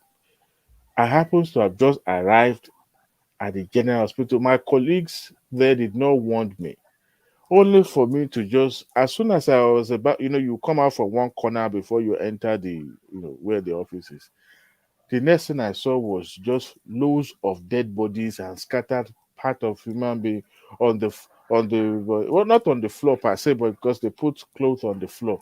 My brother, I nearly fainted. I said, this is what these guys see every day. That is even a small issue. The following week, even like then in the general hospital, I was on my way to use restroom because we don't have restroom inside the little office they gave us. Only for me to see someone who was, you know, probably trying to give birth, they dropped dead, and they were pushing the bed, and we were going the same direction. I was like, so this is what these people see every day. I said, this I can't work in the hospital. So there, they have what do you call this place? A pathology / mortuary, very close to each other. I don't know why they put it side by side. Well, Those people, you see them eating side by side with dead body. What are you talking about? Where they were bringing people bodies in, because sometimes when they want to come and claim bodies in the mortuary, they will be bringing those corpses, you know, to the front outside. As you are walking by, you'll be seeing them laying them on the floor because it is just like a cold room. They don't really have proper storage. Exactly, they will be throwing it like I see they are throwing. That's where I respected. That's where I respect UCH, because that's where my mom was when my mom died that time. So were there, very clean place. But all those mortuary attendants, one that you go, they were showing us different levels. Like this one now, I say, these people don't even get live out. They don't get mind again, though. You know. But that place, that usage that time, man, very clean because it's a place that you will not even know. You will not even know it's a morgue. You will not even know because the way was well done that time, man. You won't know. Bad. Because usage that time didn't smell low. If you by any mistake find yourself in that place, you will never know that it's a morgue. Very neat. Obasanjo just innovated very neat, like that was my first time.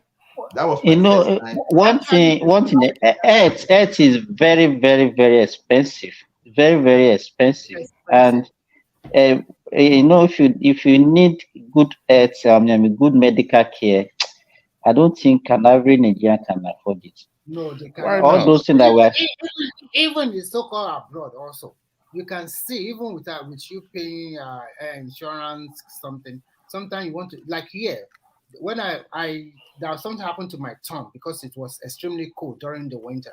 I took it to the hospital. It's free. They told me that it's free. But at the end of the day, after about 1 month, I received a bill of about 20 euro. They are telling me that because that is a doctor's fee. And I said, but you said everything is free. What did they give me? They just gave me a band-aid to wrap it all around my hand. Nothing changed.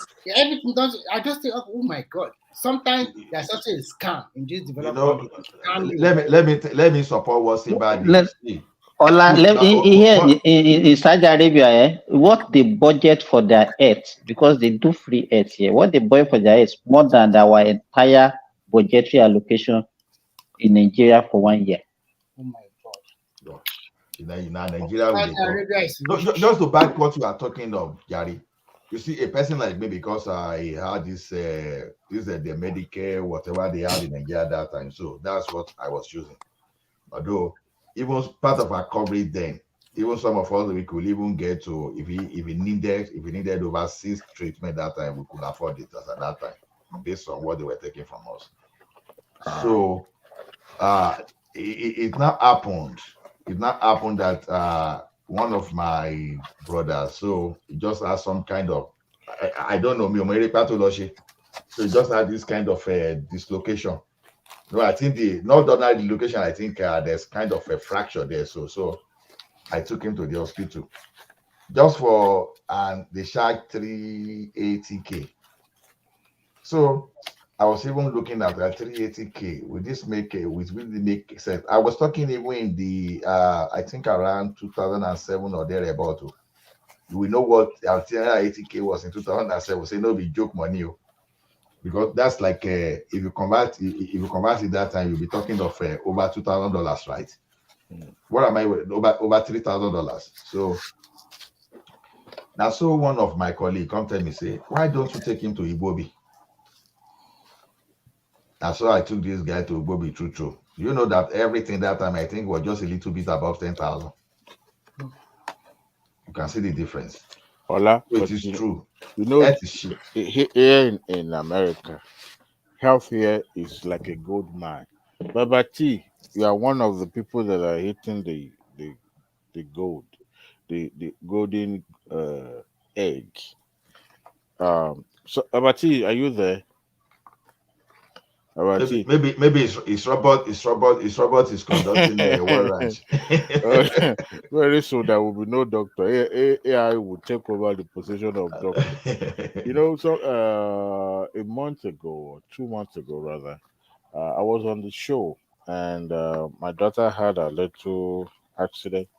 My daughter had a 3rd-degree burn. She's barely at that time she was just a year plus.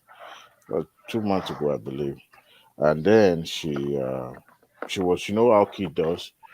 Her mother was trying to drink tea. She was dragging the cup with her mother. Eventually, the hot water fell on her hands and a little bit on the foot, and then that's in a big issue. I was on the show. I was on the show with you guys on that particular night. So what did we do? I said, look, somebody said, no, don't take her to the hospital. I said, no, let's take her to the hospital. Why not?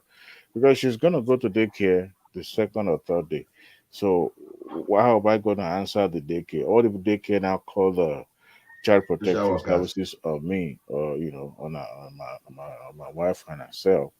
I don't know how to answer that. Rather, and me being a person of law, I have to make sure I do the right thing, or else I might even lose my job if I don't do the right thing. So we went to the hospital. So the hospital we went to, they don't usually deal with bones. They just like a general issue with kids. They make us wait Children for, hospital. yeah, they make us, we waited for like 3 4 hours. A lot of people also waiting at the same time too. And I was wondering, like, how come this is the lobby was becoming more, you know, rowdy and crowded and all that. You could tell everybody want to be there. To cut the long story short, by the time we got inside, they asked me a question because me being the head of the house, and I told them the truth. And they were asking about the time difference, and they were looking at the bonds. They were looking at the time that I gave them and the duration that it took us to drive to the hospital. I was like, "Holy Toini." Well, Ah, at the end of they the will day, still follow in Canada. They can still wait follow. now, There will be follow-up questions and follow. wait now. So in Mhm. between, they took us in and they look at the severity of that injury. I think they kind of believe us, but at the same time, they want to make sure that myself and my wife are said the same thing. So they went to my wife and asked my wife. Maybe they wanted to charge you for child abuse with that. But Water can't come on, sir. if that water had poured on our entire body, that would have been amounts to child negligence. But just a little bit part of our body, like hands or leg, they understand accident do happen. But that was the first time I will have a child having such a accident in the house. Eventually, we were delayed. They kept us in a room, the admission room for maybe 2 3 hours, even to the point that both the mother and the child were, were sleeping. By the time they would get to it, they say, "Oh, sorry, we don't take care of." But what can you do? We'll put some little, ointment just to ease the pains and the burns that, they will now send us with the ambulance to the hospital that specialize on burns. I was like, after waiting for 4 or 5 hours, this is how I know that there's 419 too in America. It's just about how they package it. They are So I'm telling you. So when they propose ambulance, that's where we knew Onibole Mbara and Bolebo. Because this does not warrant any ambulance. ambulance at After all. all, we drove to You this have to pay a hospital. lot of money for the ambulance. Guess what they said? They said, no, we don't have to pay for the ambulance. It's a lie. Have you heard the word say, try it for free? It's only in America you will hear try it for free. And Come when on, you pay hear, our ambulance and they are connected with no, the and no, they when get you, their They will commission. charge I'm you a telling you, lot for that. when you hear try it for free, run. No, there's nothing for free for anyone. You run. We insisted that no way, you are not taking ambulance. I didn't even use belt. That's how how scared we were. I didn't even use my pants was falling and all that. So we want to use that style to stop by the house, grab one or two things, and head to the hospital. So by the time they went and got approval that we could take the child, my own child though, we eventually got the approval. So they gave us timeline that by this specific time we must be at that hospital. I mean, but T, I don't know if he's back. Will understand from the points to where the actual hospital to the hospital that we have to go to, like almost 30 40 miles apart. It's like traveling to another town. And they look for another hospital nearby. They say they don't have bed. I say, but this does not require bed now. How come? If this child doesn't need to stay in the hospital, we can come back for so no. Since they don't have bed, we have to go to the other hospital. My brother, we stop by at the house, we grab one or two things, even take some food with the hope, with the belief that they are going to make us stay in that hospital for maybe days. My brother, we barely get out of the house. The phone started ringing. The phone started ringing from the receiving hospital. They were looking at the time. How long, why are we not here yet? Why are we not here by now? I said, but wait, it's not that somebody is on life support. There was this and this. We are going to be there. Luckily for us, the child threw up on our way to the hospital. So we can't use that as an alibi to, the reason why we took us that long to clean up and all that. And on that one alone, they now wanted, okay, we are going to admit you. We say lie, lie. They started checking the temperature. What did she eat? For the fact that she threw up. They packaged it as if it was a big deal, but we know our child. I mean, I've got bumped before. It's not as if the hell heaven is falling. To cut the long story short, they treated her. We came home. We came home the following day. We had to stop at the parking lot and catch some maybe an hour or two sleep.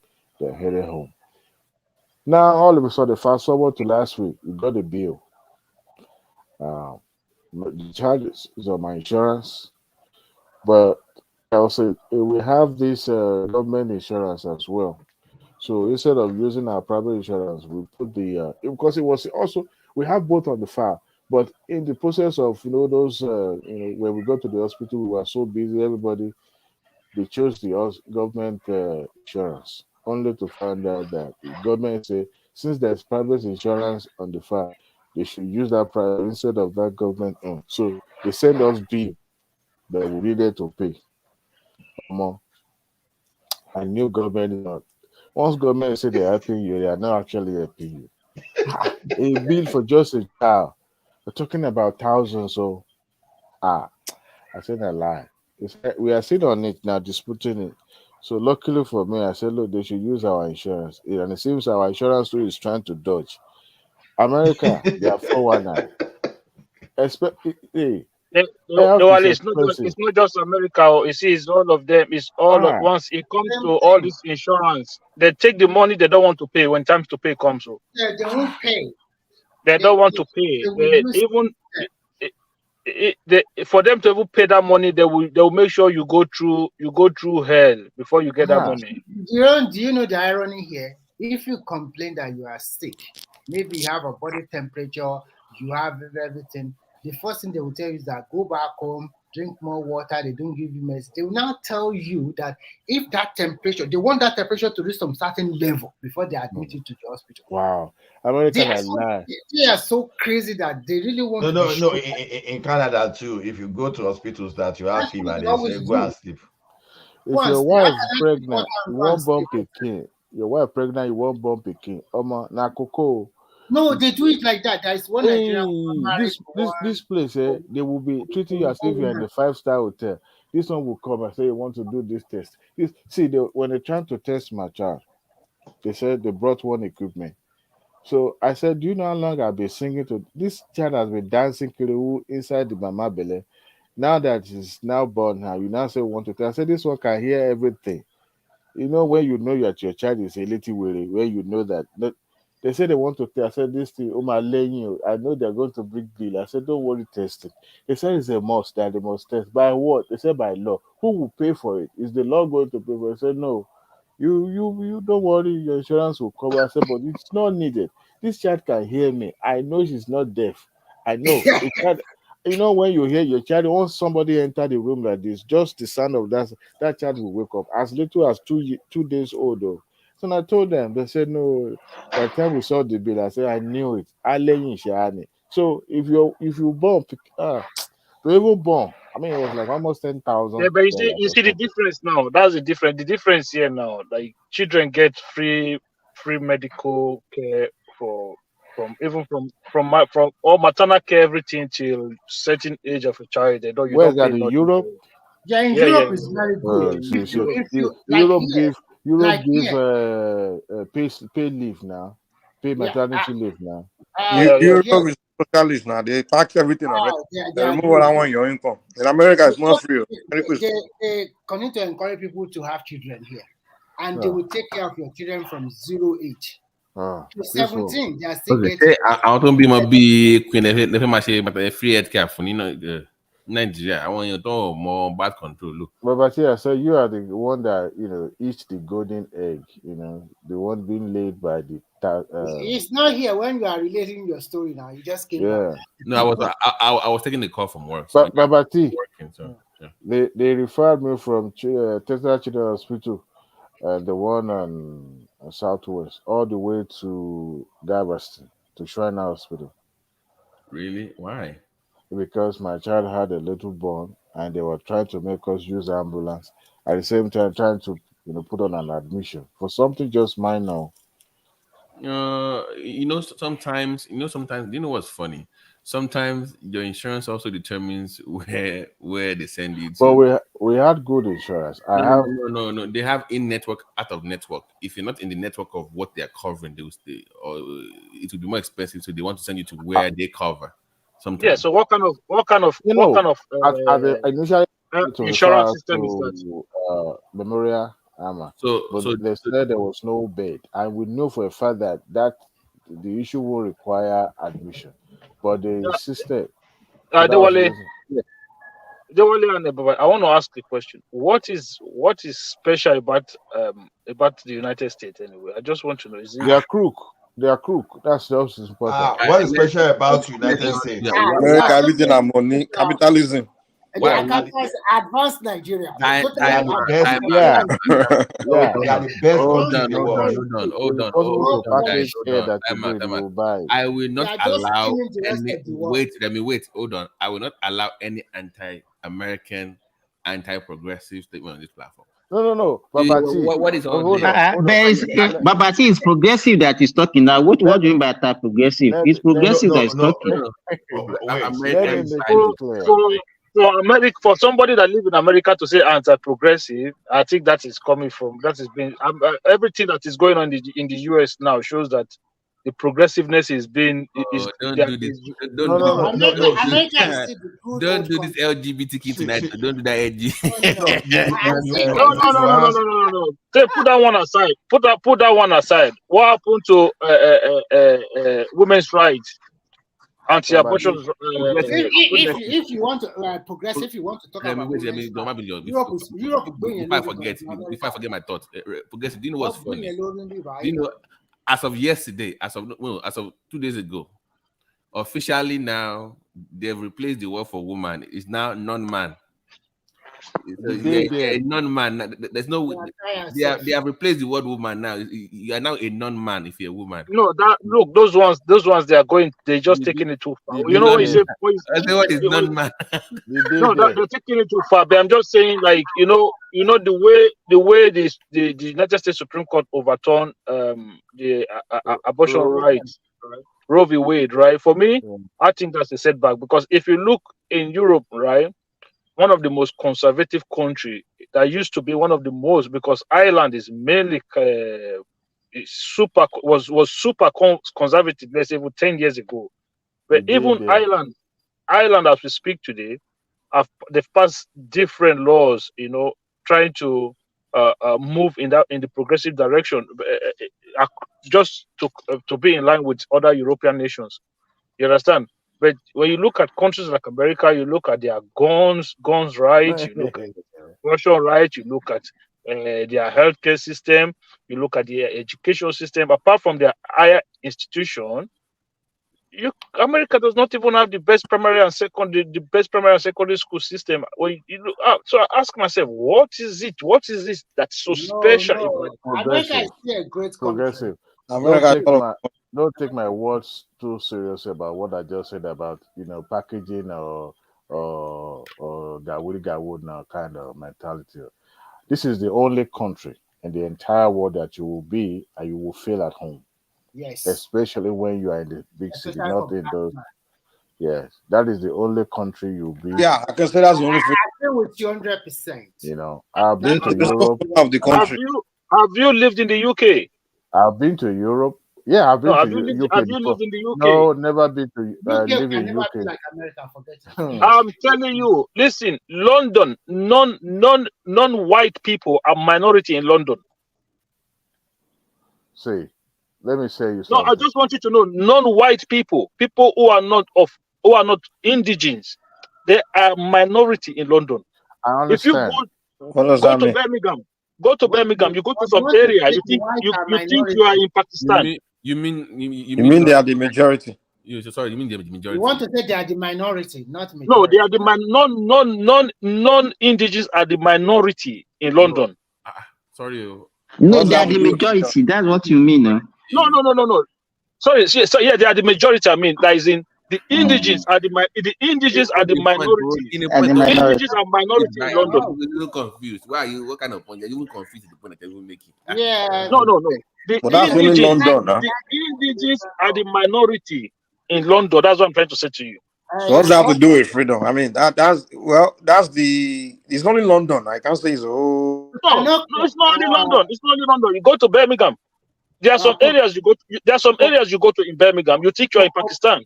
Yeah, but I tell you what, you cannot this is the compare only country that will make you feel as if you're part of the system. USA is the only country you can go to that Black Americans are complaining about what you are talking about now, that they don't feel like they belong.